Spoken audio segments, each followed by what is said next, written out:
The Church New Testament is to you by Blue Chew. Listen, if you've been wondering if Blue Chew is all it's cracked up to be, the answer is yes.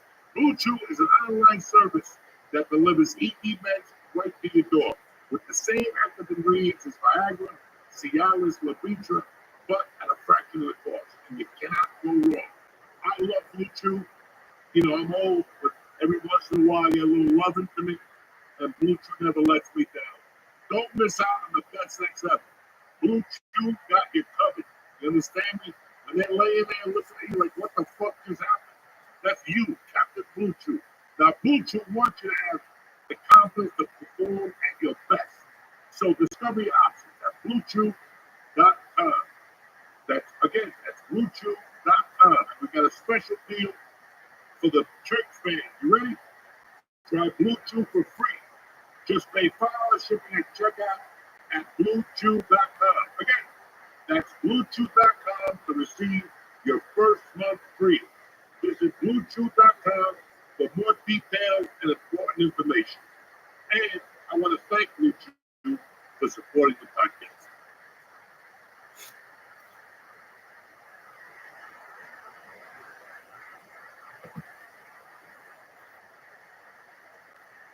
What's happening, you back at motherfuckers? It's Tuesday, December the 3rd.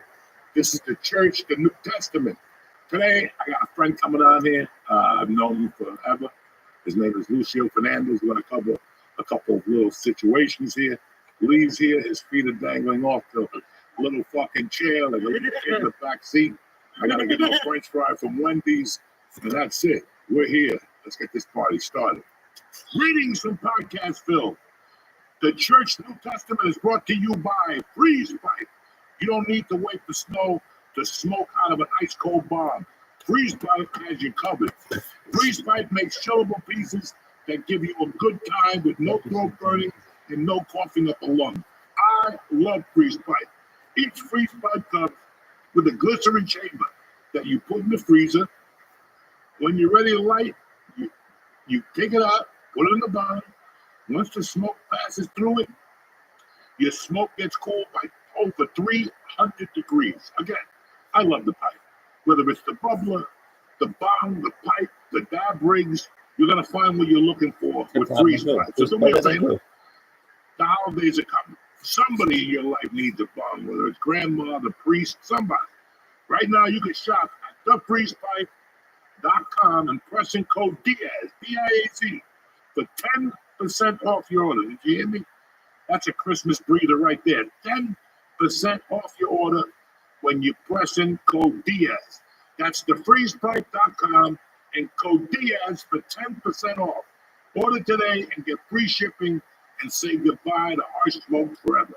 Turn off your TVs, run for your lives. It's always getting good on this planet. Just to give up. If Uncle Joe can do it, I can rule the world. That's what you gotta be thinking.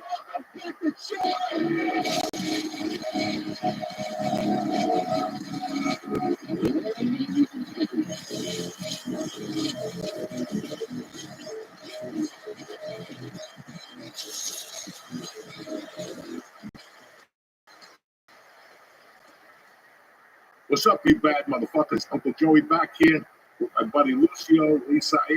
What's up, Lucio? What's up, Joey? Thanks for having me, man. Oh, anytime. Lucio, how far back are you? Oh my God! Since you came to McKinley's for 6th grade or something, you came in 5th, 6th grade. I don't know. 6th grade. 6th grade. That's how far back. Now you run the class, Levito?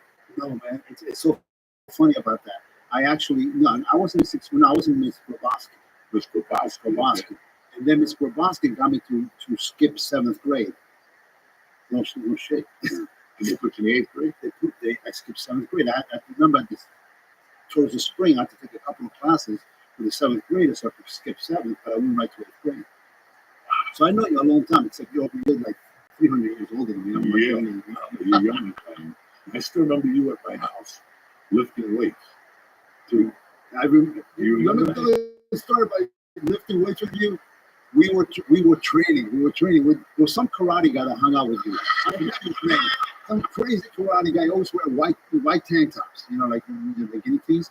Always wear a white tank top. And we would work out at your house, and you were supposed to be spotting me. He was supposed to be. I don't know where he went, but those weights fell right on my head. And I look, and I'm in pain, and he's over there in the corner cracking up. With the karate guy was lost. He was like, "What is going on here?" Who the fuck was the karate guy? I can't remember his name with the white T-shirt. Always wear a white tank. Always. I remember so many crazy karate guys. I was gonna say you would tell stories about like he had basically had a karate fight club for a little bit, didn't you? But that was in North Bergen with a kid named Mario Diaz. There was a Chinese Cuban kid. His name was Mario Diaz. His father was a doctor. And I think Mario Diaz went to Fujian Pai Kung Fu. I went to Ishin Rue in Union City on 35th Street. No, before, when we were kids, there was Fujian Pai Kung Fu, and then there was Ishin Rue Karate, Kevin Norlander, Wayne Norlander. He was on 16th Street, New York Avenue. I remember the guy used to check your report cards. If you fucking got a B or a C, he would make you do jumping jacks and then put you on the side and you got to do homework while everybody was flying through the air. It was tremendous. But we had, we're talking about North Bergen, right? We went to North Bergen first. When did you leave McKinney? I graduated from McKinney in 77. Okay. And I didn't want to go. I wanted to stay in North Bergen. I had it all set up to go to North Bergen High School. I was going to be playing baseball there. I was going to be playing basketball. I was going to be running track. And all of a sudden, my mom and dad said, "No, we're moving to Union City." I couldn't believe it. My whole life fell apart. So in 77, that summer of 77, we packed our bags and moved to Union City. Wow. Big change, big change. And what school did you go to Union City? I went to Union Hill High School. It was different. Union Hill, it was different. It was all mostly Hispanic, but it was a whole different ballgame. In the county school, the teachers really cared.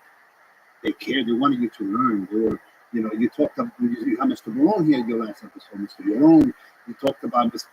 Agresta. You talked about, Mr. Mist. These people cared. I have a great story about Mr. Mist. Mr. Mist was the best. Mr. Mist was in the class with us one day because one of our teachers got sick or something. And Mr. Mist is a good-looking guy. The girls loved him. He was just like Robert Redford with a mustache and was yoked. And he was okay. And one day he was the teacher. They put both 8th grades together. And they said, "We need to talk to you about something. We have an organization that wants to talk to you kids, helping them out." Okay. Mr. Mist comes in with the white dude. The white dude opens up his briefcase. I'll never forget this. He opens up his briefcase and starts taking notes on it. He goes, "How you doing, boys and girls? I'm here to talk to you about a disease that's hitting kids. They can't walk. You start walking, something fucked up." But then he goes, "And they can only do 3 steps for every 30 minutes. And the guy goes, "Do we have any ideas how we could take care of this?" And Richie Colombo or somebody raised their hand and goes, "Give them roller skates." The guy looked down, closed his suitcase. I'll never forget that. He goes, "They told me not to talk to this class." That was one of the last times. I don't know when was the last time I saw Mr. Mist. What's your Mr. Mist story? Mr. Mist, he was like you said, he was a good-looking guy, strong, and he became the basketball coach. And man, we were great in basketball, street basketball. We played at the court on 28th Street. We played there all the time. David Ruiz and myself, a bunch of us. Lefty. Yeah, Lefty. Chuck used to come up once in a while. He was really he was really tiny. Remember Chucky? Yeah, he was fast. Yeah, he was fast. He was good, very good. Anyway, so Mr. Mist comes into coach us. We were great at street basketball, but when we got in the court, man, we stunk. I remember one game they called the 3-second penalty on me like 10 times. We didn't know how to play in the court. We never practiced. I remember we used to say, "Let's go practice at Kennedy School down on 10th Street." We used to walk down there in the rain, the snow, it didn't matter. No coach, nothing. We suffered. If anything, one time a week. So we were playing against all these other schools, and we stunk. But Mr. Mist said, "Listen, wait, we would start winning every game. We were winning by halftime, and then we would lose every single game. We lost every game, but Mr. Mist said, 'You guys dress up. We'll get all the girls. You guys will get all the girls. Just dress up. Doesn't matter how bad you play. You guys will look good.'" And that's what we did. With our little polyester shirts on and whatnot, the bell bottoms and stuff. And we'd go there and pick up the girls. That's what we did. Who was on your team? David Rose. I don't know. I don't know my Martincito played. You didn't watch Chucky Shaw. I still don't. Yeah. And I don't know who played. I know Chucky played. Peter Jim, maybe. I don't know. Peter. We had some crazy motherfuckers in that school. Now, it's funny that, listen, basically we're both from Union City. You know, I grew up in North Bergen. I went to high school and grammar school for a few years, but I've been going to Union City since I was in fucking diapers, you know. And I went to the Cortadito.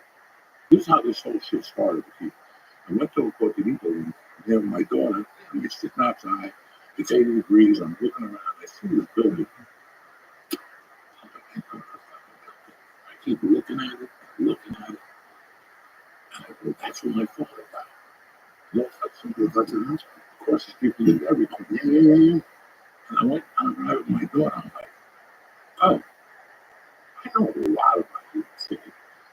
Like, I was here on 48th Street with just cigars going down the street. It was just cigar shops.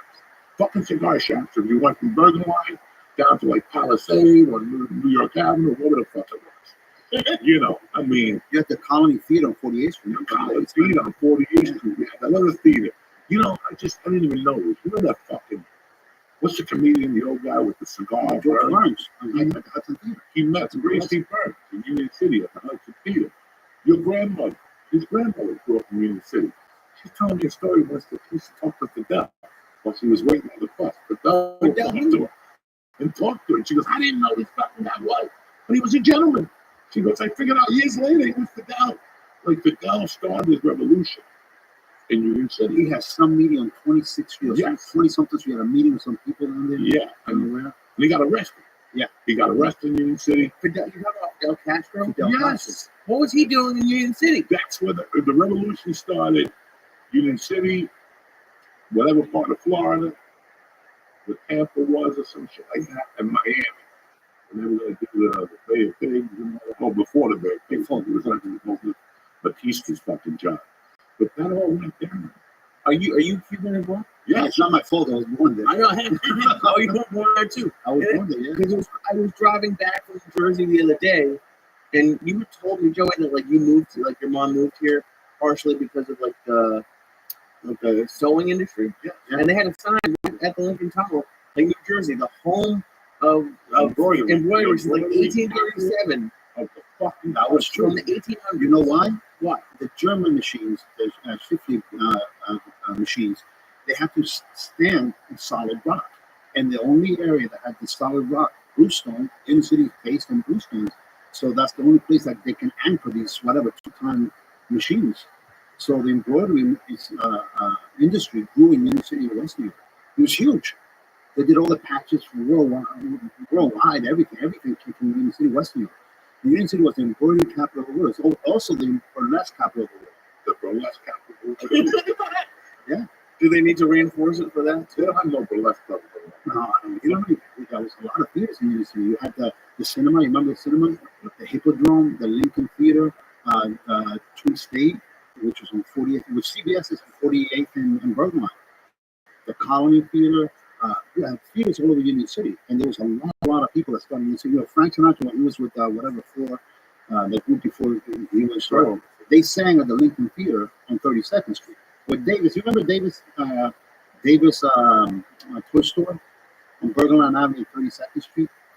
It was right there. That's the Around the corner where Mi Bandera was, that used to be a theater, the Lincoln Theater. Okay, before it became years and years ago, not the Park Theater, Lincoln Theater. And there you had all these big stars that performed there. Now the Park Theater is by the 4-star time. Right. The best BLT for fucking years. My mother would stop there at 3 in the morning and get me a BLT and shit. Tremendous. How do you have the best meal? Just really good bacon? It's really good tomatoes. Okay. Thick bacon, like it's back in the day. Now You can go for like it. everybody else. That's Turkey Club. Turkey Club there. The Turkey Club. The turkey club. They made Turkey Club. No, Turkey Club sandwich there. No, they just closed. The diner closed about a year ago. Really? Yeah. And my florist across the street. I got a florist. I go in there and bring flowers to my mother. I went in there. We're in Colombia. We're never coming back. That's how it works out. But it's so funny how, like, I was driving that day with my daughter, and I started telling her, you know, like I don't remember nothing about Union City until my father did. And then I remember we lived across the street from the grammar school on 29th and Central. Behind the Robert, I lived on that street. We had a garage and the whole thing. And then after that, I don't know what happened. And then we ended up in New York City. And my mother always had that farm in Union City. So wherever she went, I went. There was no fucking daycares. You know who lived around the corner from you? You're gonna die. Tony Orlando. In Marlboro? No, no. Oh, yeah. Union City. Originally, yeah. Tony Orlando was from Union City, New Jersey. I mean, it's just fucking insane, you know. And then I would just go visit, and I would walk. Because my mother had 29th Street, so it covered from 29th to 48th. She was going to walk past 48th. We walked back and forth. But 48th Street, when we were growing up, we had our own little world. I mean, Union City was probably one of the most unique little towns. Like, I could tell you 1,000 Saturdays that we went to the cinema. Like, the cinema is where I saw the longest show. Right. It's where I saw Rock. It's where I saw Tommy. I saw Bruce Lee.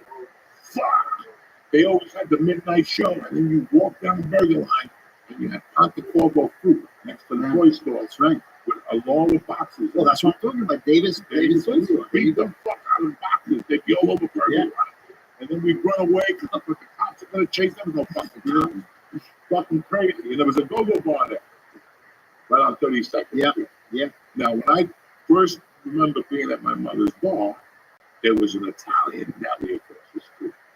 This is 66, 67, 68. But I would go over and they'd pick me up.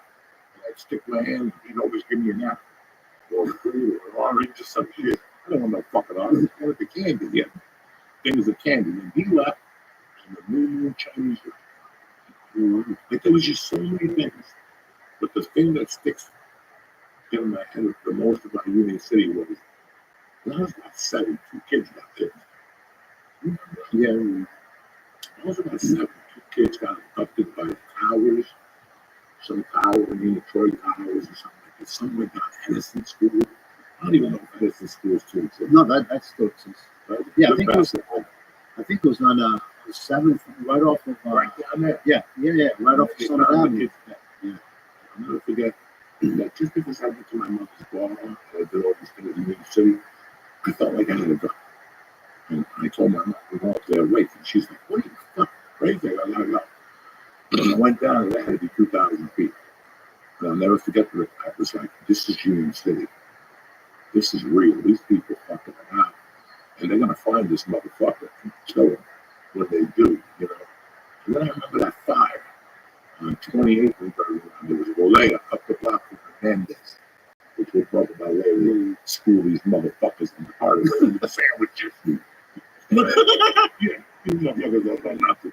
And got burnt down overnight during the holiday. And I still remember going to my mother's bar, and the front was just filled with clothes, and people were giving money. And I don't, you know, I don't know how old I was, but he had 2 boys my age. 1993, I moved with George. I got here, and I go to a gym in North Bergen. Came on the gym. I paid for the membership.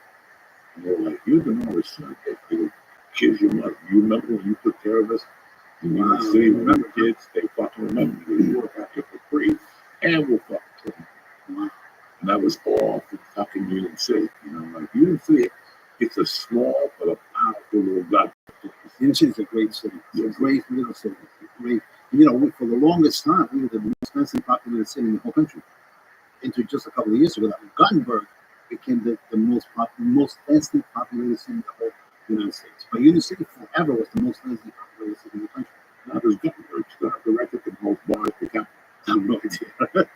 I'm just blown away because you guys kind of like look not but like you guys have almost like the same beginning, and then like you come and you have a little thing in the suit jacket, and you guys started almost exactly the same, and then like I can't. It's so crazy. You guys came from the same place. It's really funny. So you graduated Union Hill. Where'd you go? I graduated Union Hill, went to Rutgers. And I was going to go to Brunswick, and then all of a sudden I was already working in New York. So I said, let me stay in New York so I can work in New York. So I was working in New York. Now, what were you doing? I was acting. I was an actor. Holy shit. Yeah. I never thought in a million years, when I was growing up, I wanted to be a baseball player. And then all of a sudden, I'm going to date myself. In freshman year in high school, I won a dance competition. Disco was big. So I won a disco championship in New Jersey and New York. So that got me onto Soul Factory Disco. Remember Soul Factory? Sure. So that got me on the TV. Yeah. So they got me on that TV show. And I used to be so funny because I used to go to Soul Factory Disco underage. I remember my cousin used to wait for me outside by the side door and he's, give me his ID so I can go around and come in with his ID. And I was young. I was like, whatever, 14. Anyway, I got into the TV show. And every week I was on Soul Factory Disco. And sometimes I was featured, sometimes I was just a crowd, but I was on the show. And this is freshman year in high school, Union Hill. Nobody saw me. Nobody. I didn't see it. Nobody like guided me to show business or anything. Nobody. I kind of sort of tripped into it. Can you just explain what Soul Factory? It sounds like it was like what was that, Love Train, or what was that, Soul Train? It was like Soul Train, American Bandstand, or something like that. And it was just disco music. You were just dancing the whole time. And then you saw Karen Young. You remember Karen Young would come on, and the Commodores, and all these people come and perform. Lip sync, but they would perform. And then this little stage that they had, and you were just dancing. And sometimes I got featured because I went to state, And there I met this couple, Jeff and Donna Shelley. They were dance team, and I started taking dance classes with them. And then that was the beginning. And then I got into. Then when I went to Rutgers, this kid that went to Union Hill with me said, "Listen, I'll be an engineer because I want to take you somewhere." I said, "What?" Took me to Rutgers, the Black Box Theater, the Rutgers movie. I saw the Black Box Theater. I said, "Man, that's what I want to do. I want to act." Within a year's time, I was signed in New York. I was trying to do soaps, and I couldn't act to save my life. I couldn't dance. I couldn't sing. I had no ability, but I had the desire. Obviously, you could fucking dance. Yeah. So I got into all these shows, and I got into the soaps. I did a bunch of films. I did a bunch of soaps. I did a bunch of musicals and plays, and that took me all over the world. That's what I did for a long time, for a very long time. Sounds like you were pretty good at it. Yeah, I was all right. I was willing to stand on my head. The director said, "Do this," and I would just do it. And plus I was athletic. So you're athletic in the music and theater world, and so you're dancing masculine. You want people to dance masculine. So I did West Side Story for 5.5 years of my life, every day, every major production. I did Chorus Line, I did Jesus Christ Superstar, I did Guys and Dolls. Were you on Broadway? I did the Broadway National Tours. Oh, so like the one that would travel around the city? Yeah, so I did, for West Side Story, I did the European company, the national company, the world tour, the European tour, the Paris company, the Japan company. We were supposed to come to Broadway. And you did West Side Story in Japan? So I did West Side Story 5.5 years of my life, every single day, 8 shows a week. Could you still do it right now? Yeah. 8 shows? I can't imagine doing 8 shows a week. Man, it felt when you got off the tour, it felt like you were having to war. Everything hurt. Everything. My knees, my back, I played Chino in West Side Story, so I was shooting the gun. So I had tendonitis on my elbow from shooting the gun every night. Fucking do it. It was a lot of fun. It's a lot of work. People don't realize it. People have no idea what goes into theater. Like, I've got auditions here for theater. They're not going to perform because they wanted me to do whatever, Guys and Dolls, 2 years ago. Oh, you'll be good. You'll be great. Yeah. Crazy guy. The guy called me up. Listen, we want you to do it twice a day. So fucking says moving. I think Guys and Dolls were Luna Loft. Remember Luna Loft? Remember Liza Minnelli? Okay, Luna Loft. Did it with, you remember Steve, the guy who played Steve in Married with Children? Yeah. He was in the company I did. You remember, Fish. You remember Fish? What's his name? Abe Pagoda. He came in there. They had to let him go. We couldn't do the role. No, he's too old. This is years ago. I know he can't do it. No. He was 100. He was 100 when he went to Godfather. Yeah. I just seen in a restaurant. They always play Italian movies. And he was in the department. He asked, who gives a fuck?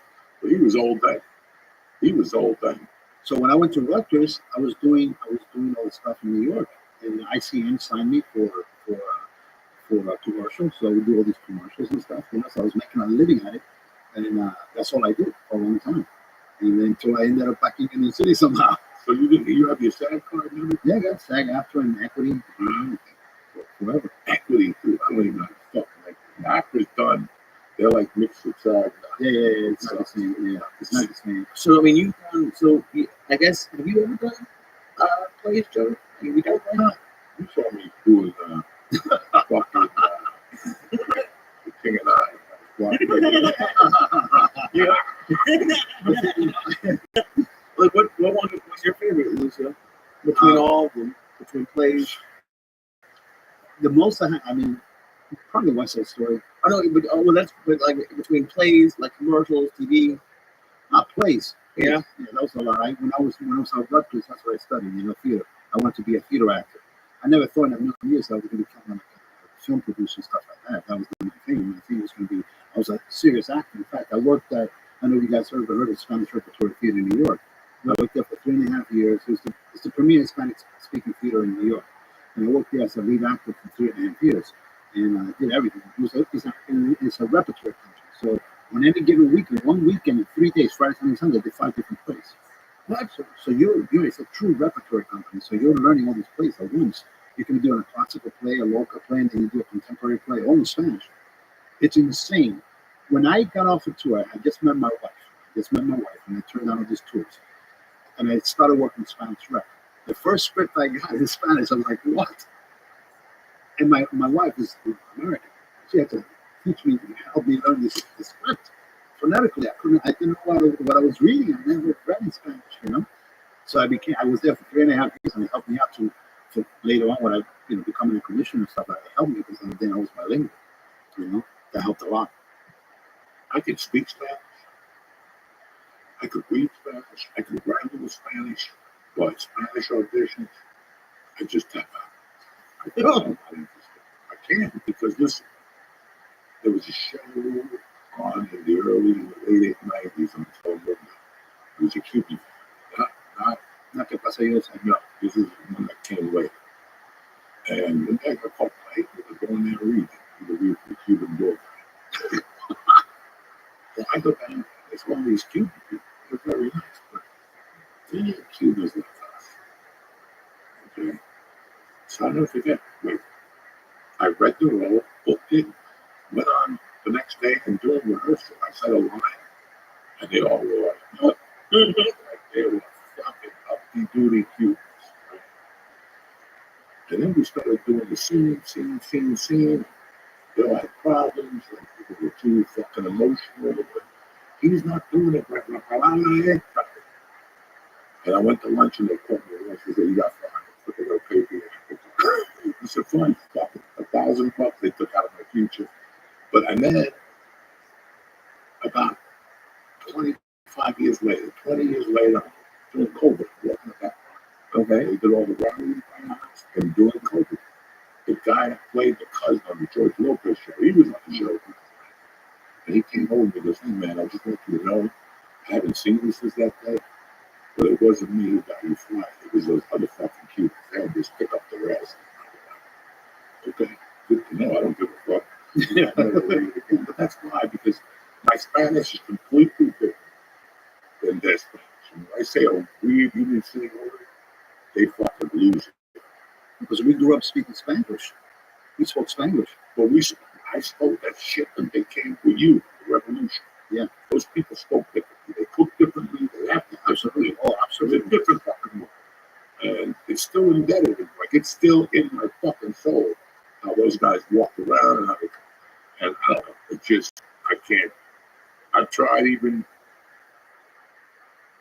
please make me read the fucking Mexicans and Colombians. I get one Cuban and, it's not, it just doesn't work. I don't know what the fuck it is. I remember when Scarface came out. Okay. And I said, where are the Cubans? Stephen Bauer is the only Cuban, but where are the Cubans? It's a ton of Cubans over there. The Cuban nuances were not there. I mean, Pacino tried, did his best, and it's a cult classic.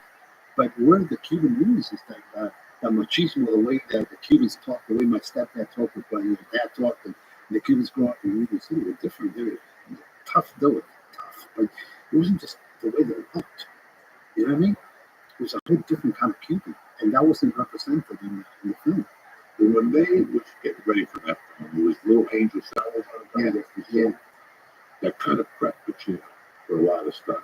But it got so bad that they didn't have no Cubans.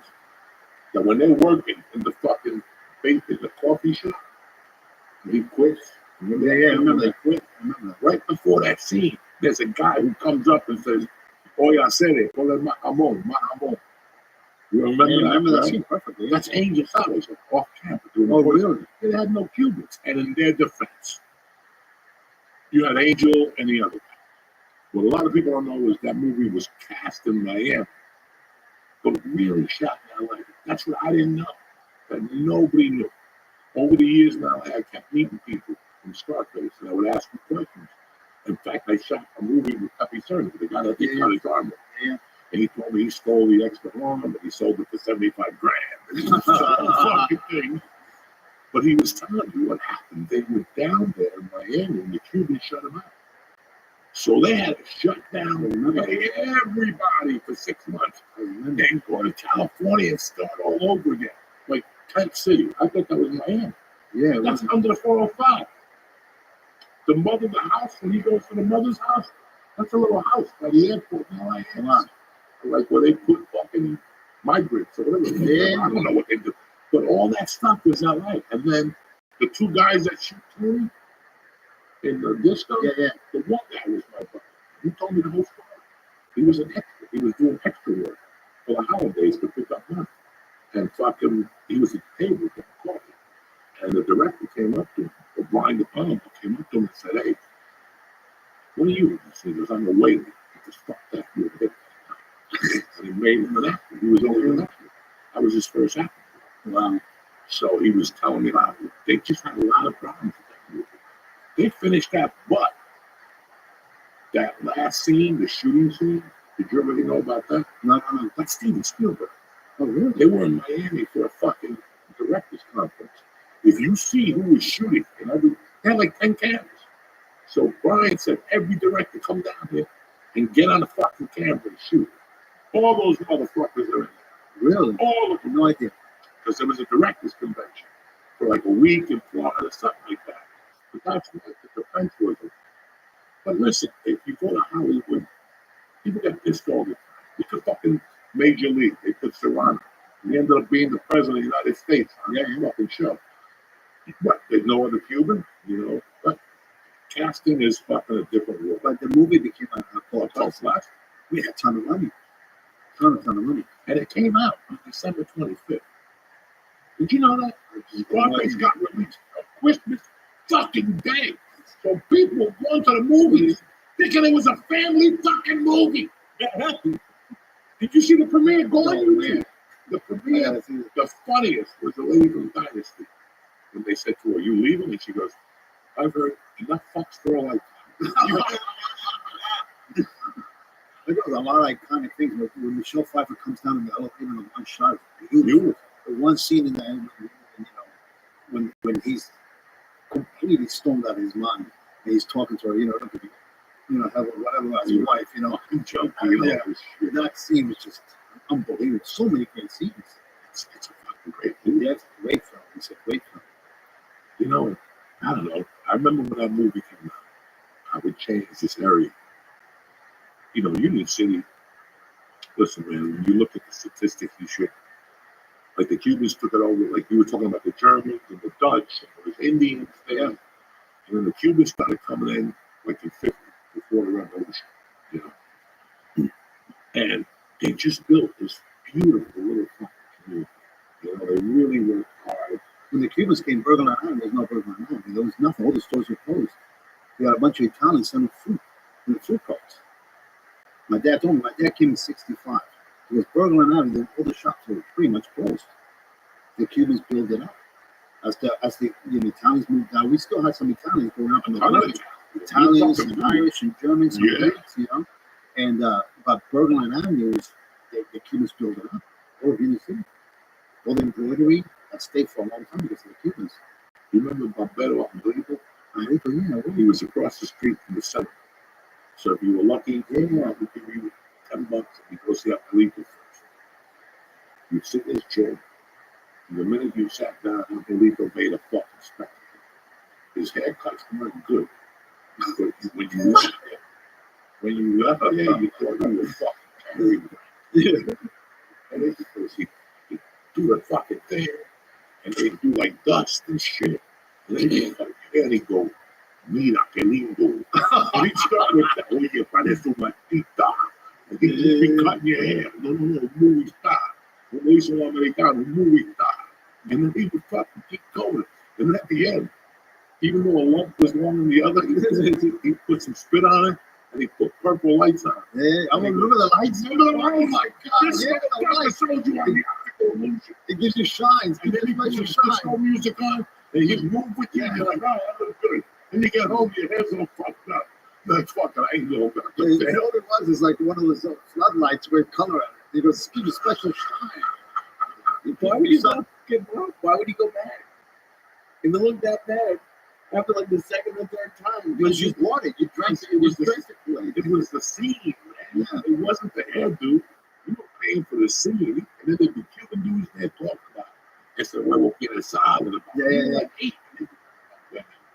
Mira, I fucking do this. You're like, oh my God, these guys are fucking savages. Savages. Pastor music. That closed a couple of years ago. Fuck, and when I was a kid, it was 3 floors. Yeah. But every time I came back, I would go to 2 floors, 1 floor. And then there was a strip club, not a strip club, it should have been a strip club. There was a club there in the 90s called the Players Club. Yeah, where was that? Where was it? It was right next to Pastor. Yeah, that's right. They did comedy there. And you went to high school, yeah, remember? And I went up there one day, and there was 20 hookers. I got like $20 to do the show. There had to be 20 hookers up there. And one of them was enough for everyone. I remember, I was like, no, I know your sister. So, like, can you guys explain? Because I have no idea. But like, you both were both born in Cuba. Like, what is it like? It's crazy. Like, you both like Scarface. All these. What does it mean to you to like be from Cuba like that? How does that change your life? How does it play into your life now? It seems like you guys have a lot of similar stories.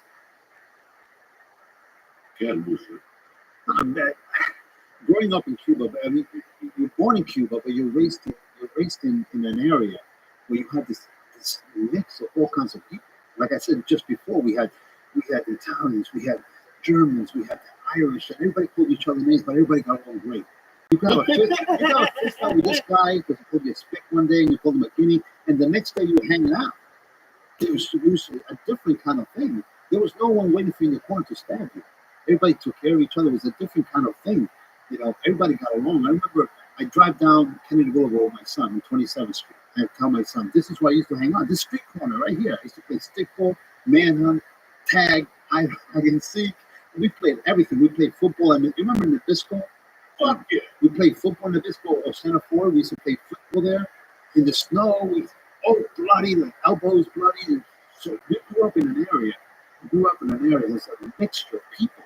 And everybody got along. It was a great place to grow up in. You know what I mean? So it was different than being born in Cuba, growing up in Cuba, and coming here with this culture. No, you created this culture of a mixture of people. So would you like, obviously you're Cuban, but like, would you say like you're more like this area of New Jersey? Like that's more of your personality? I probably have more in common with you than with a Cuban coming from Cuba now. Okay. We grew, you grew up in this area. You understand that the economy, you understand the food, you understand the people, you understand the language, the attitude. It's different. Some Cubans come now, you can't really read them. You can't say, where's he coming from? Or someone from Union City, you know where they're coming from. You understand? Someone from the Burg, you know where they're coming from. You know the walk. You know what, you know. And when you know. Right. And it's different. So when people ask me, like even my son says to me, sometimes I tell people you're Cuban, sometimes I tell me you're American. I'm American. I grew up here. I'm an American citizen. I gave up my citizenship years ago. I'm American. Through and through, I love this country. I'd do anything for this country. This country gave me and my family everything. It's a beautiful country, man. There's nothing like the United States of America.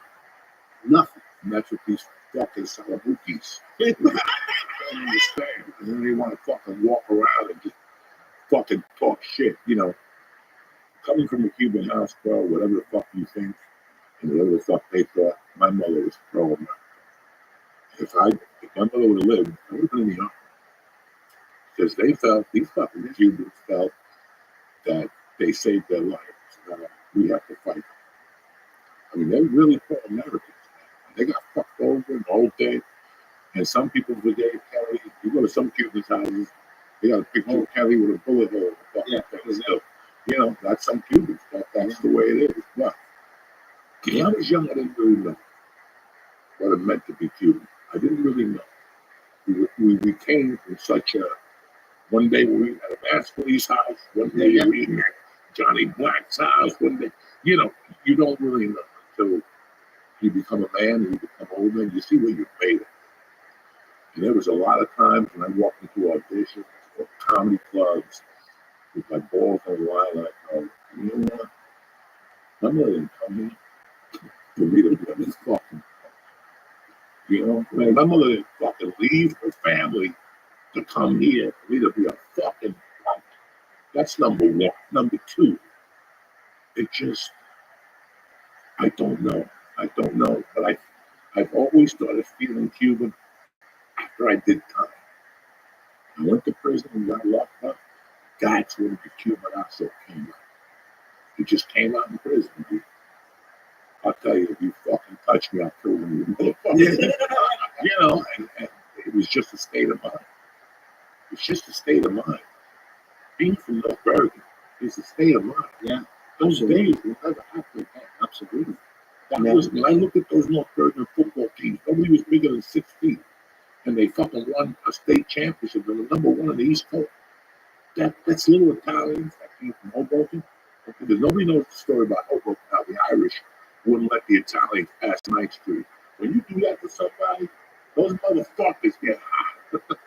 So they came up here to smack Irish people. I don't know what they did. Half of the people we grew up with, at the end of the day, are all bloodline Hoboken people.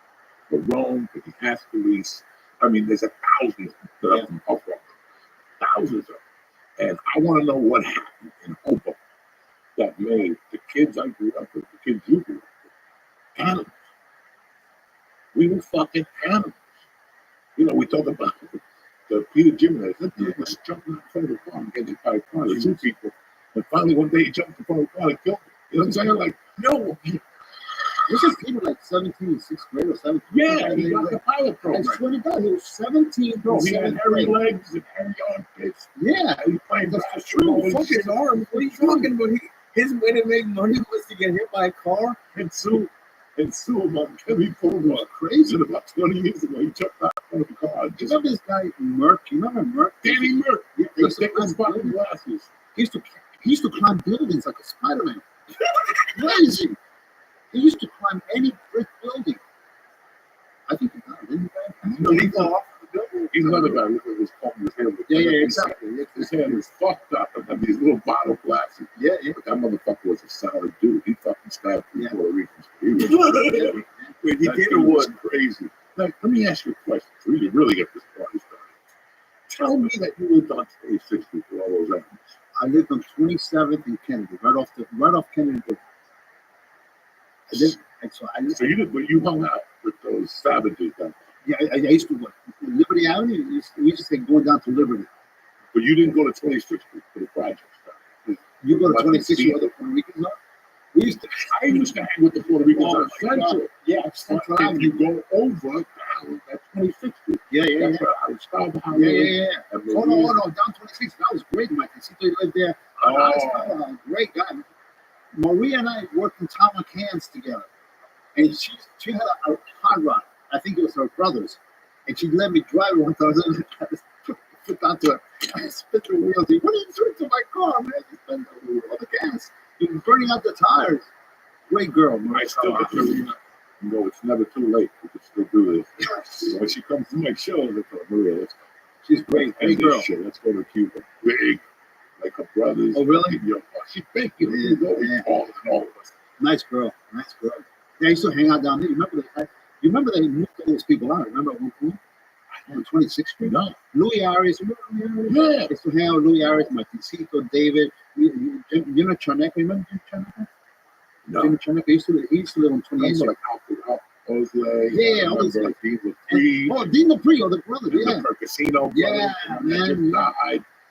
That was down there. That was like North Bergen had all these neighborhoods. 26, something besides. But that neighborhood down there was off the chain. Yeah. Because they would always battle Union City on Halloween, walk there with fucking socks with flour and eggs and shit. Mischief night? Oh, it was man. hard down there. That was mischief neighborhood. But the thing I remember the most was the light bulb company. Duritex. Yeah, they used to throw their light bulbs out in all their boats, like if they were defective. Yeah. And Juan Ali, the Ali brothers. Yeah. Juan and the other brother. I remember that. Juan and Carlos. They used to go to hookah houses. And they were in the 6th grade. Oh my God. There you go. Yeah. I gotta go to piss. When I come out, we're gonna finish the story. There you go. They were in the 6th grade, and their dad would take them to the city, and they would come back on Monday. Like people, I went to the cinema. I went to roller skating. He's like, man, we got our dicks up with some black girl, $10, and you're like, what the fuck? And we'll take a break. But how does this relate to light bulbs? Because they lived next door to the light bulb place. Oh, okay. We would jump the garbage can, take the light bulbs out, and beat each other up. Everybody had white. It had white powder in it from the fluorescent. Everybody had fucking white powder on them every night. Juan Ali, he was the first guy that talked to me about girls, the nitty gritty. Oh, but you gotta These do fucking hookers in Oh, high school. man. So we had a kid, McKinley, Juan Solo, I don't remember. good looking kid. He got a girl pregnant. He quit school in the 7th grade. 7th grade? You gotta go. I didn't even kiss anybody in 7th grade. Get right. What's happening, beautiful people? I don't know if you know this, but this episode is brought to you by BetterHelp. December is all about getting comfortable. Therapy is a great way to bring yourself some comfort that never goes away. BetterHelp is 100% online, so it's easy to use, and your therapist will be there for every step along the way through video calls, phone calls, or messages. Listen, I'm doing great now. I'm at peace. My anxiety levels are low. Why? Because I had BetterHelp about a year ago, and they gave me some exercises, and now I'm doing a lot better. So do yourself a favor. Just fill out a quick survey to get started and to get matched with a licensed therapist. Listen, if you don't like your therapist, you can switch them at any time at no additional cost. But you're going to love BetterHelp. Find comfort this December with BetterHelp. People struggle through the holidays. Me too. I got no parents. I look around. I say, what am I doing here? So do yourself a favor. Visit BetterHelp.com/Diaz to get 10% off your first month.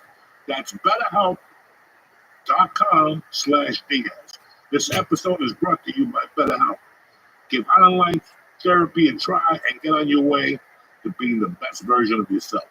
The church is also brought to you by Aura Frames. Listen, even if grandma doesn't use the microwave, she can figure out the Aura digital frame. Aura is so easy to use, even with the most tech-challenged relative you can figure out, like somebody like me. Aura is the Wi-Fi connected digital picture frame that shows off all your favorite photos and videos. My wife loves Aura. We got the frame. She started putting pictures in there. It's unbelievable. You can add unlimited photos to your frame from your smartphone using the app, so you can change up what's being displayed at any time. If it's one of Oprah's favorite things, you can't go wrong with Aura.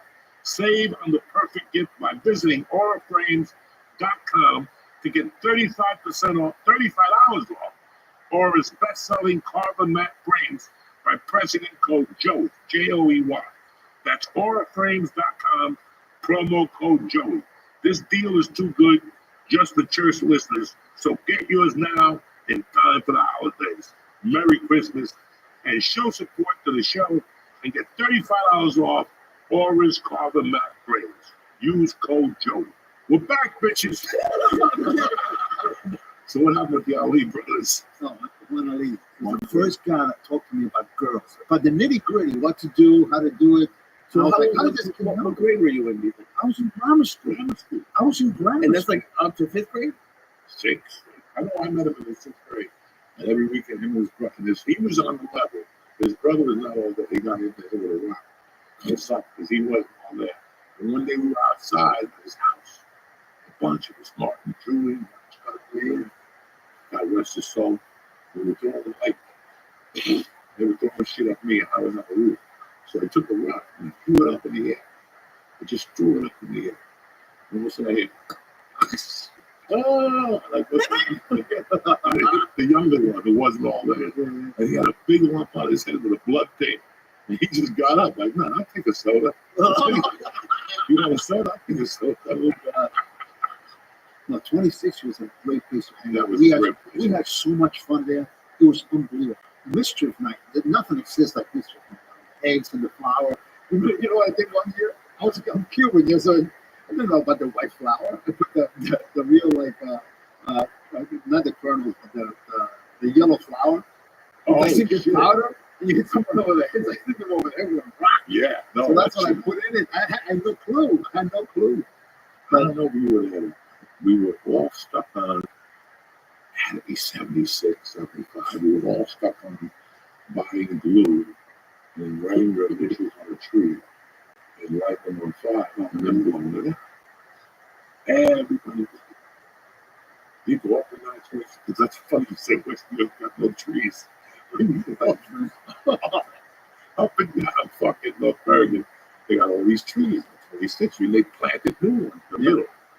And one night we're coming home from somewhere, Martin called me to put mine.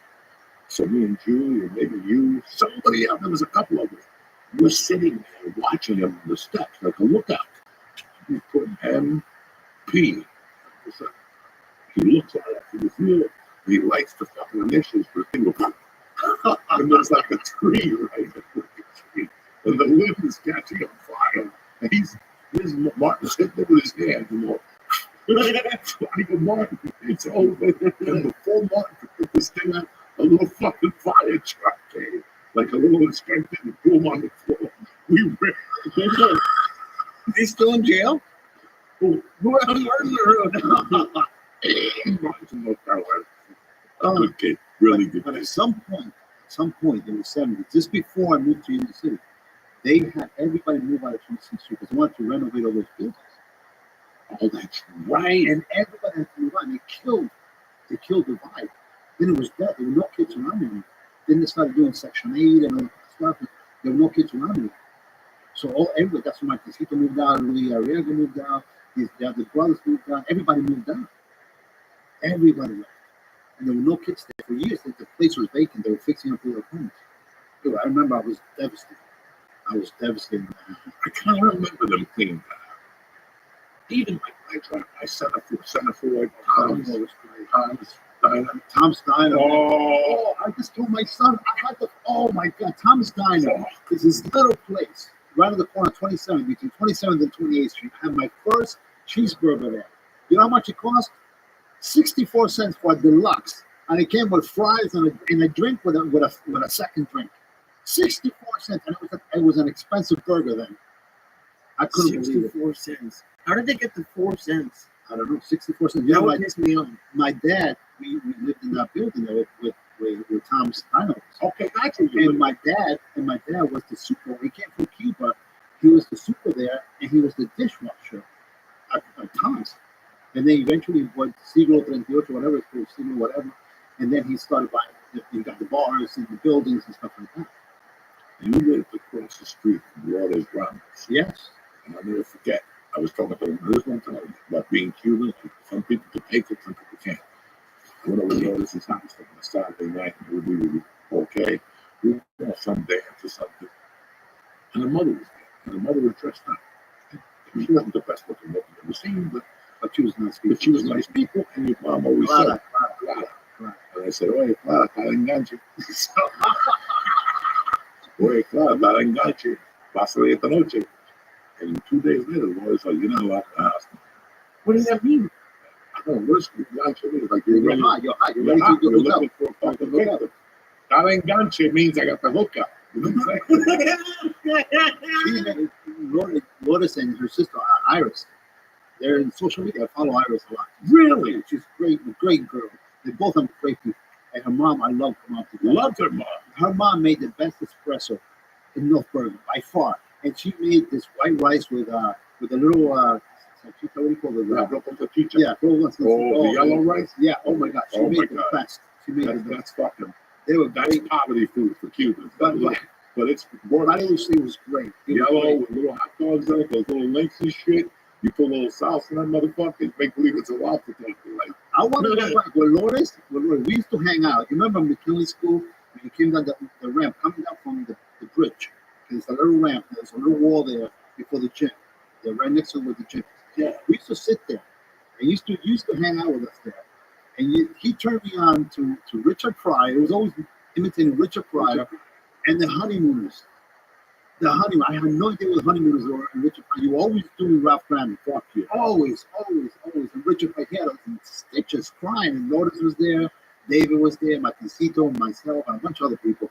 You know, I remember that clear as day, as though it was yesterday. Do you remember any of the? Because he on the podcast for years would talk about loving Richard Pryor. I love that we The thing with started. Richard Pryor as a vampire, the whole sketch. Yeah. He's good to a T. That's right. Oh my God. There was no one that's funny. I can tell you that 100%. Not because I'm here with him. There was no one funny as the Cobra. And you're saying that even after he dropped the weight on you. Even then. After the weights, I laughed. I told the story when we reconnected years ago. I tell my wife, I've been with my wife for almost 27 years. I've told that story 100 times about the weights. And I looked at this fucking guy was just laughing. The karate guy with his skinny teeth, he was just looking at us like, what just happened? The whole weight filled in my head. And he's just laughing. He was responding me. I wasn't strong, you know? It was crazy. We had no gym class in McLean to make me strong. We were talking about Hernandez. I'm going to you never talked about Hernandez. Hernandez was on 28th and Bergen, right by the second corner. Hernandez is open for about 3. With my hands really cheap, just thinking about fucking Hernandez. Hernandez is open for about 3 or 4. I don't even know where they closed down. I don't know, maybe the mid-80s. I think he had 2 sons that took it over. Like those 2 big boys. Like everybody always tells me, I get Cuban sandwiches on there. I'll go to this place, This one's got pepperoni. Listen. That wasn't me. Don't look at me. I didn't tell you about pepperoni places. No pepperoni Cuban sandwich. Fucking Hernandez. He went in there and the ham and the Swiss were already on the bread. It was packed. It was a big one. And there was walls. Just sandwich bread with the Swiss and the thing. And you come in, right there, he had a glass in front of him, and you go, hey, I'm Cubano, and he fucking cut a piece of pork off right in front of you. Now this, for you motherfuckers that want to sell a Cuban camp sandwich with pulled pork, I'll fucking kill you. I'll fucking kill you, okay? There's no pulled pork. None of that fucking bullshit. So, right or wrong, he's right drunk off. You had the Cuban, I would eat your fucking Cuban. You're fucking from Ireland. Why would I bet? You know, they went, oh, pulled pork. This guy would slice white meat pork. And then he had jamon, the fucking ham to give it even more flavor. And he'd take a fucking paintbrush, brush that motherfucker with butter, put it in there. And then you come to me to a guarapo, that sugar cane juice, with fucking tons of ice. Are you fucking kidding me? That's a real deal. Luffy, do you know a place? Joey's been teasing me for years. I'm still thin, but I used to be a lot fatter. He's been teasing me with a preparado sandwich, the Cuban sandwich with the little croquettes on the bottom. That's my wife's favorite. Oh, guys, where did you get that? You can get in Las Prisas. You can get croqueta preparada. That's what I get all the time. Croqueta preparada. But Hernandez, this is when Swiss cheese tasted like Swiss cheese. Not like now it tastes like paper. Swiss cheese tastes like Swiss cheese. It was the real deal. When he's talking about ham, it was ham. It was ham. It was the real deal with mustard, with the butter. It was, oh God, Hernandez restaurant was the best Cuban joint in all there. And all they had was the sandwiches? No, I don't know. They had this. I love to brag about. They had the best empanada. You know, meat empanada. And my dad, you got a bar. You go to the bar. So you close down the bar. You get an empanada and show me up at the house and say, "Wake up!" It's like this bear behind my door. It because some sun thing was made it better. And he would open the door at 3 o'clock, 3:30 in the morning. Jump up. I had empanadas. Get up. You got to eat this with the guarapo. You know, I would get up and sit in the bed and I'd eat roof down 2 empanadas. I would fart all night. You know, those empanadas. I know. I was just thinking about it. They don't give a fuck, okay? If they come in and let's say my mom comes over and you go, we were sitting on the couch and we eat potato chips, 2 in the morning. You think that lady cooked for the good fellas? Tommy's all that shit. I'm talking to my mother would pop up a paella late night and wake me up at fucking boliche. That's the shit they cooked at 3 in the morning. When you went to school, you're like, what the fuck? Why does my house smell like fucking? My mom would had the pressure cooker. Okay, make the beans. It used to go to work. Leave the pressure cooker cooking the beans. She used to prepare them the night before. You know, I forgot marinate them, you know, and then she leave the pressure cooker cooking. She would go to work and come back from work and finish up the beans, and we had this fresh beans every single night. You know, with everything. My mom cooked everything: oxtail, you know, rabbit, even moose. She cooked. You know, she cooked everything. Everything was delicious. And to me, everything was chicken. She said, "It's chicken." But what is this, Mom? It's a little chicken. But yeah, she gave me everything. Just so you wouldn't complain about it. Everything. Yeah. I remember we lived in New York. We used to get cantina. Yeah, you know. What is that? They dropped the food off in front of your house in like little bowls stuck on each other with a thing. It had like white rice. Meat. You had a white rice. So just like meal prep before meal prep? Yeah. No. This was your food was cooked. It was meal prep. There's no fucking meal prep. You have containers. One on top of the other with a metal thing on the top. They even something even gave you fucking cumin coffee. Yeah. And a fly. You have rice, you have beans, you have the meat, then you have like plantains or maduros or whatever, you know. Okay. And you have the whole meal for the family. You know what? We were talking about food. He's talked for years about Cuban Chinese food. Do you have any Latino? That was the best. Now, what do you think about that? Oh, that was great. What's it? La Campana China. 57 burger was the best. La Campana China. That means the Chinese fucking belt. Nothing like Chino Latino. Nothing. And what would you get? Like, what's your Chinese Cuban food order? Like, what would you get? Everything. You can get everything. You can get. I would get always the chicken fried rice. Back then, now I don't get vegetable fried rice. You know, I'm more modern. There's chicken fried rice, but there's plantains. Sweet plantains. Yeah, and then you can get steak panisado. What's that? Breaded steak. Like a skirt steak, but breaded. I used to get the pork chop with the pork fried rice, an egg roll, with some tostones. I think you got that a year ago when you went. Huh? Wow, you're making me hungry. Oh no, Chino Latino was fucking. then we had the other side of the coin. We had this place, the Polynesian place in Kennedy. My guy, tremendous. The food killed you. They finally closed it down. They caught him cooking cats. No, don't tell me that. Don't tell me that. In the freezer and shit. And they always gave you a lot of grass with the food because there's a cemetery in the back. They would just go back there. What does he want? Yeah, I want it. They just take a handful of the grass, whether the cat is done or whatever. Funny cats. They were feeding cats. You can't tell me that. You can say I just moved to New York and like I'm a little scared to get Chinese to New York. I don't want to eat cat. Smell it. You see the What does kids. it smell like? It smells like a kid's tears. But I swear to God, they caught him cooking cats several times. Like, Several times. They finally closed them down. Who would go after the first time? They couldn't help it. Bro, they had all you could eat. That you just went in there, close your eyes and pray for the best, okay? They gave you spare ribs. And they cut them in half, and you could pick up the thing. I remember one day we were picking up the thing. And the guy said, no. Yeah, I don't think you were supposed to pick up. Oh, cat's spare ribs. We had so much. Now I remember where there was a fucking yeah, it was on 32nd Street, right up from the newsstand. Yeah, back in the late 70s, there was like a burlesque bar.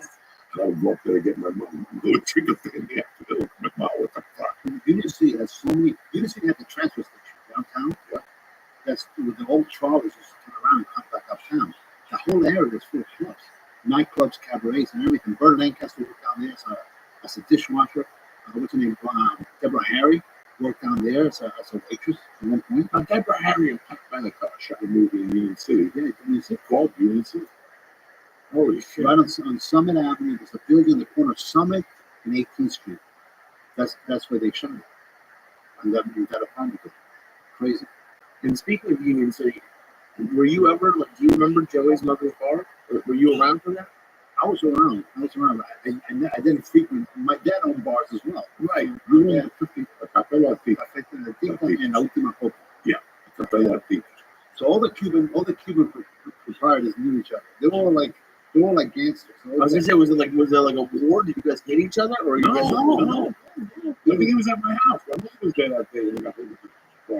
Oh, okay. Yeah, that was we all worked together. Everybody was friends. There was a guy on 33rd Street. His name was Pollo Triste.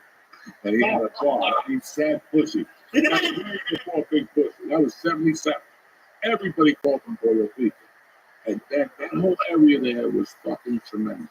And I was telling Lucy on the phone the other night when my mother had the first restaurant, it was across from me, 38, and there's a little refrigeration. Yeah, no, I know the place. And on the corner now is some medical supply. But in that was fucking the hottest corner because you had Carvel on the corner. Next to it was the bottom of the barrel. Yeah. Okay, the bottom of the barrel is the real fucking fish. That was beautiful. If you read Henry Hill's book, he talks about the bottom of the barrel. He was at the bottom of the barrel. We used to stop in Union City and get a drink at the bottom of the barrel. And on top of that was food job by Kung Fu, which is probably still there. But then I remember that if you walk towards Kennedy, there was like a pharmacy, because one day they were loading a truck, and we rocked it, like the sixth grade, we robbed one of the little boxes. It was a box of condoms. And we didn't know, bro, we were like 10, we all had condoms. Yeah. Shit, dude. When we tried to sell them, get out of here. Everybody had condom in their wallet. They had no money, but a condom in the wallet. Nobody used the condom. Nobody used No, it was just a thought. I'm like, they look mate. I'm like, they look mate. A mate was when you make out with a chick and shit. Oh my God. What did you think of Joey's mom? I don't think I've met anybody else who knew Joey's mom. Nice, very, typical Cuban mom, really cool. Yeah. Yeah, the way I remember her, really, really nice. I walked in, very friendly. The bar was great. Well, even just in general, just like, I mean, I guess George maybe you knew her. No, I think it was the first time I met. Cuban parents, like my dad, stepbrother, my step. He was a tough guy. He wore a suit, always carried the probation. He'll pistol whip anybody in the sack. He would come home a lot of times. My mom cleaning him up, throwing out the suit, pistol whipping this and that, because you have to be really tough. There's no kidding. But at the same time, he would show up in the middle of the night. Not only on us. I remember one night specifically. I'm asleep. I'm in school. I'm in high school. He brought a cat from the street, a black cat. And he threw it on top of me to bed. You're sleeping. You're a teenager. Someone throws a cat on you. That's the kind of stuff he would do. One day we were having a Christmas party. My aunt is coming, this and that, and we had a little apartment, and everybody's having a good time. He shows up a homeless guy. Napoleon. Napoleon was the thing. I'll never forget Napoleon. He brought him over to have Christmas with us. A homeless guy. That's the type of guy he was. So there was this tough out of people, but sweetheart. So you asked me about Joey's mom, right? She has to be at the bar. She's probably tough as nails. But at home, she was a mom. She was a mom. And she loved us. Nobody came for the show was better. Everybody got along. Yeah, fucking fuck. Oh, yeah. You didn't need like anybody's understanding. Did she like other Cuban kids? Like not more, but like was it like special when a Cuban kid came over? Yes, I love everybody. No, I know you would, but in those times, people's houses and feed you, drive you to places. Yeah, it was not crazy. I remember I lived in 27th Street. I played baseball in 64th Street. First. My mom would give me whatever quarter, so he says, take the bus, number one. Yeah, number one. And I was made with, my borrowed cleats and my glove, taking the bus by myself, crossing the board by myself. This is 9, 10 years old. Driving, riding the bus all the way up by myself, crossing the street again, playing baseball, coming home. There was no bottled water, kids, they go play. My son goes play soccer now. He has a Gatorade on one side, a bottle of water on the other side, with two different pairs of shoes in his bag. And a fucking bag to carry. We carried nothing. We had nothing. We had nothing. No. If there was a hose, that was golden. All this bullshit about dehydration. We were the guys 50 fucking years. It's all bullshit. Neck pain, Dehydration, rusty water. I don't know what these fucking I feel dehydrated. How do you feel fucking dehydrated? It's 90 degrees. You think your grandfather stopped doubles for some faggot kid? Nobody was dying back then, right? No. Every year somebody died. Oh, it was too hot. Nobody was fucking dying. They were running fucking 76 degrees. Okay? So get your shit together. Feed your kid when you're supposed to. You know. Now, if you came over to one of our houses, you wouldn't get a peanut butter. No. You know, we played rice and beans, a steak, you know, a chicken steak, whatever. Yeah, I wouldn't get a those. Yeah, sure, something to go. I go to go. Yeah. Holy shit! And then, 'cause, like, I didn't realize how like you guys were in the same spot. And I'm not trying to get you to incriminate anyone in your family, but Joey's talked for years about like the numbers and like doing that. Everybody did the numbers. Everybody. They did the numbers racket in the bars. They did a thing called charada, a gambling game. Where every number is associated with saint or with something. The Chinese thing. La charada. I have the list. And every bar, they played it, and everybody turned their heads.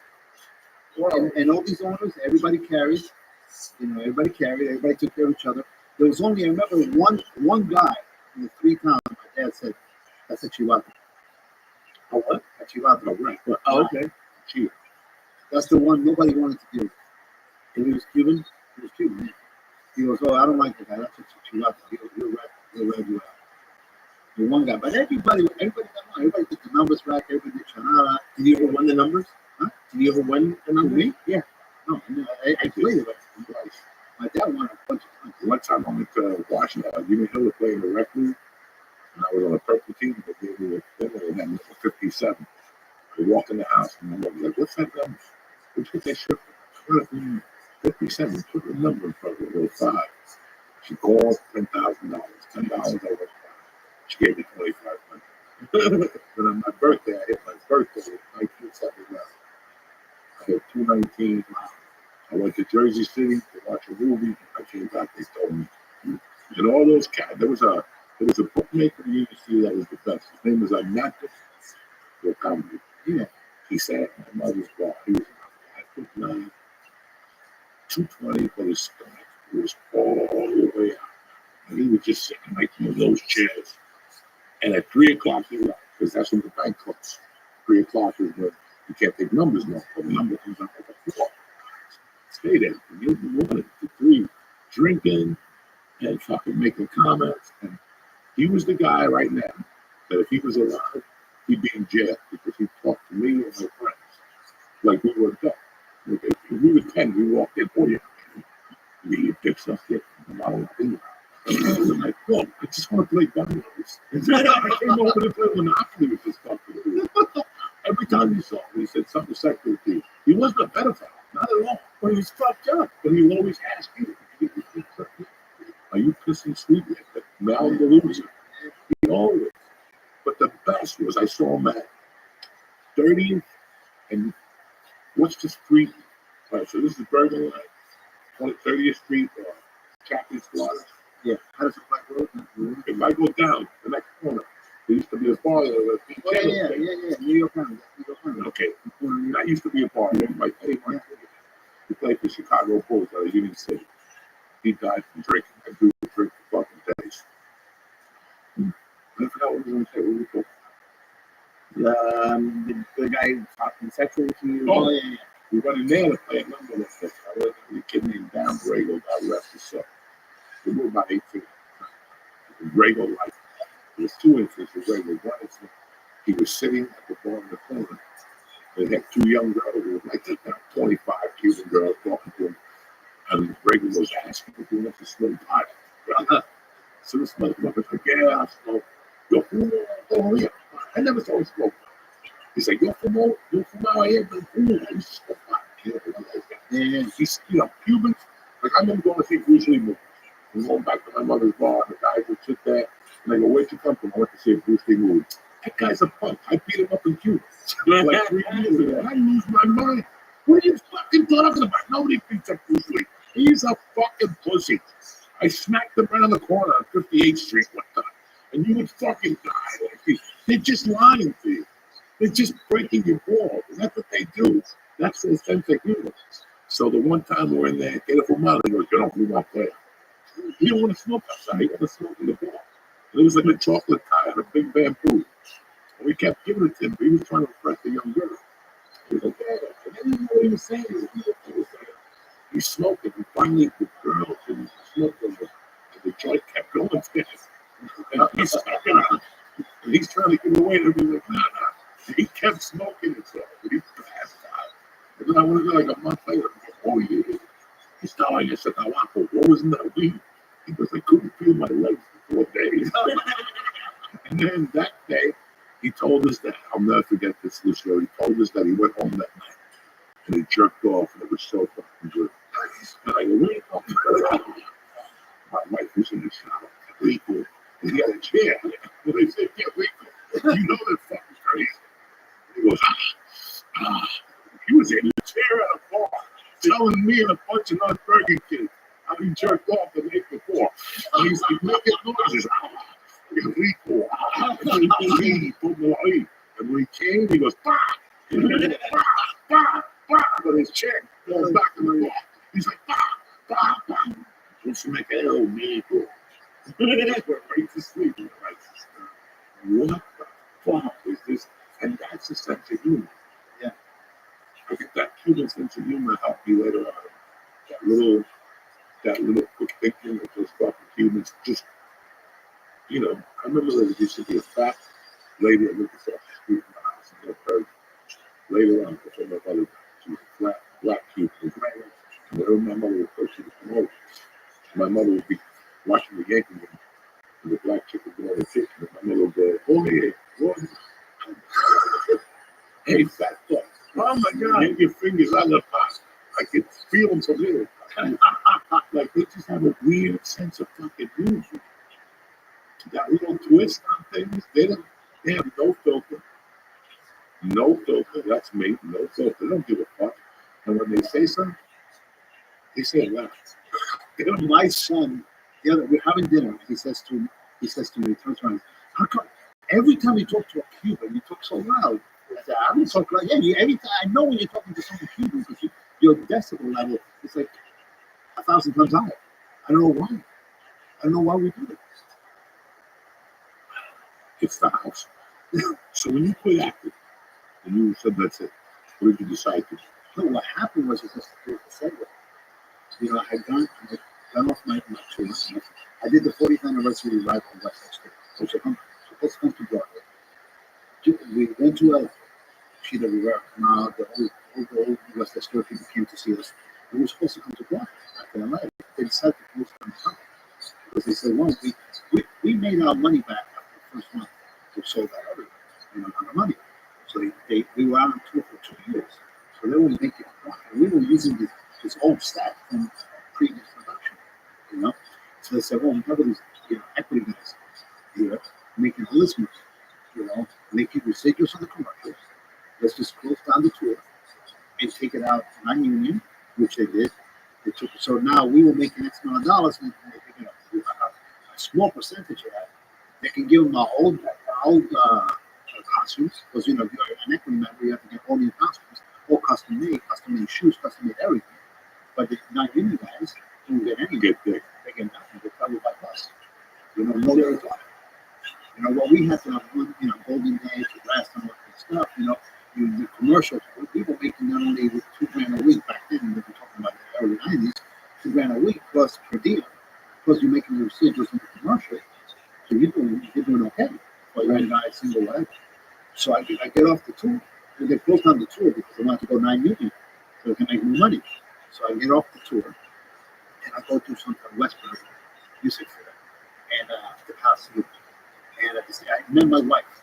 I got off the tour 2 days later. I met my wife, and it's American girl, eyes blonde, gorgeous. Oh my God, her style. So I'm over there, and my agent calls me up. They want you to come back out to West Side for another year. And Chorus Line wants you to go on to the Chorus Line. That's the Hamilton. I said, I'm done. I can go out. I'm done. I'm staying home. So I stayed home. And that's when I started working in Spanish rap, and I was still signing with ICM for commercials and stuff. So I was doing the commercials, trying to do the soap, I started working in Spanish rap, and stayed with my mom. So what happened was, I started writing on the newspaper. I had a local TV show, and I worked at ABC, because I remember I was working on my children as a nobody, and this guy was that stage manager on ABC, and assistant director on the news show. So he had a local TV show, so I got involved with it. I knew nothing about politics. I was very opinionated, and I had a newspaper. I started a newspaper. I was writing all kinds of things. I meet Brian Smith, and we hit it off, and I started helping him out, doing events and stuff like that. I was good at coordinating events, and then he asked me if I wanted to come in. At first, I was like, I'm an actor. I'm not a government guy. And we were not. I really went. We became friends. They brought me. I was the first director to bring him.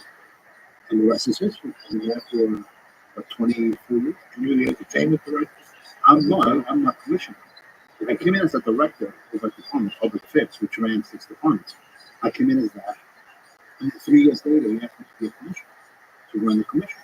So commission from the government. We have 5 commissioners. Right. Everybody votes for the commissioners, and then between us, we choose who the mayor is going to be. But we always know the mayor is right. You know? And he asked me to be a commissioner. Because everybody likes you, everybody, whatever. So I came in as a commissioner. I was bilingual. I knew the town. I grew up in the town. I loved the town. All that kind of stuff, you know. And I became a commissioner. Slowly, I started giving up acting and producing documentaries, short films, and stuff like that. And then that's how eventually I just gave it up. My wife said to me, I'm still a statement. I paid my dues. I paid my dues today. I paid them late. I was supposed to pay them in the spring. I paid the spring and the fall now. So she's complained to me because I knew I have to pay whatever $30-something fees for being late, whatever, $60. I said, I just pay for this because I'm paying it. So you never know. You never know. No, they call you all the time. I segue into what I do now, which I love. I love. And it's a great town. I like the town. I love working with Brian. I like my fellow commissioners are great people. The town looks fucking good. You know, no matter what you say about Union City, if you go back and people can say, oh, Union City was this, was that, and it was great. Union City, growing up in Union City was good. We had a mix of people. I love the people. I love that I came from there. But man, the things that Brian's done with all the new schools, the new roads, the new parks, no matter what you say, is there. You can see it. You can see it. That beautiful high school with the stadium on top.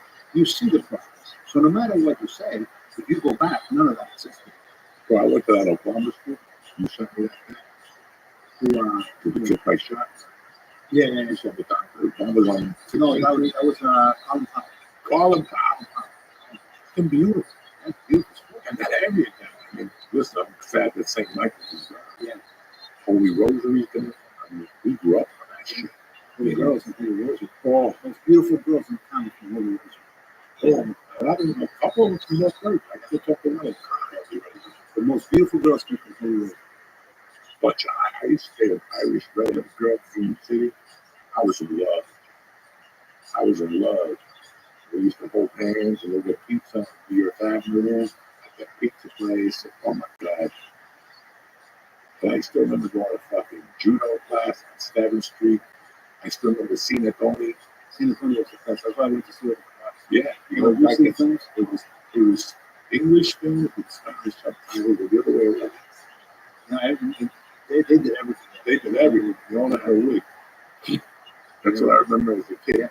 Is he still alive? Cummings still Yeah, he's still alive. He's a super nice guy. And does he have the movie theaters? No, he owns the Specialito, and he's a chairman of the state of Latin America. But I just saw him the other day. I was in a party with him. He's a super nice guy. He still dresses fancy, and he's got the hair, the white hair and stuff. You know, a couple years ago, he got a little. He's doing good. He's a really good guy. So he's doing. You know how he started? He had a furniture store in Manhattan. Then he opened up a furniture store in Jersey, and then he bought San Antonio. San Antonio was a huge. And eventually sold him the movies that out in the city, and then he went to the Specialito. No, first he got into what's that newspaper? Oye, whatever. Oye.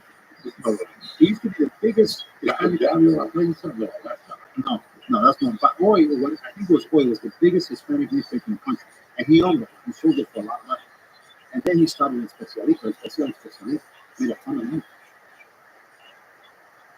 So he's a really cool guy, a character. He's a real cool. Well, that's what, you know, even like, besides the Cubans, fucking what's his name? That is office thing. The guy from the mob, the Genovese guy. Oh my God! Yeah, The mob had an office? Yeah, I saw it. So why did he have an office? Because it's a great place to the have them. Teamsters. Yeah. Oh, okay. So it wasn't like he just had an office to do mob shit. He was a teamster. No, he was a teamster. Oh, But they used to be an Italian bakery on 22nd Central. Holy shit. That was it. And I stayed in 26. I got back from Australia, I think, like 6 months. Maybe, yeah, like 3 months into the 6th grade. I didn't like living in my house. I didn't like that my mom come home late. I heard fucking spirits were coming about. All the ghosts from the burger, the Indians and shit. And one day I said, I'm not doing this no more. I moved up with my friends on 26th and Central. And I would wake up, I'd go to 22nd for the breakfast from the bakery. I'd get a bag of Zeppelin's and a fucking big thing of Italian bread with hotel bar butter. And I'd kill that. And then as I got older, I would just eat Dealer Creek. And we'd go to Tom and Duck. And I always got the toasted corn muffin. God damn. It was fucking on the grill with extra butter and shit. You know, Tom McCann, like Center Ford. Remember they used to punt, pass, and kick off and Center Ford. Right on Kenny Boulevard. Punt, pass, and fucking kick. And it would be with a bunch of fucking little burgers, sandwiches, Union City. Elbows all ripped up, knees ripped up. I mean, I was always ripped up. I mean, all bloody in the whole building. Remember with David and stuff? Don't they ask David? We used to play two-hand touch, became full tackle on the blacktop with snow. Oh my God, we were all ripped up. I would get home on These kids, no, I'm not accepting it. No. You remember the swamps? Fuck yeah! The swamps. I used to go to swamps and steal fucking those things for the light, so the mosquitoes. Yeah, would go away. remember that? Punks, whatever the fuck that is. Where is the swamp? It's gone. That's what the swamps all built up. It's hotels and shit. Where is the fucking swamp? Where was it? It's down. Okay, you remember they used to be a motel down 39th Street. Once you pass Tunnelly Avenue, that new building that we were talking about, you pass Tunnelly Avenue, you keep on going down before you get to the whole new Those are my development. neighborhood. Yeah, Yeah, I remember that. We have half a mile down, and that's the swamps right there. That used to be all swamps where Walmart is and all those box stores down. But the swamp went like, It went from from I tell you, it went from down there all the way to Richfield. absolutely. Because I used to ride my motorcycle. Yeah. All the way to Richfield. Oh, I gotta swear. They had a mini bike. Yeah. I almost killed myself in the mini bike. was it his mini bike? We were hanging out in the county school. I think it was John Bender, David, you and me. We were hanging out. I had your little mini bike. I had never done it. He said, get on it. I said, come on. I got on the mini bike and I went down. There's a blue stone wall. Coming down remember that ramp? Coming down the ramp, blue stone wall right there. I almost totaled that wall. I make the curve. I almost killed myself. Never. That was the last time I got on a bike. The last time I got on a motorbike. I don't blame you. I thought I was going to die. I had no control. I can't believe I turned the wheel and I love my motorcycle. So I had like 8 of them. And I found my mother sold it before I got back from the hospital. Cuban mom don't even play. She took a loss on it. She took like a $300 loss on it. I didn't even get the $300. She just said, no more. That's it. Quickly. No family meeting. Yeah, none of that shit. Kids are nice. They have nice lunches. Breakfast. They have breakfast in school. Lunches. We remember in high school, a little counter. It was 8 inches. It wasn't even a full foot. It was 8 inches in the basement. Gray. It was painted gray with that cement paint. Yeah, you remember about all the way across the basement, where we ran track there. That's where we ran track back and forth. And we got a milk, we got a milk juice, we got a sake tuna. Alfredo and An apple, with a sake tuna. Yeah. Anthony's mother was the cookie lady. She always give me an extra. That tuna. and Nowadays, maybe making about a what sacrifice. it's affecting their Of kids. course, The kind of tuna that way I wanted to try to taste nowadays is the way he used to. McKinley. Yeah, me too. Me too. I love it. I fucking love it. You know, like Jim, you talked about Verona, like Jim. Yeah. I had a class right here. I forget what class that was. I forget what I was facing the room. I don't know if it was the wrestler's class or whatever in the first year in baseball. We saw, you remember when they built the Holiday Inn? Yeah. Okay. So they started building the gym like a year before the Holiday Inn. They finished the Holiday Inn 2 years before they finished our gym. 2 years? That gym was lost. The construction money was just get lost. It took like 3 years to build the gym. It was a box. In the meantime, they took away our blacktop in the back. Remember? Yeah, the just a blacktop in the back. Crazy. Fucking crazy. You still remember Parkland? Yeah, happening. Frankie hit me up there. I gotta give him a call. Give me up for Thanksgiving. Just let them Special, one of the Special brothers died. Yeah. Oh, so you remember Dominic? Yeah, man. You were there. Dominic was. I've been trying to think like when the last time I saw these kids. Like, and McKinley, because after McKinley, a lot of kids disappeared. A lot of kids just Martin. You know, I bumped into Martin Caress 30 years later from Miami, and he came to see me. Because you remember, I never forgot.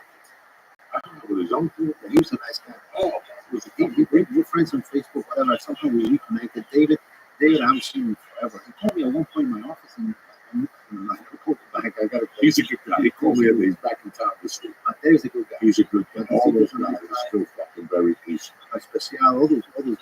Really cool. We were lucky, man. You know, listen, you tell these stories to people that look at you, he comes from a land that didn't exist. Listen, I just moved back. I went to Rothschild a couple of times and looked around. It's my hometown, it's where I grew up. But that thing we had there was lost. And that's what I said to him. It wasn't Rothschild, it was a state of time. It was a state of mind. It was a state of mind for, you know, all those teams were great. Hill had a great football team, fucking basketball team. And, you know, Memorial always had something going on. There was always, what do you call those things, a rivalry. Yeah.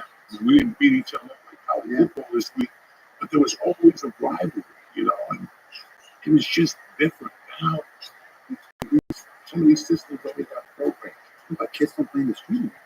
In the corner of 27th Street, I grew up, a little corner, but where Lucas and Ramos lived. Oh my God, that was you, Arias.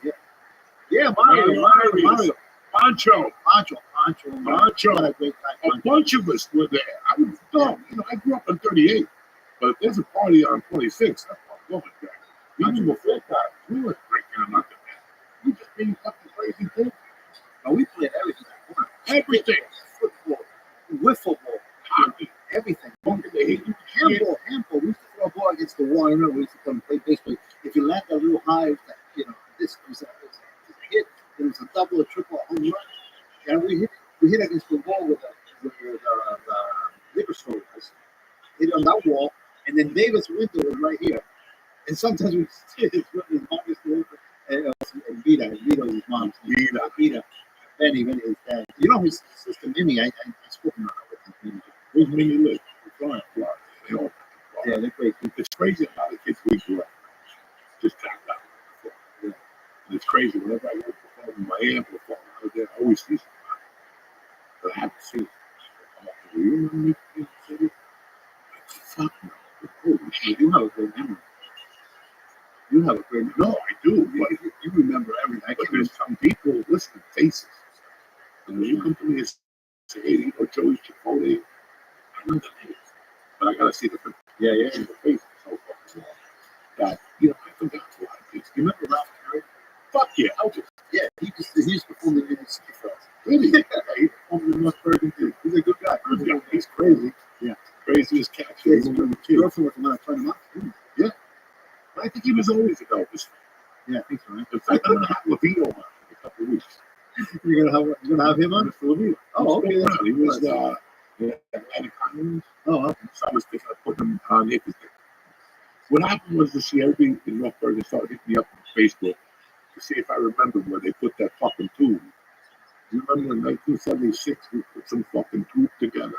Yeah, someone's phone. Yeah, time capsule? Time capsule? Yeah, someone contacted me on that too. Yeah, I called him. I don't know. Let's get this over with. Quick, Let me call Levito. I call Levito. Levito is a fucking tool because it's right in front of the Grand Street. Before you have to walk up those stairs. Oh, really? They put one that the stairs are like this. So instead of going that way, I don't know how much high those stairs. Oh my God. We're going to kill you. Walk up those stairs. And we had to shovel those fucking stairs. So Before we finish, the one story I want to get your opinion or your memory on it, Lucio, is the cab company. The cab, the guy got like he was delivering stuff, like delivering drugs, and they killed him. what's up with our black people? Oh, Rocky. Oh, yeah, man. They killed him. You know, something happened. He invited somebody out, and he was working with the cops. He was helping the cops get bribes or whatever. There was something going on. There's something going on there. And they just killed him? Because there was so much stuff involved. There was bribes involved, there was drugs involved, there was all kinds of I don't know. Is it similar? Yeah. I was a kid. Yeah. He was an undercover cop.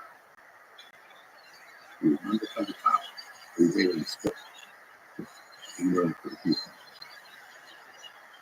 He learned for the people. Tried to shake them down without authorization. Right.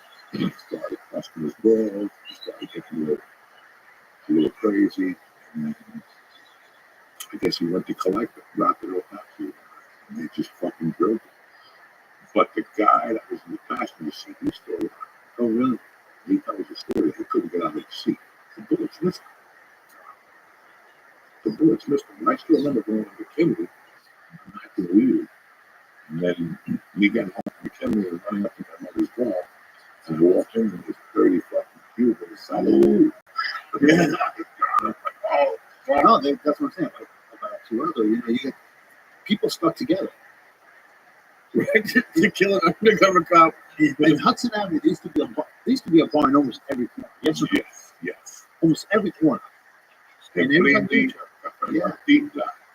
Fucking like one on the corner, the other side of the corner. In fact, I saw something on YouTube here about that area, 57th and Hudson. With, I don't know if you remember Nico. Yeah. Jose from there, who was throwing my hands, I was fucking there. But Union City just has a fucking tremendous, rich history that nobody knows. You know, who's Brian Stack remembers everything, everyone. One day he should write, when he retires from being a mayor, whatever, if he ever does after he ever retires, he should write a whole book.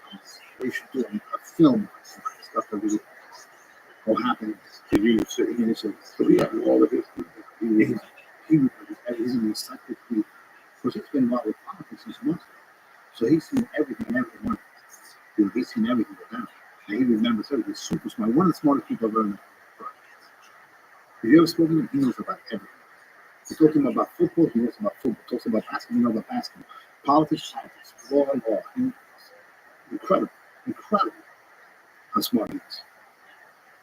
And he remembers everything about the whole Hudson County. Everything about Hudson County. The thing that corporation, everybody should read that book. Pretty much. I mean, Salim Badin was a commissioner. He says there's a couple of things that are not accurate. But Salim's family also involved in the Valdivias. The Valdivias like 10,000, you know? In Union City. Yeah, it's one of the first. The Valdivias is one of the first Cubans that came to Union City. And they, it's like a ton of them. And he remembers everything. But the corporation, I almost had the English. Egypt, he's got a couple of weeks because now we got a situation going on where my 8th grade teacher really was the mayor of New York. He got the third. Why is the mayor of New York teaching in the 8th grade school? Man, everybody. So at the time, now that you think about Einstein, it had something to do with that war. If you really think about it. And something happened over the years, and he got plugged down. So when he saw the TJ was not getting contact, and he goes, battle opened up the door. That's why they all got arrested. I thought battle was 11, some fucking story. And he goes all the way to what happened, and then something crazy. So they gotta come on and talk about it. We'll talk about what it is. He's gonna bring his case on here, I'm gonna fucking get him his attorney. And I'm gonna bring TJ too. And we're just gonna fucking hammer this out. So I have no dog in the fight. I don't know what the arguments about, but they just want to talk about it. I'm getting to those conversations, political conversations. I don't know nothing about unity.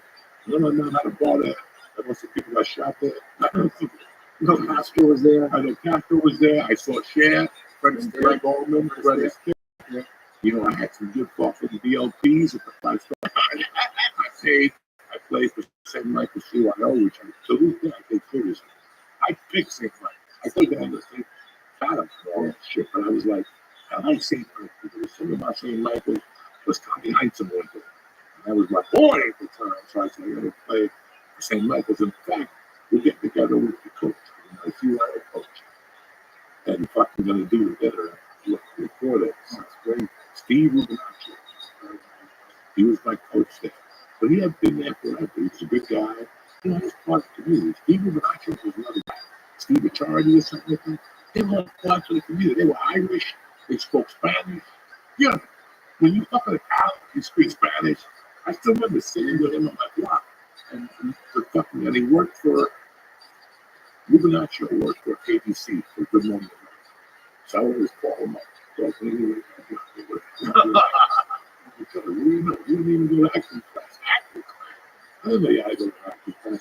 And that's the last time. Wow. And I went to the middle, right?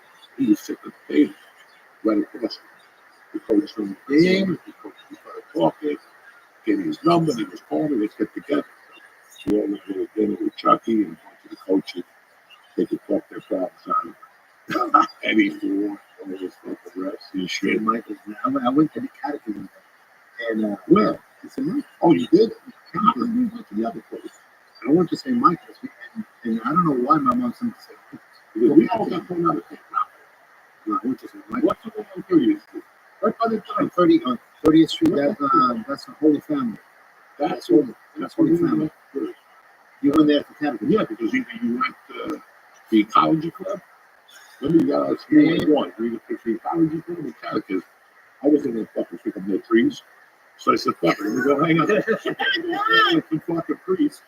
And we lasted about a month later or something. I was like at St. Michael's, and never finished because you had the real nuns there. And I couldn't take it. I said, oh, no, I'm not going back. I was Saturdays or Sundays, whatever day we have to go. I said, I'm done. I'm not going back. You said, one more question. I know you're part of like music too. But I haven't seen no videos. No, I was managing after I stopped acting or I started doing films. I started to manage this band called Maxima Letra, which is the #1 reggaeton band from Cuba. So the guy, the father of the owner of the band, the director of the band, used to be my sound guy for the events in the city for 20 years. So before he died, he got cancer to take care of my son. You know, so I helped with his son. We regrouped the group there and cut out a bunch of records. And then and just before COVID hit, we had a situation where someone appropriated some of our music, and we were taking them to court. We won, and so my friend, my friend won the case, and he won all the awards, platinum, double platinum, gold album, Premio Illinois for everything. He won all the awards. They gave him the awards. They gave him the rights to the music, so he's waiting for his payday now because they gave him all the rights that he rightfully owned. So what happened was we started using the original members from Cuba. We started recording songs here and there and coming out with and editing their videos in Cuba, which is a penny per dollar, So we started doing all the production work and then released the songs with him. And so I stopped performing because I was getting older. I didn't want to be jumping around doing that kind of music. I'm a Broadway. I'm not a reggaeton guy. You know what I mean? But I was the MC. I was good at MCing. So I was MCing, getting the crowd going in Spanish and English and all that kind of stuff. So we were a real crossover. But then we started recording the original bands in Cuba and just getting more into that whole reggaeton thing. And then the guys, now they left Cuba. Two of them left. And then two of them left, and then the other one's still here. Still my buddy, you know what I mean?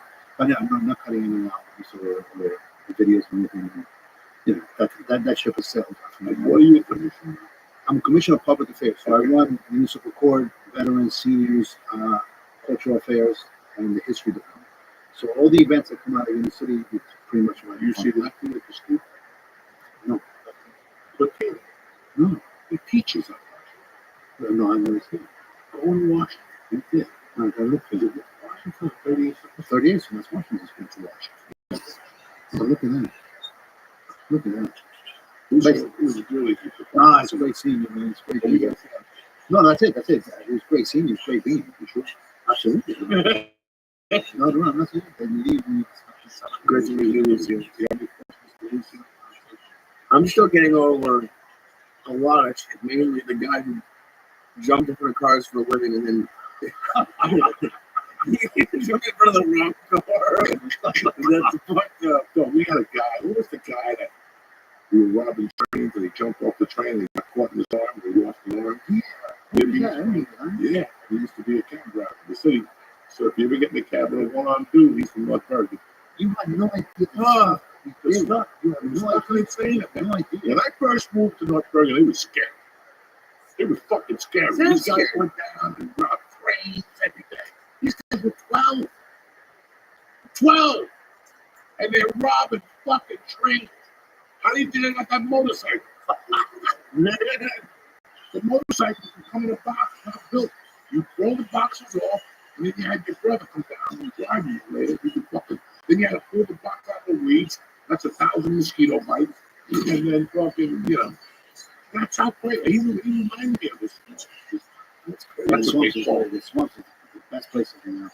The only beating I got from my mom was because I took my bike with a bunch of our friends and we go down to the swamps, which is you're 10, it's old. That's a long way. Then we took it all the way uptown. To whatever West End Avenue into whatever. Oh yeah. And then came back down. My bike kept losing its chain. And I made it at 2 o'clock at night. My mom was good. And then I got the beating all the time. And my dad, you're gonna kill him. You're gonna kill him. Dad was saying that. The one I got one beating, man. I'll never forget it. I'll never forget it. Wish it was a real pleasure. I'm happy you came on. Same here. You get Union City some love because, like I said, up in North Bergen, but man, my dad died in the city. We had the bar for 20 years. They never signed my dad's death certificate. We should talk about that. This motherfucker. I never collected my insurance and credentials. Probably. But they wanted me to go back to Cuba and dig him up. Scrap his bones. I'm doing this shit. That motherfucker's nothing. He's nothing. For $10 million? It was a $500,000 policy in 1966. You were fucking mad. Let's go. We'll do whatever we need to do. Tried to go to Cuba and tried to dig up. People don't understand how Cuba is. People in this country don't understand how Cuba is really. When we left Cuba, we didn't leave only for political reasons. There was nothing to eat. Times are tough. My mom comes from 16 brothers and sisters. What are you gonna eat? So you're leaving because there's nothing to eat. You're leaving because you're oppressed, and they humiliate you on the way out because you have to go work in agriculture, work camps and stuff like that. And we go to Spain, spend a year in Spain, fucking win before you come here. Oh man, people don't know. It's true. The struggle is real. Struggle is real, lad. People don't know the real for Cuba. Not only for Cuba, also for Cuba. I had no idea. I'm happy tonight to come over and talk. It's good to see you. You're a big fucking thing in my childhood. I can't believe we're still here. We all went through as kids. People fucking disappeared, but we're here still in bed. Absolutely. Union City forever, cocksuckers. Don't forget, we're adding some shows. I got the 11th of December at the Stress Factory. And I had the 17th open mic at Uncle Vinny's Tuesday night. Just to keep working on the theory and doing stupid shit. Anything you want to tell me about? Who's next? You can say enough stupid stuff. At least I have. Next week, the 11th to the 14th, I'm with Josh Wilson, Tara Canner, Ken Tracy, all over New Jersey, Pennsylvania, and Delaware. There you go. If you live in Delaware, I know you have nothing to do. I'm dead and I don't feel so good myself. And, it's winter time, so go catch my brother Lisa. I love you, Lisa. Thank you for being here today. We'll see you next week. That's it. 2 weeks for Christmas. I hope you had a great Thanksgiving. And that's it. I love you guys. Stay black, the Church New Testament.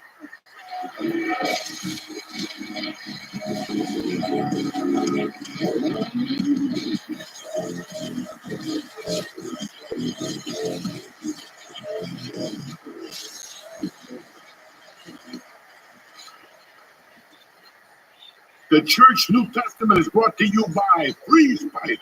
You don't need to wait for snow to smoke out of an ice cold bomb. Freeze Pipe has you covered. Freeze Pipe makes chillable pieces that give you a good time with no throat burning and no coughing up a lung. I love Freeze Pipe. Each Freeze Pipe comes with a glycerin chamber that you put in the freezer. When you're ready to light, you take it out, put it in the bomb. Once the smoke passes through it, your smoke gets cooled by over 300 degrees. Again, I love the pipe. Whether it's the bubbler, the bong, the pipe, the dab rigs, you're going to find what you're looking for with Freeze Pipe. So do me a favor. The holidays are coming. Somebody in your life needs a bomb, whether it's grandma, the priest, somebody. Right now, you can shop at thefreezepipes.com and press in code Diaz, D-I-A-Z, for 10% off your order. Did you hear me?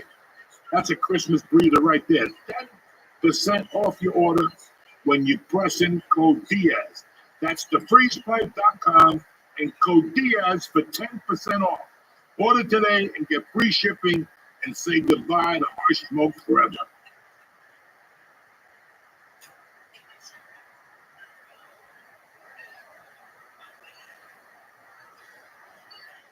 What's happened, you savages? It's Tuesday, December the 10th. It's the Church New Testament.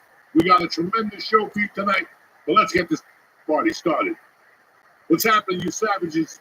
The Church New Testament today is brought to you by Blue Chew. Listen, some people want a hippopotamus for Christmas. Some people just want a big, strong, firmer dick. If you're ready to get it on this Christmas, you need Blue Chew. Blue Chew is an online service that sends a form of the same active ingredients as Viagra and Cialis at a huge discount, like your little helmet's going to get when you take Blue Chew. Just sign up on their website, talk to one of the licensed medical providers, and once you're approved, you'll get your prescription within days. So, listen, I forgot my little package. I always had a little package with me. I take it on the way home so when mama's ready, but that's none of your goddamn business. The tablets are made in the USA, shipped straight to your door. Not even the mailman knows what's going on. So, discover your options at BlueChew.com. And Uncle Joe got a special deal for you today. Try Blue Chew. Lee, tell them. Free. Just pay $5 of shipping at checkout when you visit BlueChew.com. And I'll say it again. It's for free. Just pay me $5 for shipping at checkout when you visit BlueChew.com. Again, that's BlueChew.com to receive your first month on the arm. Visit BlueChew.com for more details and important safety information. I also want to thank Blue Chew for sponsoring the show and making you guys into young Marines. So if your TVs run for your lives, it's over. They didn't put you on this planet just to give up. If Uncle Joey could do it, I can rule the world. That's what you gotta be thinking.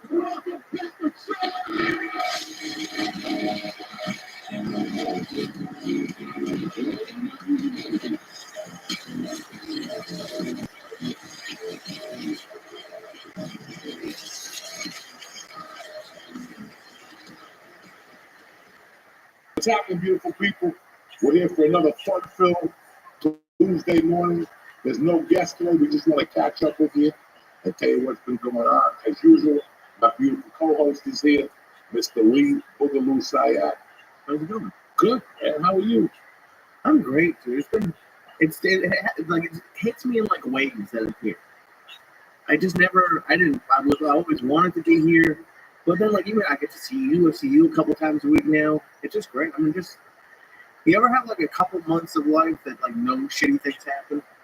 Yeah. In the middle of one of those like nothing shitty's happened, and I just been enjoying it. Like there's ups and downs, but like right now it's like if life was like this, there's no depression. It's funny, life has a lot of ups and downs, and those ups and you feel like that.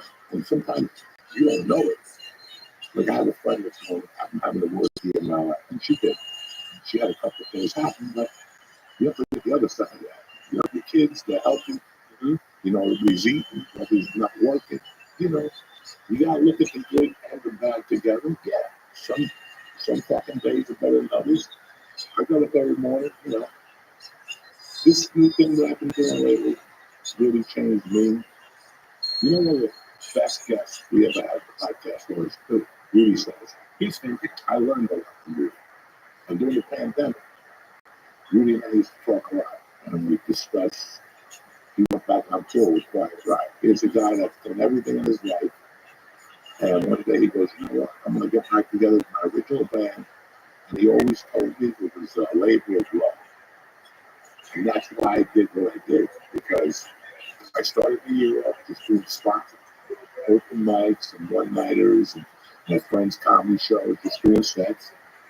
And I would sit and say, unless I want to go to an open mic, it's not going to work for me. If I'm going to start this bad thing of just doing comedy for money, that's not going to work. I got to start doing comedy because I fucking love it. And I'm to the point now where I'm in love with comedy. I'm not in love with the business of comedy. So I had to separate all that shit. Right. And what happened? And for those of you listening who've never been to an open mic, all people at my level want to do is get out of open mics. And if you ask 100 headliners, there's not going to be many of them who want to go back to open mics. So you said that like if you don't want to go to an open mic, you're not going to want to whatever. No, I don't want to go to open mics. I still go. Like go to an open mic is fucking sucks. You know, it's like riding the subway in New York. You can take a limo. Really, that's why you take the subway mic to do a fucking walk. I think the open mic might be the bus. The fucked up bus. An open mic with my kid, how shitty your life used to be when we first started. Like I have, you know, I do those open mics in Freehold. I do them on that Uncle Faye's next week. I don't do it for me. I do it because these young guys do not want to say that they open for me on their resume. You know what I'm saying? And number two, it's a solid open mic. It's not like an open mic with nobody there. As a comic student for years, we just go to these spots and do comedy, and there's nobody there but other comics. And they throw smoke up your ass. That's a funny joke. No, it's not, okay? There's always that one dude who's like a bird victim. He's in the second row and shit. He goes that. You know that customer that goes to the bar every fucking week? You always have that one good guy that's in the front or good row. Besides that, open mic sucks. So that's why I told Dino, I'm like, Dino, let's do an open mic at Freehold. There's a lot of action down there. They got a little room. The little room was great. And we could do it once or twice a month. And the headliners could come down to the headline, try them in material for 30 bucks, get a little paycheck. And everybody gets home by 9:35. Everybody gets, you don't have to stay there till 11. What am I going up? You're number 38, and we're on number 3. Fuck! You know, you gotta work the next day. Dude, that open mic that we did with Franco, for some, and they were good comics. It's nothing against their comedy, but for some of the people who were there and performing, that would be like the biggest show they ever did. Yeah, and it's so cool. And that's like, what makes somebody today. Yeah. And comedy. Somebody's gonna make good there. Somebody's gonna call you and say, hey, what are you doing tomorrow? I got 2 days of a movie shoot for you. And you go, why did you pick me? Because a couple weeks ago, you put a couple open microphones on stage, right? And you paid like 2 or 3 of them. It's now you make it professional. In their mind, they've been taking a beat. They got to pay for parking. They got to pay for the soda. They got to pay for everything. Now some guys giving us $40, $20, you know? Because I remember the first time somebody gave me $20 to do comedy. I almost shot myself. Yeah, I couldn't even do the speed limit on the way. I was like, I couldn't wait to call my friends. I'm a pro. You're not a pro, Joe. You're not pro. But now you feel like, I remember when I came to do ScanFest years ago, way before the pandemic, Felipe was headlining Caroline. And he called him and he let me do a guest set. They gave me $30. I got it. It was I think my first paid set in New York. I got $30. I got to perform on Caroline before it closed. I didn't know it was going to close. It means, like, that's the coolest thing for me about going on the road with people is, like, I spend half of my thinking about what I'll do for people who are looking for me. Like, 'cause you've been obviously great to me. Josh has been great to me. Everyone, like, honestly, I haven't really had a bad net. I've had some people who I didn't love, but they I want were to work with people who are just miserable fucking people. And it's just fucking miserable. Things can work out for you. And now they go to a small town and they pull their weight. You follow me? Because in LA, nobody talks to them. But now when they go to Kansas City or Wyoming, they're like, fuck you guys. I don't have nobody cursing. And you're like, what happened here? You know? Me, the comedy is not a money business. It's a making somebody's day business. Life is a making somebody's day business. And it's just simple things with comedy that I remember. You know, you know how all I remember about comedy is feeling fucking bad for every time. And you feel shitty about yourself. You go, you do a spot, and you gotta go to your job in the morning. And now this guy's telling, and in the back of your head, you're like, I can't wait just to stand up comedy. Now you start losing, like, you don't care about insurance. You don't care about the rent. You don't care about your car payment. You're like, I just don't want to do this job anymore. And I can't wait to work as a professional. And I remember somebody told me, Martin Lawrence is making $10,000 a week as a host. In 1990, he was making $10,000 a week as a host of comedy or whatever was on HBO. That comedy show. And I was like, $10,000. When I started comedy, what I do for $10,000, I would slice your fucking neck at that time on stage for $10,000 fucking dollars. $10,000, and you sit there and go, because we're losers. You go, well, I'm gonna go get that plateau. That's what you say. You go like, that's great for Martin Lawrence. It must be a great feeling, but I'll never hit that plateau. You know, and that's how you look at it. And 20 years later, you're not getting 10 grand, but you're probably getting 3,500. You're like, damn, it feels good to be a gangster. Holy shit. It's cool. Anytime I get a check from any comedy club, like $400, that is cool shit. Yes, it really is go. And I know people at home go, somebody gave me $30, that's cheap. No. There's people that don't give you nothing. Yeah. There's places that you go and you get the dinner tab, it's 100%. You had to drive there, park there, and now they charge you $28 for the fucking scotch out salmon, some fucking dry piece of salmon. They caught on some pencil. Well, anyway, what about trying to eat a piece of salmon from the comedy club? It should be shot already. Okay, don't eat salmon from the comedy. Don't even take the chance.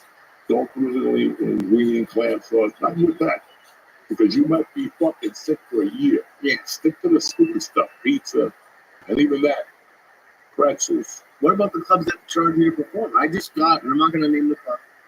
I signed up for a show, and they said if you brought a certain number of people, you would definitely see the booker would watch you. I didn't read far enough down, but you needed to bring a certain number of people to perform. It was a forum prayer, and they wouldn't let me perform because I was just trying to go to do something. So the fact that anyone gives you even $10 is great. A lot of times, I just go, like, people ask me, like, how much do you get paid for or something? I didn't ask. And then when they pay you, like, I got $100 the other week for doing a show at a dispensary. That was fucking awesome. But it was like a Hanukkah morning. It was just a surprise. Like, I'm at the point now of comedy, where, like, any money is just, like, money you find in a jacket. It's like a surprise money. Yeah, you look at it like that for years. You're like, oh my God, finally. You get my car payment to comedy. You're like, wow. And I can take my car payment and do $1,000 a week. Wow. You understand? Holy shit. So Kareem, I'm so happy. I'm happy that I never had anything. The worst thing I have is food. But I can't imagine trying Food. You don't even know what's in your system. What put in there without you watch. Put in what? Huh? What did you put in my thing? You've done heroin. You've done Oh, I know that. You gave me cat tranquilizers. I gave you fucking my toenail dust. I shaved the toenail, put on your little joint. You're there smoking like Benihana, looking good. You know what I'm saying? We've had some interesting fucking guests, man. Oh, yeah. The last few weeks, and it was a breath of fresh air. I got more of those guys coming in, but I wanted to give you guys a breather just to inhale what you saw the last couple of weeks and get ready for what we got coming up. You know what I'm saying? Like, it's just, I got a lot of these guys that come on. We're going to tell a lot of fucking secrets. We're going to talk about shit you never heard before. And that's what this is about now. This isn't about, I don't really want big time celebrities in here. I don't want half the people you see. You know, every day I get emails. Put Theo on. Listen, if I put Theo on, it's the same shit everybody else is doing. Right? So for right now, we're going off a different fucking set of rules. Listen, man, everything's changing. I mean, everything is about to fucking change. It's December 10th. You got 14 shoplifting days. Enjoy it. Have a good time with your family, because shit's going to change January 20th. I can't wait for the 21st. You're going to wake up to fucking a bunch of Spanish people flying through the air. What's Corey? Helicopters. What's Corey, man? Run. You know, and they're scared. People are fucking scared. If you've seen the fucking Mexicans are starting fucking to leave on their own, like, have you noticed that? Go to a restaurant. They're not as quick as they were 2 years ago, even before after COVID. That's it. I just went to Home Depot today, and the Americans didn't know what I was talking about. No, Spanish people are scared. They're like, you know what? We're going to get thrown out. You know what? We're going to leave on our home. Why are they going to have to put me in a cage and some fucking guy with leprosy down at that fucking border? You know, I don't think this shit either. That's going to change, and my heart goes out to everybody involved. It really does. It's going to be a fucking horrible weekend already. Mayors are opposing it. The police people are opposing it. You know, and it's going to be interesting. A lot of things are going to fucking change. But me, I'm fine. I'm golden like a motherfucker. I ain't on the D list. I ain't on the Epstein list. I ain't on nobody's list. How good does it feel not to be on the list? No, it's a bullshit. It's all bullshit. Like last night, they released more info. This poor bastard, Brooklyn Zone, fucking Brooklyn 666, whatever, Brooklyn 99. He raped a 13-year-old girl. Now these things are going to come out. At the end of the day, nobody really knows what the fuck happened. I love Tubi TV. You put the TV on lately? Diddy's Takedown, episode 3. They haven't even got a court yet. And people are just speculating, and this is why I thought, you don't know what happened. And right now, people are fucking coming out of good work. Now you're going to hear all the lawsuits. How many fucking lawsuits did Diddy get after the video came out? They throwing Cassie around. Right now, they all want to raise their hands. And you know what? This goes back to the old rule. And I hate to say this, but if you get raped on a Tuesday night, you're going to be at the doctor's office Wednesday. If you didn't go, or somebody told you not to do it, or whatever, now you're going to come and it makes your tough hard. It makes your case harder. And it makes so many fucking things harder now. But a lot of things are going to fucking change. But for you people who are waiting for this, who's on the Epstein list? Listen, you're never going to see it. Just go play the ticket. Try to hit the 3 numbers on that. You'll be fine, all right? Don't worry about Epstein. So I can't wait for the Diddy. It's all bullshit stuff. They're never going to release it? Who knows what they're going to do? You know, everybody wants them to release the list and go, I knew Oprah was a freak. Look at that fucked up, you know. Look at how she's pet that little boy's hair. All that shit, you know. Listen, guys, there's so much money involved in that circle. I just don't. The thing I don't understand about Diddy, and I haven't followed any of it, is why is he in charge of music? Like, I know he was big, but like, why is he killing? How is he supposedly in charge of all this now? Listen, when you throw big parties and people get fucked in the ass, you can tell a lot of people what to do. You know what I'm saying? You ever think about that? You know, right now I'm a comic. People come up to me and take pictures with me. Can I take a picture? Can I take a picture? Can you imagine if they knew I had parties where people get fucked in the ass and rubbing baby on themselves and shit? You know how popular I am? So did you ever think of that? Maybe he was popular because he was throwing the best parties in the fucking world. Yeah, but I wouldn't. You want to go to a party where there's a chain and get fucked in the ass? No, and I didn't go because that's not my circle. But, you know, when you're talking about the fitness, you know, like Lady Gaga came on, and when I felt things were going to listen, Lady Gaga stopped. I really like a train wreck. There ain't one motherfucker I don't love a train wreck. It's a natural impulse. It's natural. Can you imagine at some party, go to some fucking Gentile, go to the State of the Union, There's some being also some blondes like fucking and sucking in the corner. What are you gonna do? What are you gonna do? You're really gonna it's time to leave. You're gonna watch that blonde suck that pipe and watch all the women go, oh, she's disgusting. No, she ain't. She's doing what you should be doing. Instead of worrying about Oprah and the View and who's Joe Rogan should date. That's what you should be doing. That's the problem with America. Nobody's fucking and sucking no more. If people will fuck like at night, either you fucking suck or you stand and watch CNN. You know what? And now you, there's the immigrants there. Go fuck your wife. Go eat her ass. What bad thing can happen? But that's the problem. Our heads are in their asses, Americans now. Like this list is going to make you money. This list is going to do something for you. What's this list? What do you care? You're never going to find out. They will kill your mother before that list comes out. They will sell you. They will take you down and go to the alligators before they even think of releasing that list. What the hell is this fucking list? How much money does Jay-Z have, guys? He's about to give $20 million to Hell's Kitchen. What do you think he pays an attorney $250 an hour? He's got fucking 20 attorneys at $1 million an hour. They don't even budge him. Because you'll get Beyonce, keep singing, bitch. You know what I'm saying? Country, let's go with Chinese now. Let's do something. You know what I'm saying? You didn't win the album for the Grammy. Let's try Yakira music. It's like Shakira. Yeah, Yakira, that other one shaking her ass. Like I'm supposed to be impressed. Forever, forever. I don't like that song. No. Dude, Shakira, when I was like 12 and she was shaking it, like there wasn't porn like I could see back then. That was basically porn to me. You don't like Shakira? Don't look at me like that. She's hot. What's wrong with Shakira? Nothing.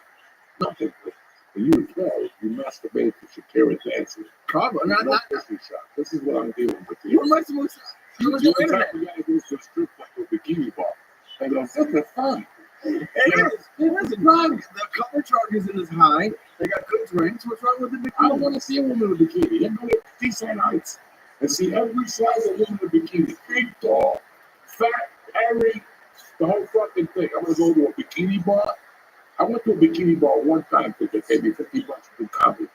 What happened there that night? Guess who I saw there that night? Who fucked the most women ever? Who? Will Chamberlain. Will Chamberlain fucked over 10 million women or some shit. Jesus. He was there. Now, I could have followed him around because I know he's going to get his picks up. Right? I could have followed him around and right? And just to watch. Well, maybe they get in there with him. Maybe they shoot him the Cuban Negro. I don't know. At the same time, when I saw Will Chamberlain, I said, it's time to go. Because it was all light with it. And I don't want to see a fucking black dick shish about a skinny LA women. I love to see that. Like a guy, black dude with a big dick. Just goes through all those skinny women. And he's got the dicks going through that monkey, coming out that muffler and falling in like a fucking spare rib. Oh my God, that's a fantasy for me, but it's not really. I did mustard yesterday. Oh my God. But it's the truth. What do we want as Americans? With black chicks? Did you see fucking Price Mitchell? Did you see the other? When he beat up Klein, he got up and goes, I'm sorry, Joe Rogan. I'm sorry I said things about you. I apologize. But there's only one man who can make America great, like Jesus Christ. And you know, what did Joe say? Joe just looked at him like, oh my God, I gotta stay in Texas now. Oh my God. Dude, speaking of the bikini stuff, have you seen like they have like barber shops, you can go coffee shops where like, they walk around in bikinis? Does that sound like fun to you at all? No, not at all. It's like going to Hooters and seeing you with stockings on. I'm supposed to have a party because she got stockings on and she got her legs in the top. I don't want to see that. I want to see a waitress not nude, because you have to have imagination. Right. No panties, and she walks, people can't fall on the floor like fucking like Africans throw flowers when you walk and you're a king. You know, see coming to America. Yeah, we're gonna say, You throw fucking flowers. You know, I want something more. It's like when you go, you know, a place, chicks got like a bikini bottom, but it breast her out, and she's got two things on her nipples. But they say pasties. What are they called? Pasties or Pasties. It kind of, you sit there for an hour going, Remember what a nipples look like? Like, I don't go to strip club. I tell you what. Because it started in Vegas 15 years ago. I used to work for a sports company. They take you to a strip club. And I was hard. I don't think I was doing poker the place with the guy that was like us doing drugs. But I'm sitting there. This is a true story, guys. I'm sitting there. After a while, I gotta go give some dollars to the girl. I'm not sitting here. I might as well walk there. Everybody else like looking at each other. A bunch of idiots. I go over there. I'm trying to give dollars to the girl. And then she starts shaking her ass. I notice something. She's beautiful. For starters, beautiful body. But she's got the tightest little white on her ass cheek. And I'm trying to bust this motherfucker. Like, I would give her anything just to pop. You know those little pimples, and you know they're going to go. It's just a tight white head. No redness, no nothing. You just go, and it's a little thing on your nail, and you just wipe it on your pants. This chick had an ass that was tight, but that pimple was even tighter. And it was driving me fucking crazy. And now when I go to strip clubs, I always look at chicks' asses because I always think they got a little pimple on their ass to see what's going on. How much would you pay to pop this pimple? A small point. And what would you have gotten from this? Just to pop a pimple and it was all out. Did you ever think of that? No. I've never wanted to pop it on the pimple. It's just so weird how we want all this stuff, and 2025 is going to be a fucking interesting year for a lot of people. A lot of people starting to leave, some people stay. These idiots, huh? Don't believe it. You'll be back. You'll be back. I'm going to leave because my human rights it's not a country for women no more. Okay. All right. What are we going to do? I've only been out of the country a couple of times.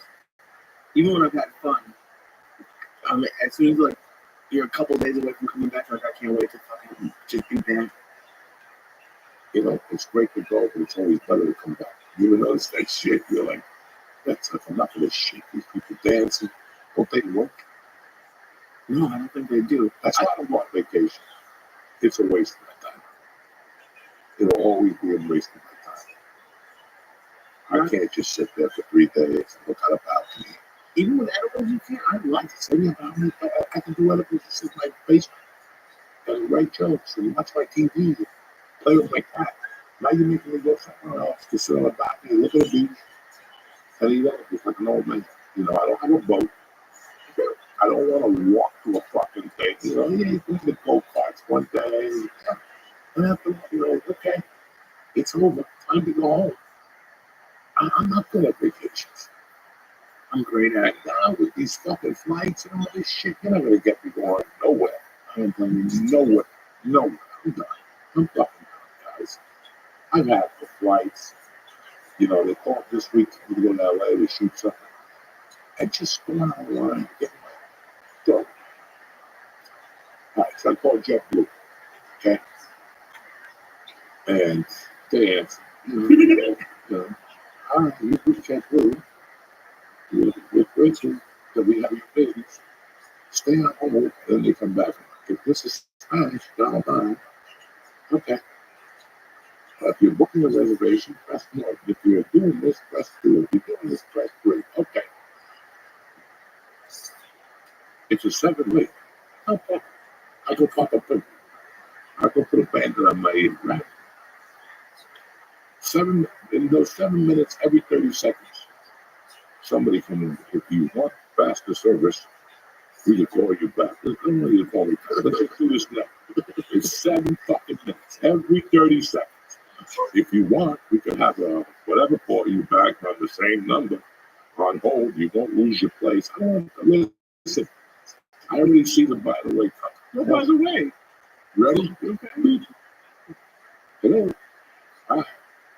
I want to know how come there's no flights out of Newark? If I can book a flight from Newark to LA. So she was from a complete different fucking country. Yeah, and what you heard was like sewing machines. There was drones going on in the background. Because she was like, "What's your name?" Jose. Okay. H-O-S. How do you spell that? And then I listen to me favor. I just have the fucking my code for Mosaic. So I just have my Mosaic code. I can't find my fucking card. Give me your email, dog. Give me 18 minutes. BS, no. BS. BS. BS, B. V. No, what's my name? Jose Diaz. Okay. That's a start. Diaz. D-I-A-Z. So they make it uncomfortable for you to do anything anymore. Yeah? You get anxiety. So out of all the people, you can't put a white chicken on there just to talk to us and get this out of the way. Because I was lost. And again, I love fucking foreigners, the whole thing. And you gotta give them job. First of all, this was outsourced to fucking some fucking Pablo Escobar's hotel and marketing's office. I didn't know what this lady was saying. And I asked her, I was español. I'm gonna do. You know, she was saying something. I'm like, man. I'm like, now I gotta deal with this shit at the airport. My boy told me that if you fly to United on the Newark, you gotta stand in Terminal D and give your luggage up. I'm not in the mood for all that shit. And if I get to the airport, you tell me my flight delay, listen, wherever I was going, then I gotta see me. It's just a delay. Yeah, I'm done. Like 3 hours, I'm done. Give my luggage back. Give it back. Here, take the money. Take it. As a matter of fact, take the luggage. I got to sleep out. Take the luggage. Mail it to my house when you get a chance. I don't need anything in there. It's 2 days of clothes, socks, underwear. Ain't nothing. I got my weed in my nutsack, and I got my edibles in my nutsack. I swear to God, I still keep it in my nutsack. Remember last year, 2 years ago, right before the pandemic, we got stuck in Atlanta. Yeah. It was a fucking all day. And these motherfuckers are calling me free. Well, we could send a helicopter for you, a private plane. I go, and we're going to pay for that private plane. For me to break even, to get there in a rush, to do a show, get the fuck out. It's done. It's canceled. They kept calling every 30 minutes. We get you there. We got you a train that'll drop you off to a helicopter. And some guy named Jed will take you to. No, it's over. Yeah. I've been sitting here since 6 in the morning. It's 4. What are you going to do? You think I'm going to move to tell a fucking joke now? Yeah, that's 10 hours at the airport. Yeah, I'm going to just get on stage and be fucking, Johnny Brimbo. whatever the fuck that is. Yeah, it sucks. But do you ever have? I had a really great experience somewhere, and like it made me like hopeful almost. What experience did you have? I went. Well, you called me. I went to dinner 2 nights in 1 week, and you called me Johnny Dinner, which I thought was hysterical. But I went to a steak place. I've never been, and it wasn't expensive. I went. You ever heard like the Michelin star, like the fancy? Yes. I went to a steak, and it was like the best meal I've ever had. You wouldn't go because I will be honest, it is a Korean steakhouse, so they give you the kimchi and stuff. But you can just tell them not to eat it. It can't be fucking normal. It is normal. It's a whole two countries. Korean steak. It's great. It was great. Never. Wait till you shit. It was days ago. That's where you got the pink eye. No, it's not. That's where you got the fucking. It's not. First of all, it's not pink eye. Yes, it's it is. Dye No, from it's not. fucking some. That's where you got the pink eye. It's not I knew it was a by the way. I mean, I think Gladys and more steakhouse. We don't pick no restaurants because there's always about it. He's the easiest guy to talk to anything. I didn't talk to me. And then he'll fucking yelp it and he'll listen to a stranger. And I already knew it because of by the way. I'm going to dinner at Cote. It's a steakhouse. By the way, I knew. It was so good. They made. I've never had wagyu. You didn't? No. You ever had? Yeah. That shit right away. That meat is so fucking rich. Yeah. I mean, They give you 1 ounce. The 2 times I've had it, I didn't even leave the restaurant. I swear to God. I had to go right in the bathroom and shit and come out like I gotta get out of here. That was fucking. It's too rich for Uncle Joy. I flew over that shit. It's richer. It tastes like Short rib. I eat a lot of short rib. I like a little short rib on a pasta, and they give you that big slab. It's like a fucking boost. No. What happened to me in short rib? It's just too heavy. That's it. That shit I could eat when I was 25, 34. I ate a piece of fucking short rib. I had somehow, I went somewhere and I had the short rib on the pillows, not the one from my brother at the joint Redback that the kid trains at our school. No, Chef, whatever, Phil. What is it? John. Chef Phil makes a fucking tremendous. You went somewhere else, there was on the menu, there was on the throw you a couple of, I ate one, I had to go right to the bathroom and Went right through it. The meat, bro, this is a great restaurant I went to. It's just too rich. It's just too fucking rich. You know, it's just too much. It's just a steak with fat. That's what the Koreans do. First of all, that And makes then now they call it for me. You go to eat it. There's a war going on in Korea. You go eat at a Korean steakhouse. There's martial law.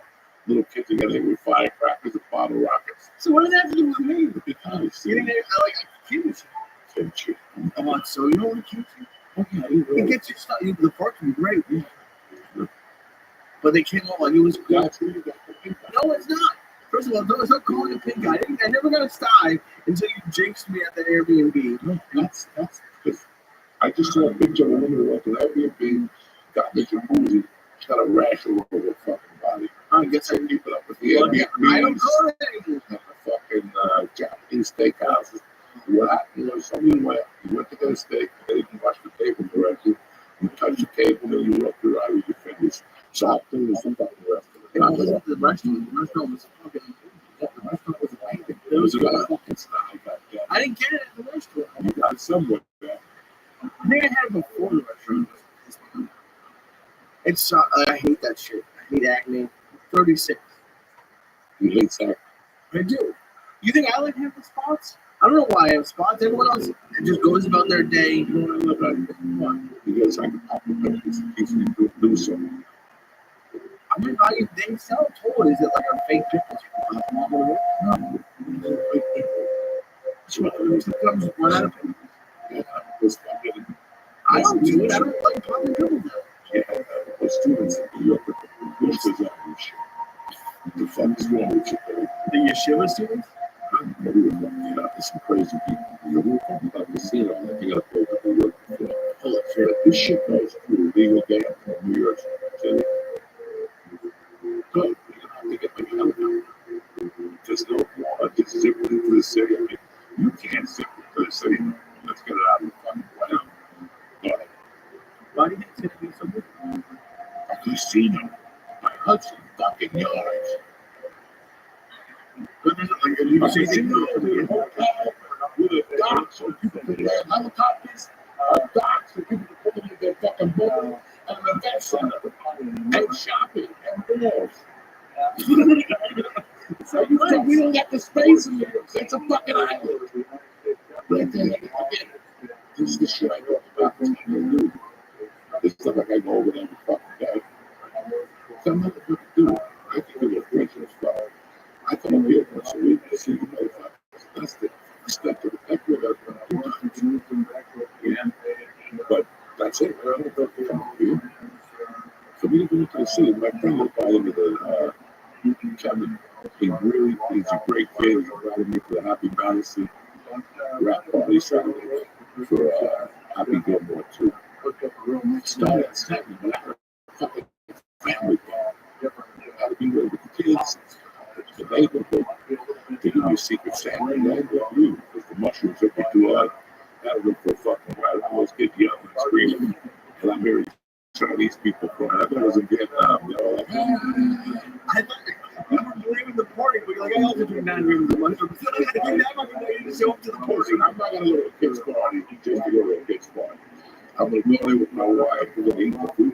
We're going to pay. No. The shrimp barbecue. I love the fish. Everybody's eating chicken. It's got to be barbecue. I was digging 3 of those shrimps at a time.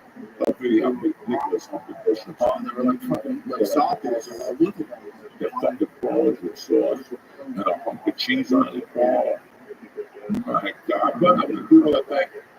Nick today could bring the fucking Fioris out of home. Nick's been doing some Italian fucking ham, some redwoods, and some prosciutto for later. That'll get your asshole off from under that football. And that's it. That's it. Nick's been great. Nick, yeah, give me some money. It's Joey's nephew. I will say, Nick, and I'm not trying to, you don't have to go on the camera. You don't even know what you did, and you really didn't do anything. We went out to eat yesterday, and you ordered calamari and fried shrimp for Taylor, and Nick pulled what I want to do as a fat guy, but I had never done. There were 3 fried shrimp on the thing. He took 2 of them. And I was like, motherfucker! I was so pissed. I wanted one of those goddamn shrimp. That's something with like skinny confidence can do. You can just 2 out of the 3 shrimp. Another one? it's been great. There's like I'm sure your buddy George. Time your other friend Nick has been great. There's been a lot of as shitty as like the world is. There's a lot of people attending real fun meetings, and like seeing the difference between like the people we have around, people health, and like even your neighbors at like the park shows or all of your neighbors are people to see. Man, people don't understand. Man, I like the big problem. Like, you should do this, or you should go on the road on Fridays, or you should do this. What do you do before you invite me to come to Jersey, stay with me for 5 days, and ask yourself, what do I need to do? It's the point of my life. I'm just being very honest with myself. Where do I need to go? I know who I am. I know my age. I know what I'm capable of doing. I know what I'm not capable of doing. And one thing I don't like doing in life is not being able to cover this book. I'm going to put it on my life. I'm just having too much fun. And it was a state of mind. Oh my God. See, stand up to me used to be a business. And it's great. It's great to take things seriously. But comedy is about life. But if you ain't laughing on the ride, if you ain't laughing at the event, if you ain't laughing with your friends, it's not going to do. There's no Hollywood in fucking comedy. There's no Hollywood in comedy. And that was the mix-up for the first time in my life. First of all, I never cared what people thought. Like when you go to Hollywood, they'll tell you, Nick, you gotta get rid of that joke because it doesn't represent the TV show we try to put together. Listen, I'm not trying to put together a TV show. I'm just trying to make people fucking laugh. I want them to leave here, not because I have to put a special set together, or I can't touch on this, I can't touch on that. I'm not talking about what I thought everybody should talk about. I don't.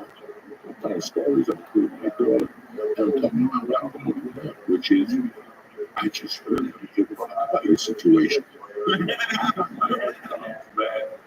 I was just on antibiotics for 4 weeks. Do you know what that's like? That's a punishment. You don't even know until you get off. I've been off for maybe tomorrow.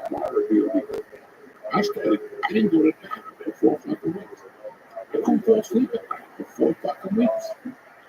You know, and it's my year or whatever, but I'm having a great time with my daughter. Yeah, I took it to the comedy show. I took a Tuesday night to a comedy show with me, and I took a Wednesday night, and it was hard to take a Wednesday night because I knew what she was going to hear. And I knew what she was going to say. I didn't smoke in front of her. There was no reason to smoke back then. She saw the mushrooms in the bag. She looked the other way. She's 11, and I told my wife, I told everybody, I've worked 23 years in LA, 3 years in Seattle. I saw a lot of insecure women, and I saw women that their parents never spoke to. Their dads never sat them down and said, are you fucking crazy? Bringing that shit out in here? You know, like just different things. They tell your daughter, like they realize what the fuck's going on. So for me, it was like, if I go back to that, I can't go back to my whole life. I gotta spend time. I gotta spend time with her. And I give it to her, and she had a fucking laugh at the old night. So I'm like, this is not good. And the next day, she heard me talking to my wife. She was with that little kid. She was with me. Then I would call my wife, and I'm like, what do you think about that? She's like, Joe, she's 11. If you think she's mature enough, let's give it a shot. And she fucking banged out. We had a good time. She laughed. She talked about it. And I could see that she grew. You watch her grow. It's funny after you do something like that. She looked like a little adult. She was dressed like an adult. She has a mascara. She was a fucking. She make her money. Yeah. You know, she came over. My mother agreed to go. That's what my mother looked like. The mascara going down your face, the sweat. My mother would come in a green with coke rings and fucking the black thing leaking and fucking. You know, I'm not saying you had bad shows anywhere else, but do you think there's any like correlations? I think you had the best shows that I've seen you have in Jersey City. And it's not the material, it's not the content. It's not the content. It's not what they do. They'll do it. I'm gonna still give you the best show I can give you. But I don't give a fuck. I can't worry about them. I just can't. It's a different state of mind. I'm doing it for me. All the jokes I want to. I'm doing the schedule I want to do. It's not, the end is for real. We're thinking about a Friday night. Not really. Not really. And you know what? Next time you ask about Friday, I'm going to fly you over. And I'm going to show you my family on a Friday, but this neighborhood does on a Friday. You tell me you have your dad to tell these people. It's time for me to go. I don't know. I don't even want to do that.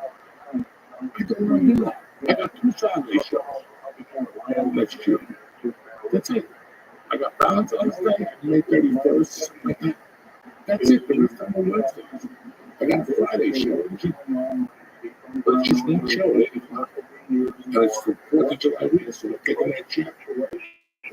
God, you didn't see me till fucking the 8th of the 9th when I'm out of fucking everything else, This is the time of year I'm already making a plan for this shit. Like, I already have my plan.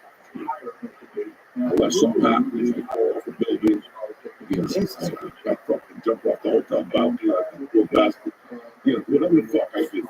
But they blame it on drugs, the singer, I go basket. 20-something years old, he got too high. You know why? Because he didn't walk in North Berry. He would have been prepared. He would have been high. When you're fucking 18, you would have lost your mind. The guy delivering drugs, I had to put that poor bastard in jail. He's just a bum. That's what bums do. Yeah. It never happened. I don't know. Anyway, we're going to break for a quick ad. We'll be back. Come on, guys. I got 16. The dealer got fucked. Should I hit or stay?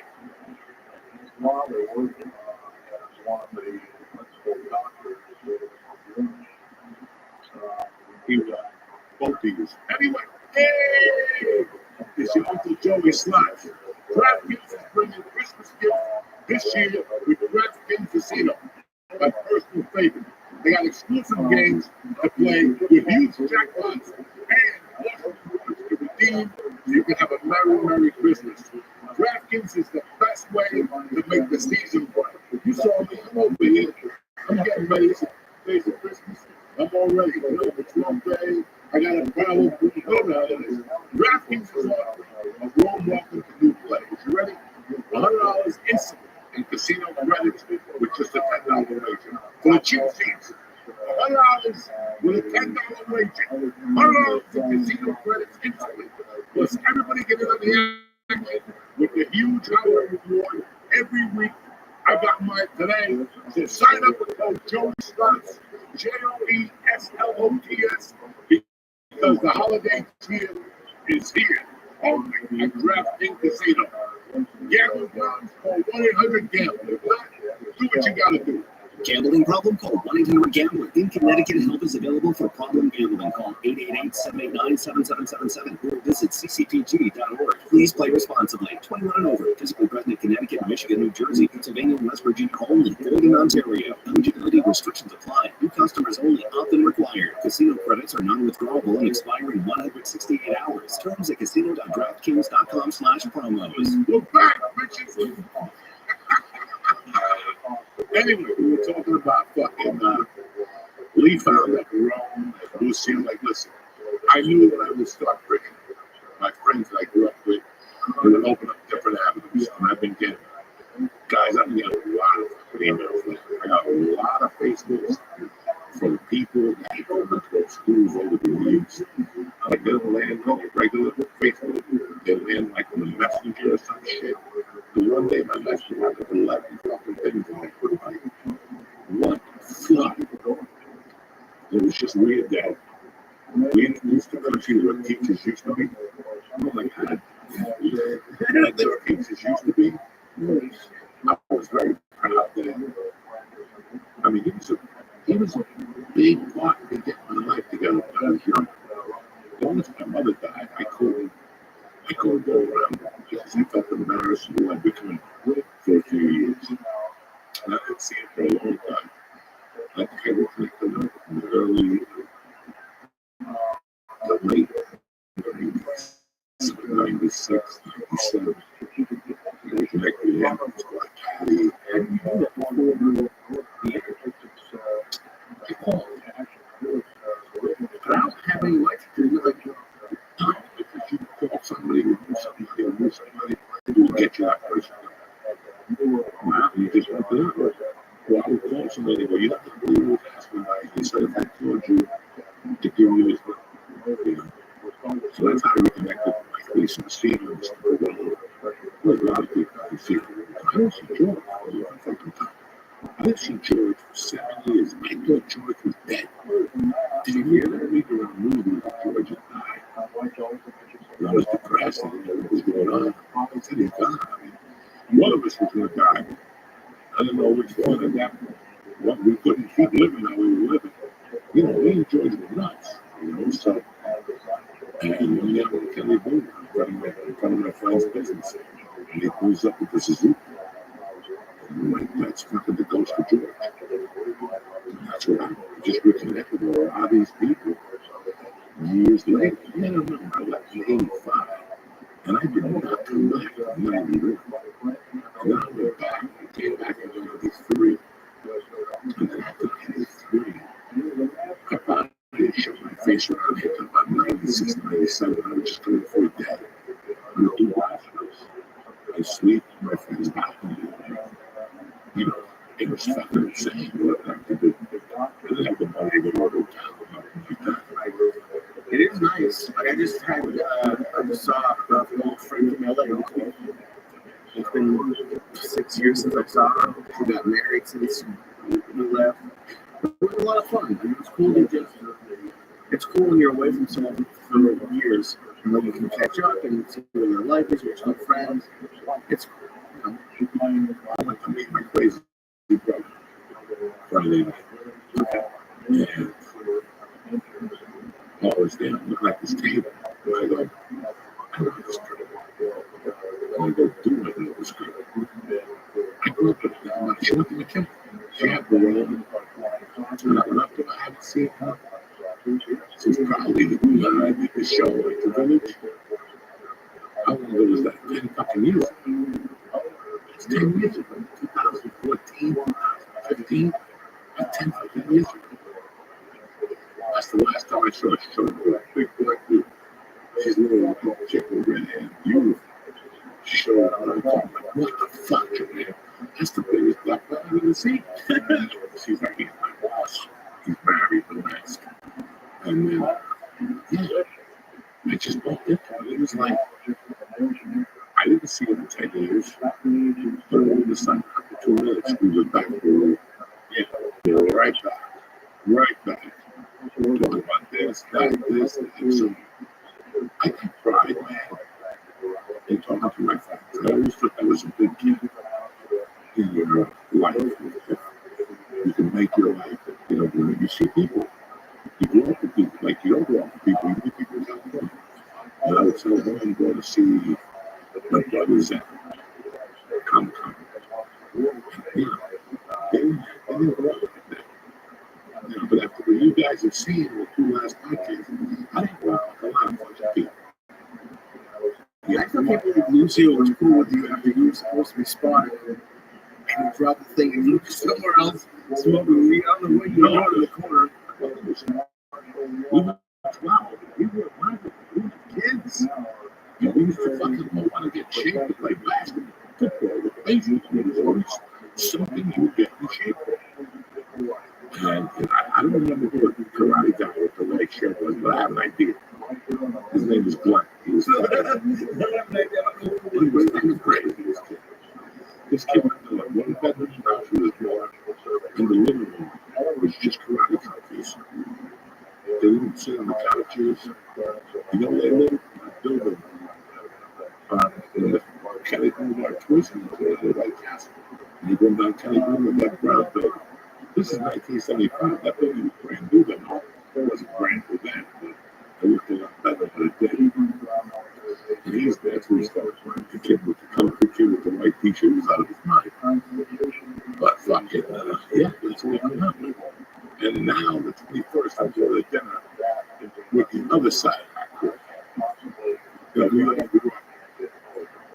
karate or what? in Northbury, I go to McKinley School.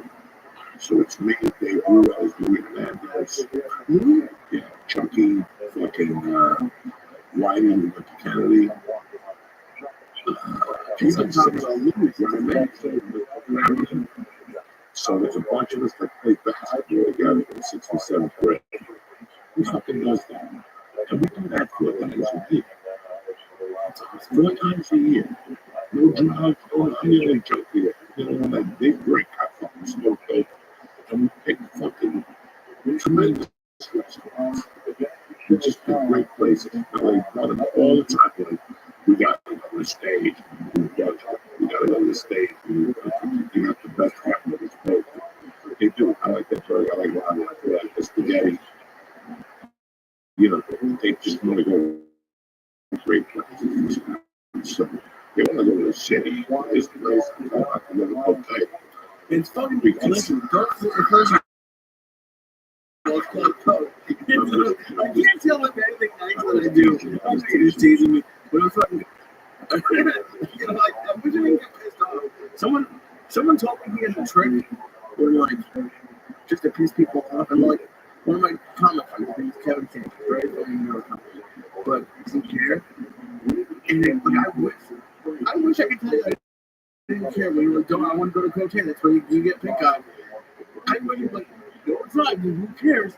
But it's like you twist me like a toy and I'm like it fucking drives me nuts. You might be. We watching you. First of all, I ate 4 edibles now. Yes, I did. I ate 2 of these, which are awesome. I've had a couple of different kinds of these. The blue ones are good. I had the red ones, the orange ones. I've had all these colors. And then we had another kind, which is on tape. I took 4. Don't look at me like that. You know, I was the only one who took mushrooms with you yesterday. I was the only one who took mushrooms with you. Yeah, but no one else at the table did. Yeah, he was. He was having a good time. But no one else at the table did. So much like I didn't know, right? How many hours trying to take? How many pounds of potatoes you eat before you die? How many chicken bars you eat before you die? How many fucking steaks you eat before you die? Listen, it's all moderation. You eat some steaks, you eat some mushrooms. It's a balance. 300 milligrams moderation. I had moderation. They don't know how they see. As of Tuesdays, like what's that song they say?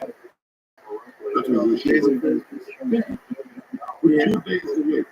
That means you're on a fucking, that means you're on a different mode. Now you can smoke that joint.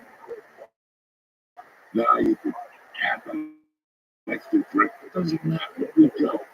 Exactly, it's the holidays. We made it every year. You know, whether you're broke, you're fucking rich, you don't have money, you're getting by it. And those are the ones that you dig deep, so we shows up in Boston Market 13. You bump into somebody on a Xanax to the body, like drunk. Somebody else has a joint, they grab all left over there. You're like, oh, at 7 o'clock.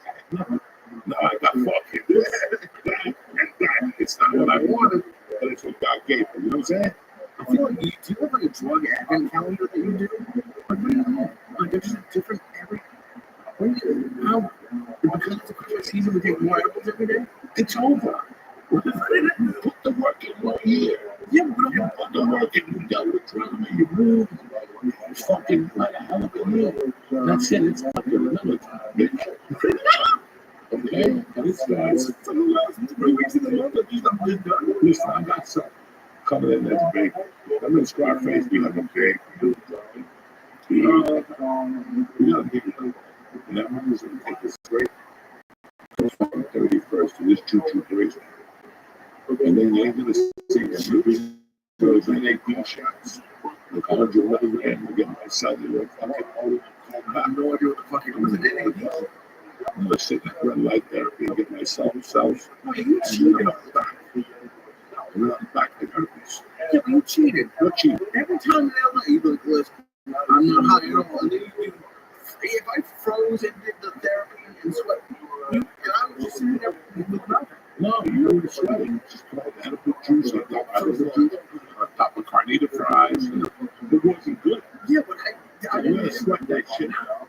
You gotta be like when I go to realize something, that's it. That means I clean my slate and be a professional. Everything that's bad is out of you, especially if you work out that day. You got the salt out here, you got the fatty issue. You go home, you wash that sweat off your fucking body, so it doesn't go back to your body. And that's like that body. If you leave that disgusting sweat on your body with the toxins that came out, eventually the toxins are gonna go back in. So you want to go home and wash your pussy, fix it nice, scrub it up, blood. Your pores are open. Now it's when you do a loser. You look for your ass, and I kill that hemorrhoid. I hit it with a hammer. That's it. My hemorrhoid is down to this now. It was like this when the antibiotics. It was like a trap door. It was like I swear to God. I had a shit and then take the thing and put it to the side. You didn't want to. You it's stupid. Yes, I did. But then you refuse to get preparation age. Because how embarrassing it would be the CVS and go, where's the preparation age? And then, if not, now you got to figure out how to get that tube up your ass, which is embarrassing. It's not that first of all.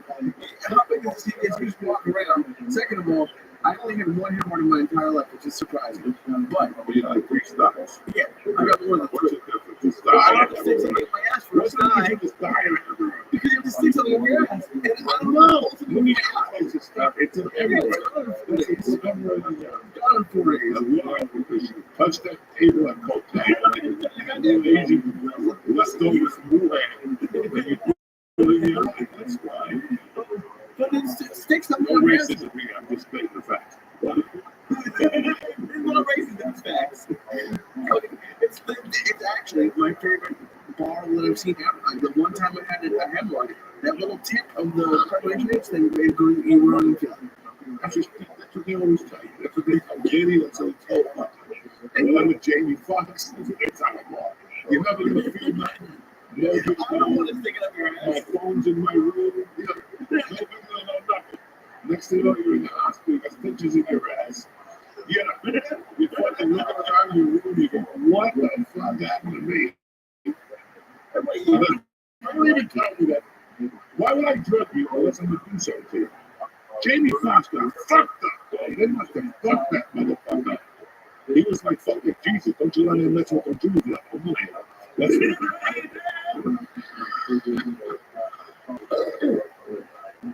You know, think about it. He went to a dirty party. He was out of commission for like 3 fucking weeks. He was twitching for like 3 weeks.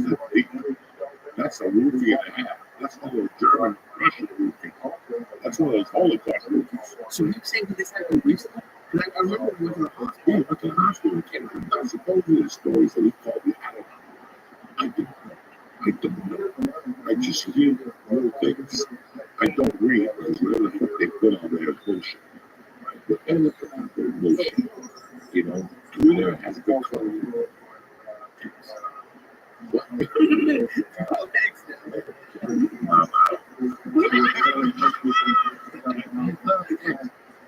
It's Charles saying we're going to get killed on January 20th. We're going to spray through more viruses. It's become, instead of fun, it's now one chick still sucking dick real quick. God bless her. There's one girl that is skinny. She got the ass of a ball like that. She's like a tripod. She's so thick, this fucking big black. BBC, that's a fucking code name. BBC. Like, Big black cock. yeah, or she says bigger than you. Put on the radio station. Wait, yeah, this is because you follow her, right? There's more. No, she just appeared. I'm like, I follow something. I love you. I don't get anyone sucking big black cocks. Like, This chick, no, there's 2 of them. I have a chubby one that fucks Marines and shit. And she just goes all these young Marines, and she's like 40. And she fucks all these, she puts pictures, she got ass. But it's all fake. The ass is fake, the abs are fake. The other one, I forget what her fucking name is, but every other day she will pick this up. They meet other girls, make up just for the whole. She fucking fucks her fans, bro. They send like an email, they have to send like a medical thing, and she'll fuck you, she'll read the whole code. wait, they pay on PayPal? What do you mean pay? The other one, Oh, like OnlyFans. Okay. Yeah, I'm like, how much they cost? Hold on. message from our sponsor. We'll be right back. The conversation's heating up. Lee needs to take another piece. We'll be right back. Hey, Uncle Joey here. I know it's the holiday season. It is a stressful time of the year. But chill out. Fire has premium THC and THC-free gummies that'll get you through the holidays and into the new year. Whether you want to get more rest, boost your mood, or just get high and get like a motherfucker, Fire has what you need. Listen, I just took these green boys and I've been ready to rock all night. Okay, the blue ones are good too. They put you on a different planet. Vita is organic, vegan, the only lifestyle brand out there. They even have THCA flower, soothing tropicals, and almond drops that are all crafted with highest quality and sourced, trusted, independent, owned American farms. Do me a favor, this holiday season, give yourself the peace of mind. Vita, if you're 21, check out the link to buy it in our description. Press in the code Joey, J-O-E-Y, to receive 15% off. Who takes care of Uncle Joey and Lily? Nobody. They'll ask you where you heard about it. You don't. You don't. Uncle Joey and Lee sent you this holiday season. Enhance your everyday feel. Okay? Anyway, we're talking about it. I have no idea. One of the producers just found a piece of gum on the bottom of Gum's shoe over here. He's like a detective from the 60s.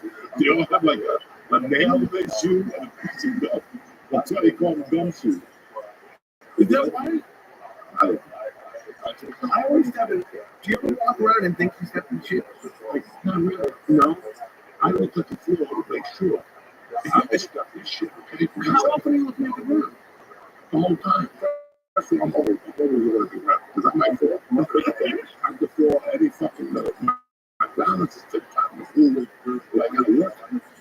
Really? What do you do all night long? Do strength exercises. So you're cool. You know, my bones get weaker. Listen to this lady like that sexy lady talks about your outfit, Patrick, whatever I love. You know, she said, by the time you're 75, you have 50% of your muscle. If you start lifting in your 40s and 50s, you're 30%. So you're 75. Most of these go fucking you ever seen the 80s beside you? You would say you gotta be tip-top. Dude, what is Simon? You know, you're Simon. I really do. They look so. Like the way I look. It's Simon. You don't look Simon. What? You work, you have that muscle. Because of sarcopenia, your bone structure moves. You know, so it's easy to break bones and shit. That's why you try to stay around. When I box, I always work my max. You know? I go to boxing class because there's numbers. Now, I know the amount of drugs I do, you know, trauma, it's to the head. I know there's going to be dementia. You have to expect a lot of time. So, no, everybody else gets it. It's a fucking milk, it's in carrots. I don't know what the fuck it is. You know, they tell you your grandfather, you don't remember it.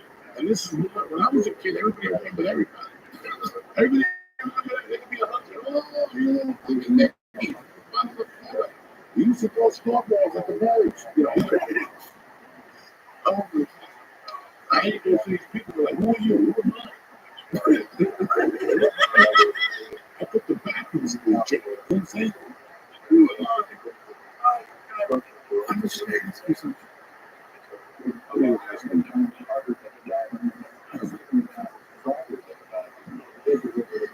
were talking about something. You know what we were talking about? Oh, wonderful. Because you worked really hard the last couple of years. We're talking about sleep. And that's probably the worst thing I can do. Me too. Not sleeping at all. Yeah, but even though you do it, listen, sorry, very sorry. You do currently, you don't sleep. Yeah. Seems like the hours just don't matter. Because of your mind, you're like, I gotta do the work at 8. You know, 8 comes quick. You go to bed at 12. If you go to bed at 12, it's already dying. It's the Thursday.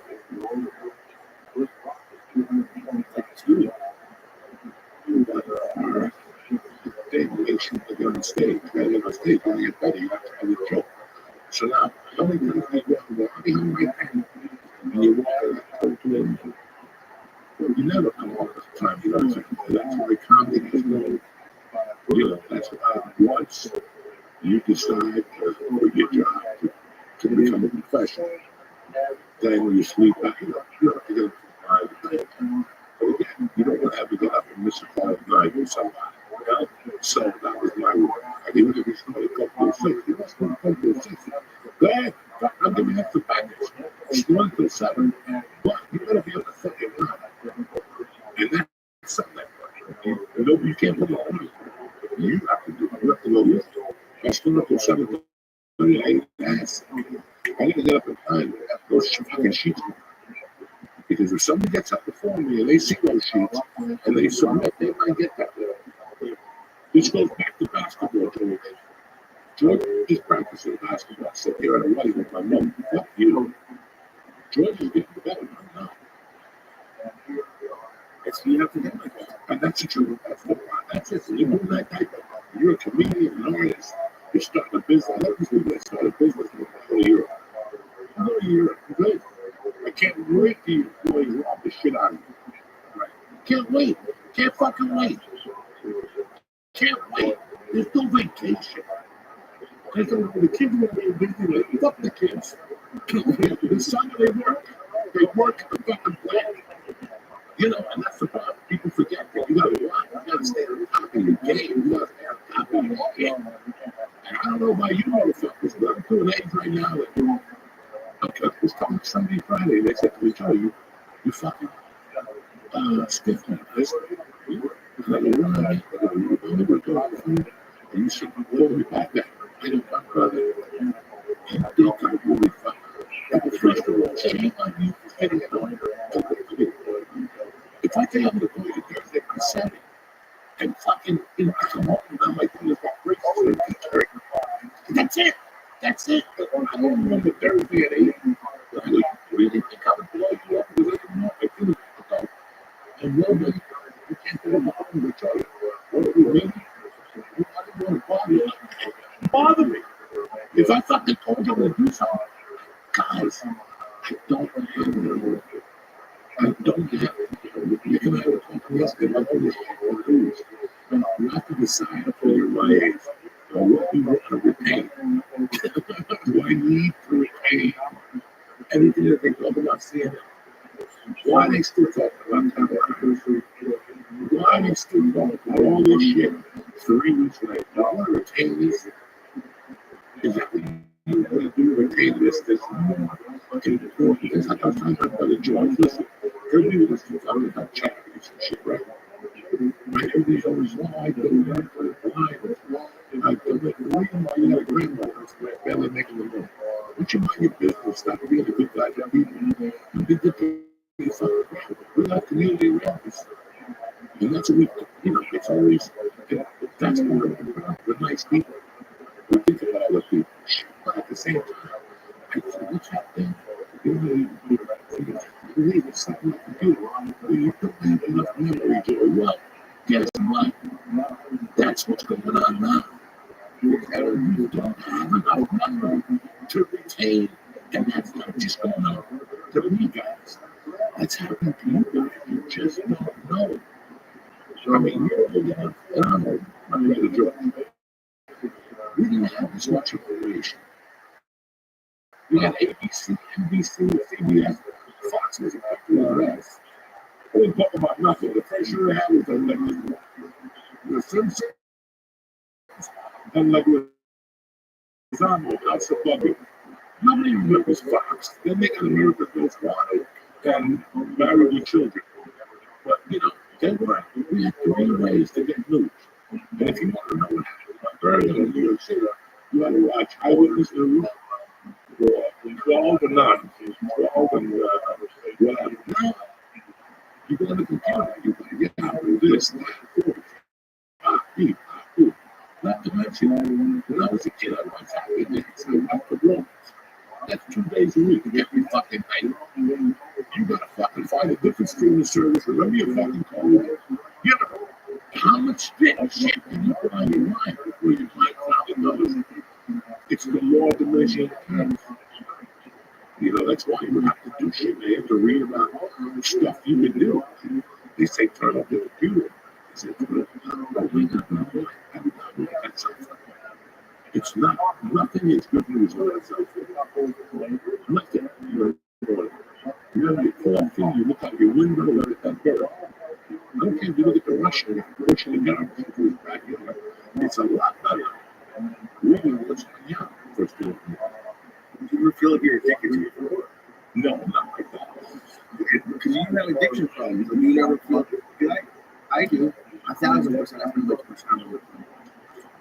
And I'm telling you, like, I feel the urge, but just if there's ever a second of like just silence, you just reach for the phone. Listen, places not everybody's addicted to the phone. Everybody complains about people being addicted to the phone. I have a family, and I hang out with kids with friends. And this is what you see when you go to a restaurant. You see the kids with phones, but then the parents are on the phones. So we have no right to stand. Right? You know? Yeah, the phone was a very great invention. But the more you have a phone, you're like, this wasn't a good idea. It was good. This was not a good idea. Because now you have, like, when I call you on your cell phone, I'm not like, I expect to get you on your cell phone. If I call your house, you're in the shower, washing the pussy, you're somewhere, you're at the bodega, whatever the fuck you're doing. But if I call you, when we call your cell phone now, we expect you to pick up that fucking cell phone. It's in your pocket. Every time I see you, you're on there. Right? Every time you see anywhere. But then when you call them, they're not around. No, it's the worst day in the world. Right? Because I feel like I got to pick it up. It's on you. It's fucking on you. You know, it's on you. So this could be anybody. This could be your daughter. This could be what? There's so many other things on the phone. The way Instagram is taking away, like, you know, Nick and I were talking about specials yesterday. Who watches a whole lot? You know, we listen to a lot of podcasts because we have to drive a truck. We're going to UPS. What if it takes someone, we listen to what, 90 minutes? This could take someone, in theory, a few days to listen to. Yeah, driving back and forth to work doing something. Some people listen to 7 a day, but it's, I don't think it's something. And you could choose, you know, I see something, you know, something, see something. No, but you don't have the lifestyle to listen to 7. There's No. definitely, And I wouldn't. no, you wouldn't? No, because it's like Sunday football. I would love to be able to sit down and 12:30 and sit there till 10 o'clock at night. Oh, I eat too many wings. Yeah. This is what you do every fucking week.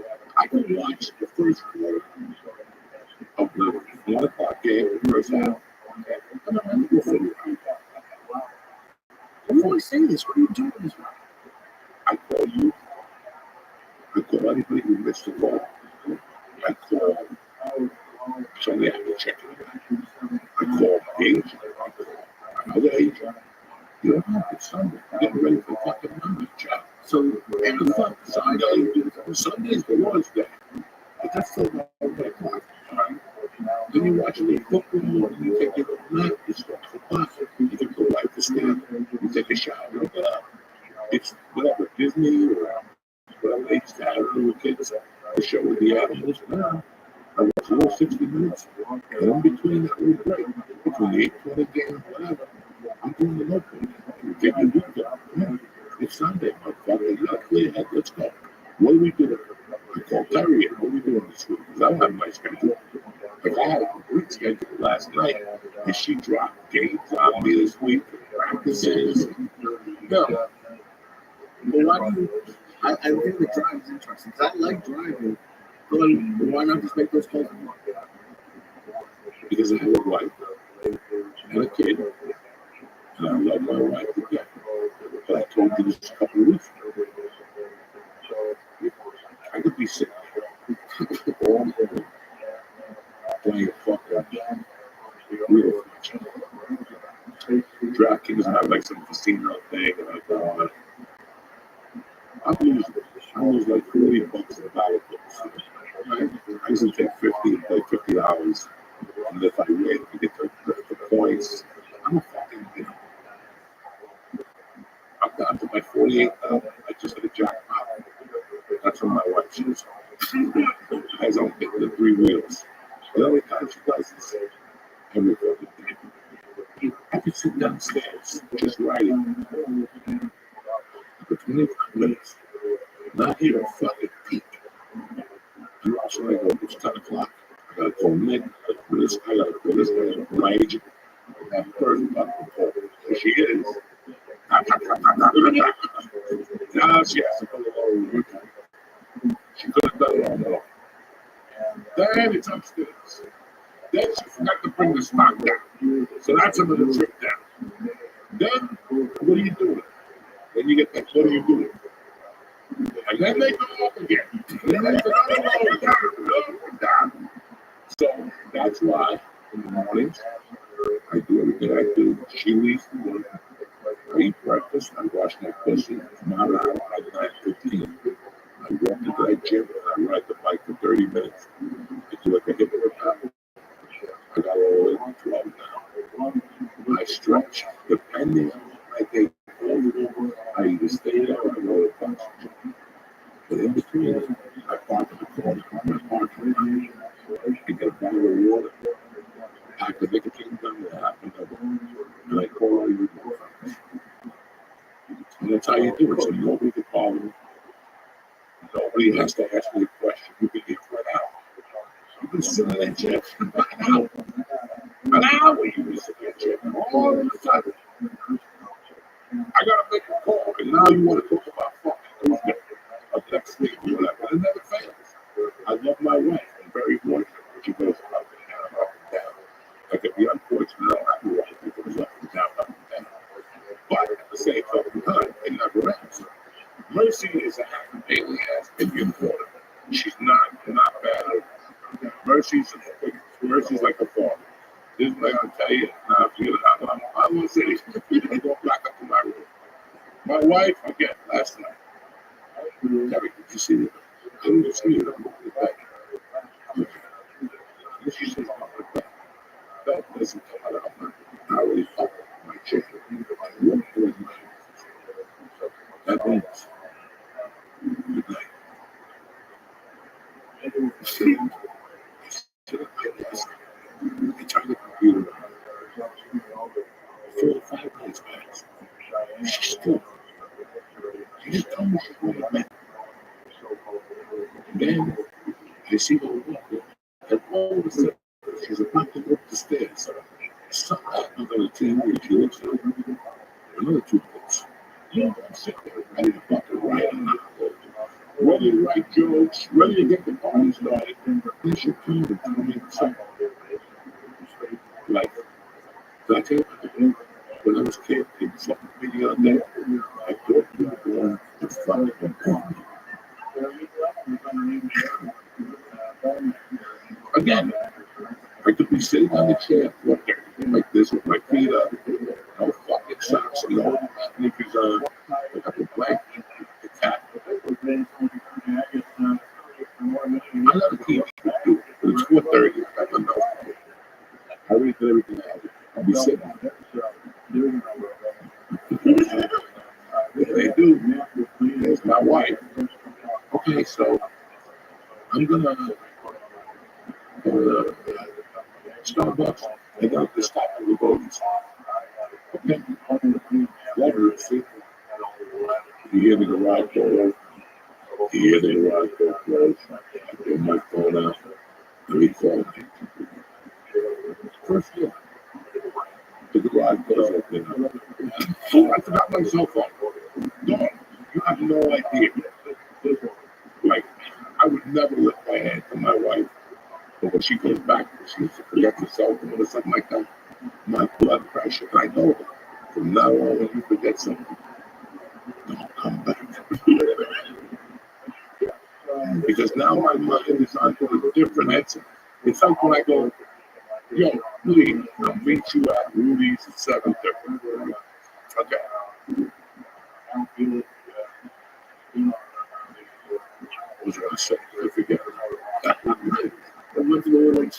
message. Oh, I text you. Are you hungry? And you text me, yeah. And I go, 7:30 Rudy's. And you say, yeah. That's the end of the conversation. Right? Don't text me again. That's it. Don't hit me in 10 seconds. Because once I put that phone in my pocket, and that phone hits again, and I pray you say to me, because then I got to say something. It's usually somebody else. If it's that first thing that I got before I call, and it's, you can't text because it's yes, no, bye. Also, you get 4 fucking more texts. One every 4 minutes to really aggravate. Like, and then it takes a breather. And it takes a breather. I'm fucking ready. I know you used to be upset with just voicemails. But you don't know like, Oh, I'm telling you, it's over. I don't have the patience for the nonsense stuff. You know, I go to a restaurant. It's my favorite part of the restaurant. Right? I go in there a year. Nobody talks. I'm not a second friend. Some of the patrons in the owners I really like. When the place has, like, every time the place is packed, and I'm talking to the owners, 5 kids. The place will be 3 deep at the bar. The DJ will be back there. There's that Jersey music, that fucking and all these Jersey knocks. I'm into that boy. It's a fucking chickens, produce, or Gibson. It's all bullshit. And they're dancing back there. It's over at 5 kids. Comes the kids. We take a picture. Listen. And they just don't understand that. They don't understand that it's not I'm being a dick. This is the problem. We have 200 other idiots in there. You 5 idiots can come over, take a picture with each of you, with the same thing. You're okay? And then you're going to walk over, and you got your hat, your little fucking picture. Now, guess what? This fucking person is telling my life story too. Now, one night is recording because everybody who saw me take the picture with you is going to come up and say, "Well, you on your way home." I'm getting tortured to the point where on the back of my head, I'm like, really? There's certain nights where you go there, people in the bottom, there's certain nights where you're in the school rest, you have to work on it. You check my fucking mushrooms. Yeah, I'm out of water. I got a beat, I'm going to be going there. I got 2 kids. I hate your deal, no matter this to be us. I mean, thought right now, I should go there and sit down right now. Plus, I'm tripping on the bus. Everybody else is tripping. Thank you. But man, can you New Jersey? I used to go, where you going to be on the road? Look at my head. They're spinning like the inside of a fucking little porch. You see a black chick that's green and wicked. It's still fucking annoying. And fucking, you want to know what the man has to be a dumb white. And midnight. Meanwhile, I coked up. That's a problem. They're ridiculous. He's a little fan. On the vapor. Brand new level. Oh my God, this vapor. I'm pretty boring with it. I mean, sir. At least takes a lot of time people get together with. He's like, it's a fucking trouble. There's a guy that came from. I started out the company. He's a really strong idiot. I was telling him where he gives me a sheet. So I get it. It's the 100. Everybody who says it says it's the 100 milligrams stronger thing. Okay. Right. I took the thing out of this. I just ate it. We got fucking hell. You should take these when you're home. You shouldn't take these when you need to drive.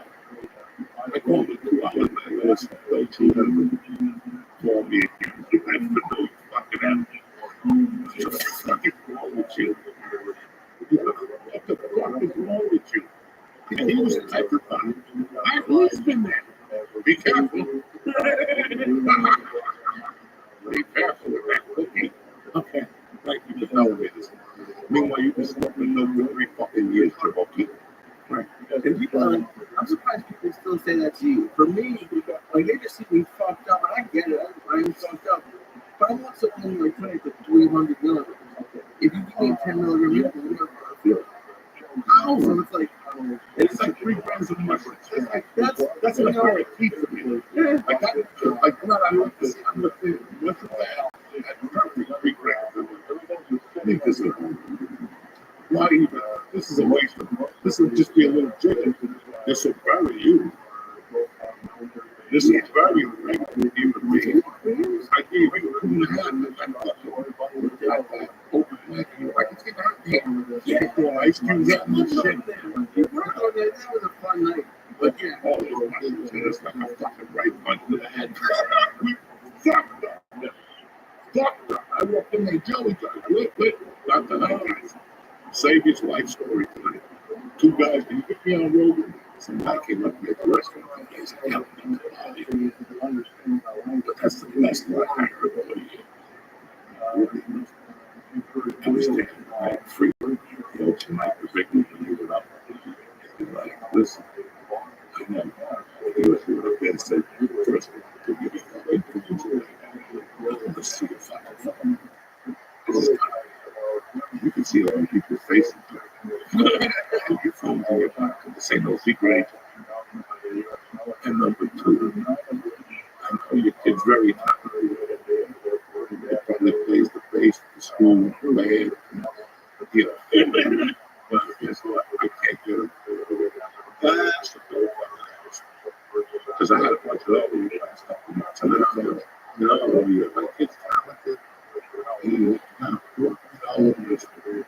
said, I can't do nothing for that. I get those, and those are the best. I love you, big. My husband just fell upstairs. Some lady wrote me like a 2-page Facebook. My husband fell off the stairs. He put a metal cap on it. You know, he's getting fucking radio. I don't even know. I stopped that for a minute. You know, and then I just didn't bother. You can tell Mr. Logan to call us. We love to explain it massive to my kid's eye. I go, listen, you know, it's if I call Joe for a leave, we love to leave. But if he calls me and says, what do you think of Lee? Lee's great. Lee. These people think they can just call these people. Well, yeah, I had my friend's fucking wife. Never talked to me again. She read with a friend on. This book explains all of this book is a life. You know, she lives in fucking perfect. You know what I'm saying? Dude, one of the hard, I laughed.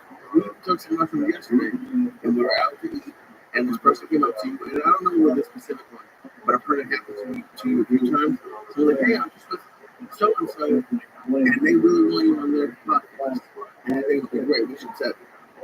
You're nicer than I would expect you to be, but like the idea of like, I'm just so jealous of people who would have the possibility. I get 100 views. I'm jealous of the others. Like that's really like people don't know. People think you got to live podcasts to say, but the idea is probably worse for you. Because if you get that spike, what goes up comes down like a motherfucker quick. So you always have to work with. I tell people, like, listen. Here's the situation. First of all, you're in Iowa. That's 2 hours out of my day. That's 2 of us. The hours. We talk shit before we do it. And I know your neighbors are going to come over by mistake. You know, Joey Peters. I know. I already know. Before we even do this, I already know you're going to have a drop in. We're not going to talk to that fucking idiot for 10 minutes. You know, it's just what you're doing. And you look at it, you go, what is the benefit to 3.5 hours? Like, are you there? Other comments, you're there for other podcasts. But I'm not really, you know, I gotta take a nap. I go down in the afternoon for 45 minutes, 50 minutes, you know. Those days, now the end, I start smoking at 6:30. My daughter leaves at 7 p.m. I'm already high by 7:20 in the morning. What did you do? You know what I'm saying? Right. So yeah, but I can't believe people ask you to get. Listen, that's part of the business. We usually ask people. Uncle Joey here, yet again. If you can't hop on a plane to see your loved ones this holiday, the next best thing is to give them his oral frames. Oral frames are the digital picture frames that are super easy to use. Just upload a picture of your family or whatever you got videos directly from your phone to your frame. You can even order your frame online and you can load the photos, the videos, using your own app. So you're ready to go right away. Name number one, and number two. One, takes a photo frame by wire cutter, and you can't put one with them. Listen, I love my frame. I gave it to my wife. She put a bunch of pictures in there, red people, hillbillies, whatever she does. Now, the unlimited number of uploads, then all the frames will be the gift that keeps giving. Why?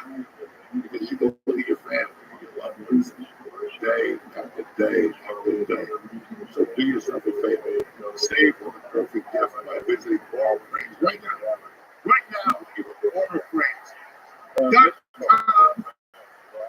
Save on the perfect gift by visiting oriframes.com to get $35 off Aura's best-selling Orphan Matte Frame.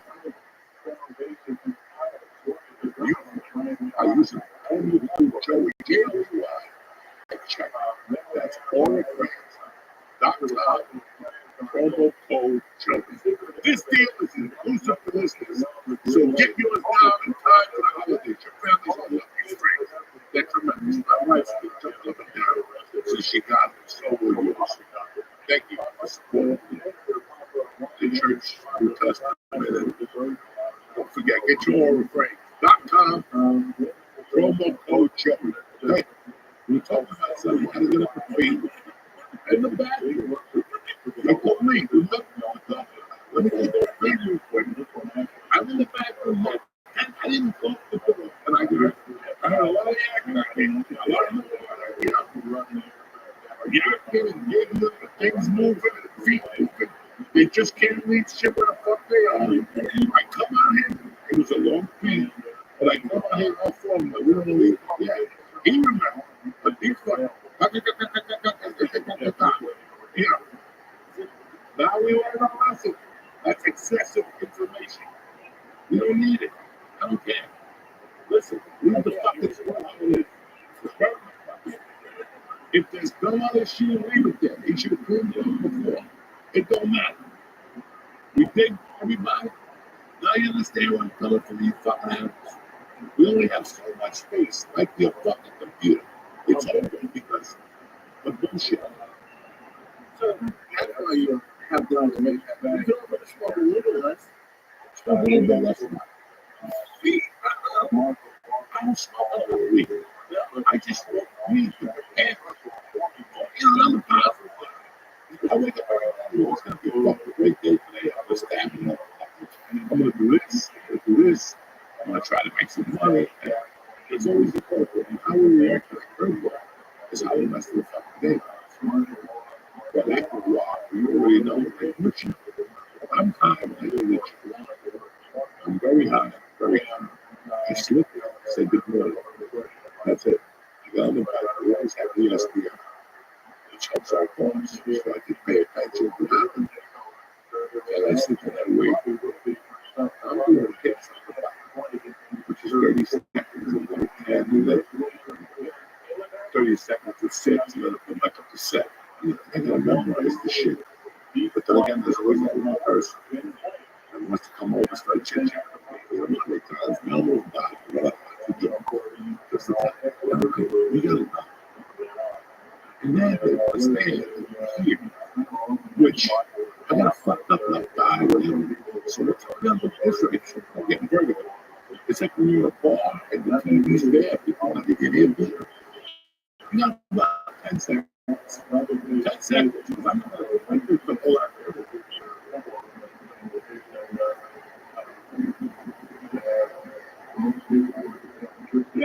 We're at the bar.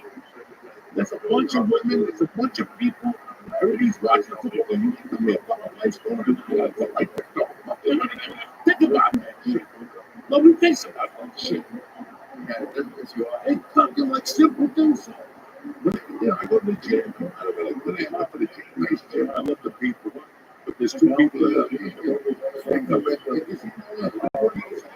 They talk about marijuana for a fucking half hour. When they say marijuana too, they didn't say marijuana. Are you fucking crazy? Marijuana? Choose a fight for Syria. And you talk about fucking marijuana. Are you fucking crazy? It's a county jail in their own. So it's a very like people stop and walk to each other. They stop. They got like 2 seconds. What's up? And I mean, so I just don't work out. I don't have the time. You really want to talk in the fucking gym? You know, I don't know how many times I know this happened everybody. I don't think it reminds me like it. There's always a jerk on the phone, another camera, like talking to another jerk off. Yeah, I'm here, fucking Burger Brothers. And, yeah, it's right.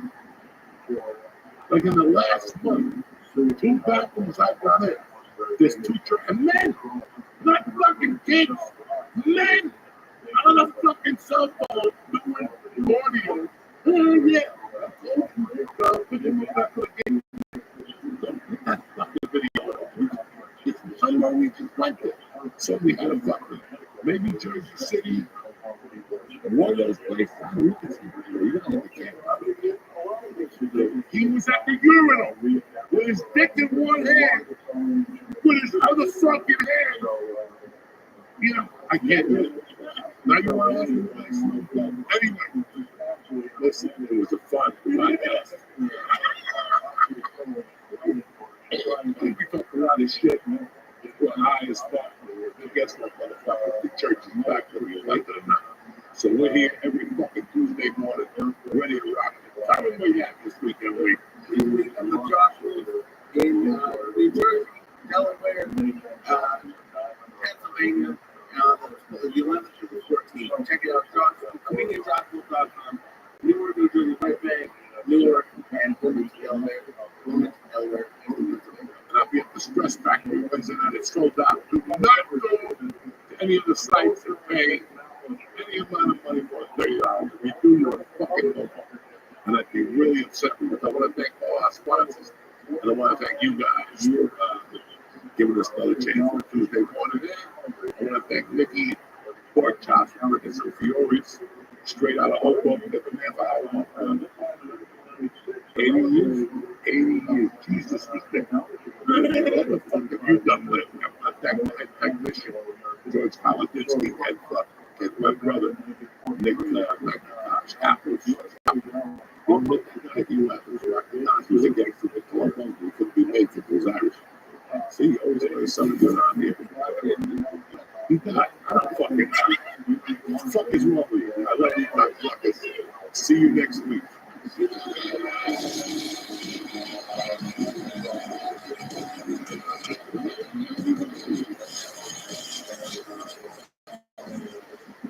What's happening, you savages? The Church New Testament today is brought to you by Blue Chew. Listen, some people want to have hippopotamus for Christmas. Some people just want a big, strong, firm dick. If you're ready to get it on this Christmas, you need Blue Chew. Blue Chew is an online service that sends a chewable form of the same active ingredients as Viagra and Cialis at a huge discount, like your little helmet again. When you take Blue Chew, just sign up on their website, book to one of the licensed medical providers, and once you're approved, you'll get your prescription within days. So, listen, I forgot my little package. I always have a little package with me. I take it on the way home so mama's ready, but that's not even goddamn business. The tablets are made in the USA, shipped straight to your door. Not even the mailman knows what's going on. So discover your options at BlueChew.com. And Joe got a special deal for you today. Try Blue Chew. Leave town. Free. Just pay $5 in shipping at checkout when you visit BlueChew.com. And I'll say it again. It's the free. Just pay me $5 in shipping at checkout when you visit BlueChew.com. Again, that's BlueChew.com to receive your first month on the offer. Visit BlueChew.com for more details and important safety information. I also want to thank Blue Chew for sponsoring the show and making you guys into young Marines.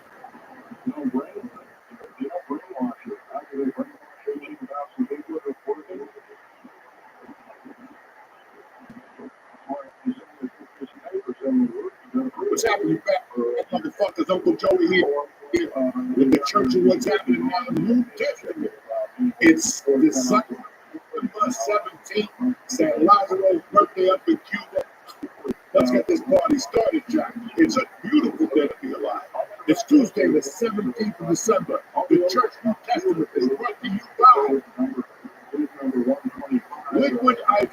Listen, the holidays are always a marathon, right? It's easy to forget the basics like stay hydrated. Keep Liquid IV on hand and get you to the holiday parties. You know what I'm saying? Liquid IV has 3 times, not 2, 3 times the electrolytes of the leading sports drink, plus 8 vitamins and nutrients to keep you going. Bang it! Listen, it replaces nutrients lost by dehydration. It has 100% of your daily value of vitamin B, B3, B5, and listen, all the B's, B12. They got enough B in there. Forget about it. It's available in a ton of delicious flavors. And now, sugar-free. Let me explain something. That beet sugar-free is always your favorite, okay?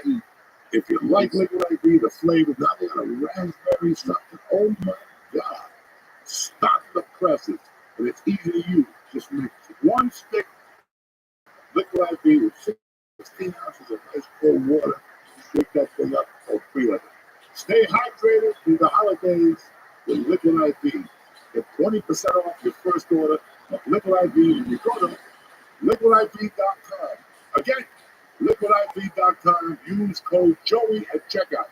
Joey. A lot of people think. That's 20% off your first order when you shop Better Hydration today with code Joey. Joey at liquidiv.com. Please support the show and get 20% off your next order. So that these TVs run for your lives. It's over. They didn't put me on this plan just to give up. I don't enjoy the door. I can rule the world. So we got to do that.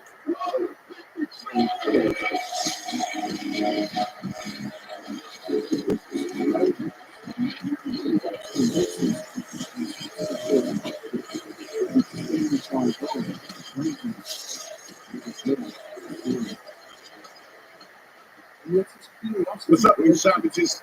Uncle Joe here, my little funky friend Lee. You got to speed up. You're waiting for somebody to bring the Danish. I love a Danish or hot chocolate. Anyway, it was a great week. I got out there and came to the Stress Factory. We saw Uncle Joey fucking throwing it down last week. I had a great time. Thank you very much for coming. This week we got nothing. We got the open mic Uncle Benny's tonight. And that's it. This is the holiday season. We don't like that stuff. YouTube. I can come back on the 26th. What's up with you? What are you up to? I had my first one. I saw you Friday night. Yes, I had my first ever golden video like road trip tour. It was awesome. It was really cool. I was in Red Bank, Wilmington, Delaware. I was in Newark, at the edge. So I showed up in the house of I left there with 0. You were just eating it like it was nothing. I ate it too. Josh Wolf ate a piece of money. It was at least 8 inches long. Oh, yeah. You look at the thing in the Kentucky Fried Food.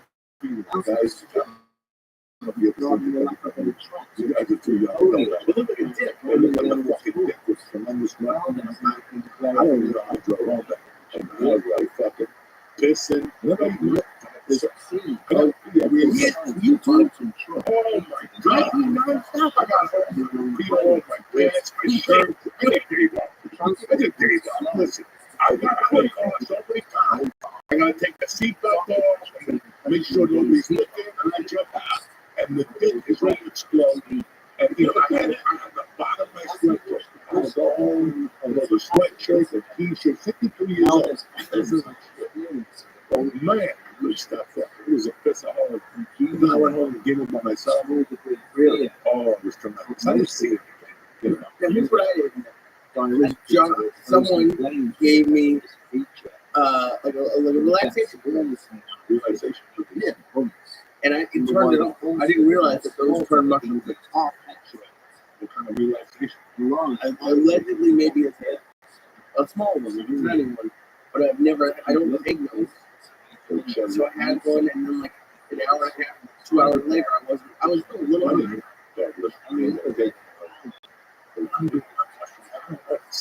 I didn't eat for I keep eating.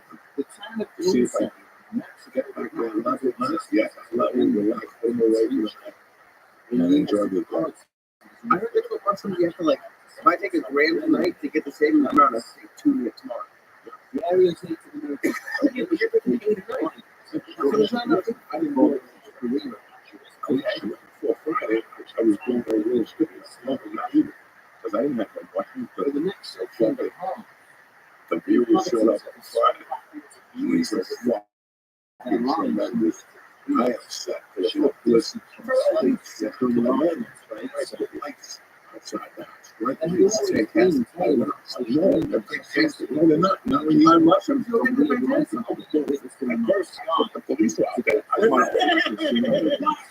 fuck, I didn't know. What I called somebody off. And then I looked up and it's beautiful. I'm telling you. Eyes got all bigger.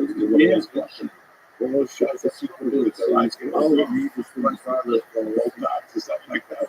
When you're getting on your eyes, I'm like, oh my gosh, my eyes are fucking huge. I love that. Like one time, I was just like, I don't drive on mushrooms, but I love being in a car with my mushrooms at night. And especially because they have big windshields there, and you can just drive like, I just kept staring at my cup while Josh was on stage. When you pour the soda, when you pour it on and you take the soda, you look at it like a glass of wine. If you're not sick, that wine is you know exactly what I'm going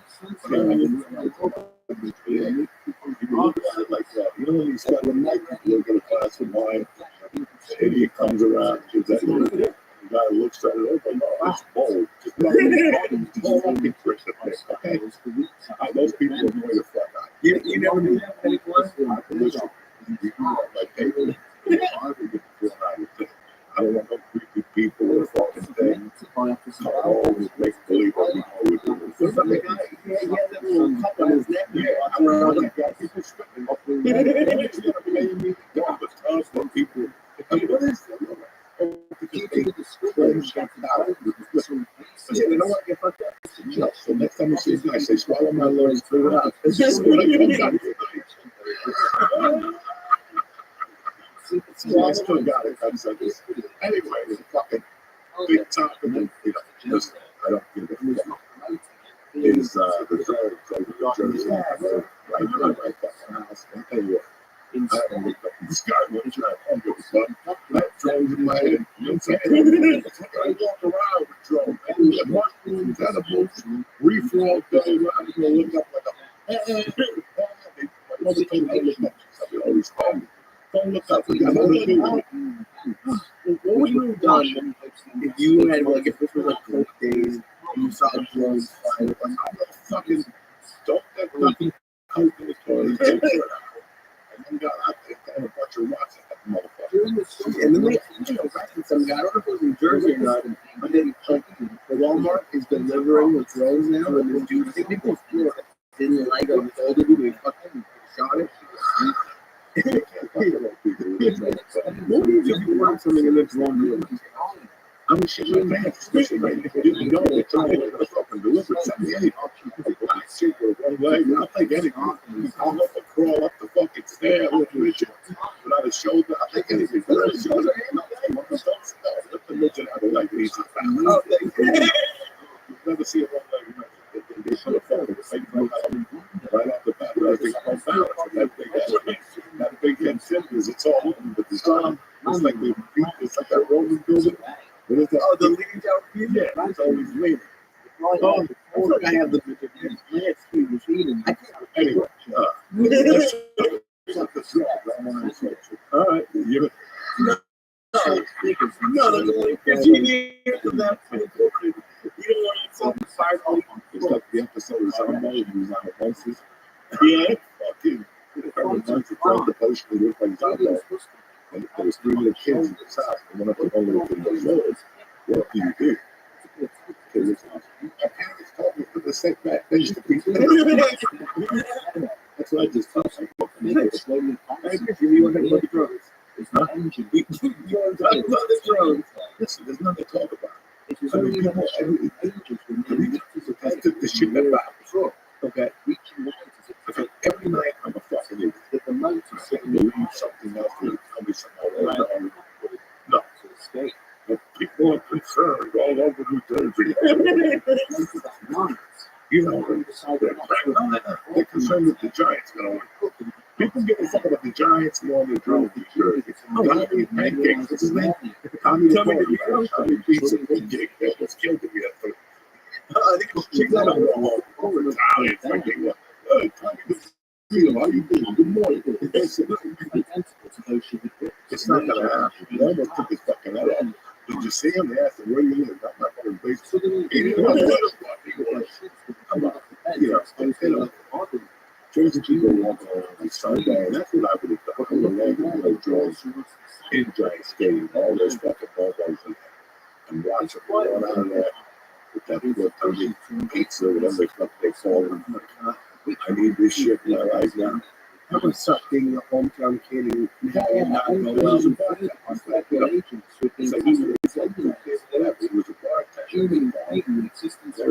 Jersey got a whole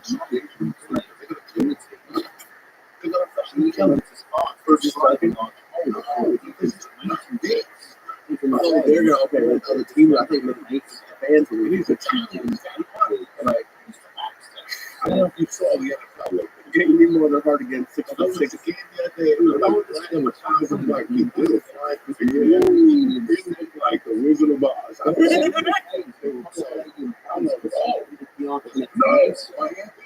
know. Houston, Texas. They were flying through the air. I was like, you know, to get formation. I said, kids, they're hiking. You know, it was right up a 1,000 brothers coming from everywhere. Jungle, shit from Africa. They were just flying over. They were moving the Bills. Played Pittsburgh. Like 1993. What happened? Fucking machine Kelly was the quarterback. And Pittsburgh Steelers have like the lowest, the lowest every year they keep third place. So they really brothers they just don't give a fuck. They go out half, way high. They don't give a fuck. You look at the stat back then. Now we couldn't even. That's why he got cancer. Does he have cancer? No, that's why he got cancer. They did everything. This one's going to fucking rough in the past. Every time you go hiking with 3 brothers right here, he can just a little face like like fucking brothers of Superfly. Didn't they used to smoke on the sideline? Any player, I feel like a few videos of like NFL players like smoking cigarettes. Basketball. What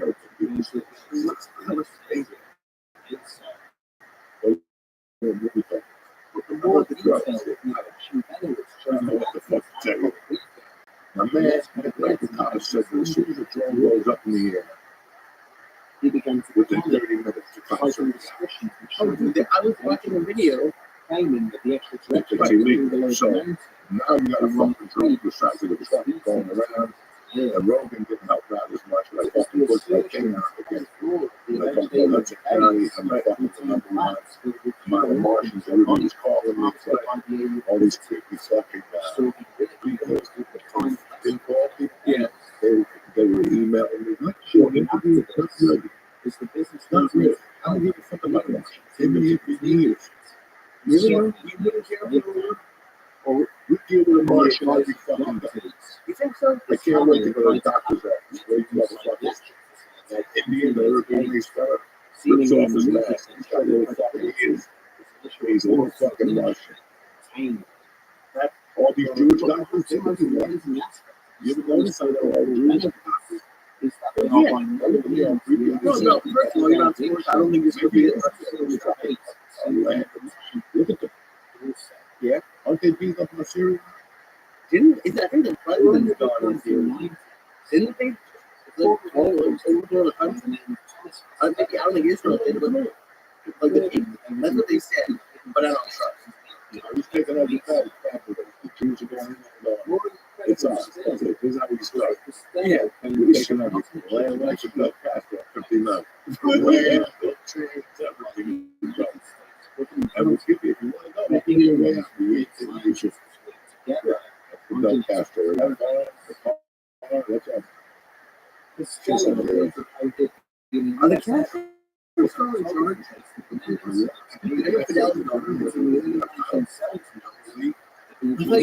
6:30. It's the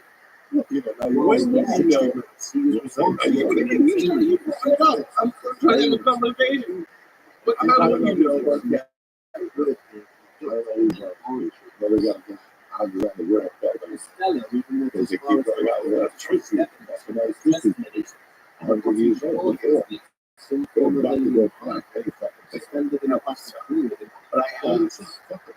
The commie bastard is Everyone is feeling it.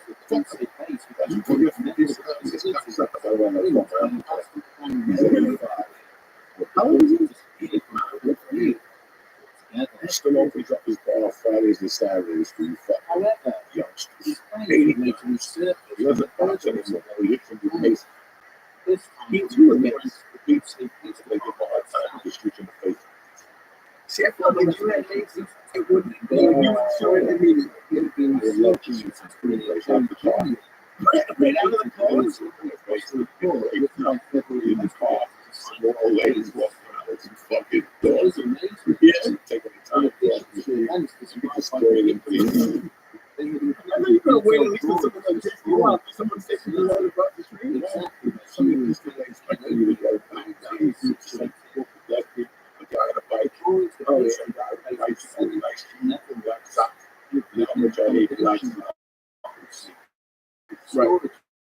Amazing. Yeah, all those kids, they didn't get the pick of it. Because also, the soccer's blue that is bleeding to you. I don't know if it's true. That's how you someone else skateboards. Right. He's kind of copy. He's always motherfucker like this. You try to play with the you ain't gonna shoot the guy. Right. You know that motherfucker with some base with the eyeball. What about the guy in behind the glass? And get everybody. They want everything. At least you kids oh shit, dude. The juice to the bottles. We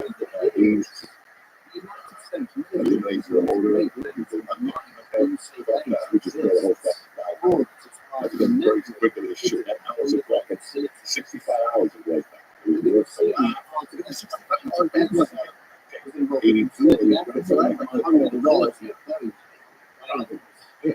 He sent. He sent the fun. That's the word I said. He would spray that up with the tent. He don't spray it. He look at the fucking bottles. You make the whole bottle? Holy shit. It's just a little white bottle. Okay. Right. Now it's probably glass because he wants to save the ocean. But back then, it was a fucking bottle. Do you recycle the intelligence? I don't always. People get so fucking obsessed with it. I just throw shit away. I thought so. I'm trying to make I like recycles. Yeah, for some painting, put some paints. At the end of the day, you got to fish.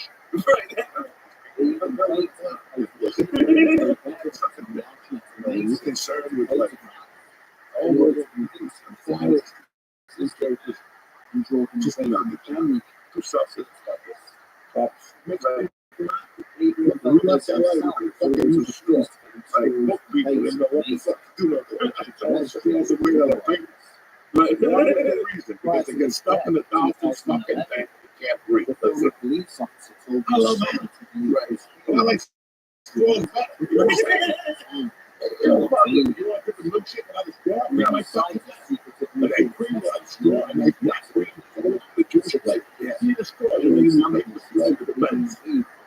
Remember what happened to us? I got pizza. It happened on through the night that you said you like your crust crisp. I do like my crust crisp. That's right.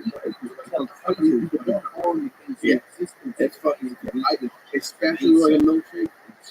Everything you discovered is bad. Fuck off. And look what happened. That's the ocean. They're all fucking the fuck out.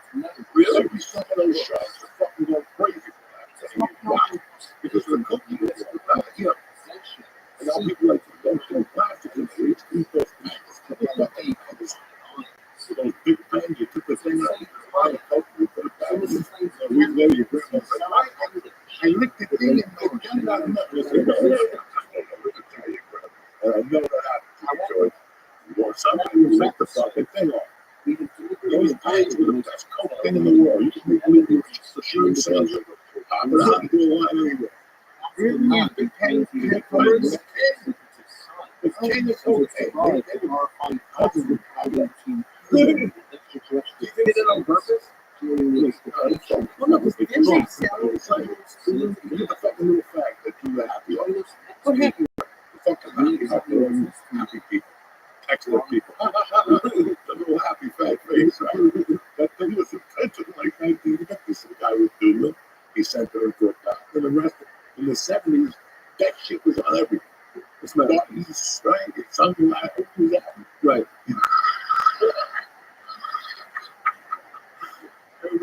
I don't see you being like a hippie. Like, did you ever dress like a hippie at all? Not the more fucking years, but listen, here's what the problem with America is. Today, Snoop Dogg put a picture of Marvin Gaye. The cover of one of the albums. He's fucking just look cheap. With that same cover up today, the guy's got a fucking Charles Bronson. He's got a cigarette, he's got an earring, about a fucking Christmas tree, and his fucking tattoos. You know, we live in a society where it's a nice tale of all that. If I could pick the director, and I walk in the stuff, I'm going to be doing it right. I'm going to be doing it.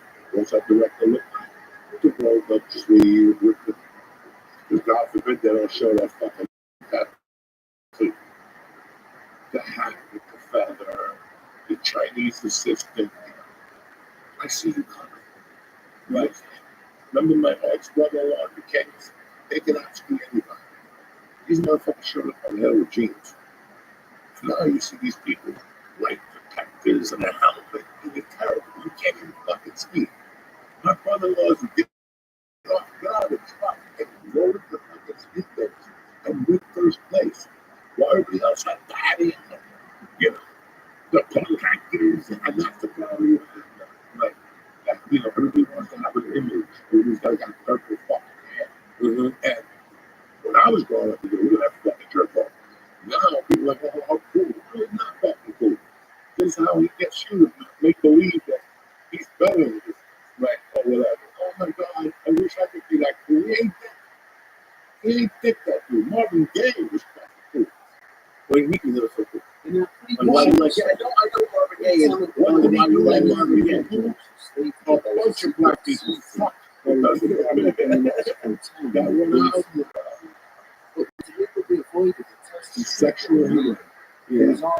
Most controversial thing type of brother. That dude's not hard, right? Or the he was just got shot like his brother.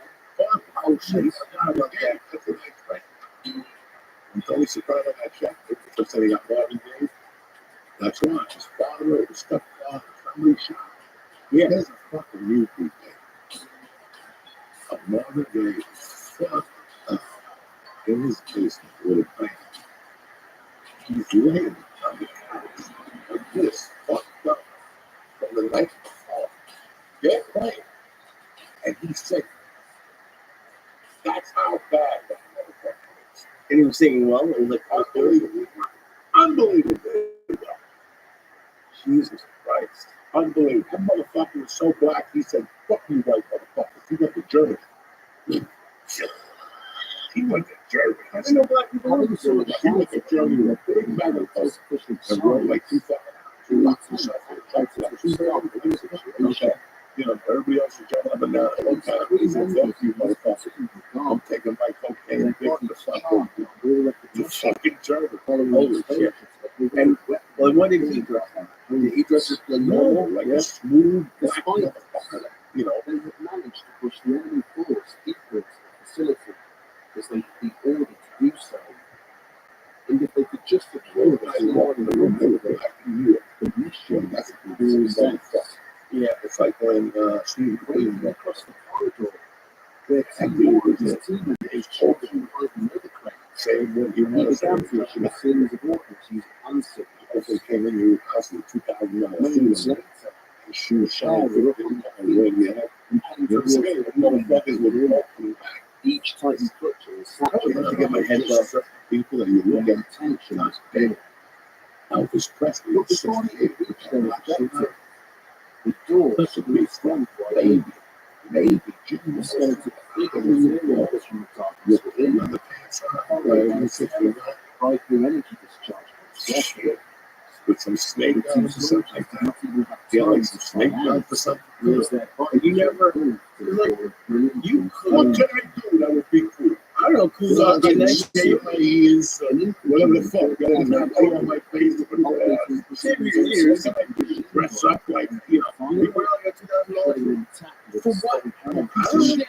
You can't put a silk on my face. I'm saying like that. Listen, what's the truth is? I don't look good. Yeah. It's just not fucking to know. There was an enormous Why would I do? What difference does it make? Even The bridge BMW outside. preventing And the then we rain talk because of these seasons.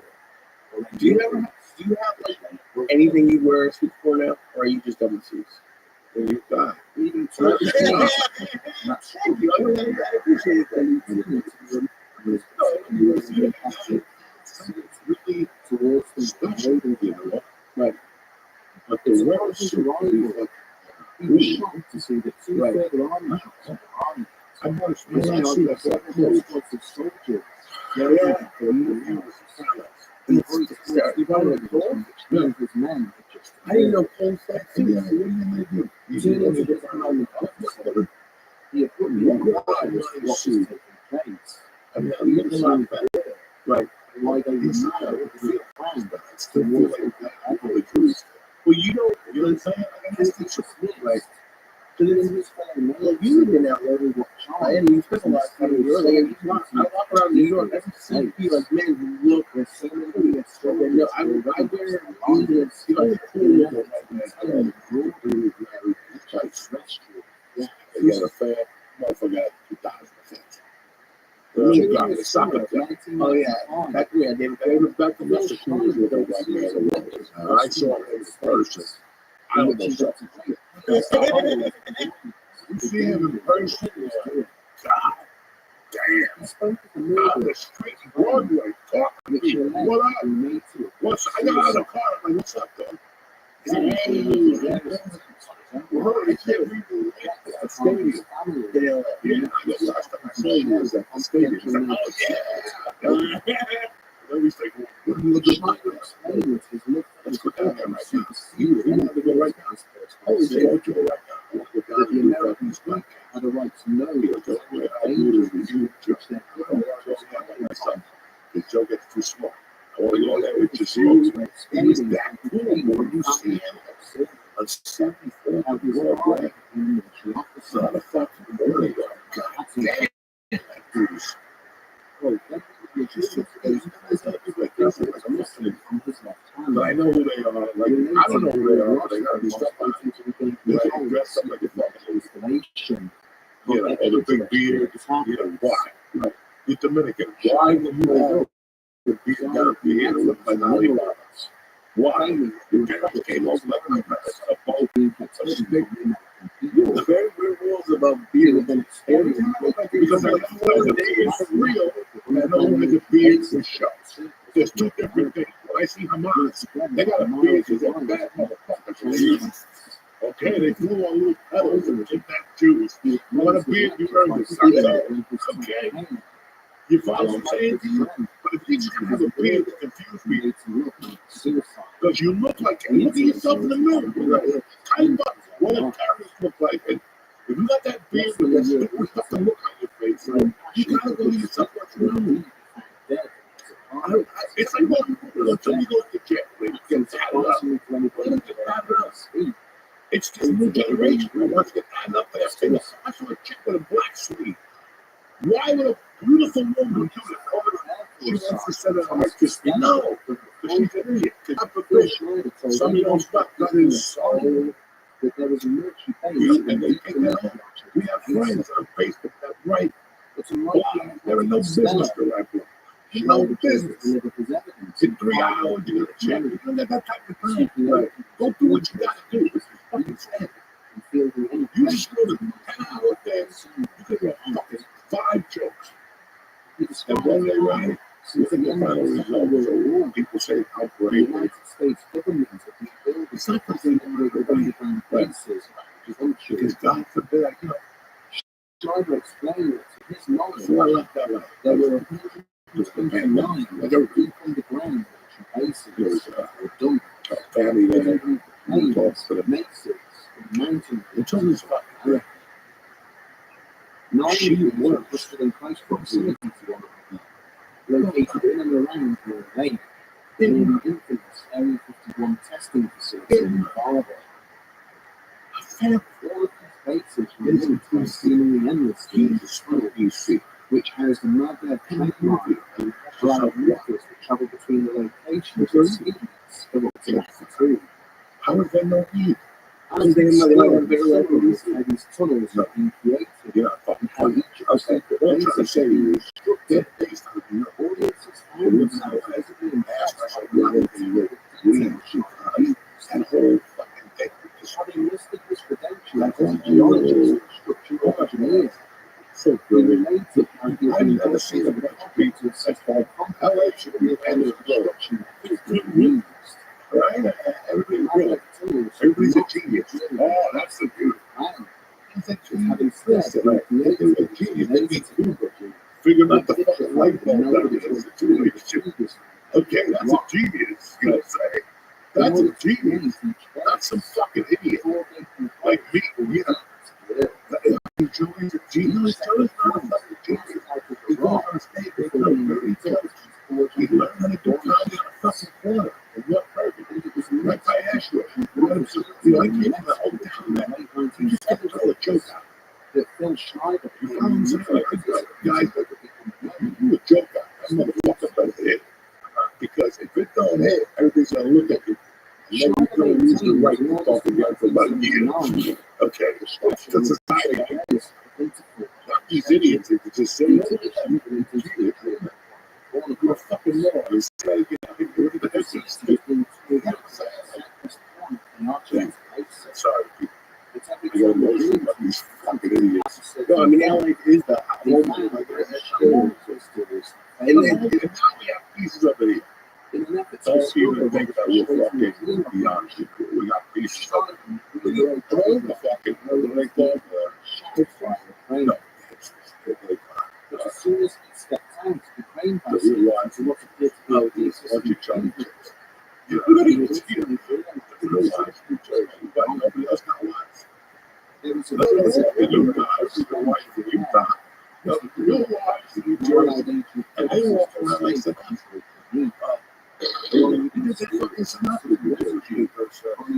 All they do is yell. They have them. I hate things that I know that they do have in Utah. It's at this point they have that show. They can fucking say, Utah is a Mormon show. I know they have that. Real housewives. What do you mean? It's terrifying. These creatures in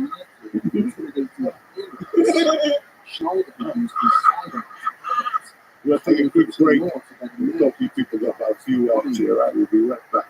Hey, Uncle Joey came here. We have a great deal. He does. Nick Mobile has a great deal when it comes to cell service. Get amazing wireless service. Josh, you ready for this? $15 a month with the purchase of a 3-month plan. It's that easy. No hoop to jump through and no BS. All mobile plans come with high-speed data and unlimited talk and text. All delivered by the nation's largest 5G network. Listen, you don't even know. Mint Mobile is tremendous. Plus, 15 a month for 3 months. The group text all over the world. In case you see on satellites. I don't know. Listen, it can't be more easier to make the switch, right?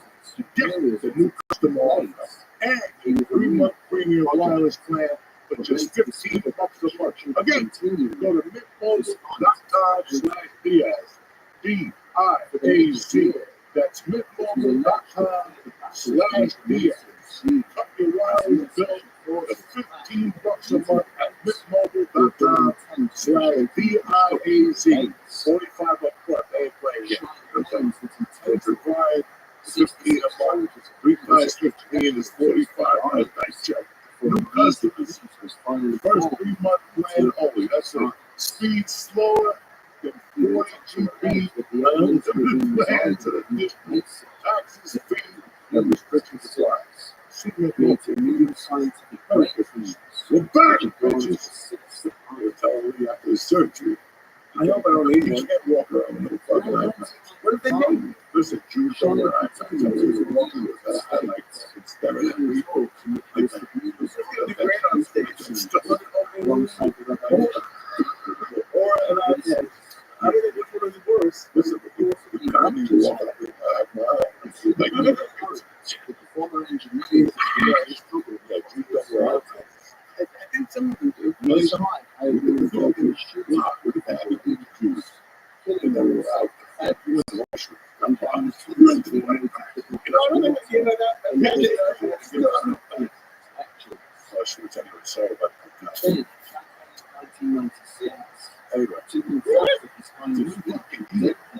Yeah, that's kind of shit. Christmas, next Thursday, you got 5 days left before all shit breaks loose in 2025. So all motherfuckers are ready, dog. Think about all the shit that I say. Nothing. You know, I do is assume the right for the what do you think? I think that this fucking longer than I am. You know, come out and give me some flowers. I don't fucking know. Yeah, he's gonna get knocked right up to 28-year-olds. He's gonna go to that. That's why I don't give a fuck about that. I feel it's hard to feel this year. A comedy show, we got fun. Philadelphia, it's Michael Cosby, the birthday party. On his birthday. Well, because you can say, and you're not only negative, not necessarily you're being negative, but you can say it right now. You said shit's about to pop off. I think we're right on the edge. I definitely think we're right on the edge. Because there are before I slow down, when the family makes no I'm not showing you the Yankees. Oh, listen, I mean, all the people like Schneider's remain. I refuse to buy what you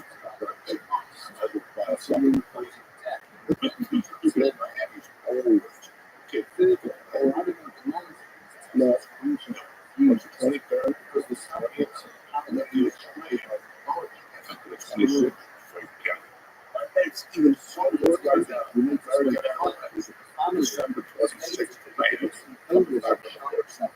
Give me that favor. Especially here. Yeah, get Miami late. Yeah, but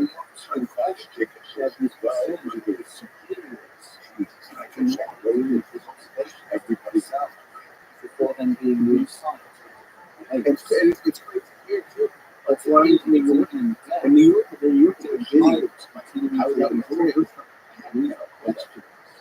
that's not a good 11:50.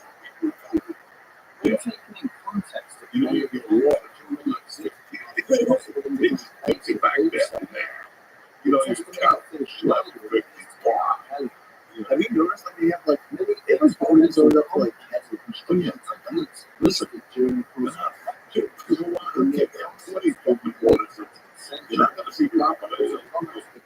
Yeah. First of all, what they do is I look at tickets always British about the place. I get stuck at the same country because I looked at them back then like golf days. I was like, commercial seafoods. It never met. The same ticket I paid $1,200 for. And yeah, even though it's just and I couldn't have flat out of it.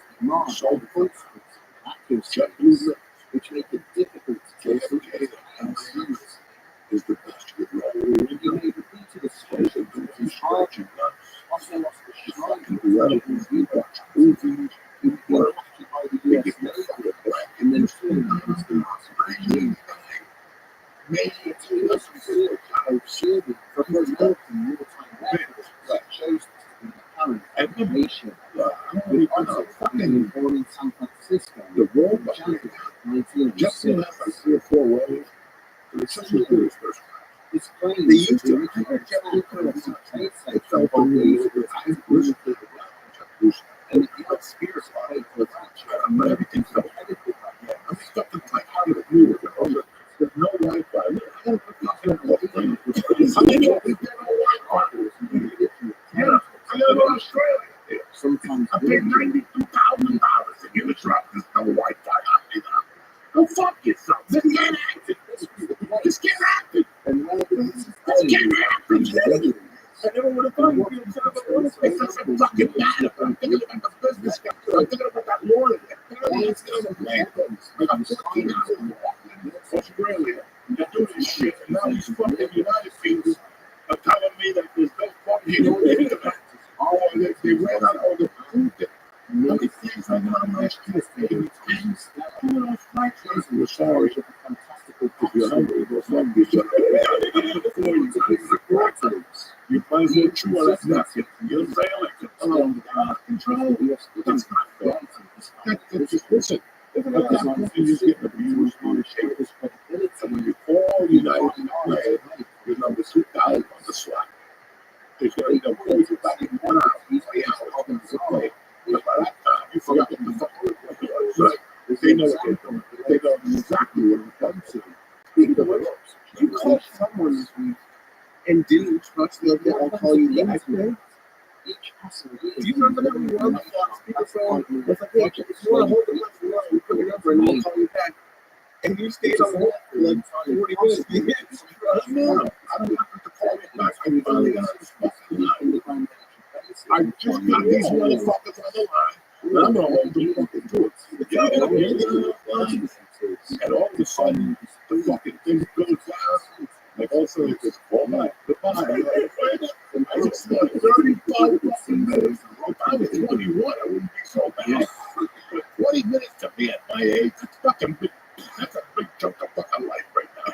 You know, I was planning to live 100. He said he's poor bad. It's his birthday today. He's 100. Listen.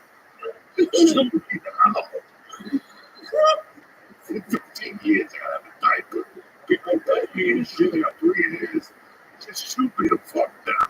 I don't want to live to be John D is the oldest American. Get the fuck out of here. He doesn't live. He doesn't have a dick no more. He's so old. His toenails stopped growing. The fungus gave up. There's no fun in that. There's no fun in being like my uncle's 85. He acts like he's 65. He bitch to me, you know, bitch on the fucking phone to me every time I call him. But, you know, he still walks 5 miles a day. He still punches the bag for a half hour every fucking day. And he works on Fridays and Saturdays. He's the first guy I'll tell you. The first time you saw that couch for a week, he died. After 65. You saw that couch for 1 week, you'll fucking die. And he's right. That's why I'm fucking still mushrooms, fucking. Look at the dirty pictures. I don't think I'm all good enough. I don't think that's on the same level. I didn't tell me a 65-year-old looking at pictures. I never looked at dirty pictures. What are you talking about? You never looked at dirty pictures. I don't listen. I have one Playboy in my house.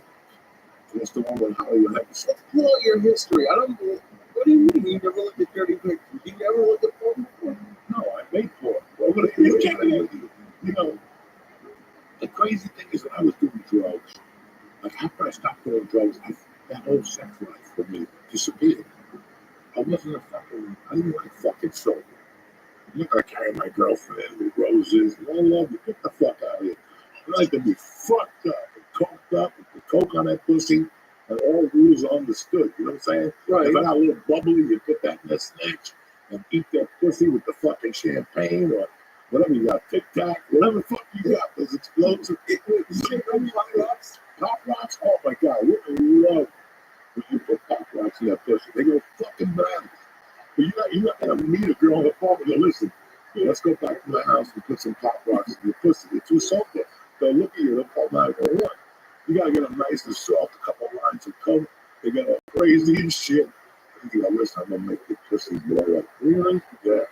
You put those pop rocks on it, they go, fuck. It's like the 4th of July drone. I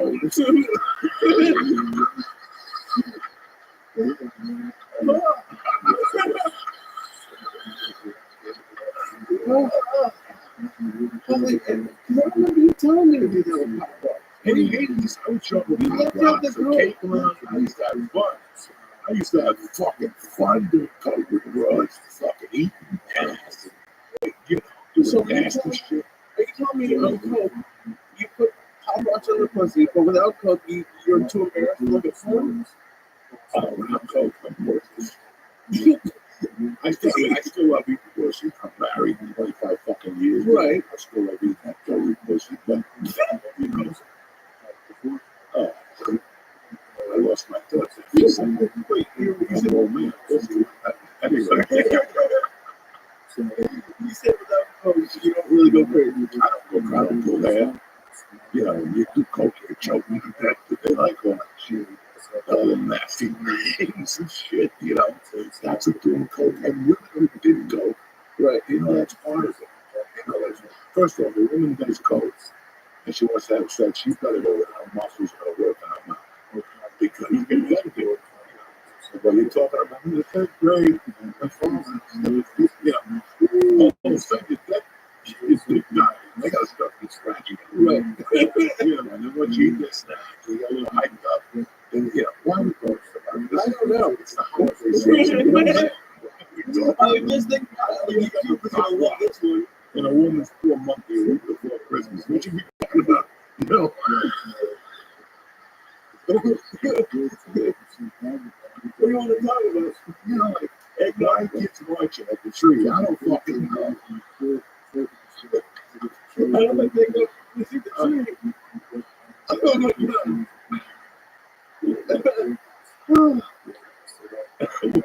My idea is for me to come back to comedy and fucking do what I do with the podcast. I'm going all out there. No more of this stuff. I could care less. I'm too old. I know rules when I was 30. Why would you take any rules on 60 fucking 1, 62, whatever the fuck? You know, it's over. I mean, that's whether it's a podcast, it's a conversation. You're going to say shit. That's part of being. And what, I got to stop saying shit because people feel it from that. It's not even about feelings. It's about raising your hand and going, no, I didn't like that joke. Go fuck yourself. I don't like pickles in my tuna. You know what I'm saying? I don't like a lot of fucking things. I don't like a lot of fucking things. Anyway, we're going to take a little breather. We're going to talk to you about some Christmas stuff. Some Christianity. We're going to take a little breather and talk to you about, we'll be right back. Hey guys, I'm enjoying DraftKings. Listen, it's the most wonderful time of the year for getting in on all the hoops, football, and hockey action at DraftKings Sportsbook.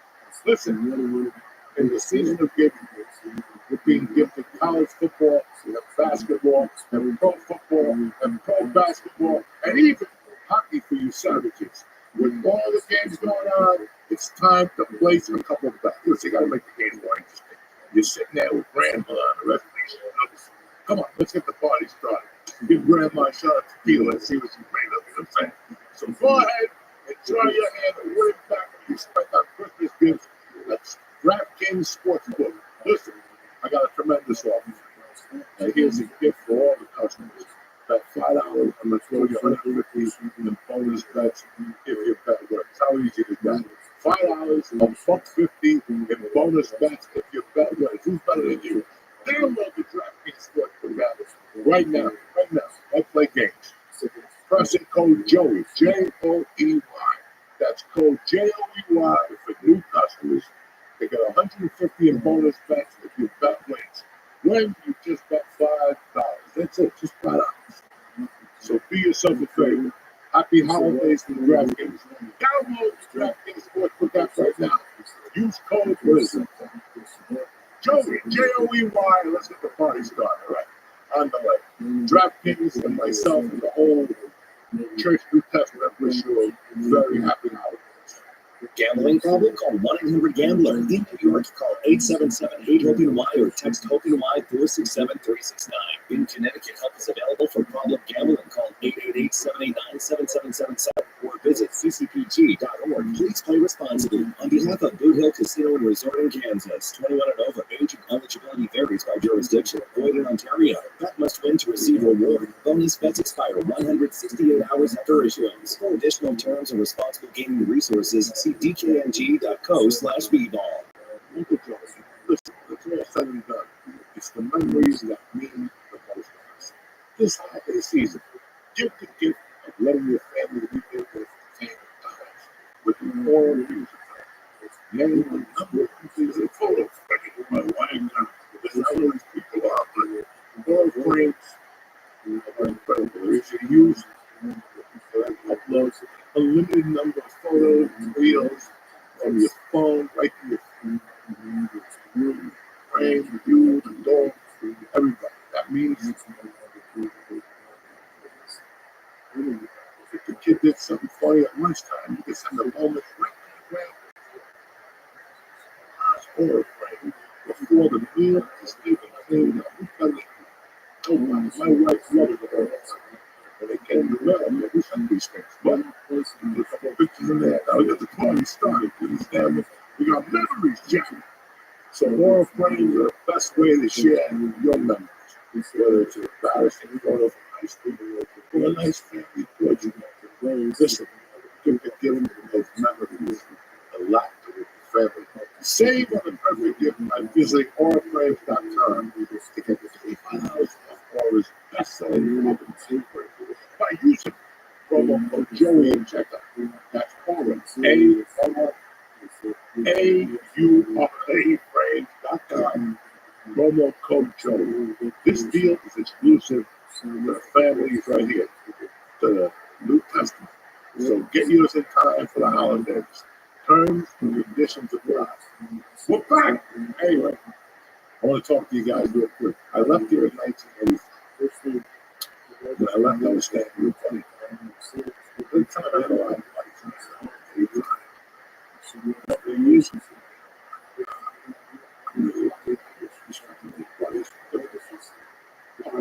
I was about 23.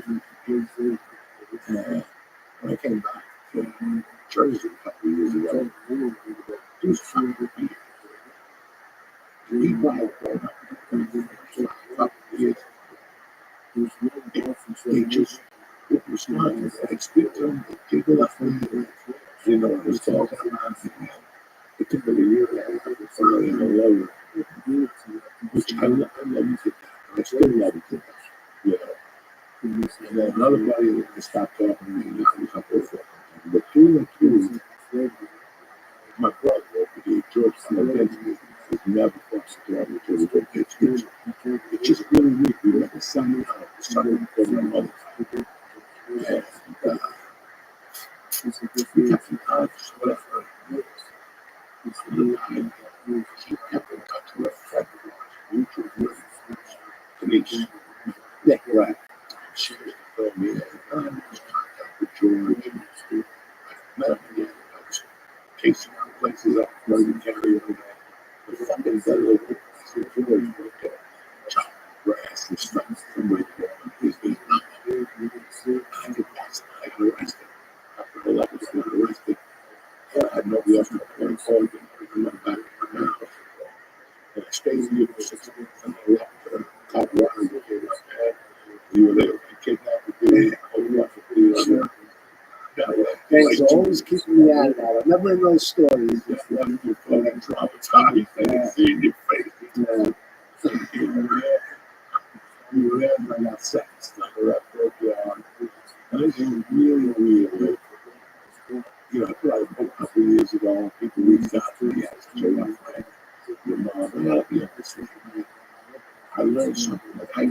really fucking. My mother got out. I was what kind of a guy? Take some money. Take it 15 years old. So I lost faith. Just lost faith. It was George. I little, I came out to do. I went to fucking prison and all that bullshit. No, I came back to the way. Ronnie was late, so I had to be the best man. Ronnie was too fucking up. He wasn't even, I think it was like a half hour before the day. Oh, he was there somewhere else. No, he's got rings around his. These people. So you got the club that you need before doing whatever. I think it was in the right. Yeah, well, I mean, I'm with a halfway. I said, no, halfway. I'm not going to get batteries. The fucking counselor was good, not the counselor. The guy who followed me around, I had his fuck up like different nights. Yeah, the one dude that we met after I left, tall, he might be human. Yes, we Had all of them, right? We had all of them. shit. I got the question. We had. I know return my call. It's just so easy. I was down on religion. And I think about it. Yeah. God had a different way. And you're not going to hear me say this, but God had a different thing to teach us. But he showed me like the beauty of other people. I have brothers. Uncle, Jimmy Lewis. I have brothers. I was down there. And it showed me that. I have fucking brothers. We breathe. Believe it. I don't even believe it. Sometimes I can't live without this. I can call them 3 times a fucking day. Yeah, it's always a fucking different situation. I smoked dope before I called it back because these types of it's a false. But we've been doing this 19. He would do whatever he was doing. I do whatever I was doing.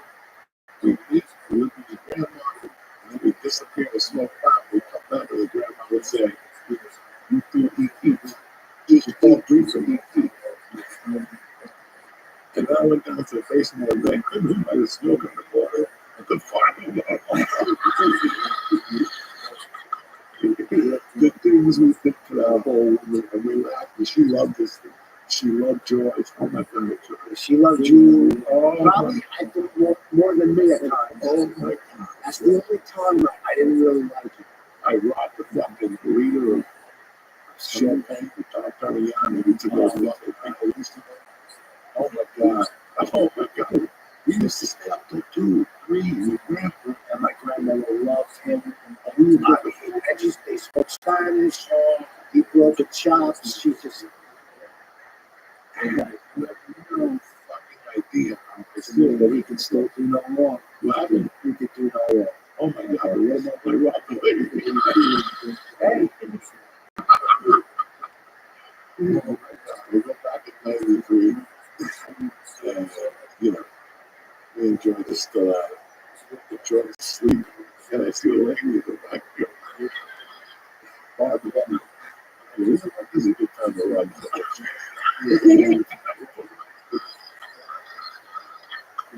I put my sleep in. I went upstairs, I opened the door. And right there's the purse with the deposit. They give you a check. Or I give you money. I'm sticking out of the purse. They just took the whole fucking thing. I hid in the basement because I knew fireworks. Jesus, he's sleeping. I'm laying on the couch, running out with a cigarette and ass like, got me. It's like, fuck me. My father and my grandmother were home. They were like, the couch, and they're like, look. I don't think he has a pulse. You think that he went upstairs, grabbed something, he hasn't moved in like 12 hours. So they left, but she freaked out. That lady, she wanted the shit. What the fuck? You know, when you ask, like, how long does it take for an ash? Like, they didn't even fall. I would like to see that. And not even pulled it. And the fucking ash was like 4 inches. So even if oh my God, it was like a freaking mountain. I think that's how they built the pyramids.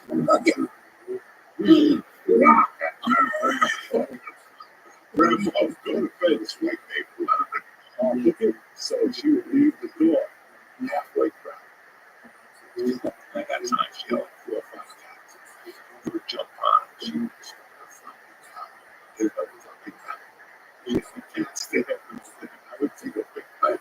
One of those cocaine bites. The other is, we're trying to watch it on the basis. I'm professional step over. Fucking door now, like right over there. So I looked right up to the roof. She was like, I really think it's shooting the cats. And after like the 3rd one, the cats were still leaving. And also, and she was so tired. And the cats would leave, me. And then she looked at the blanket, and it was like that, and she looked at the shit. She looked at the shit, I'm like, I fucking leave it, right? And then she just had the fucking blanket.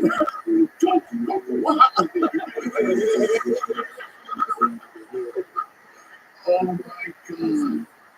And we had like this really big, like, doll. Oh, those things like a doll. And it's like hanging on the wall. The fucking doll on the wall. No one ever touched the guy.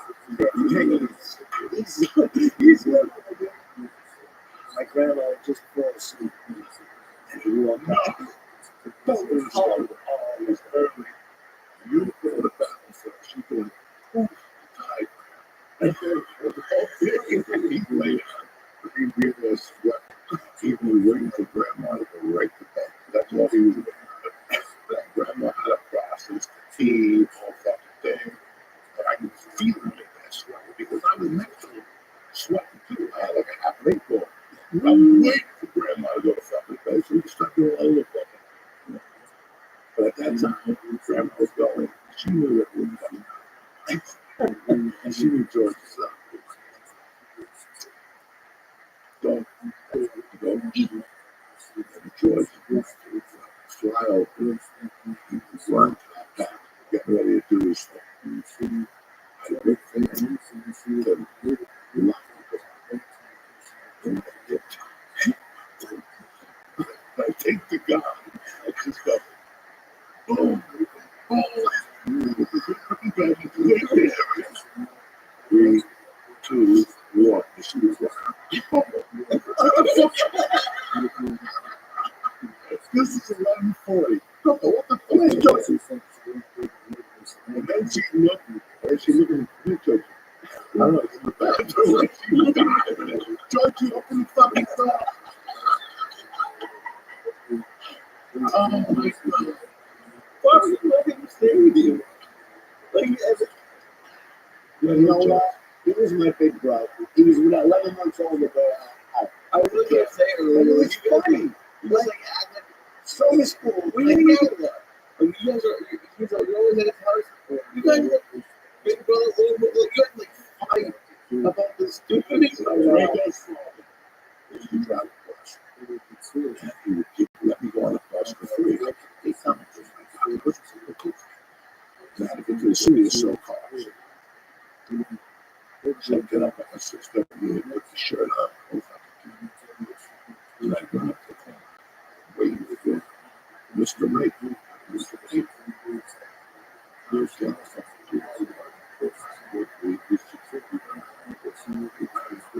Hello.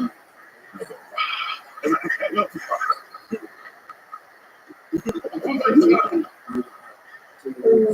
This I like this fellow for years. I could call him. I could be on the street. I go, hold on. And I'd sit there with her at night and she'd tell George about it. George, Some fucking guy called me.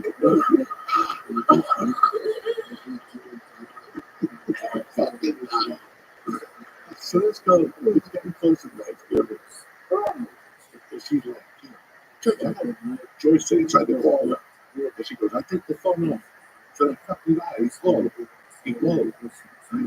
What's he saying? She's like, she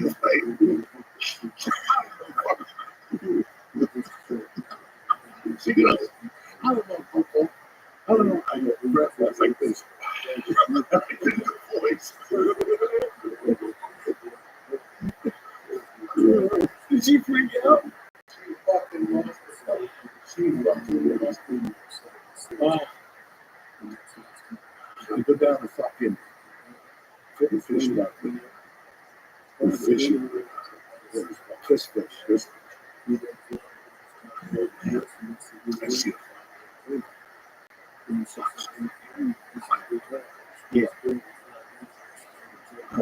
Chris truck. He stole the whole box, whatever. And the whole way, I'm like, George, he's mean. She might get clams. She might stop with her breath. I bring that too late. I'm gonna make you that's getting clams. So, I'm broke. I'm walking to the city open. I'm not there anymore. Because that's fucking spaghetti. George is nice. Like nothing was fucking disturbed. She would write music for anybody. She would fucking smoke hookahs. Little fucking things where she would tell me stories. Like, what the fuck did you talk to? We used to find the special oregano. We were like 3-4 years old. It was in its containers. She was smoking. She has really spaghetti. No good fucking curry. That doesn't kill her. I talked to her for She hears you now. She's dead almost 10 years. She hears. She's still no, there. that was fucking true because she right. I fucking loved her. Like, what the fuck? Tell me what the fucking Turkish hat on or something like that. Fucking curry. We used to fucking his mom said,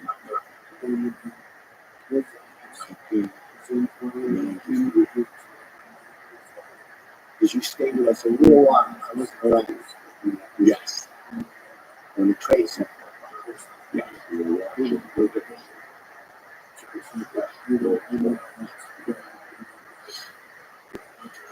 Let's watch this.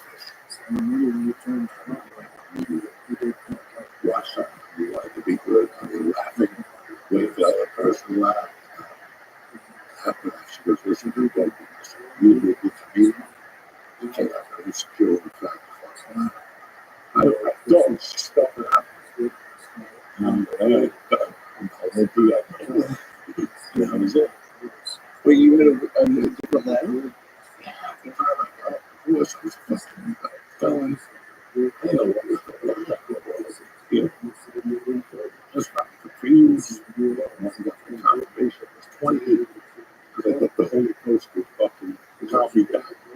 That motherfucker made me smoke with 3 hands. After that, the fucking Holy Ghost like fire. What was your life like? Just insecure. You know, even now, I'm still lying about.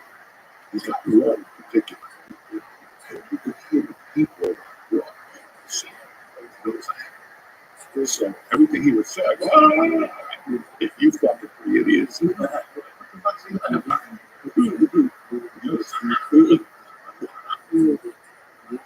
but, you know, it's his birthday. I just want to say, because I got to see he's my brother. Well, at the end, you can look at it somewhere. Okay, you got it. And I have like 8 like that. But this guy's my fucking brother. It's just not getting it. It's unbelievable.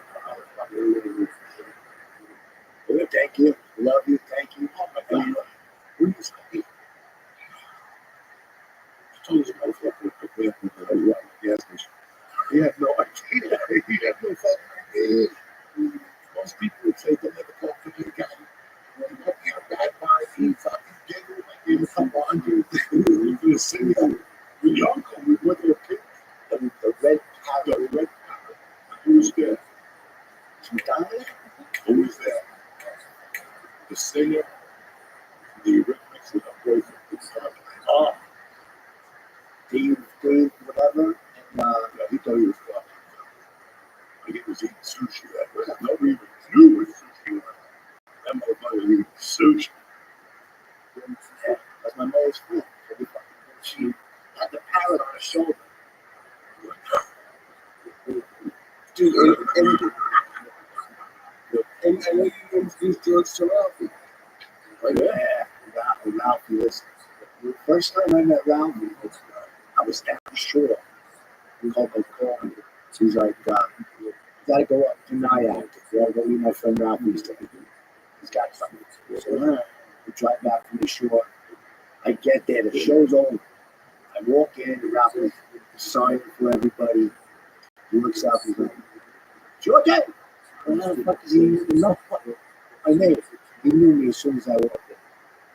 He's like, come here. He goes, Papa told me to give you this. So it was a sugar fruit. I'm like, thanks, Robert. Nice to meet you. Now, I forgot was that he used to pick you up at our house all the time to take to the airport, which is some, So he fucked it. twice at that. His wife at the family. Right? And this is 1998. This is when we met in LA. Yeah, we hung out, we played tacos. And one day, he had a baby. Like, yeah. And he's like, come out. I'm up there in New Jersey. I'm headed to the wonderful shit over the front. Where you at? You got a call back. It's on George is at work. He picked me up like Ashley. I want to go to Ashley. You know, he's in the store. Yeah, but so he's like, I need to go to Ashley. That motherfucker tasted that rice was you went. And after that, it was doing like this. So Gary would give me like 5 or 6 trays of rice pudding for the last always. By the third one, I would roll up. I was, hey. I mean, even Ralphie did that much rice. Nobody told people the story. He was so Ken Gill. He's playing bananas. Yeah. It was the same night. So playing. That's what. And he took this stage of bananas. The first time he came out. I don't believe it was that man giving out cards.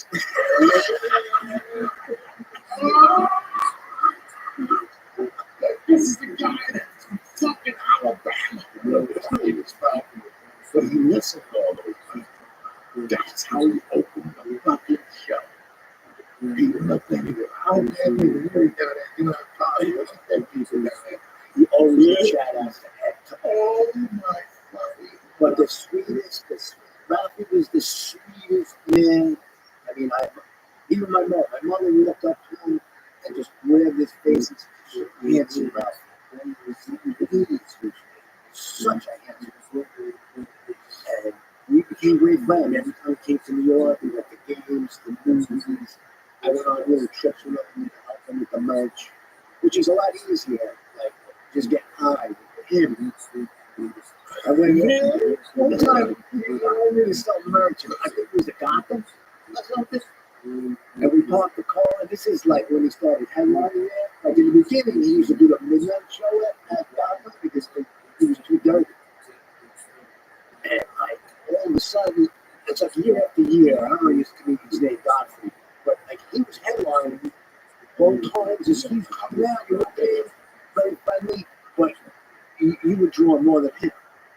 At those midnights, finally they, and but that one time that day, I got to smell jar. I was like, fucking anyway, he gives me I was Lee before Lee. All right, does that make sense? Like he would fucking lie to me every time. Yeah, 10 mil. Always 10 millimeter. So we walk in and I'm fine. I drink 2 beers. I'm sitting there watching the show. And all of a sudden, I'm dribbling on myself. I'm fucking retarded. He laughed. And I had that girl, Marjorie, I got passed. I remember I was asking her, Marjorie. She came up, gave me a hug. She's like, are you okay? And I'm like, yeah. And she started selling me shit because I The basketball John was fighting for the championship. He's fighting right here in fucking Newark. was fighting. Fucking beautiful. I mean, you see Newark. So I can use that. I can get up with him, his wife, girls, George. I got tickets for him. He's lying right. This is what happened. I got from the fucking airport. He showed me this Andrew Dory. Gave him a hunk of fucking banana bread, as big as a suitcase, wrapped in tinfoil. Right? We pull up we go to Champs.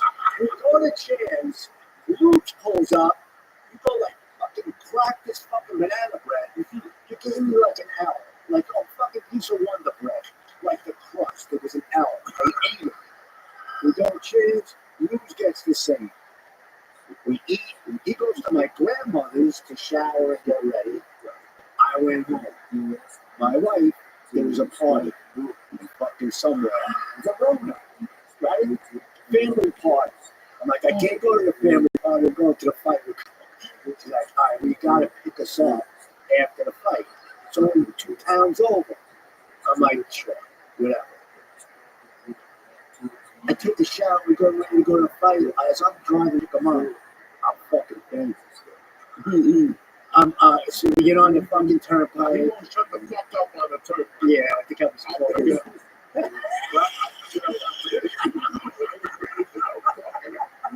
This cocksucker won't shut the fuck up. And now I'm like, George, get the fucking left leg. George, come back to that. And I'm sure she's okay. It was 65. It was like a fucking every 6 minutes. She would go down. 93.55. Right? I go, George, you said, you got all the way to the right way. You were doing like 8. He dropped me off. I don't know what happened. There was no parking. As I drove, I was going. I was like the steering wheel was a dragon, and I was holding on to the light, and every parking lot was taken. Now I'm in Newark, and I'm on Martin Luther King Boulevard. All right, stoned to the gill. I'm like, I'm not over here. I keep going. All of a sudden, I'm in East Orange. Now I'm fucking really freaking out. And I'm on the other side of 280, decide to go home. So I drive a little bit, and I see the arena and the lights, but it's across the highway. I'm like, fuck it, I'm going home. Yeah. So I drove 8 miles an hour in the fucking slow lane. I get there. Also, his phone had no power. He had like 1 bar or something. He didn't bring his charger. I called my wife in California. I called to go home and just the fuck out. It was a nightmare. Arnold calls me from the fight. He said, where the fuck are you? And I'm like, this is how I'm really fucked up. I'm on my couch. I took 2 showers. Now my wife is calling. You gotta come pick her up in Verona. I took 2 showers to fucking get. I never ate that much fucking banana bread. I was fucked up. I drove again. Now the same exact direction. 15 miles an hour. I get there. I'm like, guessing. I'm really high. Tell your family I'm sick. They all come out to me. Let's talk out.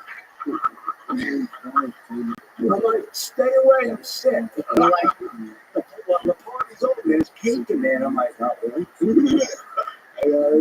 I go, just stay away from me. I'm going to grab some cake. We're getting out of here.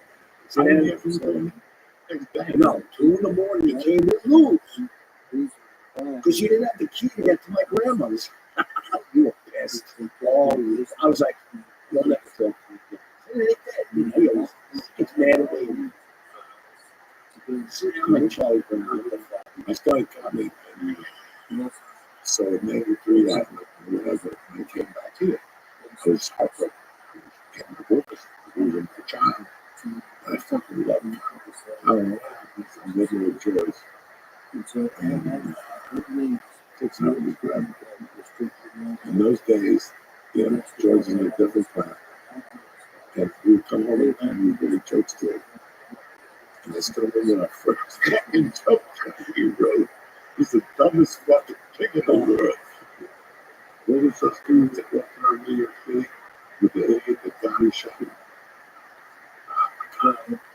Those idiots that walked around New York. Oh, body agents? Yeah. Agents. He used to write jokes and things. And he said, Friday names is about time to put those speakers back in. That was a fucking joke.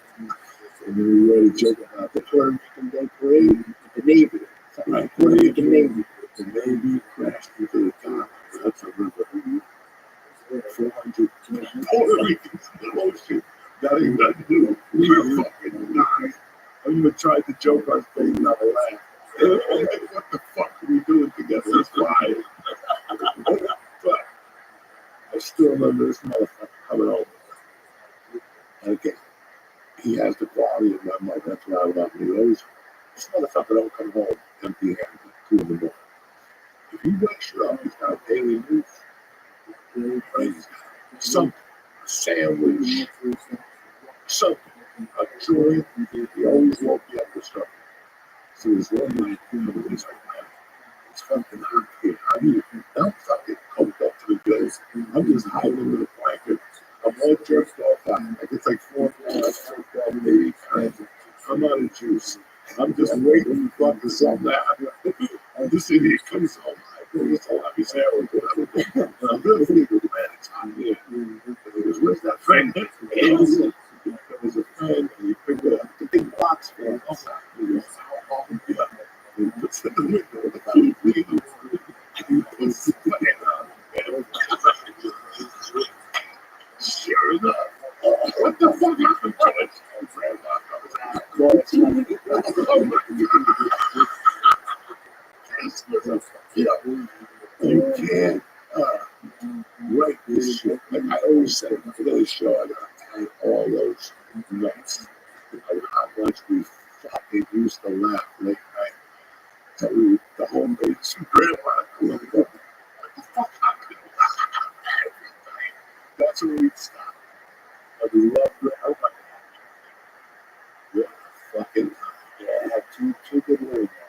This motherfucker. All right, so he's my riding partner. He's my ace. When I leave, it's coming. I said, fucking dude. I said, listen, we're partners. I'm going to stay with me and fucking watch my set. You know, You used to have to bring someone a lot of those. yeah, but I thought you did it. I was going home. Yeah. And you gave me money.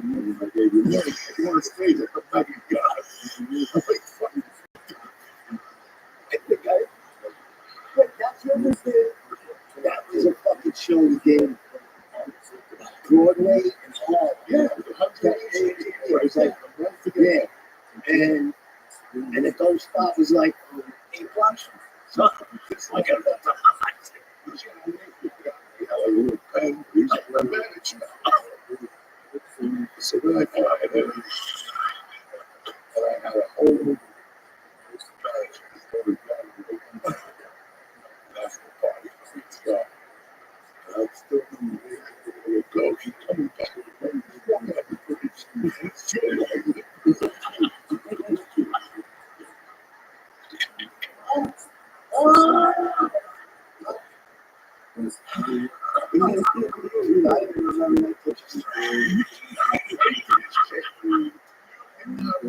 Shit. So the cops wouldn't stop. Oh, yeah, I was going to tell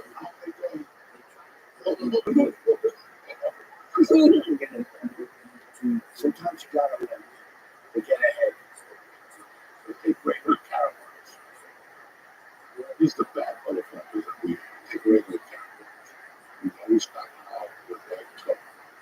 We'll go do conference. I wouldn't do the conference. He was a fucking coach. Shut the fuck up. He was asking me. I do my side. I get it. He's like, what was the contest? I'm like, what the fuck are you talking about? This is the world I live in. He's like, yeah, you know, I'll buy you a drink. You come to the shop. I'll fucking kill you. Just not fucking with the first place. Like that people, it's regular up there. The fucking room on fire. You know, like a porno. I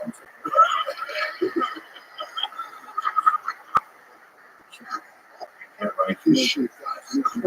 What a fucking hell am I gonna write now? What's the something else I can to do this? Had a beg of to see Rabbi. He fucking has you. He fucking hated Rabbi. So I had to go to the Black Movie. On 125th Street. We go on 181st. Yeah. Yeah. I'm sorry. Yeah. And we had the Chinese, that's what the Cuban Chinese place, like 178 is 179. Yes, yes. And the car fell around the corner. The coke came on the coke place.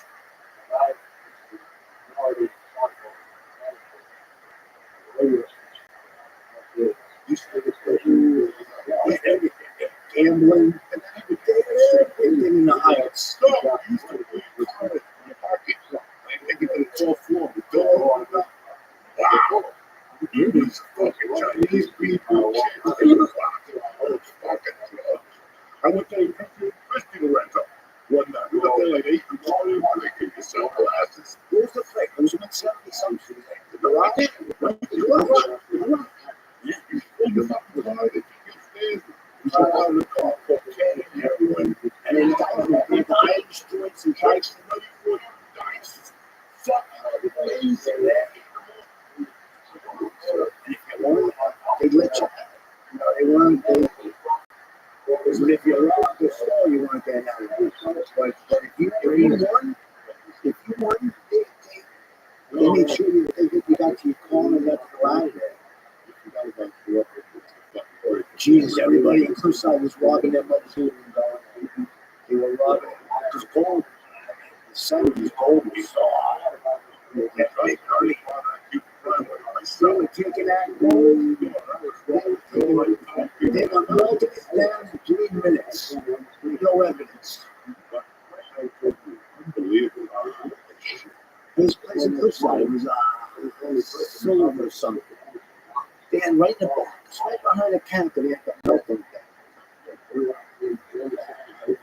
The place was. Used to be a strip club. Nasty. Just. I don't even know where they picked them up. They picked them up like a sinkhole. Oh, they got kicked out of the AJs or whatever. Neighborhoods. Chick who told me that the guy that owned the pharmacy, his son just got arrested for touch a 6-year-old. He had him down on 53rd Street. Yeah, that his father owned. That stuff was a trophy shop. It was a dude drinking. Was no good. The guy in the can at the store. I remember he's like that. This shit's so weird. I'm on the couch. He's killed it. He was supposed to stick with the blood. This thing, listen, lock the door.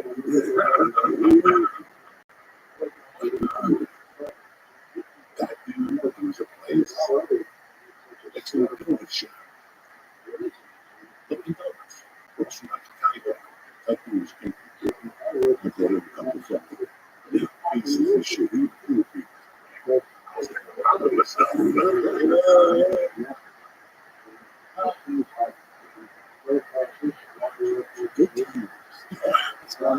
Fucking times. Listen.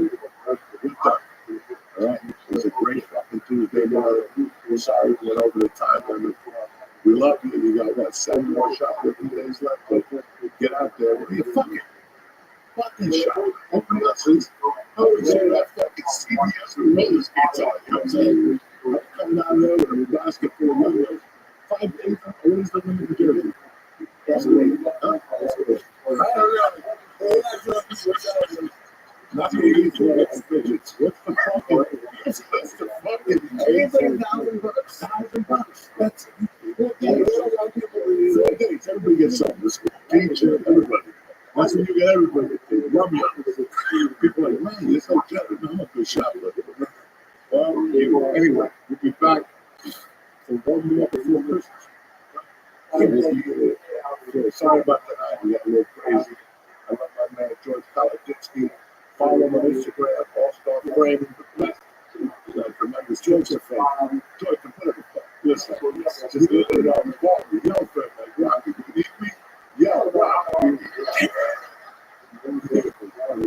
I love you, motherfuckers. See you next week. Stay black.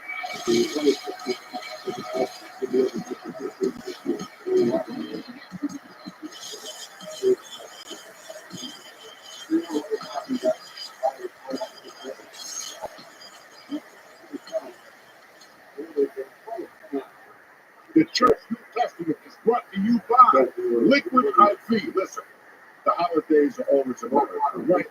It's easy to forget the basics like staying hydrated. I don't know who does. Keep Liquid IV on hand to get you through the holiday parties. I'm saying Liquid IV has 3 times, not 2, 3 times the electrolytes of the leading sports drink. Plus, 8 vitamins and nutrients to keep you going. Bang it. Listen, it replaces nutrients lost by dehydration and has 100% of your daily value of vitamin B, B3, B5, and listen, all the B, B12. They got enough B in there. Forget about it. It's available in a ton of delicious flavors. You add now sugar-free. Let me explain something. That pink sugar-free has always been one of my favorites, okay? If you like Liquid IV, the flavor, raspberry something, oh my God. Stop the pressing. That's easy to use. Just make 1 stick of Liquid IV with 16 ounces of ice cold water. Shake that thing up and breathe it. Stay hydrated through the holidays with Liquid IV. 20% off your first order of Liquid IV when you go to liquidiv.com. Again, liquidiv.com. Use code Joey at checkout. Joey. That'll be awesome. That's 20% off your first order when you shop Better Hydration today with code Joey, Joey at liquidiv.com. Please support the show. I'll get 20% off your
to him was to go. But was I think so. But if you look for Ivan Bradley from Military, he was got a good story. So we're going to go off every story in the military time to go back to life. We're in the it's a pocket for the first. And so it happened that it was all for him because it was me. Yeah, okay, so that morning we decided he wanted to go out to the press. No, I really like it. Hey, what was that? That's outside. I got with the good.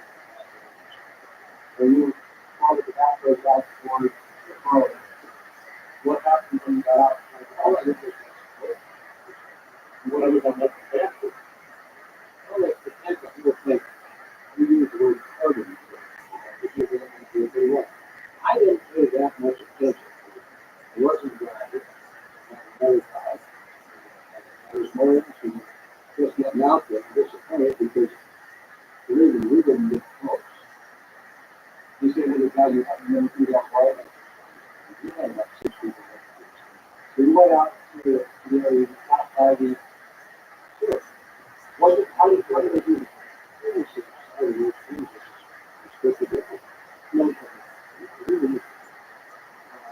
I would put a Jeep with a car.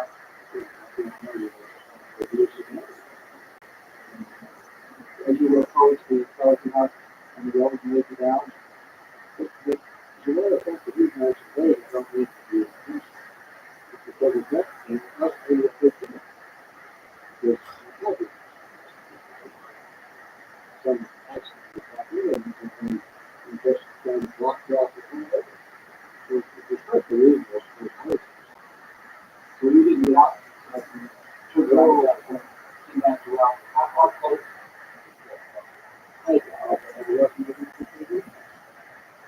I don't know. That's really very important. We wanted stuff. So, yeah.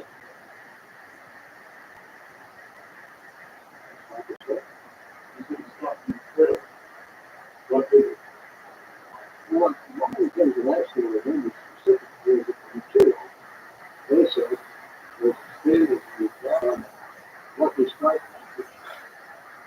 with. It's just a little scrunched it up together if you come back to it. So we tried to burn it. That's it. It was a good mystery. It was hard. Of course, we had a large, we had a lot of you know, the first one in military experience.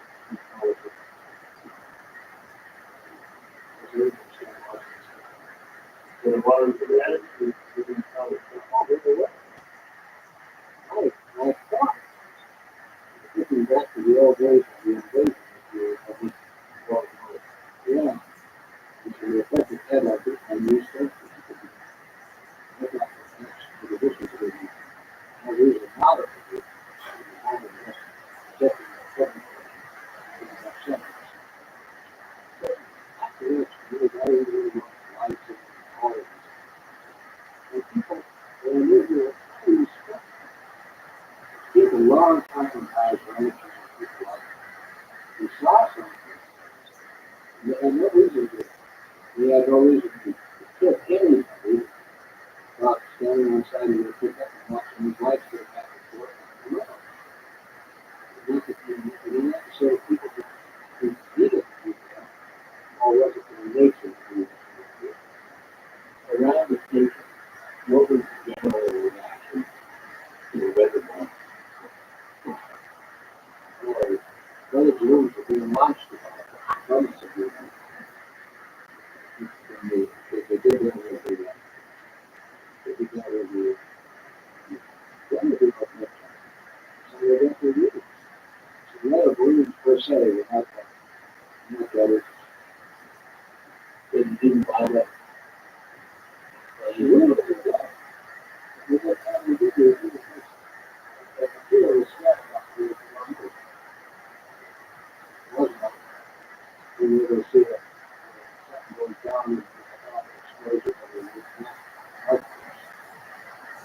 want to take the talk to the branch and move people off the base after this event and subsequent years.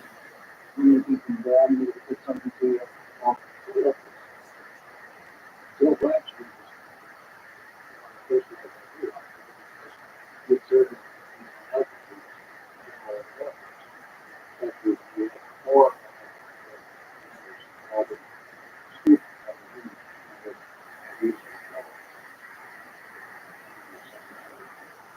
so I always do the people from next week. Everything is good.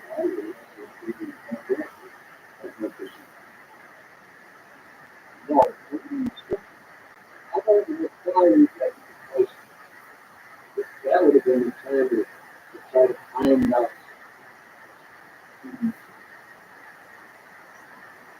After we're going to he's going to the next thing he's going the first chance you're going to ask him about why you're recording. I do not know in retrospect. This was a dead story. And where that did what it was 40 in the city. Oh, it's just kind of stuff. Thank you, good mistake. Thank you. It's okay. I was out and we were driving all this, and this is what it looked like, and I couldn't get all that rest. So I came to town and tell some people. Next to the same people, and they were saying it was good. But he himself went in and did my pseudo scientific experiments with this material. They were all sorts of stuff. I really better than the thing. This approach method, that's not going to do it. I was yes, I was actually using communication. I didn't know the other. You say others may have heard that. Yeah, the presumption. The only bizarre stories of Indian trying to use an algorithm at the time, something like that, I would have we probably got pretty scared of those. If we all had it all three each year, we didn't know how to do this whole thing. So basically, all you really know is a little bit what this one about the energy finding the difference and the time. And attempting to tell people out to do that.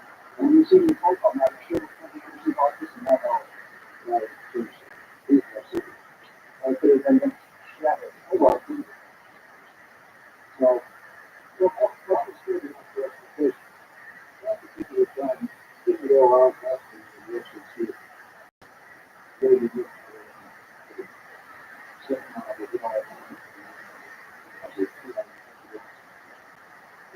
to make sure you weren't putting out bad information, or bad information, remember, with ASCAP is not going to do anything to understand. So, we have all the stuff. Any information on the years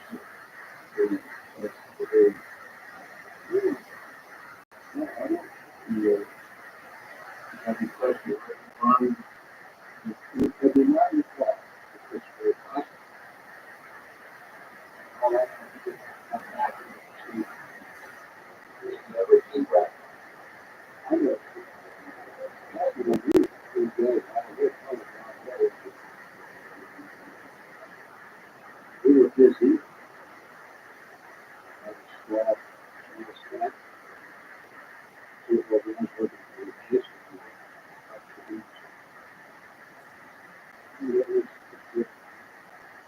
That's it. You like it.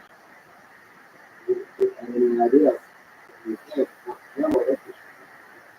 Oh, yeah. Never really. We would. Obviously, we would have said that was. We would have had this. Put two feet together. Did the military provide stations and pick up press releases and things like that? No indications the military came back to make sure that nothing left behind might. No, because we were really close to the field order.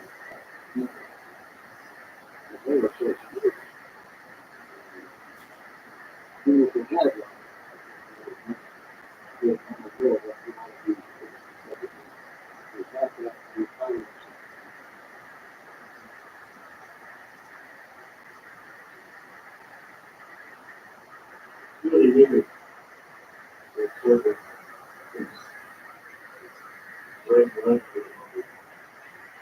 So it's starting to work. Any people that you talk to, former colleagues, you made them citizens, the opportunity to do, you do this stuff. So that's a good thing. I believe that. All right, yeah, just no more. This wasn't.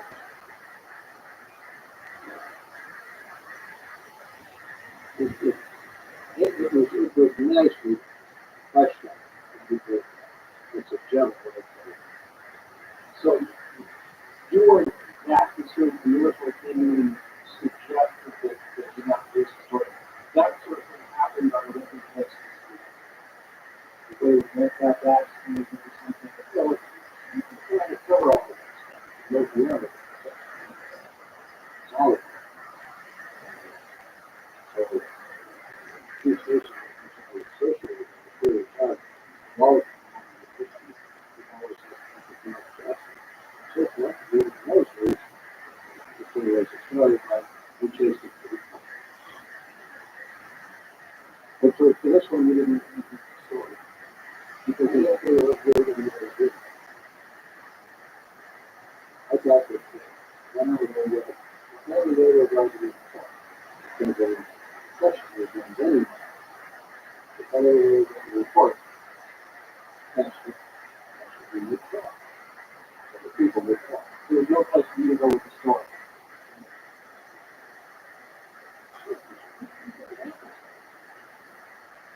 We had a discussion with a guy that comes and stuff. Did a good job. The story about where the first people who took up. Maybe they were going to time for 90 days. But people said, boy,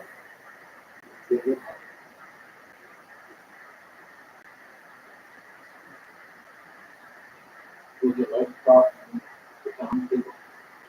Hey,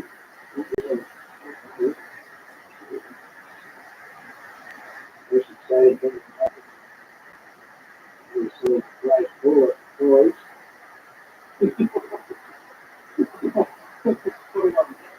Yes, I was that's a great story. Next thing, they're going to meet the whole thing. They're probably going to believe it, they didn't believe it. I didn't have any idea because I didn't run a show or anything like that. I would suggest that some people who said, boy, I used to say, fall away from much, but it's like, I was in the middle. I was one to slow in the west, and only on the basis of small, small bore electric. To get my stuff.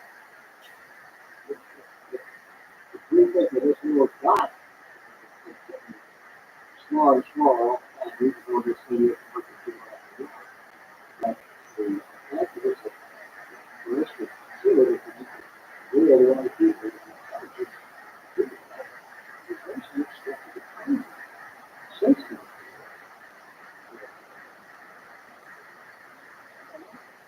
All I know is I think that the key is not need to do it.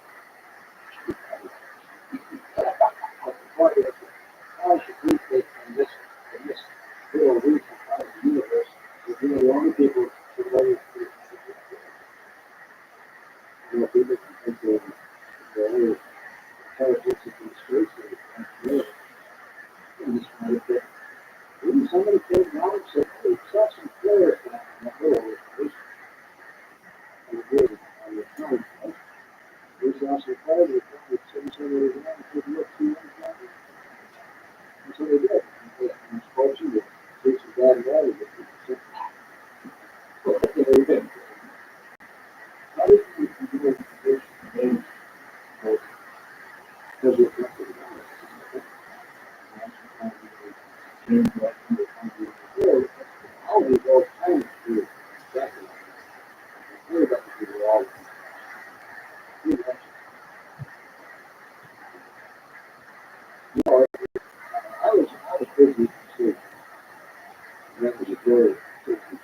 My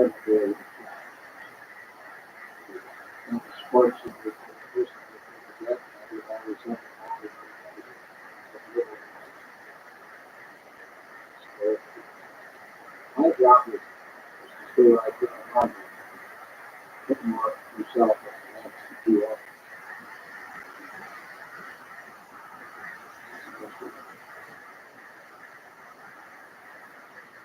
Looks like that's it then. Is this deposition over here? I believe so. I think you're going to end up job. Well, I'll take the shot.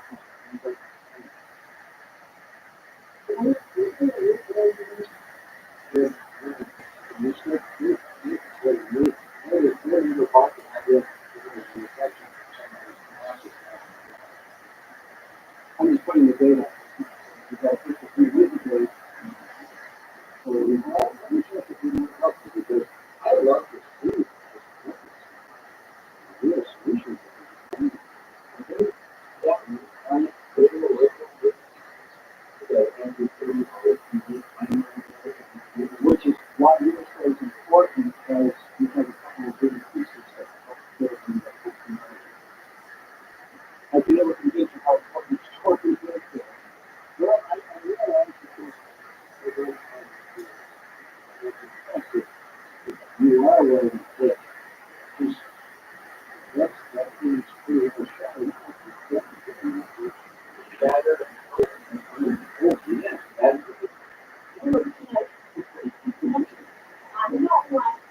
Well, we're rolling now. We have to call. So this is why we can marry children. We want to lodge in Mexico. Again, she said like the only official thing. And I know. And so, you were saying you left Rabbi, you did a labor, and you laid out the branch and some of my fishing. Okay. Which way?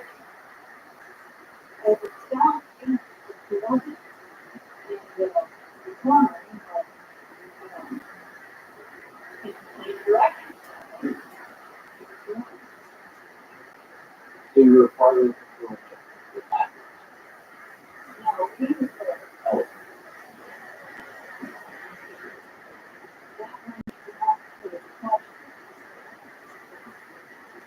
you knew that how long before someone forced it.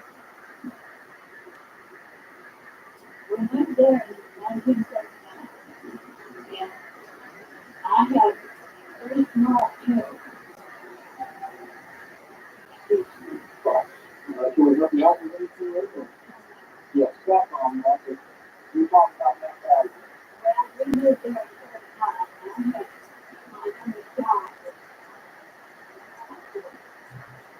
I didn't know anything.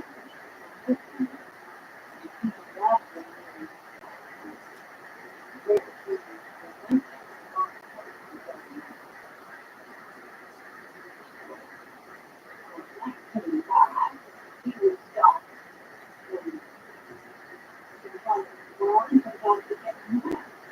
I You're very friendly guy. yes, he was very self-sufficient.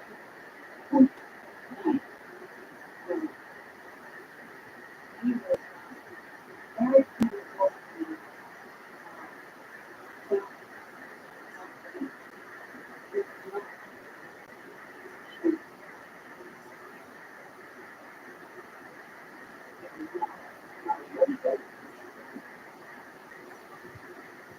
If you maybe ready, you come to 1947. If you're leaving resident, you of course everything that took place in July 22nd. Yeah, you have no personal knowledge of what happened. You didn't see anything. You didn't know the facts or anything like that. You You know, know, I think that went to England on a tour that was off at one time.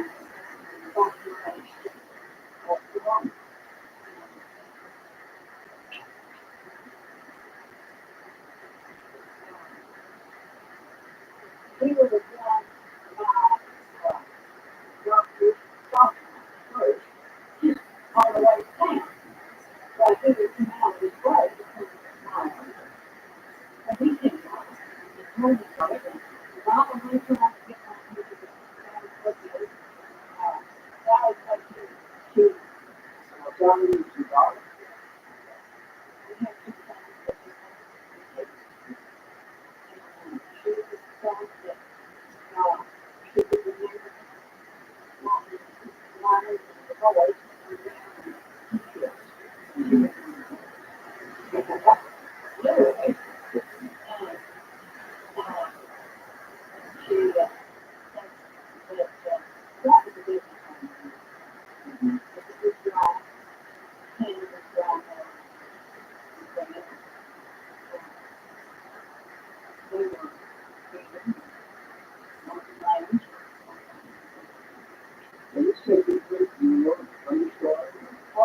what went on with your folks? Have you noticed? I did. Really well.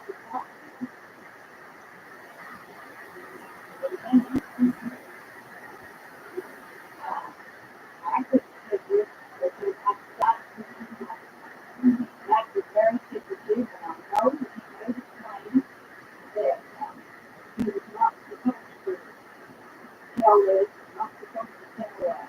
I think everybody was not supposed to tell this, but that was true. Now that's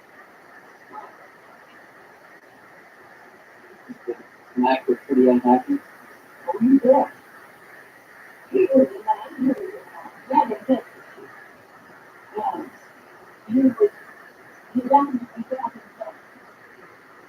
he was huge.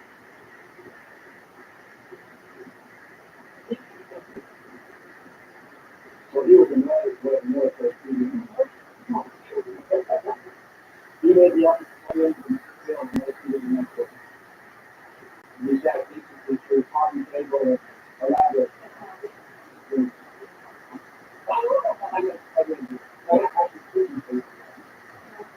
Was this the only time that you talked about it? You didn't mention it maybe some other times? I don't remember him being in the place. I was in the house. I like to say, around the grill.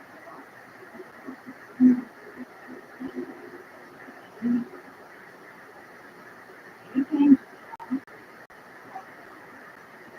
with the two houses. He helped a lot of them.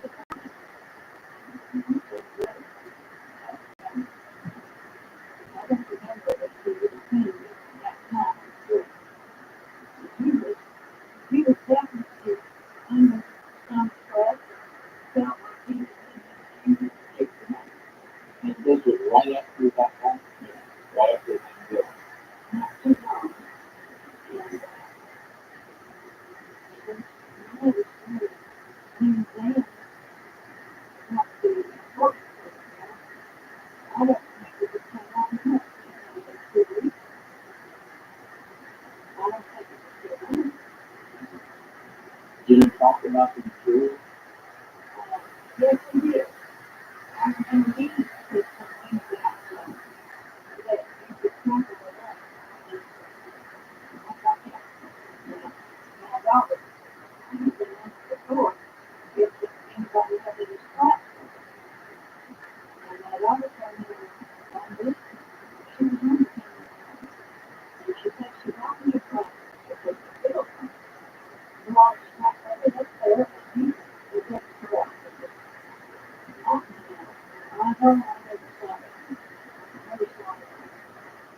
And she said that it's very, very that I have done. I felt it. And she was coming with fabric, and she said it was like a very thin cotton, but very tough. And she emphasized the word tough. And I said, my neighbor said, she said, well, I took that. She said, I baby too. And I said, what do you want me to do with it? She said, well, it's like a arrow. Words, we kept a lot of them. They didn't have a house clerk.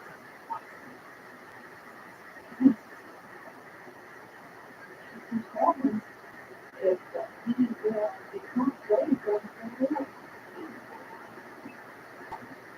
Just forget Where did you talk about? what works for us. His family, That is,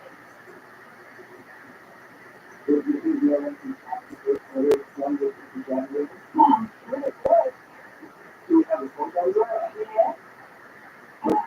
You have a little They did it. Yeah. recorded. One, dash, 03, dash, 867, dash, 502. That's from home. Your salary,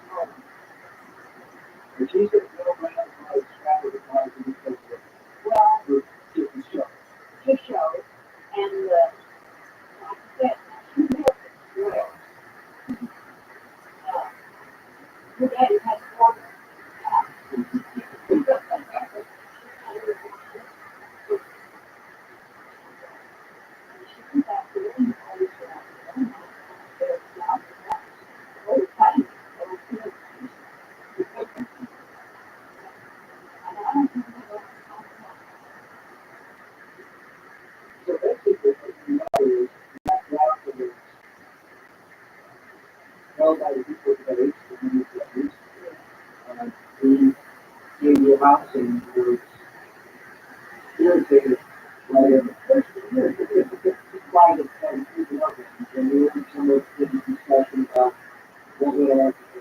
And why we thought that in the company of the number of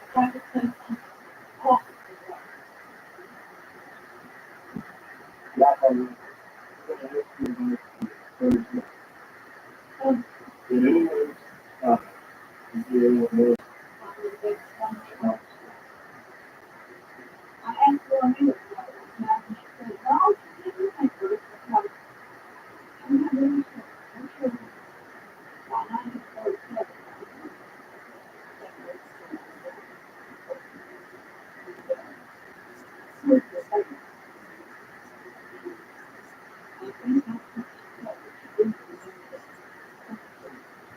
I don't know if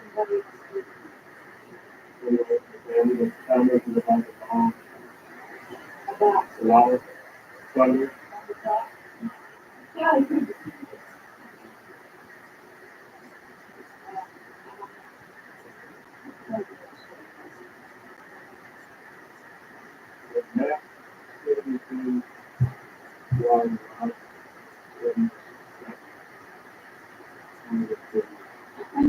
right. And it's something because it was right at the open his mouth and not just one on the backside of the truck. Okay, that is much better.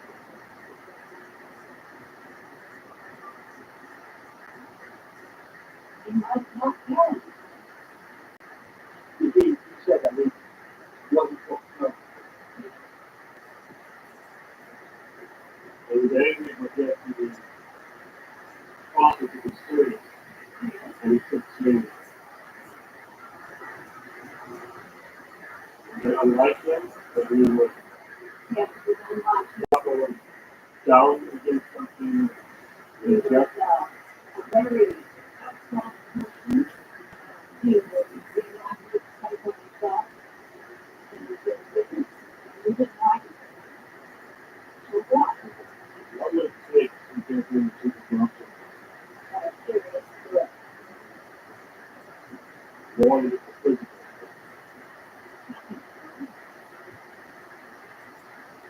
But I don't know if it's so I was doing that. Did they have done anything else? Just try to shut him up? Right.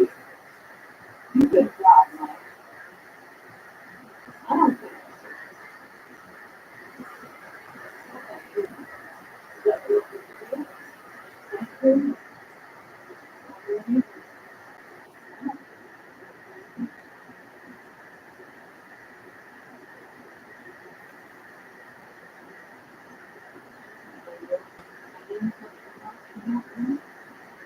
Well, to the next, situation, financial situation, try to the next one. I don't know much about it. His life is Amazon. No. No. Even though it's plans for extraordinary and she said to the yard, it's fine. I don't know whether she did that because it's quite the one for the business. Probably the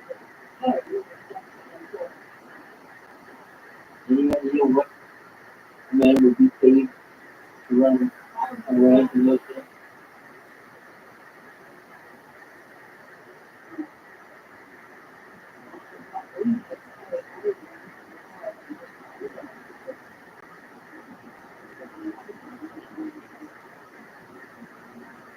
What are I mean, per day?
they put in something to that. And I don't know if it's going to be before that or not.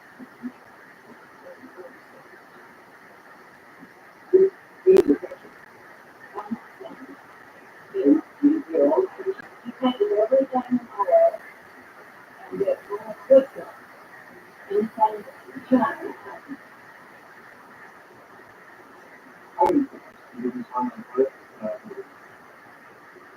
Yeah, that's story. That's story that's really true. That happened at my husband's house 2 or 3 years old. Was coming out. My son saying this to his father story about it. At that time, we had no people for their food. And one cattle, and they ran this like children, but they didn't work for children, they worked for him. And they run cattle from the table onto the mountains. And, anyway, these cowboys went out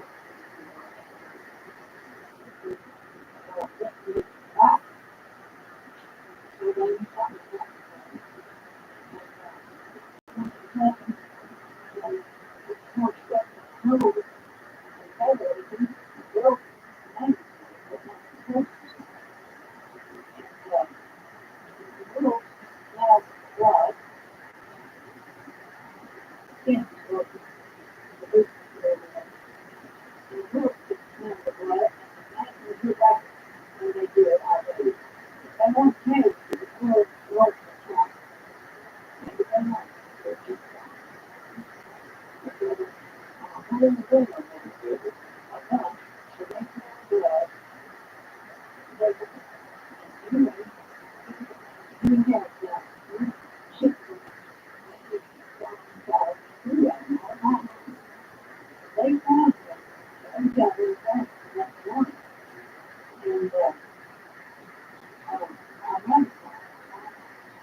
And so we didn't put any trees.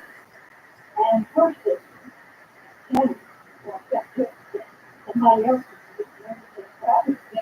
was well, I'm sure what you're doing with that. So,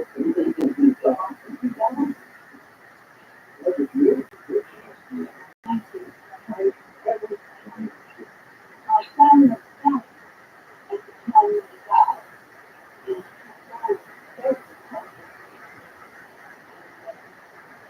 he wanted to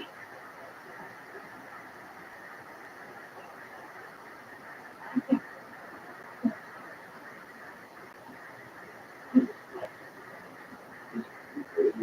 And what is I think what are you? it's that was full of it. That time was full of it. And everything except one or two and he and his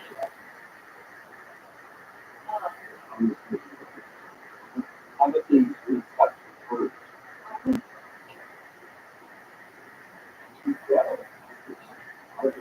I didn't I did about half of the birds that worked on that. Oh yes, yeah.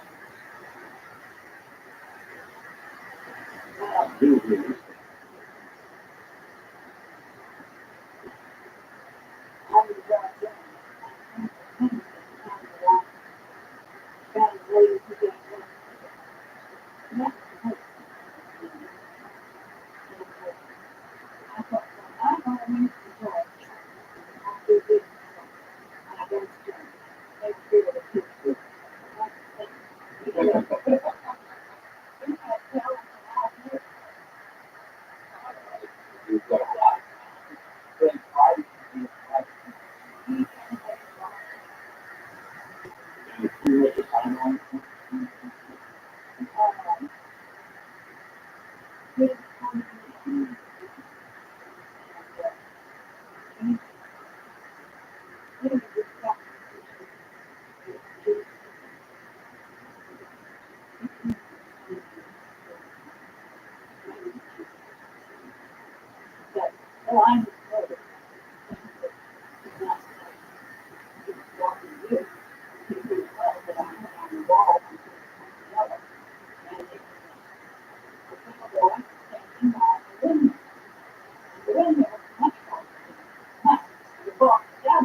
if you don't mind, I'd like the video.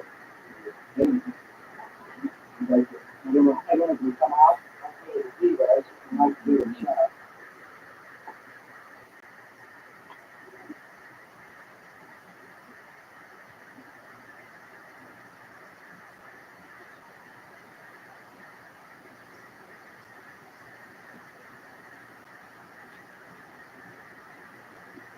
And you said it's in his house or your house. Yeah, well,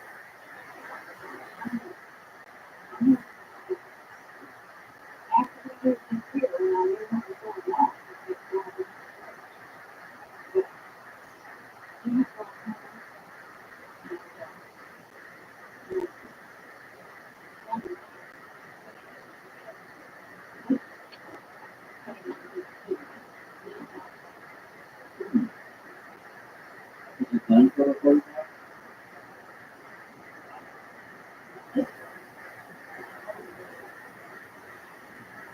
Worked a lot of years.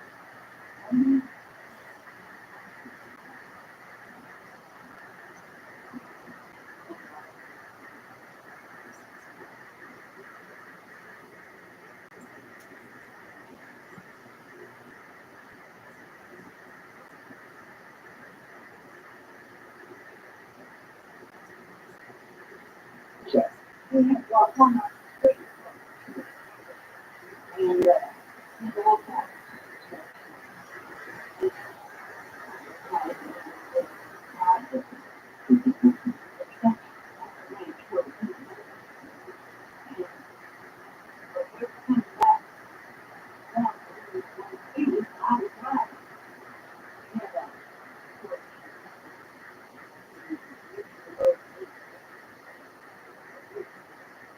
It's one price.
just don't take me on. And my attitude is directly at us. All I can think of, I'm going to all I can think of is that it was a funny that she had it.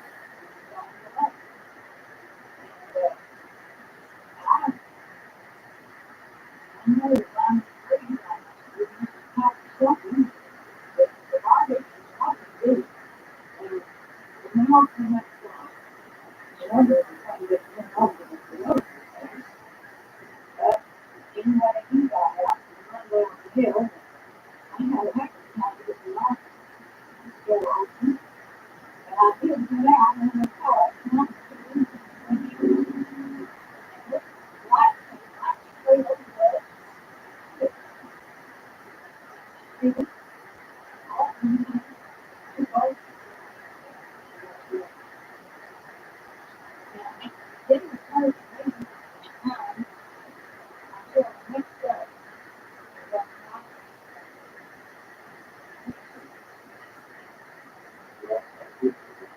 But I was not getting to do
Anybody said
But over here, like, there's stuff, it's kind of like re-entry, going up.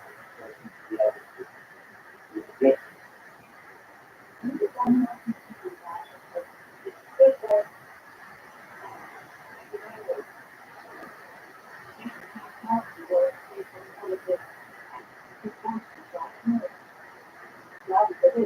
How often?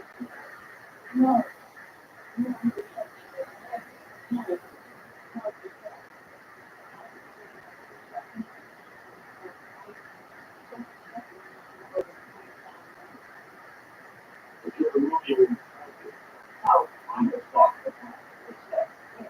what is off that? Yeah. If you're the unknown, hold on, right?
What is the bill in 945?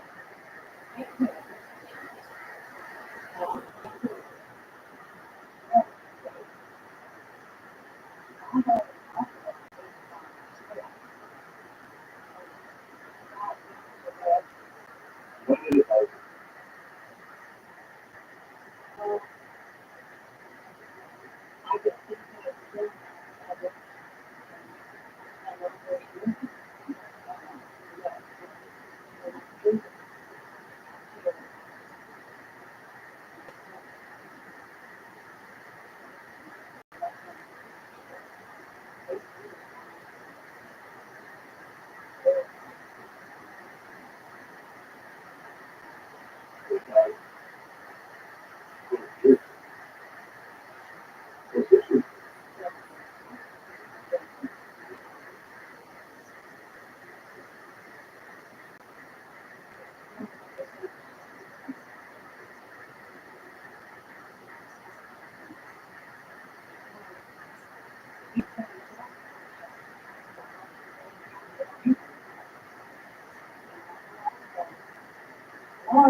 100. I'm not great. Not just saying. Just walk it. Remember, it's not remember. No, I haven't done. But it's a good but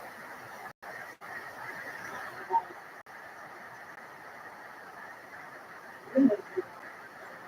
Repair it. And I found it. Oh,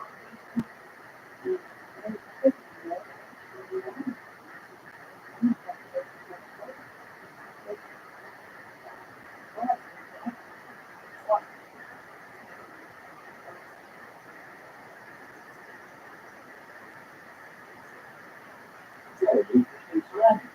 You know, I'm cooking. And this dog just comes on. Oh yeah, Yeah. it's not flat. Yeah.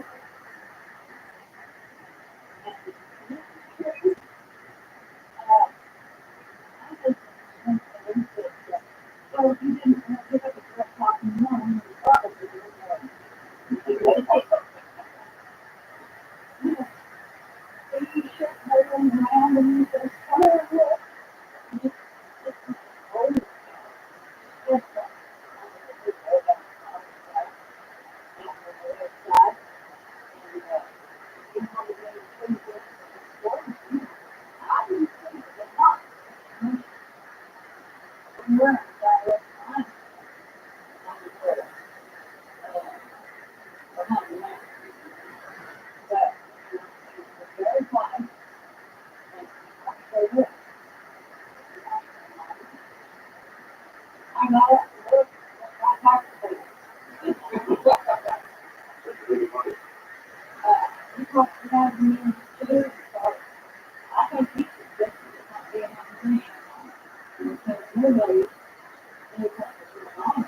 It had to be, we decided to close it. I thought, well, it's an condition, so what do you got here? Well, I think we were. You do stop what was going on. It's so, you have to,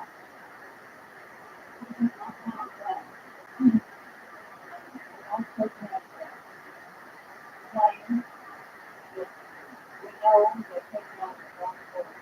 But, yeah, there is something that is supposed to be, I've done it.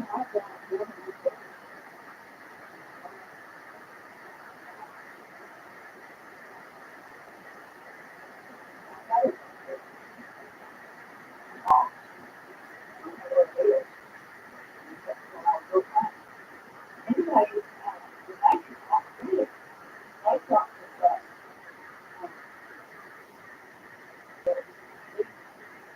landlord, and they were both good. And landlord said, you know, I just don't know these things. And let it come to us. And so, I can't remember that name. It was, that school,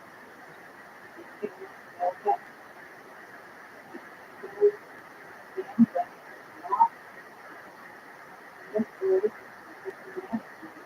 and that, and this, I tried.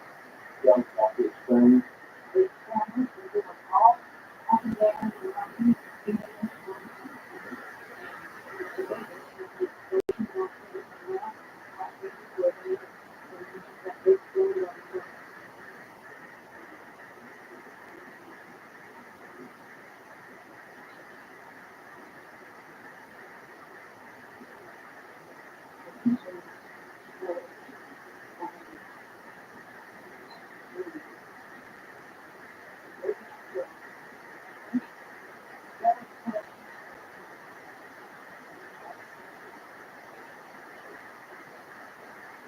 But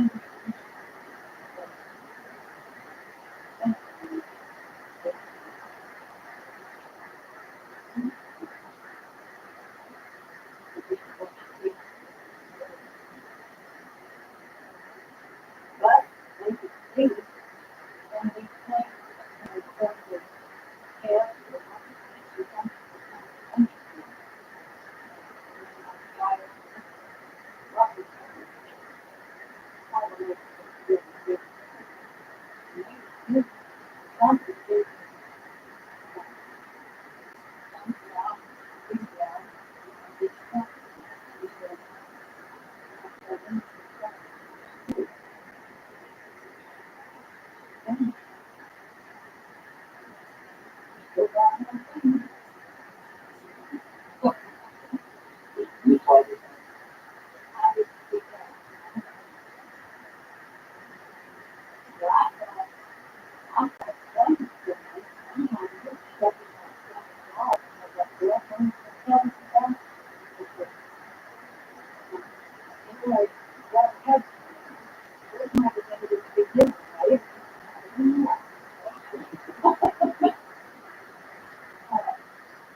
the thing kind of basic for a while.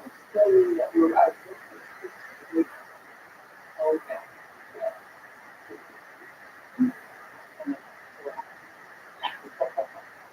They do that.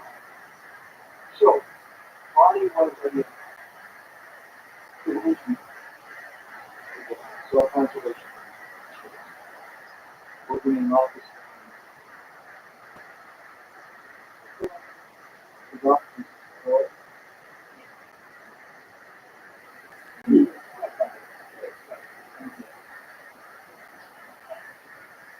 Remember the story.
He wasn't specific on what it was on to get that happen.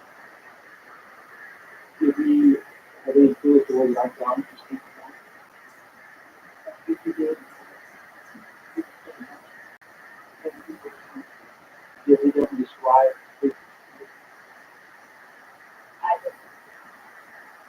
He said, did he give you a number and the number in the world? So he never said that one lot is number nine. Not a day. Right.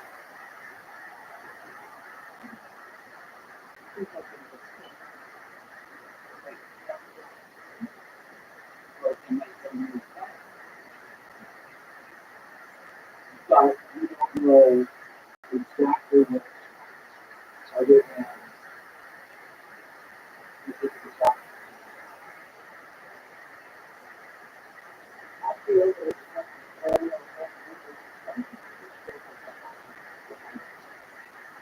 And he looked at what side of the things that were going on, and it's what the data and that thing.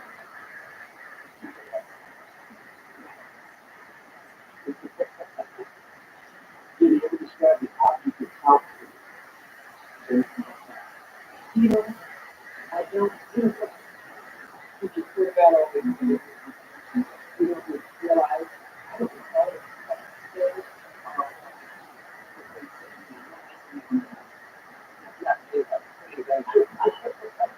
What you can do is fucking great.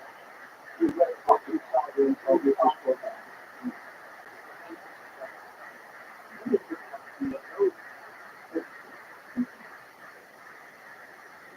But you're never getting just pretty vague about what you say. It's just that it's not just into appreciation. So, I think you did say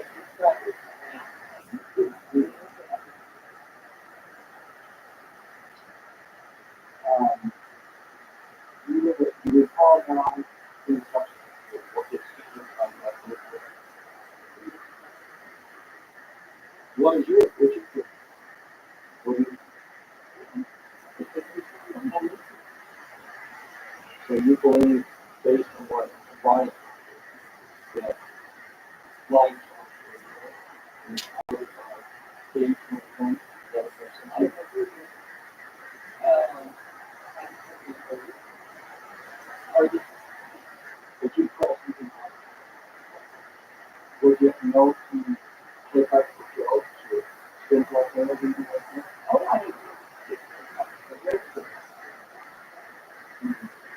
So here's it.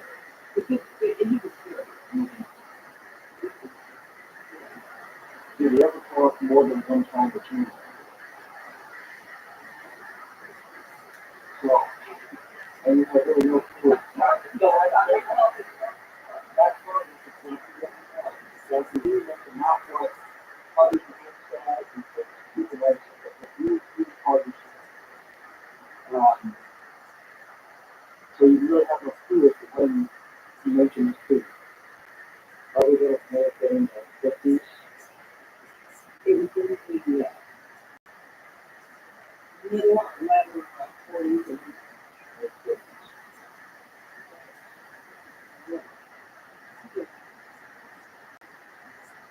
So much before you know it. Might have to force people to come. Do you remember the context? Do you remember the context of the conversation or things like that? But there's no question. Anything else that you can think of? So you know, I tried to correct my point. It's big city.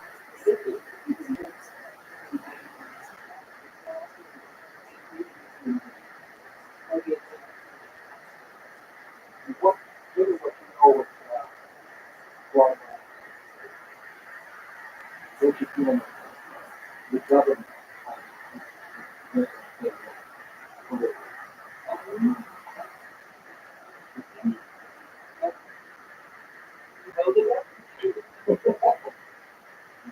You think the government's hiding information out there? So this is But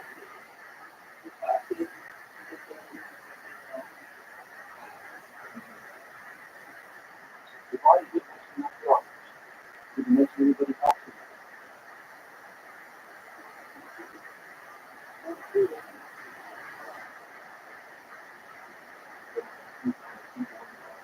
Nobody else there.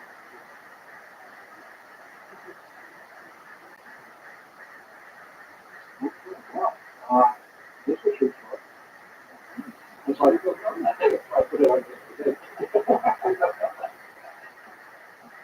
But you have no doubt about this.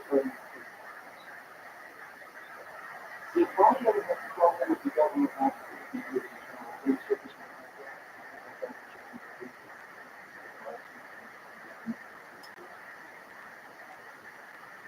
Maybe you tried this conservation. yes, I think it's that. And then we could stay support.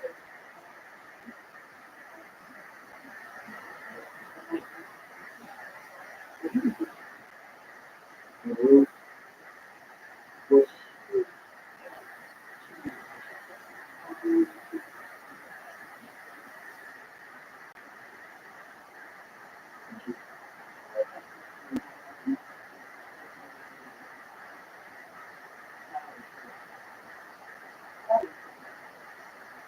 did she ever mention this at all?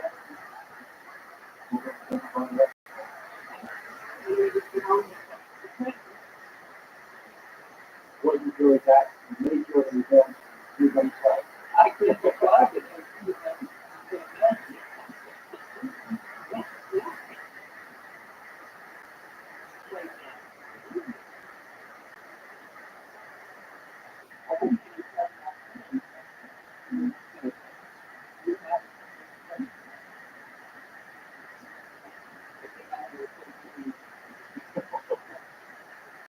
All right, well, I think that's probably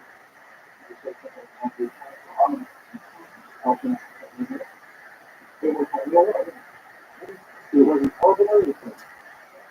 It was scary.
This park is going to be broken up into 4 main tracks. Each of these tracks will have some ground that you people involved in or even people that aren't able to be gleaning. Most of the neighbors in the United States are a beautiful place. I've traveled in over 7 countries, and I cannot remember any country that has beauty as well as magnificent people like these United States. Give you an overview of basically what I am. So, my students in the field, built up a reputation for being geometric, as well as central military and aerospace applications. I know 2 main certain places within the United States that are quite significant as far as what is it called the world order. Number 1, also in Mexico, I was involved in 1979 as far as avian movement, whatever you want to call it. And I was one of the survivors. I'm probably the only Catholic survivor. 2 other survivors are under military someone in the United States. One is a member of the church, and the other is Canada. So I'm about the only one in that knows all the details about the entire operation. 66 secret service agents, FBI, the Alliance Black Berets, Rabbi, and number 1, one of the headings is a sharp part of the well, instead of putting on the back, I ask you to put your skeptical but respect. But please feel free to do your homework and have free information as you go on with it on principles, basically the basic guide. Your local law library, numerous law universities, which is to look for congressional records. So, you want to continue to do the homework, you can get standard in regards to I like the countries that I'm reading on they would not withstand for you right now on personal life and home these things if I didn't believe it. So, the first part of this talk is deep underground military bases and the black budget. And the first part I emphasize the black budget. The black budget is a secret of Britain, basically a secret budget. It garners 1/4 of the gross national product, the entire gross national product of these United States. Present gross national product is about $5 trillion, and total debt is about $1.25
multinational tactical force primarily used to guard the greatest self-aircraft worldwide.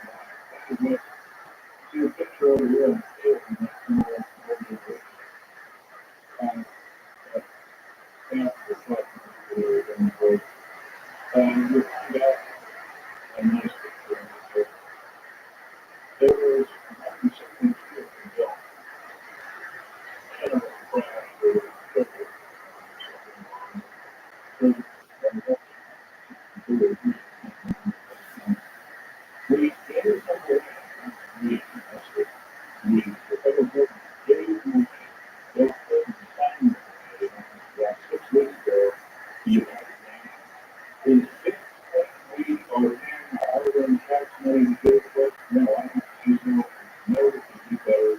And I actually believe I'm not advocating the truth, I believe in such.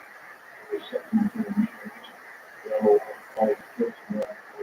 But I believe that I have some the job people have these atrocities and people there is some serious and not everybody serious function for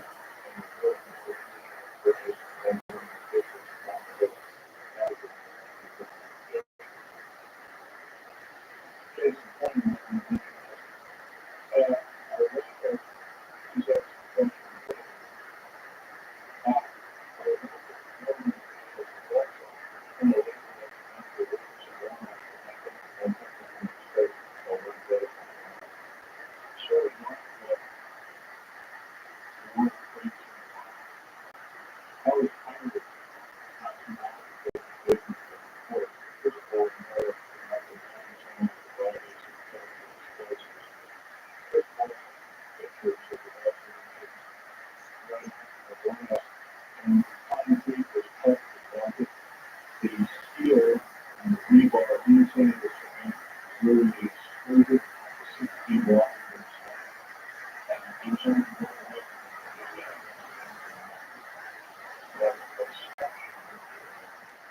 so obviously the people who are they say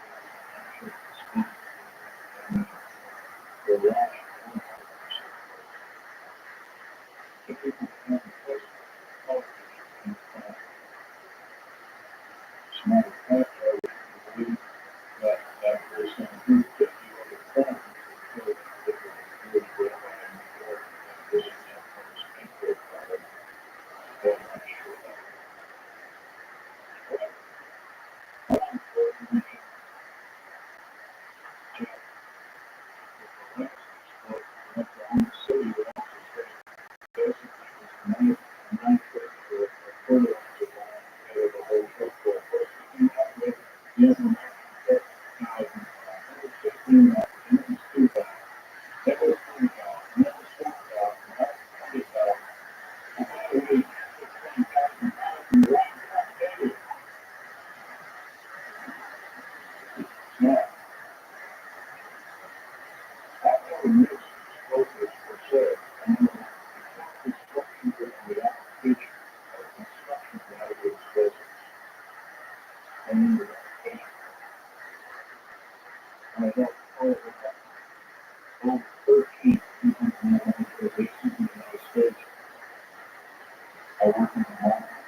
Now,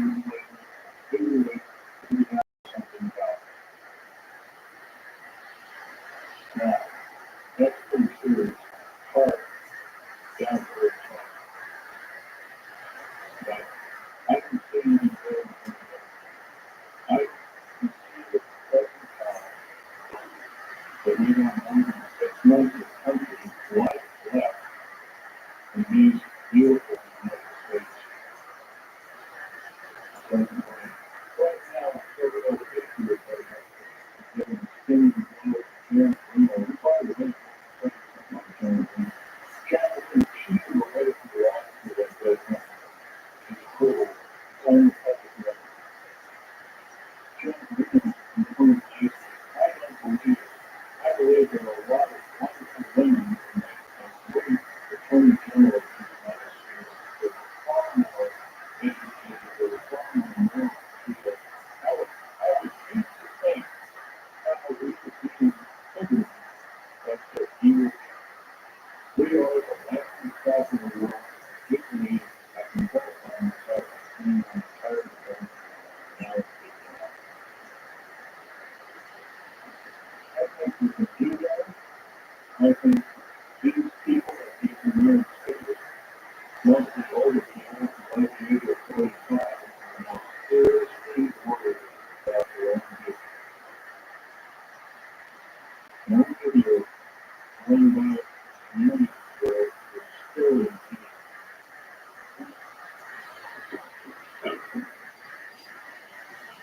The United Nations is a world dictatorship body. Period. Plain and simple. It is housed in the United States.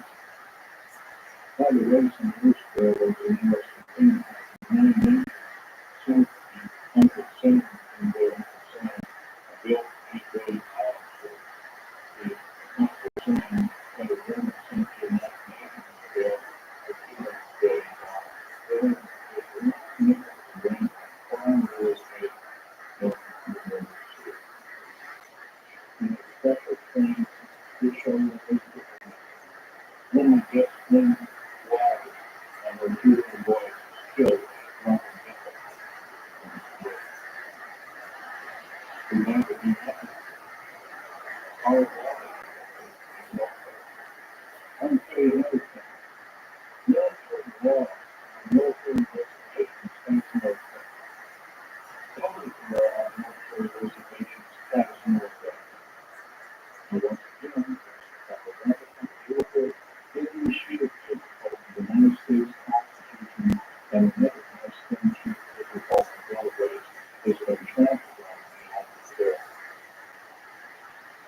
We have to stand up and say, this is enough. And you as elected officials are going to obey the Constitution of the United States. Number one, that first, liberty, the amount of your service to our federal government.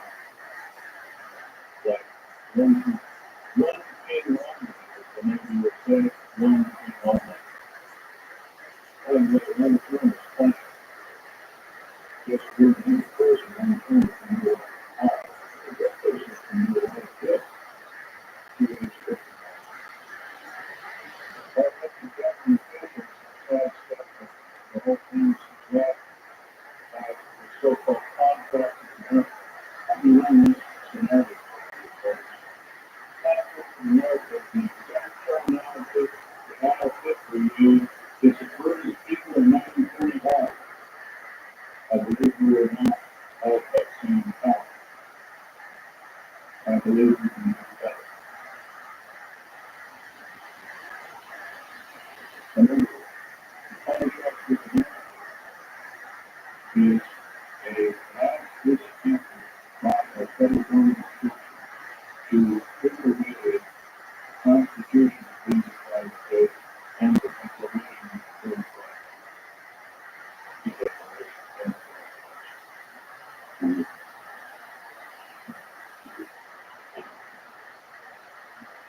Reading these wonderful pieces of paper somehow protected us from economic other forms of slavery. I know there's more than 50 people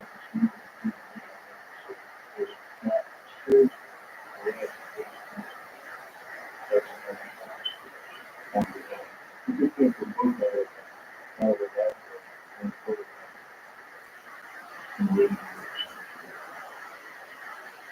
Our founding fathers systematic choice and choice, not regulate any form of connection just by saying we cannot work either school on federal government property. And by the way, it's clear that the government property. If you do that, that is federal government standards and law. And you can be guilty of $100,000 fine by 20 years. And you believe it, people that are now in charge are atheists. And if they're not atheists, well, I don't think they can do that. Another thing we need to do is a lot of problems seen in different areas, black health factors. There's over 64,000 black health factors in the United States. 40 hours of those factors weren't being built. Is basic car producible tax money? I don't believe so. What do you have is the federal government and 64,000 taxable health for 50 not pharmaceutical studies. I don't have to how long the government spending 64,000. The overall spending over 250. I don't all three. Self-impact is 0.7% is now 57%.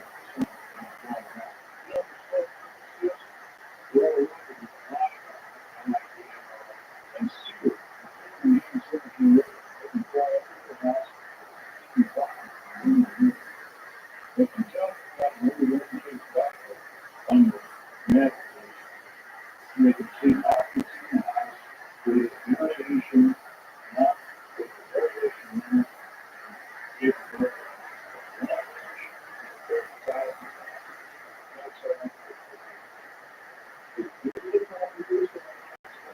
I would say no. Now, we really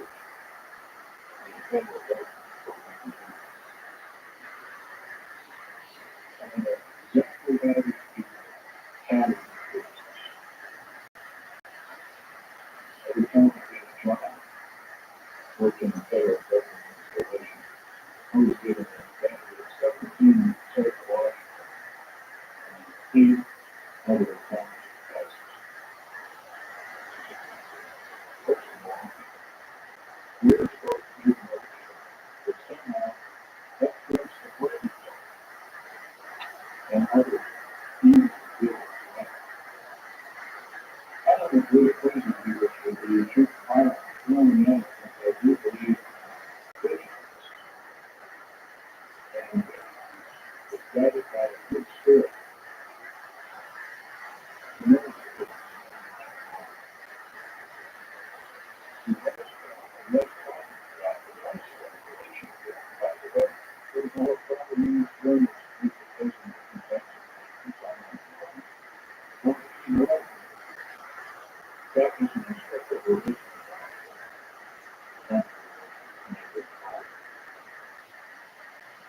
I can tell you that if we're about the atheist federal structure to enslave us, we won't have this opportunity anymore. We have to do something about how we're going to get this. Well, some of us are fucking maybe somebody works for them.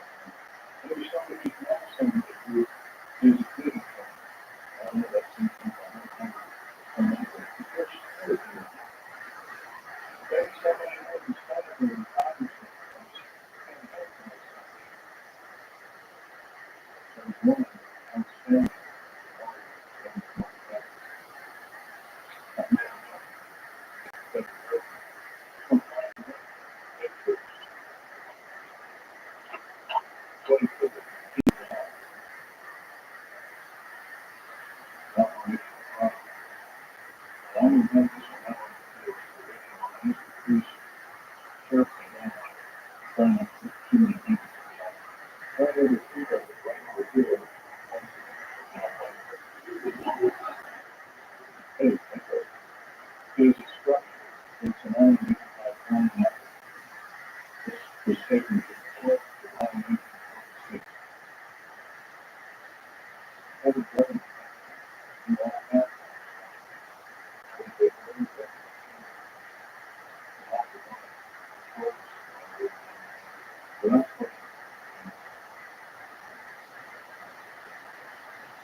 second speaker. Here in the very secret of government operation by the government. My favorite part of it.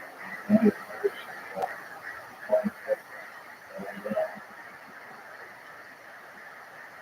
also has a picture of a not human area that freedom was contained. The story. The 58 years has not changed, and so it's not. Something's wrong. I have driven in the race away. Going up in some more 180 years. He's found he was shy of 18 dollars. This is very funny. This was in the department that would have 58 to 56 years. That's how we think of that. This is so that when we see something in the night sky that doesn't matter from the outside, it's a wonderful thing. But when we're mistaken for it, for the workplace, because it's not. Given what people choose, even start, and choose on the other time that was meant for the that is time other people can themselves start talking about these papers. They say only 5 people use your building that. And just like at one talk, one year, they really people that. The 6 7 months and to reach always at the phone. If I'm just going to the doctor, right now, the U.S. Senate is an anti-terrorist. This anti-terrorist is going to kill the United States Constitution by number one. Number one, it will take away this one, it will fund the federal government police force. First of all, I think the federal government's got enough to do. With 1,719,000 federal police officers in the United States, that is the number that was in that was either Germany, it was Cuba, or Russia on the southern area.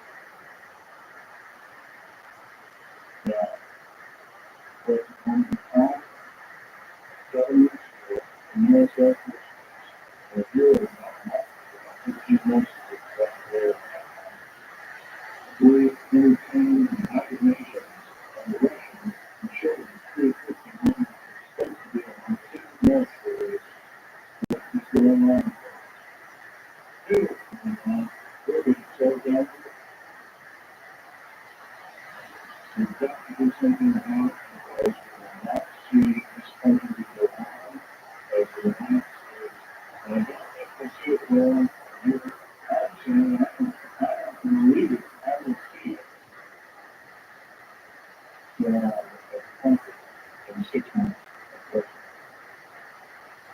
Because if the government has created with the place in the body and the body and Oklahoma City, which is extremely private because probably 40 to 50 children in every week, I have absolutely no use for a person that hates children. Our attorney general can't even hate children. She hates men, she hates everything, she knows it around the house. But anything in the United States, they would not go.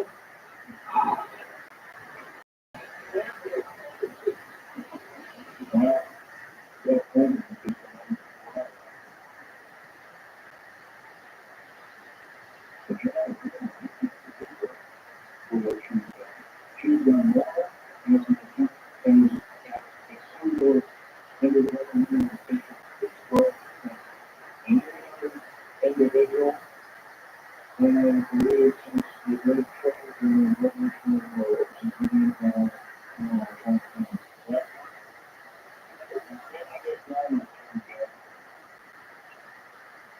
probably going to have to court these kinds of relations.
But then stumble after more times against humanity, and I have to think there are few people in these looks for the gravy, but I would say that it's fishing. Well, it makes a 100% out. Can't admit it, maybe they are those two in which groups are responsible for recovering the topics or doing other kinds of things to learn like killing children, innocent children, the death of lives. It becomes what happened in Oklahoma if you get caught. If we do it, if we decide to start with that, say, well, I don't have to do anything to do after that, this show on TV, that show on TV. I don't have to talk about all this stuff, shooting, out there, it's not good. In fact, that's what I'm trying to do about it. Something that we have to say, folks, we're not going to get longer. If you got to remember out there, you know, there's a certain enjoyment, you know, enjoyment before it's pretty simple like that. You got to learn freedom of music, riding down the road. You don't have to show it by the video. So it is. Legislation right now in the United States Congress, and any person in Missouri who's ever voted has to have special identification. So it's an outrage. And I've already walked around the staff and put the book down and say, enough is enough. But that's not. And I think we can do that. I do. So I'm asking you, I want you to have everybody in other people over 150 years old. I, smile, get it together, and start a few things about America. To whatever we say today, one is 1 years old. Some people say 10 or 15. I know most of us have 10 or 15 people in our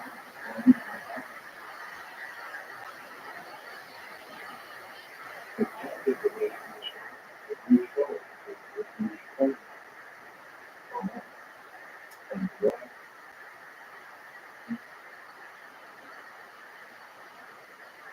what we have to do is stop our back and all these other kinds of things. Presidential television shows end up telling the wrong people. Unfortunately, it's starting to look like they might have to be the owners and others. Because it's parasites out there now. And I'm telling you folks, there are good sites out there. Of course, no. They're only out for their own self-community. And by that, I'm talking about the government officials. Now, there's some that are good. There's some that are honest. There's some that are corporate. They're bucked out. And like the Constitution Bill of another one of the words by the but the human part of being House Representatives in the United States think there is not one politician that is not the truth. If there is something wrong with the votes, well, it's a waste of time. I know it's an unfortunate thing. It was an honor beyond reality to serve the United States Senate and the United States House of Representatives. There was actually only about 8 total senators or House of Representatives for terms. Just like the Congress. Or we can let that like that, folks. We say every night, we're not going to do anything. It's not going to take very long. That's what it's free and what it can be done. What's the nation outside? What's the way that place in the back of the world? There is no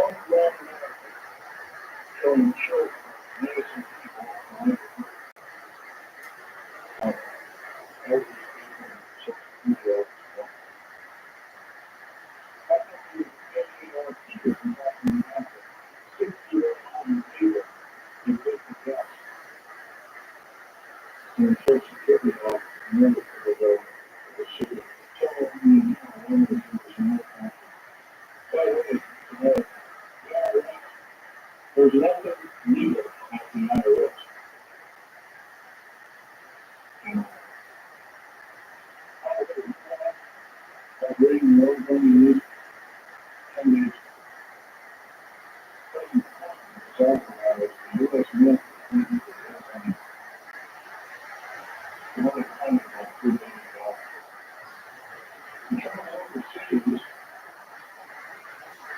you get this template that you can picture of a company and some of you can sit in the video that's and you can just kind of, into UPC stuff.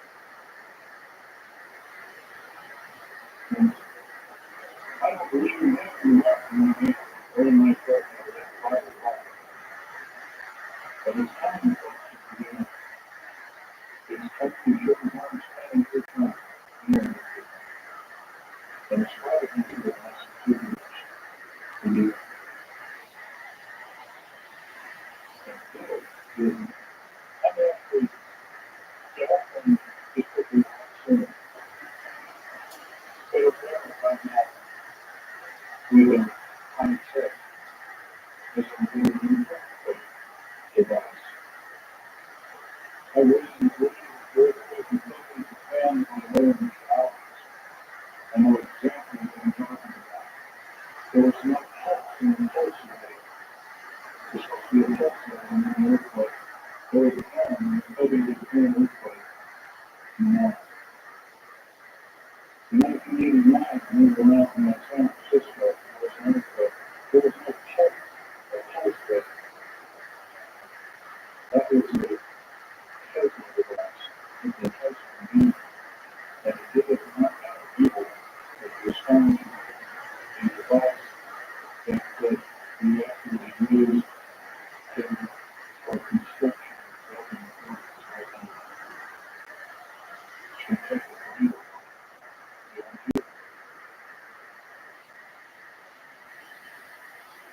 Once you know what budget programs throughout the United States have significant science that they have. Let's say, for instance, okay, maybe it's a minute, but the National Oil and Water Corporation, Chicago, Illinois, 1972. So biological weapons used against people in the United States, most nowadays, have seen the documentation by the Office of Strategic Services, which operates still in operation to this day. So the Centers for Disease Control around it, they use the gradual excretions of animals as well as humans as well as other species. Here's something about the doctor the world. They can be shot dead not or one. There are 8 years in the real world. We have answers and defense against their drugs. So biological weapons and chemical defense, not everything, and every alien of this planet get moving. Because we have or have to be isolated. They are biological weapons. Something between them will show 3.5 million Kurdish people with a similar biological weapon. The news that this planet deserves this and again, we're not doing it.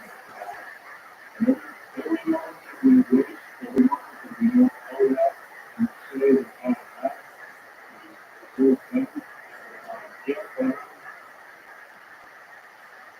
to the people in this planet in different countries, raise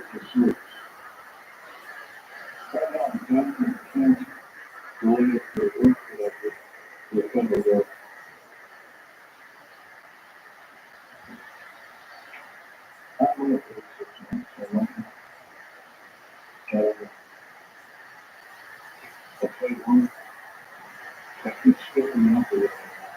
Maybe go and make me hot. But yeah, I would work every morning to talk on that. I wasn't happy and people wanted my life. So that was my next plan in the next 22 years of murder. Eight of them all suicide. I hired a lady in America. Told the police is now involved in one.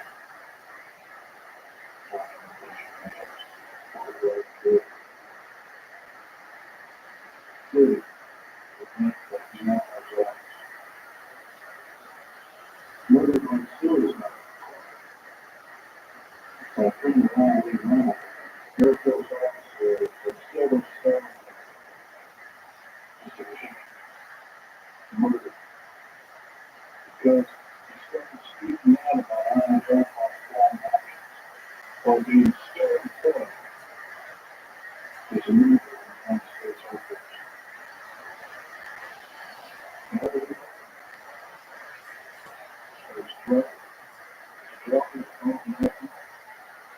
Chief Estimate piled up numbers of the James and James County Police for shelter decision, so we called the trip and they found a piece of film inside of the county. Also found carrier cameras, some of the actions and some of the people put in the village into the court.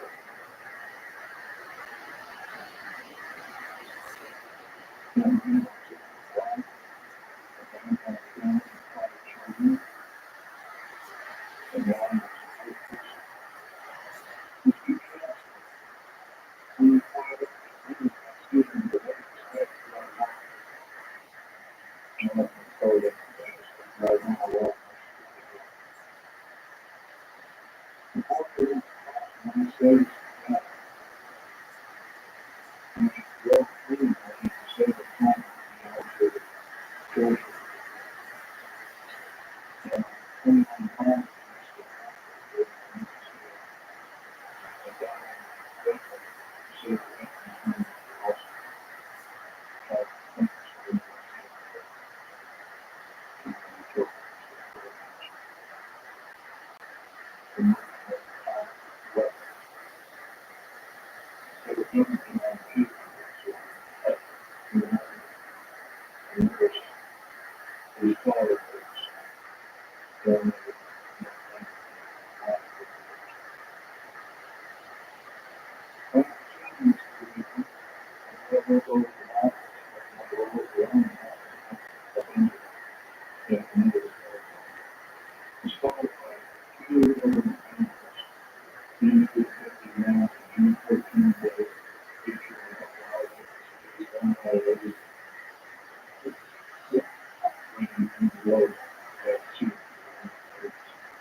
well, they spent up the money, they spent up the money, the church or high school family.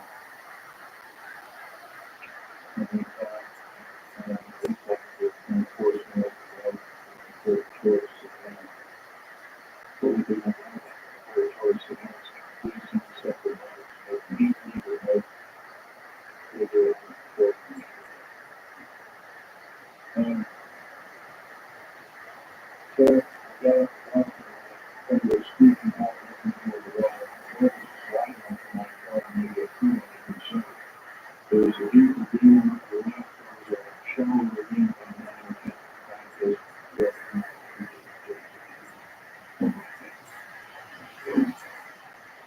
and others.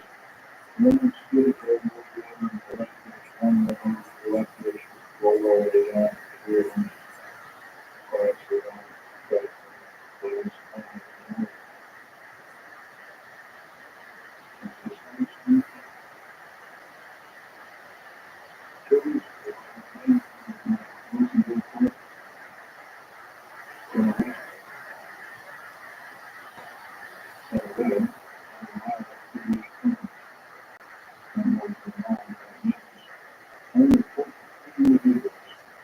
they can play in the street. And you see that move, and you go for the face. Right? And then you go up, go to show. So if you look at the world, it will be a situation to reverse the law. You put this around, and the entire show right now under the mode is that culture, show things that we can choose right now, or right now, to go with my mode. How question of my mother, directly, the rest of the job, the rest of 22 for the police department, for the crime scene, and then for me out, to reward officers who are operations, please come with me on spiritual act, and this is spiritual act, steps, first, how, if you want to say, spiritual, yeah, to know that doors are open to now, so when we get caught by mentioning, we all know, first thing we can say, every one of us loves that. Most of us love more than one of us.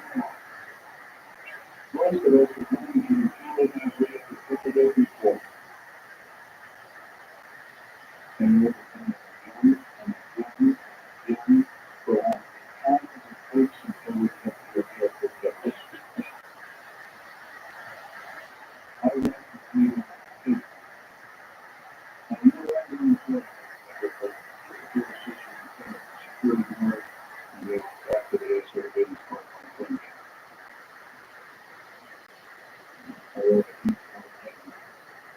He said, that might be important, and we show confidence. So, I would consider downloading 145 pages of information sensitive to the middle of the basic function issue and the release and so, yes,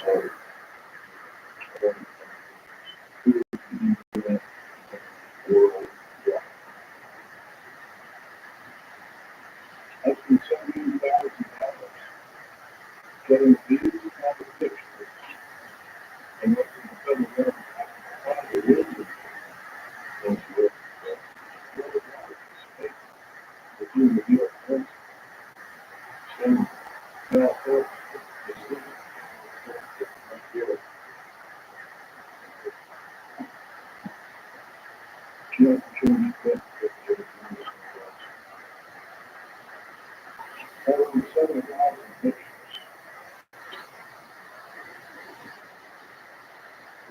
and detailed files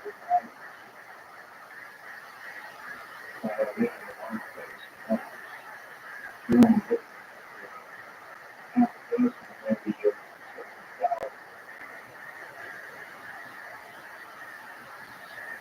I feel these people have to know the truth. That's the way can be good.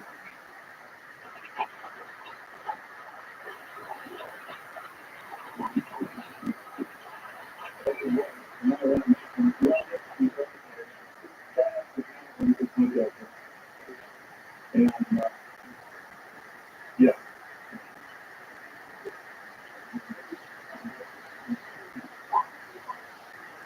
Right. That's the way.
So, and so I'll be there.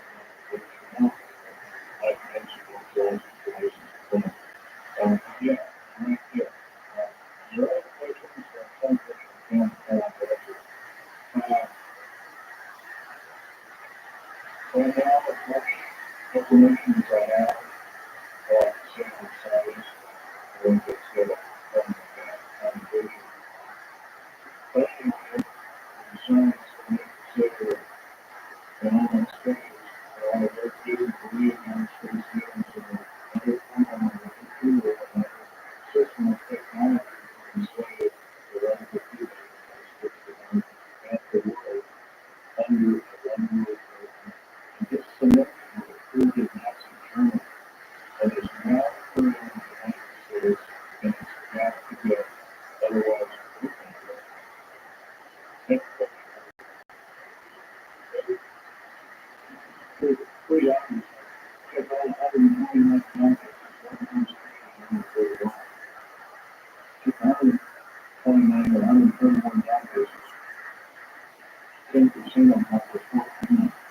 So, they're all the cities under high-speed networks, 98, 95 planes, or 25 children, all being excited.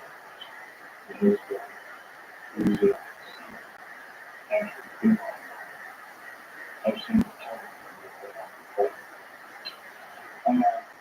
Bill Bucky,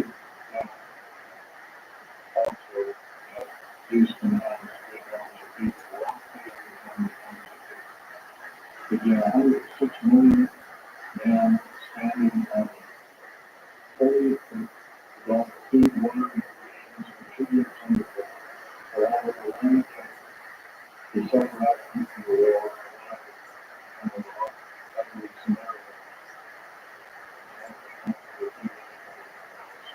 Anyway, first I did black helicopters and there's so many, not just black, military helicopters, they're not just, you know, detection devices. You get something very fancy weapons with diamonds or jewelry or money or whatever underground, it's illegal. They can detect you in multiple places. Right now, if you're killing more than 1,000 men,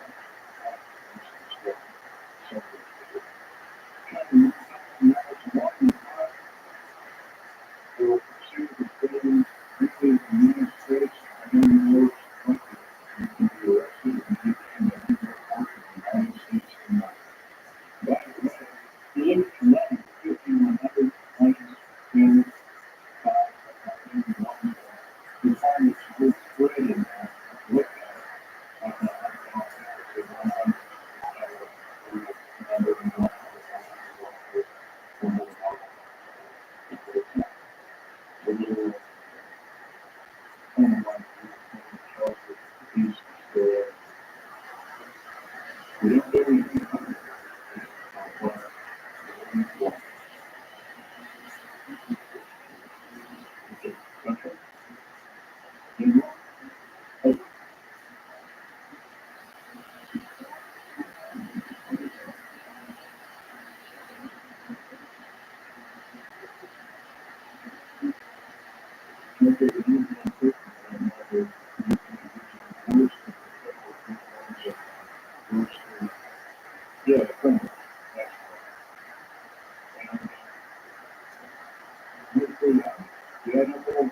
Yeah, yeah, for 143 different cars, multiplied by 170,200, multiplied by 11 kilo pounds, which gives you a similar pound. You can come up with a figure that says 1,500.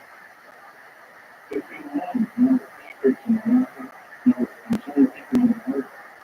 And also, the number of people that would come, they would learn how and today.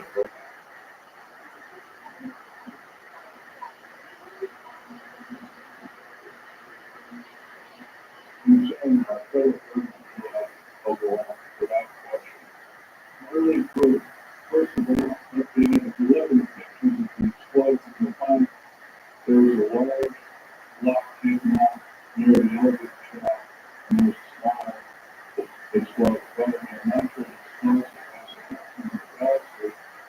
only now 20 kits worth of pressure on a chip. A chip is chip on pressure. 20,000 tons of pressure stored in the U.S. You have a whole truck totally packed. Well, by the way, the federal government in Oklahoma City is had some pretty strong herders. There's loans and stuff like that. The average homeowner is fucking looking at this. $200,000 chips. One thing Kevin Parker thinks is a nuclear weapon. Or a charge should charge explosives. Right now, the only semi charge explosives in these United States are military operated and were housed at Madison Air Force Base in California. USA. Yep. Really looking at the nuclear explosions, I would assume that one was either a nuclear exploded or it was an atmospheric explosion.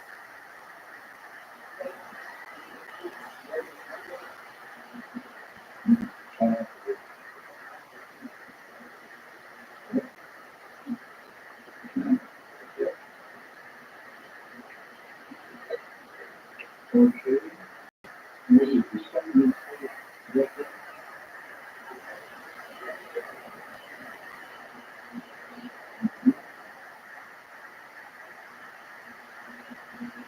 For the first time, you can find one thing because skill was taking a skill collective magnetic weapons, you say. The trident explosion, once in also, is that have a secret that doesn't have to be therefore two.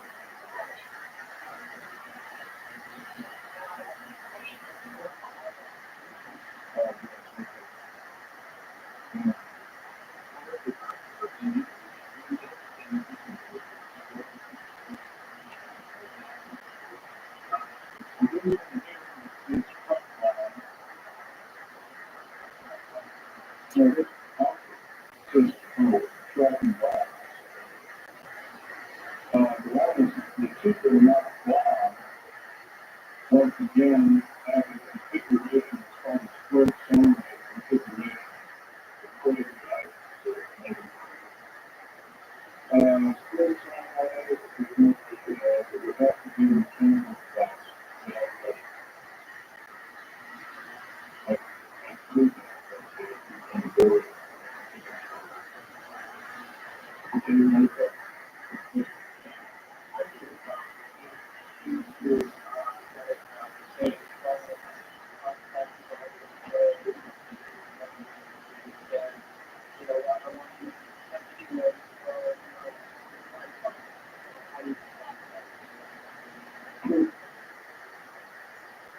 What you know, rest of it. Great. Quick. That's the only thing that's wrong with it. Yep. Okay.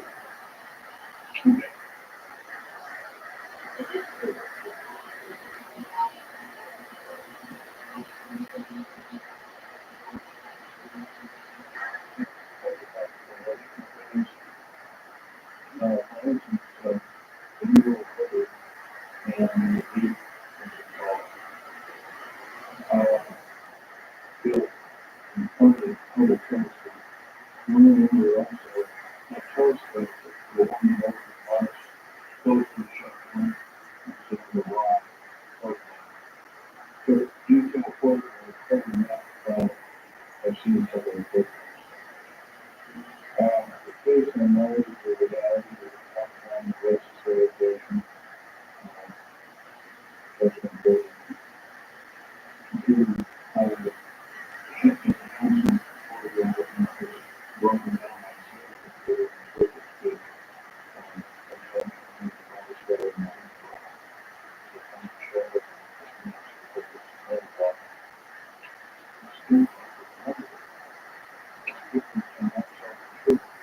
And then the guys who were called the sons of Uriah, one not 22.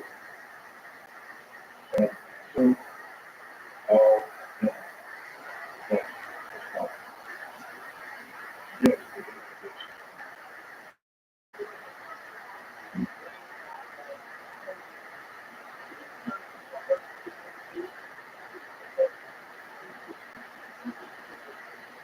Notice what number he said, that copper oxide for what, similar to nitrogen, several kilograms or spider. And their chromosomal structure is totally different. Their cellular structure is totally different. That's important.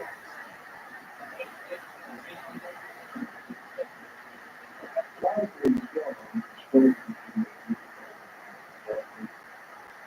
different sources? Very different sources without the same keywords that I was supposed to have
and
longer believes desire and affection for the but I feel directly impaired, not satisfied about and Buddhism, making my superior and also making a great mistake of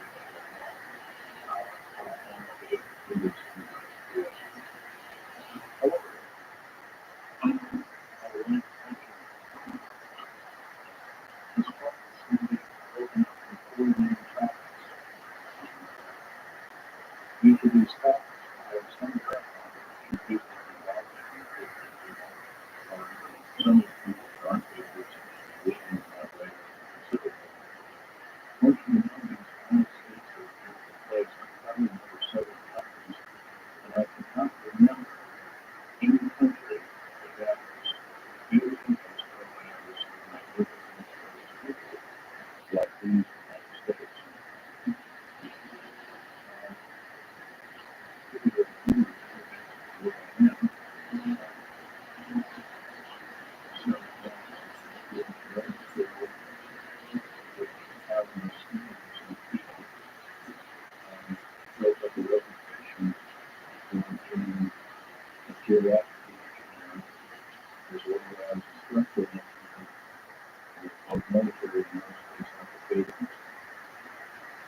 I've looked at 2 main concern cases that have come significance as far as what's called people. Number 1, outside of Mexico, there was a dog in 1979 that was inspired by alien human type whatever my dog. And I was one of the survivors. I'm probably the only talking survivor for that. 2 other survivors are under close care in the United States. One was not in good shape, so really Canada. So I'm about to do my own firefight, and I'm going to detail file with the 66 Secret Service agents, FBI, and Black Parade. Number 1, Chuck was proposed as we can Chuck Hart during the phase college on to be very but consider putting on the last of the last picture skeptical rather than respectful. But please feel free to do more people and the freedom of information acquisition on this exam. And it will look a lot like the winner's rising, which is a good place to look for congressional records. So if one continues to do their homework, one can be sending a headline in a large state. However, countries are living in one kind of life that is not extending employees listing countries in the industry. The first part of this talk is showing 800-ground military bases and the black budget. In the first start, I emphasizing the black budget.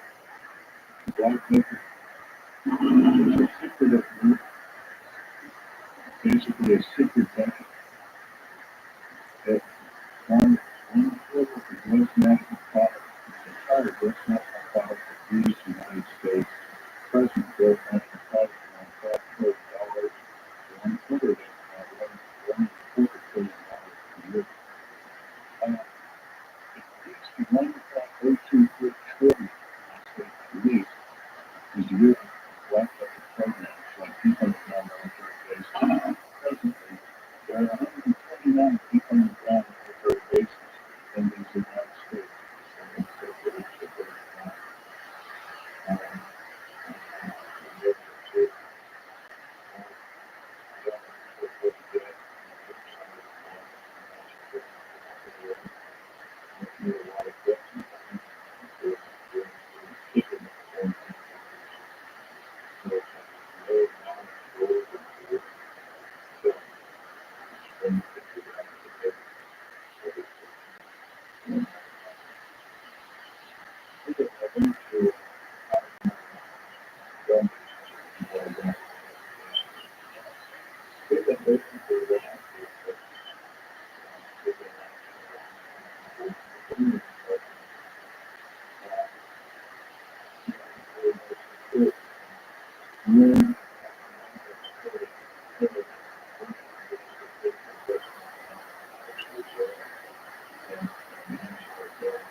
I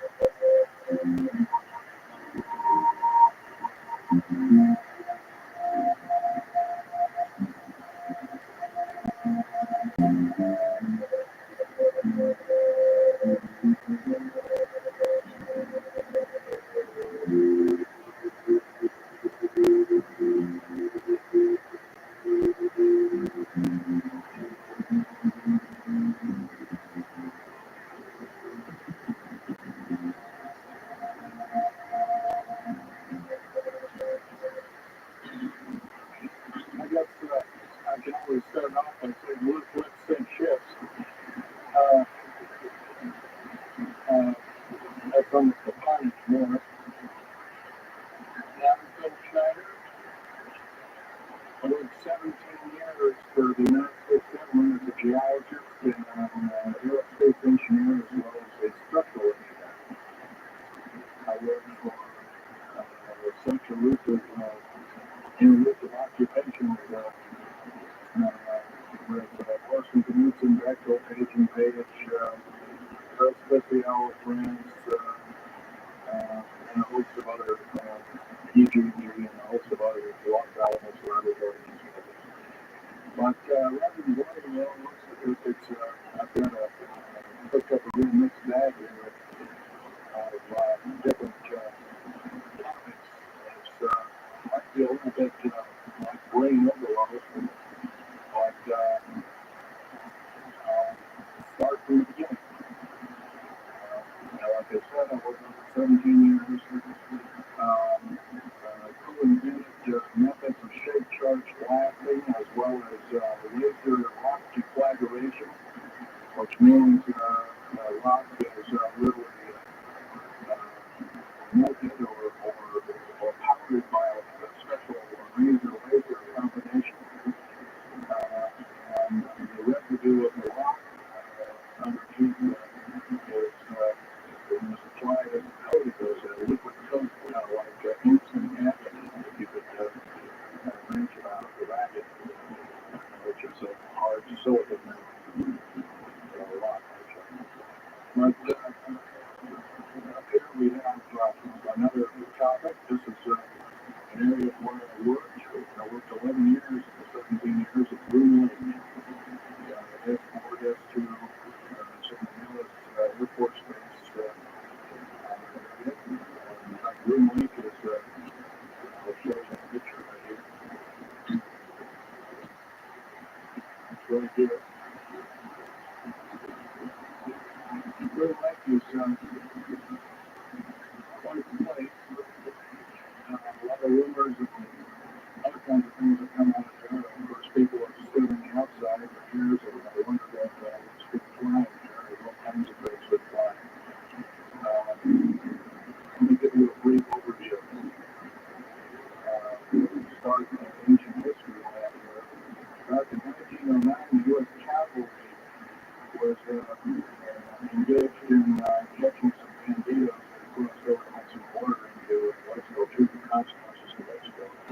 And they went into a cave or hideout and killed some of the bandits who found out they couldn't explain. And they were called horseshoe craft at that time, horseshoe ships. I saw these, what they call demons, gray demons, little gray guys around the place. That was in 1933. Our government was actively engaged with the Europeans, mostly the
maybe as early as 1935 or 36 by every year's Navy.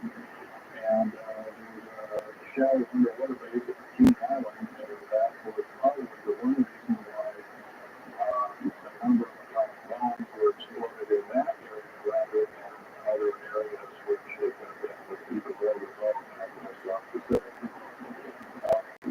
Operation Crossroads. Well,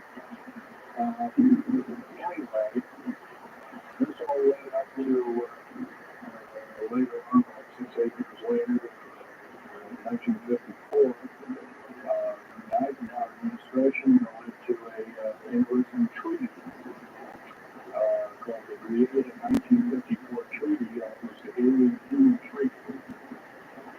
And supposedly the aliens can come in, exchange technology, and they want to take an official order getting into the other cows, and the books were supposedly to be kept and all this kind of stuff. Of course, eventually all that broke down, and aliens are notorious for liars, either gray or liars, and also really weak humans are. So alien treaties are all around, just not even the piece of paper they're written on, they're just really kind of worthless. Anyway, my work as a geologist is building underground military bases, some of which are over 2 miles underground. And when you listen to Alex tonight, if you have a chance to listen to him, he will speak of Alex actually been on some of the high-speed monorail subway cars, if you might want to call them, that link these bases together. Some of them are capable of riding on a cushion of air about 3/4 an inch off a rail with better parts of longitude. And he's actually been on one of these things. I'm going to get him on the tunnels and help build some of the tunnels. Incidentally, I helped work on 13 deep underground military bases, actual hands-on experience. Notorious was the one in around the southeastern and the southwestern sides of Dulce, New Mexico, in the Los Alamos laboratory, which was where we built. So hermetically sealed rooms that were very deep, going down to the Ohio. We also built an addition design to Green Lake and S2 and S4 complexes. They're total 9 underground. They're called dummies. They weren't locked for less dummy. But DUAB stands for Deep Underground Military Base. And over deep underground, down Missouri, for instance, there's a submarine in this thing, Northfield, Missouri, which are continental shells and certain islands out in the Atlantic and the Pacific strategic locations. All this can hardly, in an hour's time, I can only squeeze all this in. So I'll be kind of rambling here, please bear with it. The main topic of my discussion here is to reach up basically what's going on with the underground military bases, what they're being used for, what is the present situation now being employed with by our federal government, which is slowly being phased out by the United Nations government, as well as the input of the New World Order, which is entered in a higher entity, and who these higher entities are taking their orders from. And they're trying to reach out basically what's going on. Now, a lot of it's being kept in the dark. Making photographs of alien arrivals. Just make a very brief statement about that. The photographs have some of the computer brain analysis and therefore a retouch of page. The real photograph of the shot of the alien was one of the set autopsy that's over here. They see from me on a enlisted combat of the album. He's one of the working on as one of the principal doctors to eliminate at the time. What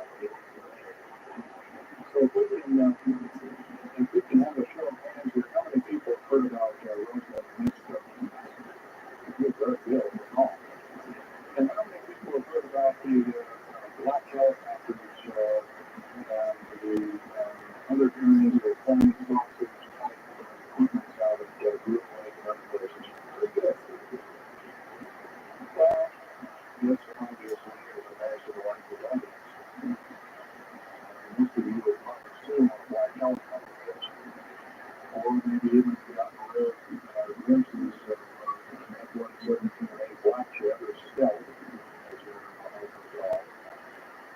Or a B-2 bomber, B-1 bomber, or some of these other sophisticated aircraft that are now being calculated with new technology. Once again, where did we get this new technology? Obviously, Federal Henry has the so-called buddies have exchanged those not the operating costs. The cost of which has been a lot of people will disappear in the stock market. Well, this is because of according to current FBI, Defense Intelligence Agency, CIA statistics, 100 pounds shoulder, 1 million adults every year. These are not kidnap things or murders or rapes or suicides or anything. Who is going to kill them? These people don't. Maybe one of us in this room or somebody has encountered such an individual and lost that way or find or something. And it's unfortunate. My best friend, Rothschild, several years ago, got himself murdered because we did deeper knowledge of which I must go to remember, which was huge. We did put into the so-called Strategic Defense Initiative, or Star Wars, as part of the New World Order, and it takes its actions. It was originally written as a kind of a spoof or a joke.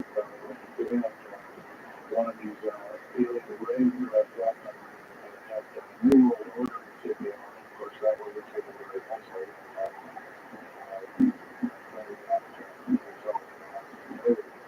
On the suicide of the balance that we took it over to special authorities in the house and launch it as a house. Further than that,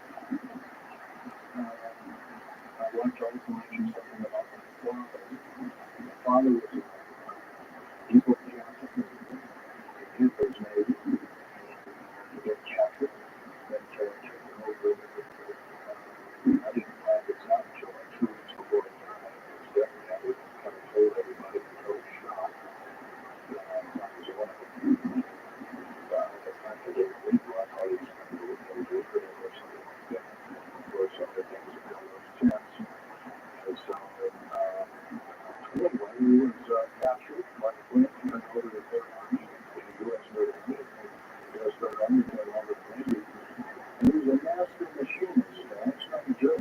Master means they can make a block of metal, make a gun or a watch or some other flashy stuff.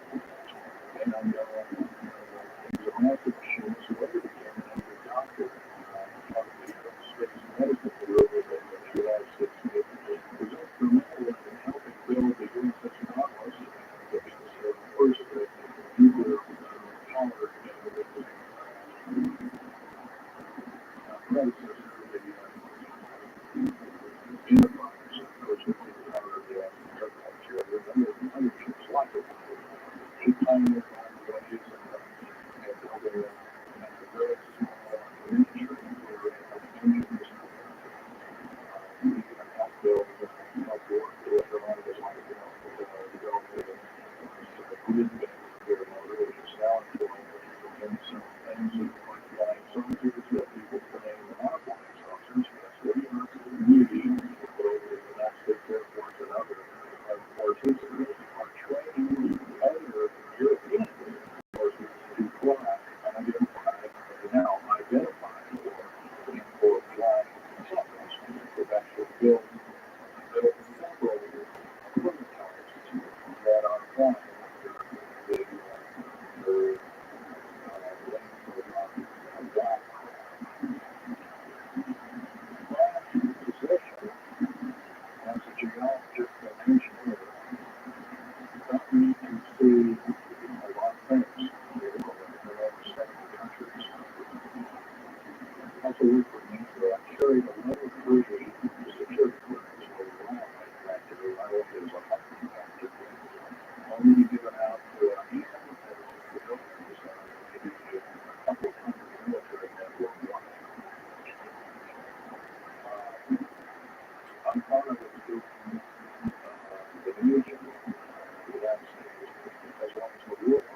strategic bases for in case there is martial law in this country.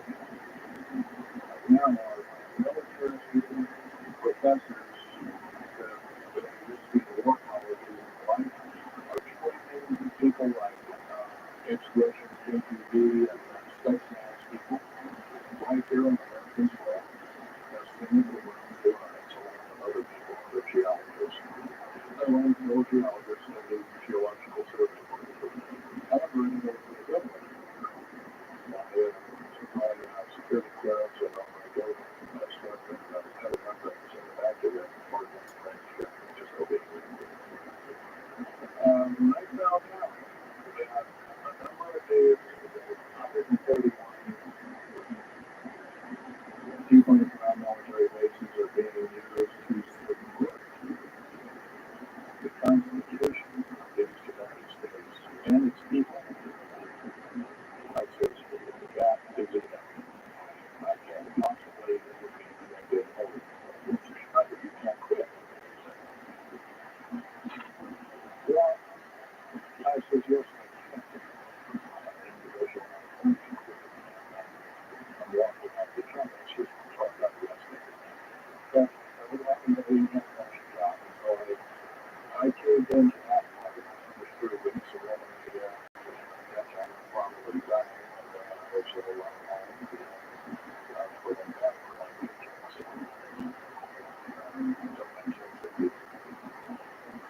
These people, the gang, those guys.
But they wanted to, in every turn, in every corner, were considered less than morons.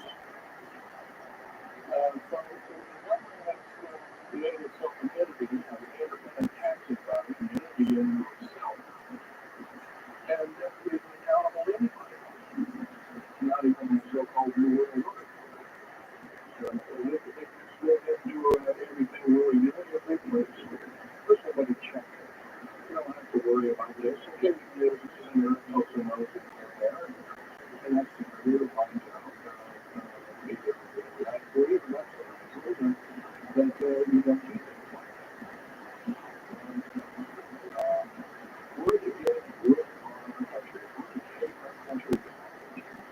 We must first ask our public officials if they cannot tell us the truth, and we will impeach them, or they will be impeached, or they'll be tried as traitors. That's pretty steep language. Already it's slowly beginning to trickle out for a number of people. This may be the only way out. And also, we're founding fathers, George Washington, Patrick Henry, and a few of the other ones, like the second, you don't let the big guy of the box. We're talking about the runaway government. You don't allow your government to become like England.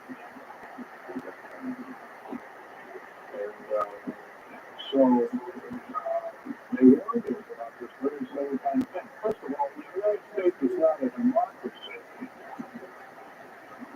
It's not a republic anymore. It should be a republic. It's the republic for which it stands for nation under God.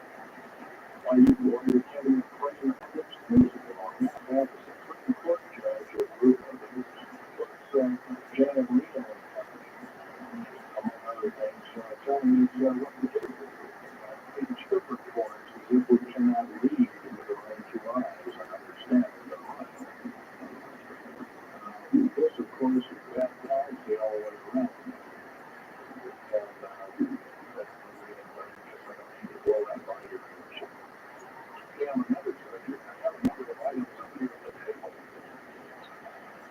One of which is really I'll just show it, is heavy uncorrupted meat.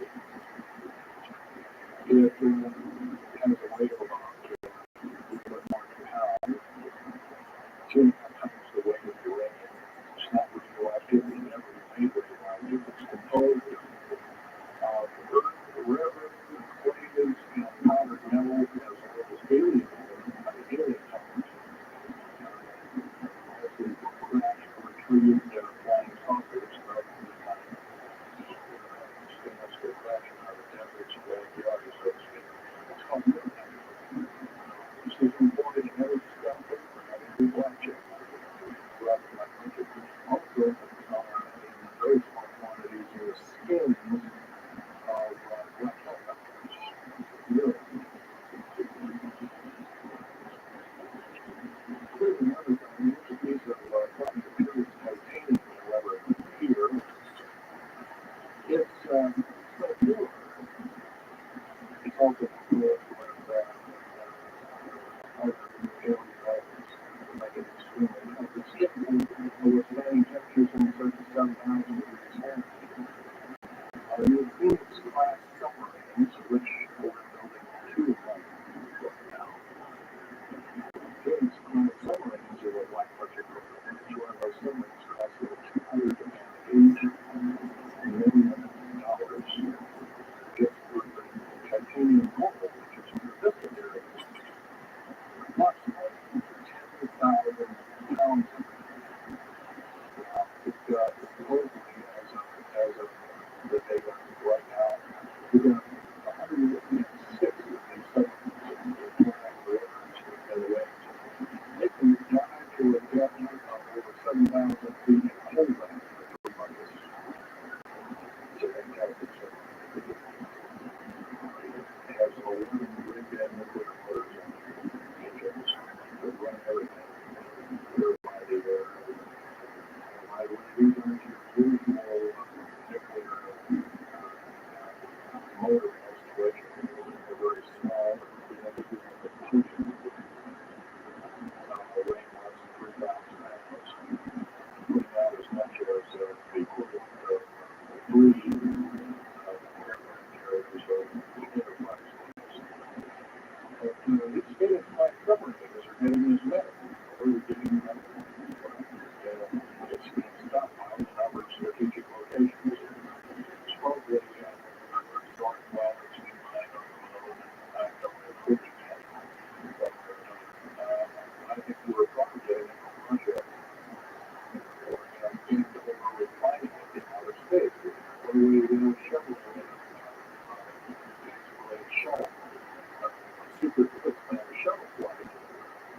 on the news now is going up and back. What are they showing? Well, obviously, it's coming from little laboratories up there, space station, and all this kind of stuff. But what you're being told is whether it's the truth. It's not the real truth. It's 5% of the truth. Maybe 70%. And rest assured, it's not getting much. Another strategic metal is this particular bar with some strange crystal crystals. Scaling equal crystals of niobium, titanium, rhenium, copper oxide. This project's not found on the Earth at specific quantities. This was developed at Rothschild to HEG and other outfits. Employed all blackjack,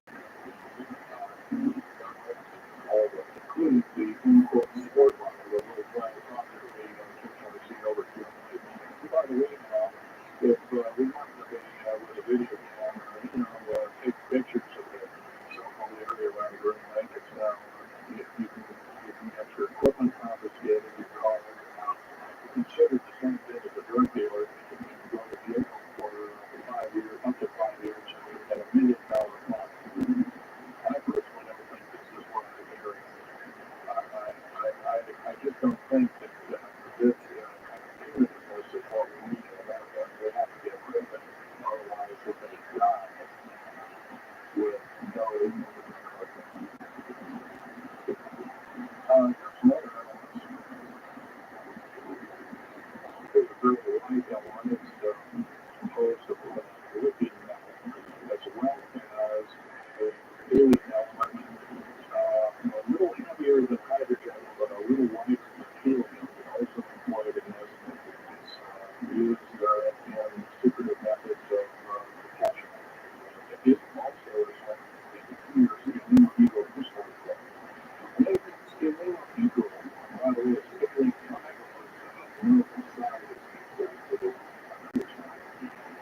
the scaling ego metallic crystal structure is definitely alien technology and we converted over to our own technology. There's about a year ago, they're called alien drops. Supposedly the skins of the blackjacks, some of the ones that are coming out at very high rates of speed, they're still glowing red hot, white hot, and they'll sit up there and cool on and they're treated as material at the bottom. And it's kind of like a rubberized, coated, it's not rubber, it's as hard as rubber, they're harder, capable of standing tremendous temperatures. But nonetheless, some of the stuff's on there, which so they just kind of scoop it up and throw it in the fat can and a piece of it. Here's one of the hardest, this one called man-made rocks.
through this talk.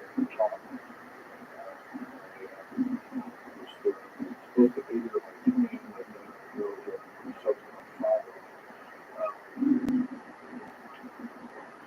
Anyway, I go home and get it more day. So it's still over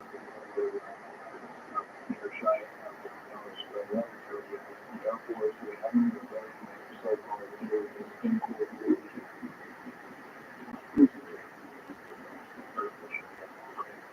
and I was here 4 years ago.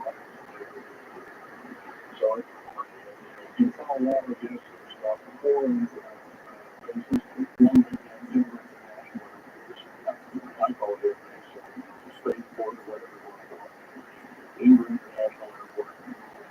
And the other year, they'll get one. They're underneath the airport. Tarmac there, tarmac or something. And so it was nice to be there when I was around. Well, I couldn't imagine if this was 2020, I mean, 50 or more million years ago, looking back, it's a very fun business no way. So yeah, that's there's another one. I wish I had a map with me and my subsequent thoughts. I'll have a map, which will be put on the next one, and just that. I have time for a map here and had all the latitude and longitude of all those uses, and I can't do that. That was with the jail and so on and so on. So, other than that, I've got all the search for it. Yes, just a big one.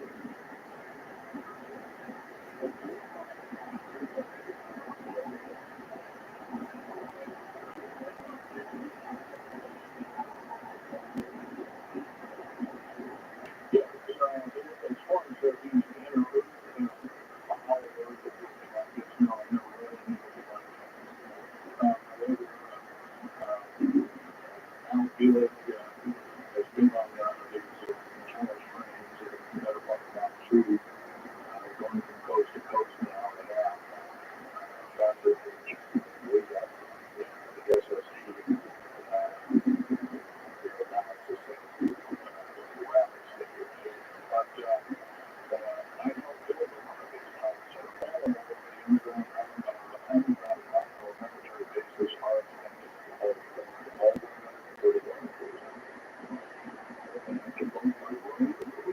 Now, if you lose weight over there, at least the food will go around, rather narrow lanes, but they're there, and they're also a lot of speed,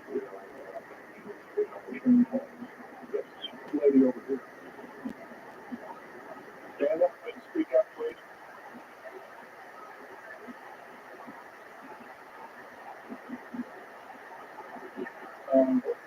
What levels of military personnel know about this? Most of the levels of military know about this, especially at higher levels, higher officer levels are English, and I'm sure you don't, just basically nothing in the dark like we are, and what we are. So, yeah,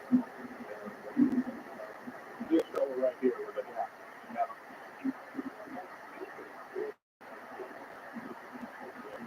what was 131 in the United States, 127 of them they were 48. Some Canada, I'm not counting those, some in northern Mexico, I think those either. They average about 4.25 cubic miles out of the ground, an average there, 5,700 feet underground. Average cost $17 to $31 billion each. They employ anywhere from 1,800 to 10,000 people.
owned by the federal government. You know, land is either restricted or run by the federal government. That's why we have there's a rules that apply as a state dealing with a problem. Secrets like senators are now getting involved. So evidently now they can do the current. That's the still under here. Speak up, please.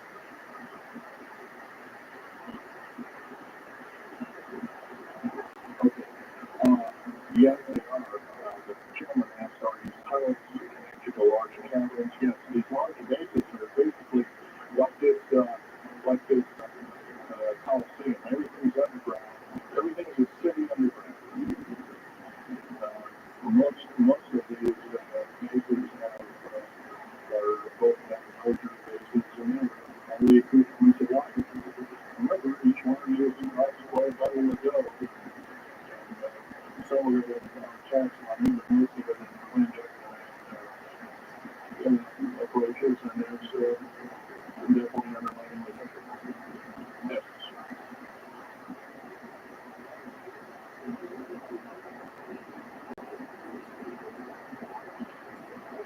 Well, some of them have difficulty understanding the language is too slow for them. Include whale songs or bird chirpings at high speed. It's about if you're listening to sound like barnacles and dust, so they just produce a bunch of gibberish. If there's so many actually broken hours, 11 prototypes of 11 civilizations that are able to explain it all the time, all around the U.S. military. None of which are not very good to have interest two of which are the number ones are supposed to they have the war so especially the radiation wizard out for the news is it's more like a radiation. It's not a huge subject with 6 fingers and toes. It's got one oversized one. It's got 2 hands. It's got all kinds of stuff. That's a bigger yeah.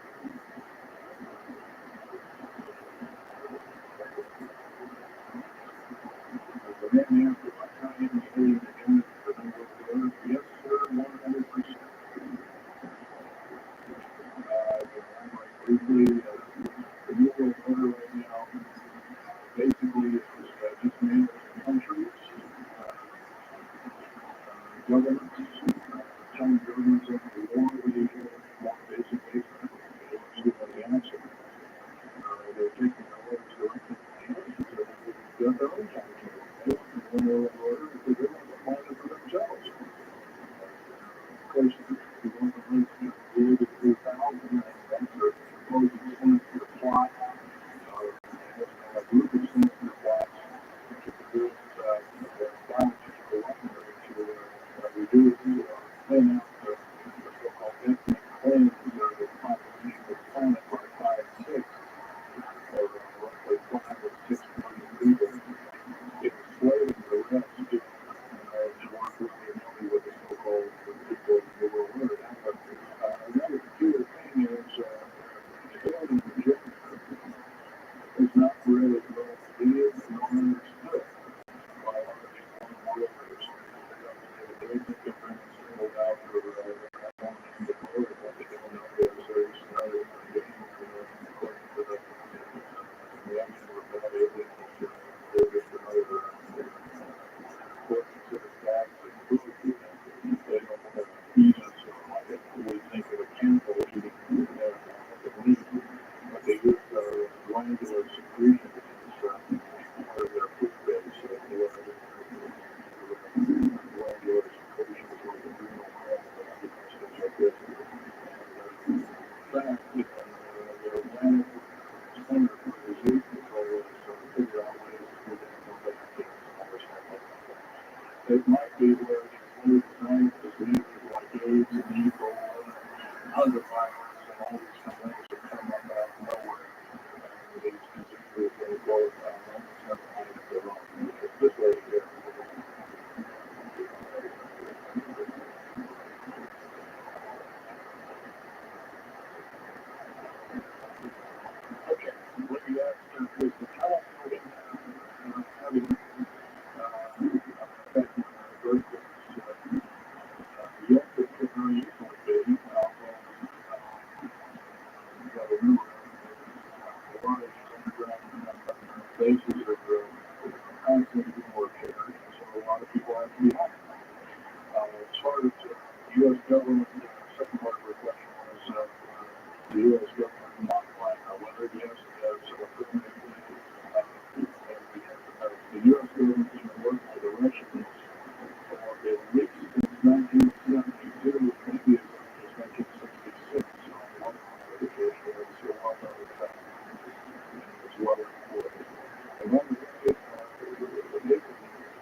completely advanced, and we could get the public sector to make another 40 or 50 years. Yes, this lady here.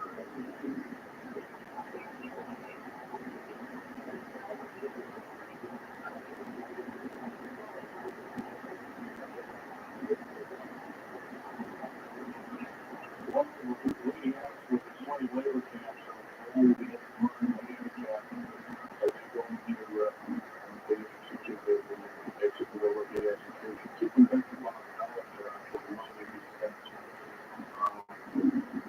I wish I knew more, but I don't.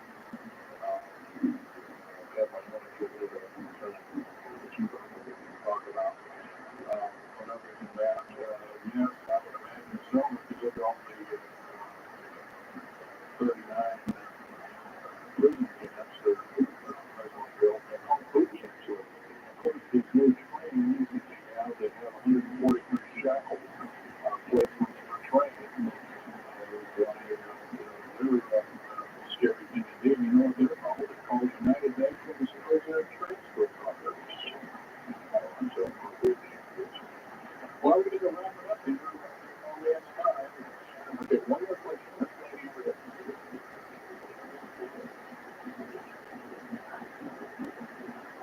You don't brainwash you. I think you brainwash 18,000 people that are working. Well, the sentence with this paper saying work, you go to prison for the rest of your days. Or you're not going to be taking home a paycheck of about anywhere from 4,000 to 40,000 monthly, depending upon your position. 40,000 monthly on insurance. Okay, I'm going to wrap it up here, folks. So I'll be over now with Felix. I think it's over in booth number 125. To take on your questions there. Let you take a look at artifacts. Once again, on these artifacts, we're ready for minutes. And don't handle them. Just look at them. Thank you so much.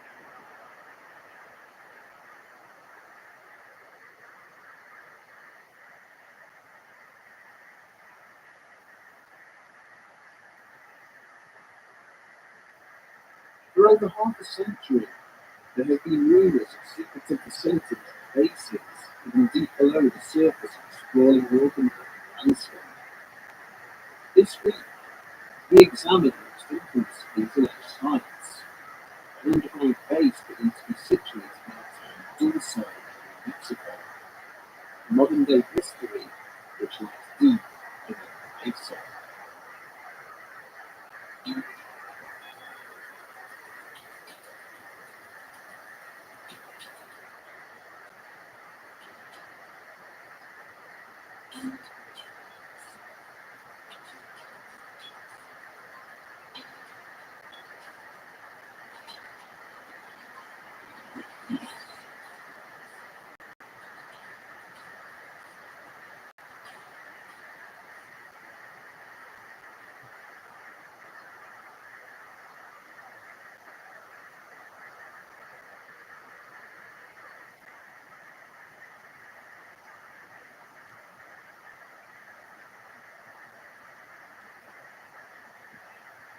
Bringing his patrol car to a halt, Gabriel Elder stared out through the driver's side window at the dark mass lying not far from the side of the road, and then purged on his breath.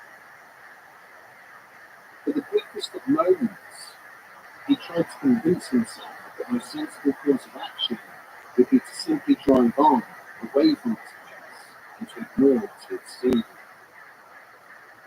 And yet his curiosity urged him to exit the vehicle, to conduct a closer inspection, and confirm what his instincts and fears were telling him. With a heavy sigh, the patrolman used his radio to inform the dispatcher of his location before opening the driver's side door and making his way across the swirl. Deep down, he had known what he would find before he reached the carcass. The cursory inspection confirmed that this cadaver had been left just like the others did at him. A series of diamond-shaped indentations had been carved into various points of the hide, with several layers of skin that had apparently been removed in eyes, nose, or tongue were missing, despite there being no sign of any wide elongation having taken place.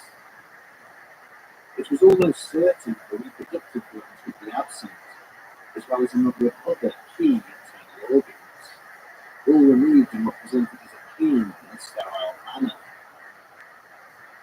As he stood regarding the lack of any tracks or disturbed foliage on the ground surrounding the animal's corpse, Valdez now became aware of the low rumble of an approaching vehicle.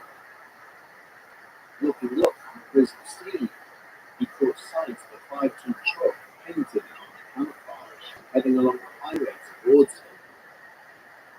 The transport began to slow as it approached the point where he'd left his patrol car. Its occupants returning the questioning gaze he had offered as they passed, before it pulled away at greater speed. As he watched the dust cloud thrown up by its passing dissipate, Valdez found himself experiencing a whole host of emotions: confusion, a small degree of fear, but most of all, he felt anger, directed towards those he blamed for the death of this creature, for the deaths of all the same animals he had found in recent months, and the wider falsehood that their slaughter had been used to perpetuate. A lie fabricated for one purpose, and one purpose only: to keep local residents away from the neighbouring mesa, the fear that something resided there which neither he nor any other earthly power could hope to protect them from. The town of Dulce in Mexico would not come into existence until the end of the 19th century, and U.S. authorities ordered the local Apache tribe to settle itself permanently in one place. The area's Native American population duly complied with this instruction, forming the Hickory Apache Reservation, around which the town would eventually be established.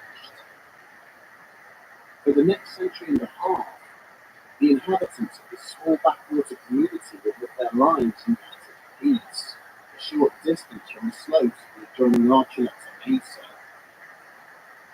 There had always been tales of high strangeness associated with the region, from weird lighting bodies witnessed in the night sky to Bigfoot-like creatures seen with a squirrel.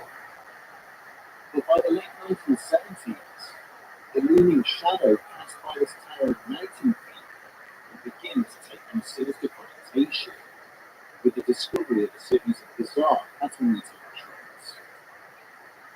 Following several complaints by ranchers and farmers to the local police department, insisting that someone or something was slaughtering their livestock, an officer by the name of Gabriel Valdez was ordered to investigate the matter.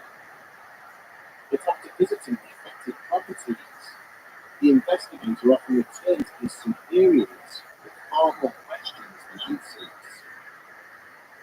Usually, only one animal appears which were targeted and being affected, and it had been dispatched in a manner which seemed to dispel the involvement of any true predator. Although key sensory and internal organs had been removed from the carcasses, there were never any indications that the flesh had been consumed by a potential attacker. In fact, these bodies would remain untouched by scavengers for weeks after the event, a phenomenon previously unheard of within this harsh, unrelenting environment.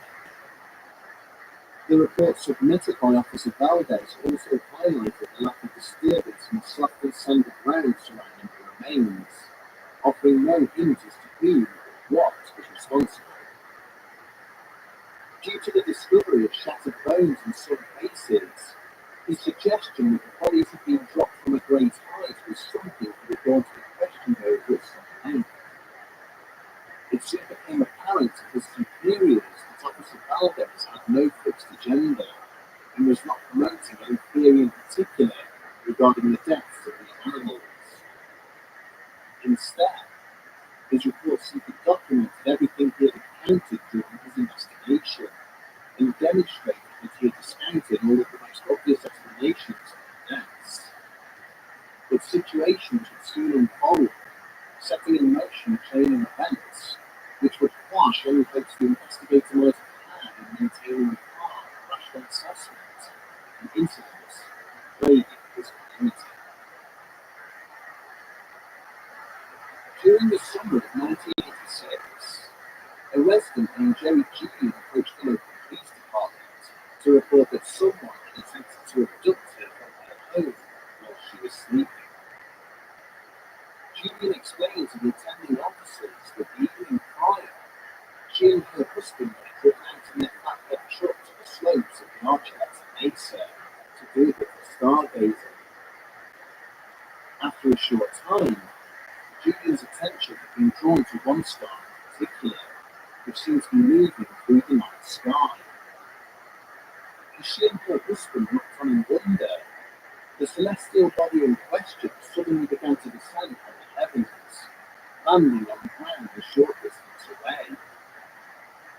Gradually, the bright light before them began to diminish, revealing a metallic structure from which a small set of steps descended.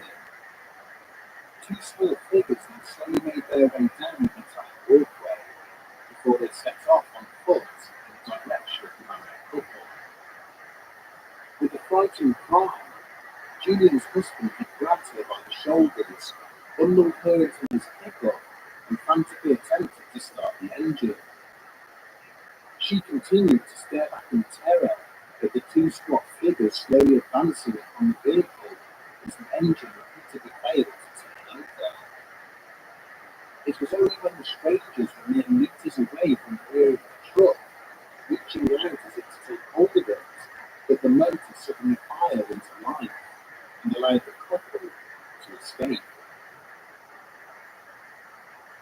Later that night, having decided not to report the matter, the couple had gone to bed, only for Julian to awaken in the early hours of the morning due to a strange tugging sensation.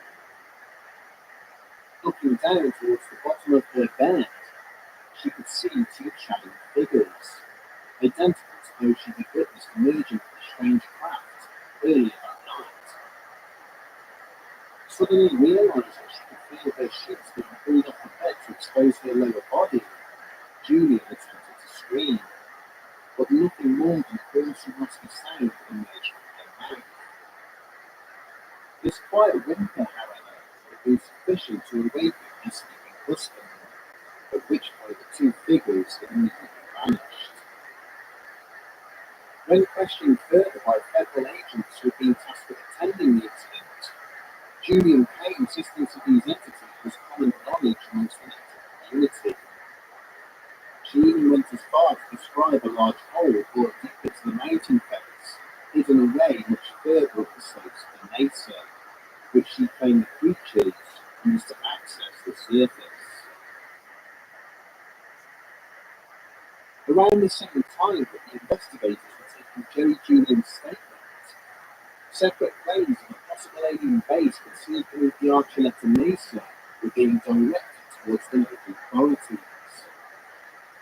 Security staff at the Kirtland Air Force Base began to receive a string of detailed allegations from a local businessman, stating that he had documented mysterious activity both above and below the mountain chain. Paul Benowitz was already well known to the senior officers of the base, following reports he had submitted to them of strange lights in the sky above his home in the Four Valleys district of Albuquerque. He now claimed that in addition to the lights he had filmed, he had intercepted mysterious energy emissions from radio transmissions, and that these were emanating from beneath the mesa. The businessman had also taken to conducting regular flights across the mountains in his private aircraft, photographing anything he deemed out of the ordinary. Invited onto the base to speak in person, he showed them photos of what he believed to be paths and doorways put into the rock, miles away from any existing road or highway. He drew maps of alleged air vents and access points, and cited interviews he had conducted with the owners of Native cattle and locals who claimed to have been abducted in the vicinity of the mesa. But the more detail that the impassioned Benowitz chose to add to this ad hoc briefing, the less credibility he was extended by his audience. He began to panic, citing discussions with shadowy government agents, claiming that the extraterrestrials living below the mountain were one of 3 separate species to have visited Earth. But it was the assertion that one floor of the alleged alien base contained bats filled with human organs and body parts harvested by the alien visitors, sought ridiculed and finally escorted off the base. Shortly after this, as the businessman's mental health and coherence continued to deteriorate, he suffered a nervous breakdown. On the advice of doctors, his family applied to have him committed to a psychiatric facility in 1988, seemingly removing any shred of credibility his initial reports to the military men contained. But perhaps the most amazing aspect of the stories told by Paul Benowitz is that they are by no means the only such detailed allegations of a secret base concealed beneath the town of Dulce.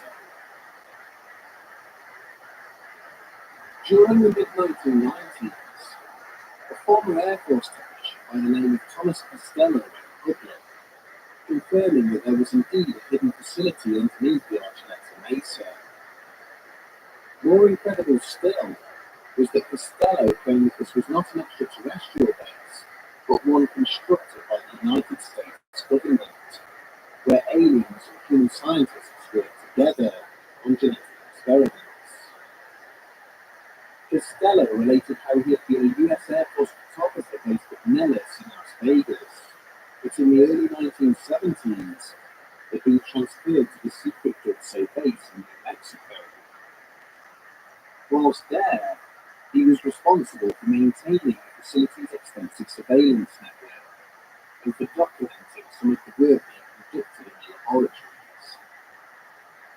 Costello even went as far as to offer photographic evidence with his testimony of what he purported to be some form of alien hybrid suspended in a vat of fluid in one glass. But barely had journalists time to digest his claims that the Dulce base was just one of many such facilities linked by a vast underground railroad network before he disappeared from public view altogether.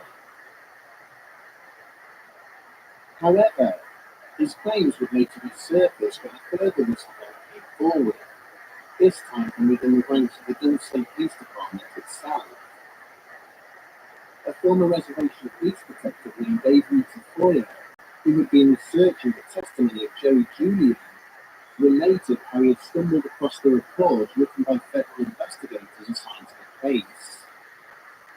To his amazement, in addition to the events described by the victim, they had included detailed drawings of a sprawling military facility, exactly where Julian claimed the hidden opening in the mountain was situated.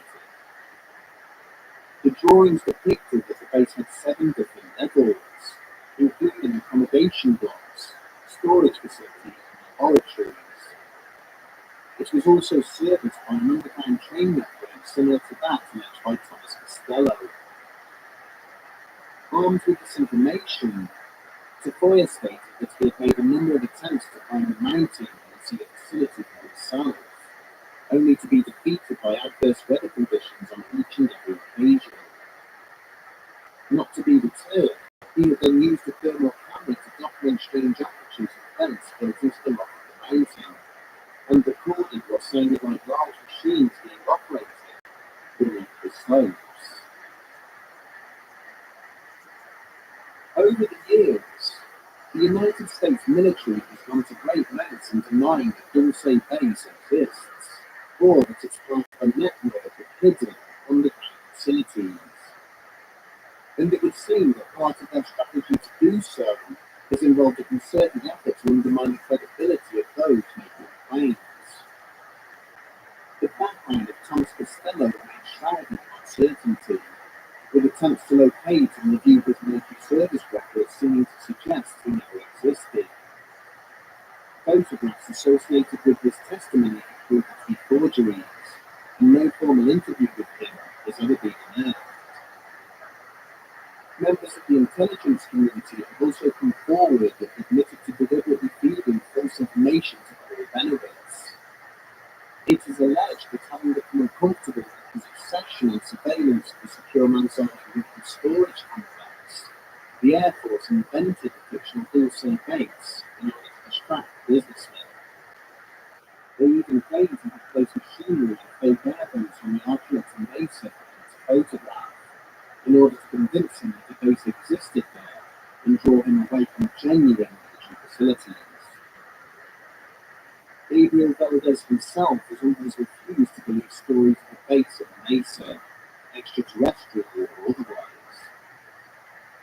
Prior to his death in 2011, the former police officer told his son that he believed it was humans who had mutilated the cattle in the town, and not aliens. He cited secretive nuclear testing in Iraq and Mexico during the 1960s, claiming samples had secretly been removed from local cattle to test for radiation poisoning. There are equally detailed cases both for and against the existence of the base beneath the Archuleta Mesa, and the secretive work which is allegedly being conducted there. With so many stories, it is difficult to know which sources to trust. It is not beyond all possibility that the US government is in possession of secret underground military bases that are structured well away from fire lines. But at the same time, some of the claims attached to them seem so outlandish that they push any notion of their existence towards ridicule.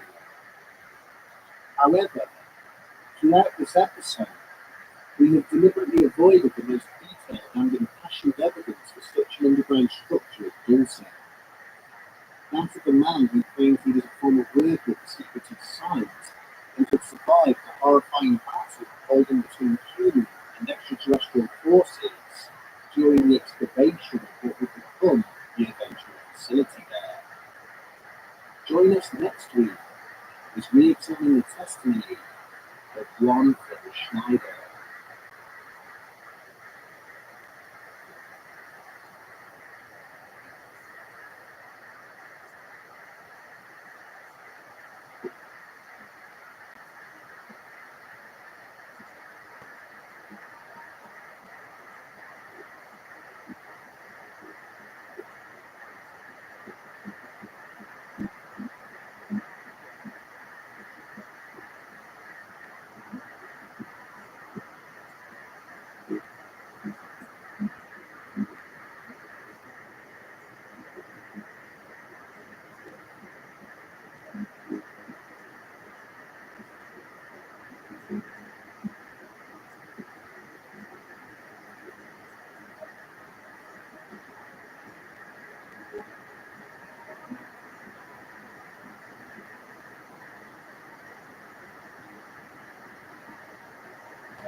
In our previous episode, we examined reports from various individuals who stated that there is a secret facility buried deep beneath the New Mexico town of Dulce. But we deliberately avoided the testimony of one man, who is arguably the most controversial figure in allegations surrounding the possible existence of Dulce base. A man who claims he is the survivor of a war in Mesa.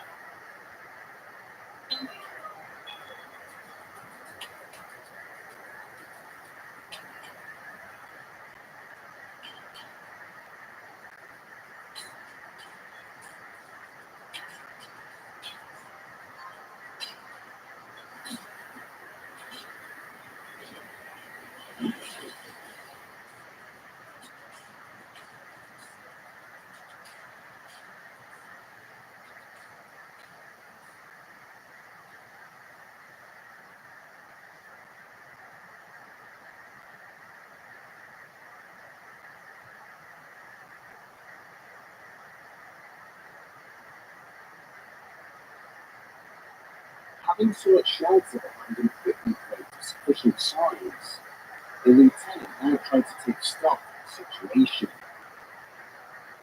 At least 3 members of his platoon were gone, their bodies charred beyond all recognition following exposure to the horrific weapon employed by their opponents.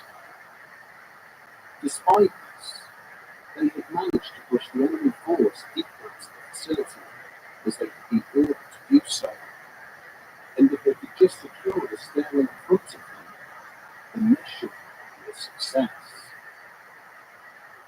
Waving across the corridor, where 2 more of his team members were sheltering behind the other crates, he began to issue a series of orders to hand signals. Moments later, the pair were up on their feet and heading towards the looming metal door, each tightly clutching the satchel charge. Their intentions clear.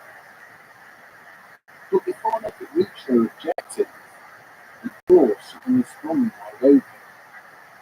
A skeletal figure materialized from the darkness within, followed by a terrifying bright blue energy discharge from its weapon. The 2 soldiers did not even have time to cry out, as their bodies were engulfed in a ball of brilliant blue flame. Almost immediately, an infantryman further down the corridor, operating the platoon's M60 heavy machine gun, opened fire, shredding the attacker with a steady hail of gunfire. More soldiers then ran forwards, snatching up the discarded satchel charges and priming them before hurling them in through the open doorway. There was an enormous explosion, immediately followed by a shower of dust and debris as the stairwell caved in, preventing their enemy from accessing this floor or any others which lay above them. Leaving 2 of his men to cover the collapsed structure, the lieutenant and the remainder of his platoon made their way back up through the facility towards the main loading area. But upon his arrival, he was shocked to see that 2 further army trucks had arrived, discharging several more squads of soldiers wearing black uniforms, who hurried towards the corridor from which he and his men had just emerged. Turning to his commanding officer, he abruptly inquired as to what was taking place, who this unit were, and why they were now heading underground towards the lower levels. Clearly dismissed, he and his fellow Navy SEALs could only watch on as the mysterious soldiers continued to head deeper into the base, where so many US soldiers had already lost their lives in an effort to contain the marauding extraterrestrial threat. During the summer of 1995, Phil Schneider gave a series of lectures across the United States, in which he went to great pains to highlight to his audience the dangers of what he was doing. He spoke of the murder of his close friend, which he alleged had been made to look like suicide.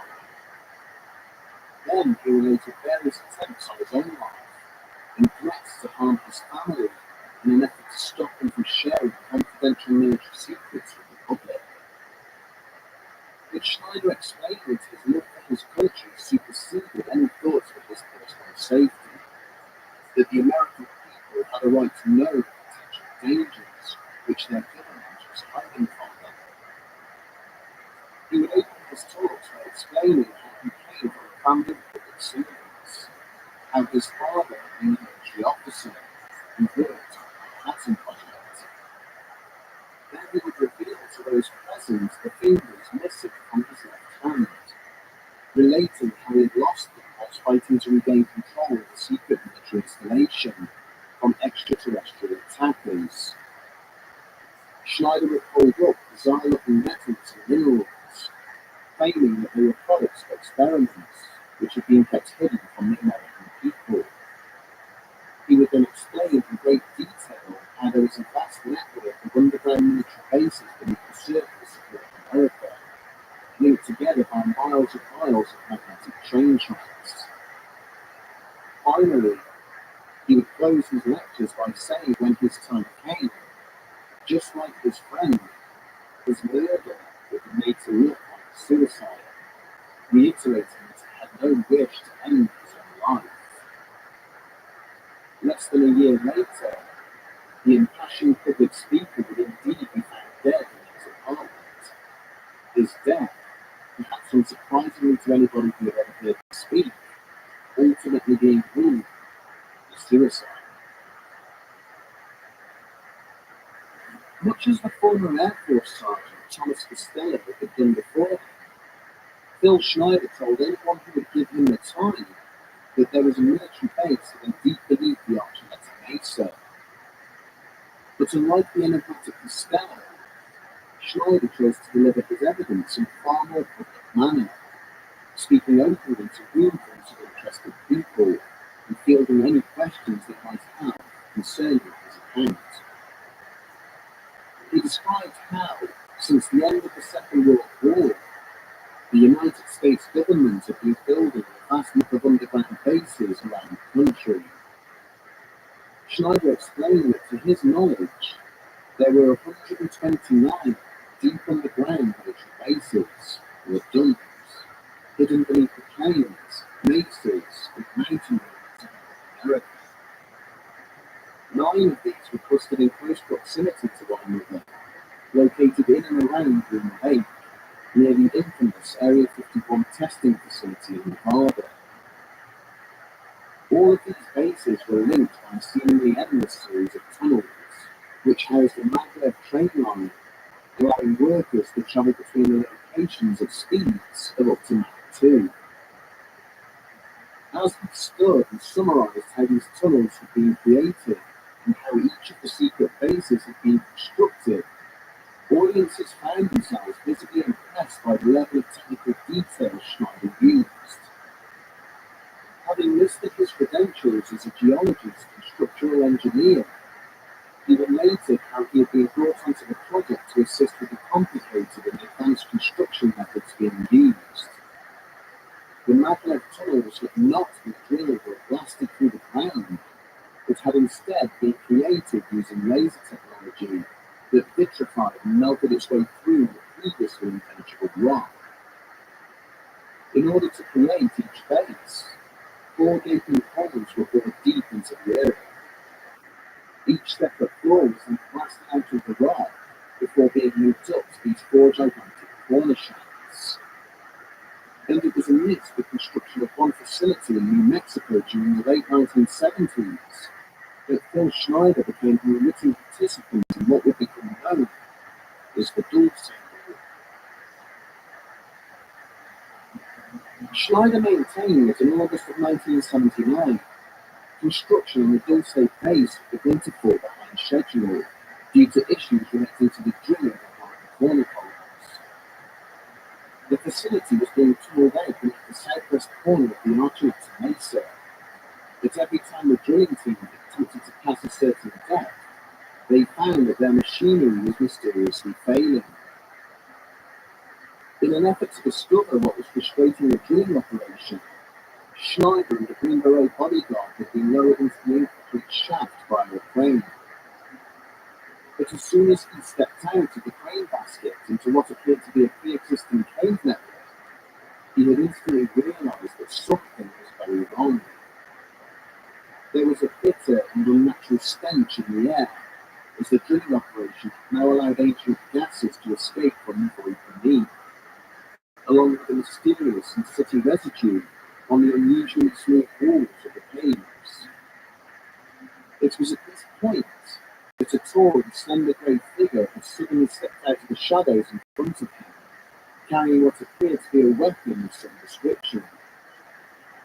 Utterly terrified by this creature's unearthly and intimidating appearance, Schneider had used his sidearm to kill it, only for 2 more to then emerge out of the darkness behind. Backing towards the crane basket and firing wildly, the engineer had managed to fell one of the pair, only for the other to then use its own weapon upon him in retaliation. Schneider was instantly consumed by an eerie blue light and felt a huge jolt of electricity burst through his body, which had sent him crashing to the cold floor. When he came to, he found himself being bundled into the crane basket by the little Rabbi, who then turned and engaged more of the creatures as the basket began to ascend without him. Upon his return to the surface, the doctors who treated Schneider found severe damage to both his left hand and foot, with several fingers and toes missing. After he had explained to his superiors what had taken place, he was removed from the project, but later discovered that construction had continued despite its injury. For the next year, it was alleged that further battles beneath the mesa ensued as US Special Forces clashed with alien interlopers, who appeared intent on frustrating the construction of the base. Schneider claims that in total, 66 soldiers and countless extraterrestrials lost their lives before an uneasy peace was finally formed between the two opposing sides. He went on to allege that the aliens who had been residing beneath the mesa had worked with humans ever since, creating numerous scientific breakthroughs which have gone on to assist mankind. Throughout 1995, Schneider continued to tour the United States, giving talks in which he listed numerous other alleged conspiracies, alongside the revelations of deep underground military bases. Over the course of these lectures, however, it soon became apparent that the former engineer was beginning to struggle with what he had started. He described how he had been involved in a shootout with federal agents, killing one in self-defense, and how an attempt had been made to kidnap his daughter in a bid to force him to stop delivering his lectures. Then, in January of 1996, 2 months after his final speech in Denver, federal agents arrived at the home of Schneider's ex-wife, Cynthia. They explained how Phil had been found dead in his apartment in Wilsonville, having apparently decided to take his own life. The agents went on to conduct a search at Cynthia's house, removing any notes or materials relating to Phil and his lectures, before leaving. The circumstances surrounding Schneider's death have always raised questions about the speed with which the authorities moved to attribute it to suicide. Phil's body had been found slumped between his bed and wheelchair, with a rubber catheter hose having been wrapped around his neck 3 times and tied off with a knot. Both his feet were wedged hard in the bed, with his head resting in the seat of the wheelchair, at an angle that would not appear to have been easy or natural for him to achieve. There were traces of blood on the floor nearby, but no injuries or wounds were found on the body itself to suggest where this may have come from. When the family later asked if a suicide note had been discovered, they were told that all the papers seized from the address had now inexplicably gone missing from the police storage facility. Subsequent requests for additional toxicology testing on Schneider's remains were refused on the grounds of outrageous cost, considering the cause of death had already been determined. Further and more adamant demands for these tests would also be refused, because the samples had apparently been destroyed by the laboratory which had been storing them. One detective who later spoke privately with the family stated that with the missing fingers on Schneider's left hand, it would have been almost impossible for him to have tied off the catheter himself. When the officer in question shared these concerns with his superiors, he had been ordered to keep his observations to himself, before then being reassigned to a different case. It appeared that even in death, Phil Schneider was continuing to raise awkward and uneasy questions for those in positions of authority. When taken in context of the many accounts which already exist regarding a possible underground base at Bullseye, the testimony of Phil Schneider appears to be compelling. Many of the experimental compounds and construction techniques he listed during the course of his lectures were mere concepts during the late 20th century.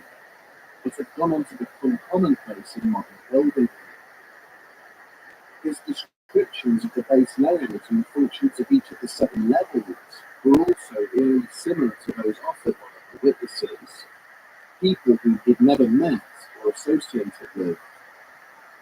And yet, even the latest touch of scrutiny has shown his accounts to be marred by false scripts and inaccuracies, which make it difficult to take some of his claims seriously. He made repeated assertions that his father, Otto Oscar Schneider, was a German U-boat captain who had been captured by the US Navy and then turned against the Nazi regime. Yet a cursory search of both German and American wartime records shows this to be an apparent fabrication, with Otto having been born in San Francisco in January of 1906. Similarly, his claims that the original attack on the World Trade Center involved the use of a tactical nuclear weapon, and that the occupants of Waco Ranch had been murdered using chemical weapons, have apparently been debunked. These revelations would appear to suggest that Phil Schneider was an individual prone to exaggeration, sometimes virtue, and delusion. But if this was the case, then where did he sustain his life-changing injuries? And what happened to the missing samples and notes he brought with him to his lectures? Why is there so much evidence that he was silenced by unknown persons, and efforts made to present his murder as a suicide? Schneider's detractors argued that he was not a well man, and merely seized upon the alleged testimony of Thomas Costello, using it to conjure up a fantastical backstory of his own. But to his supporters, the inconsistencies in his account are explained away as the US government rewriting his family history, designed specifically to undermine Schneider's credibility and keep prying eyes away from the same base. They point to the same methods used to get its Bob Lazar and Israel from college and employment records as an example of the lengths the US government would go to cover up such revelations. With the advent of the internet, each passing year sees more information on classified military projects slowly creeping into the public domain. It is therefore entirely possible that at some future point, evidence proving the existence of deep underground military bases will finally materialize.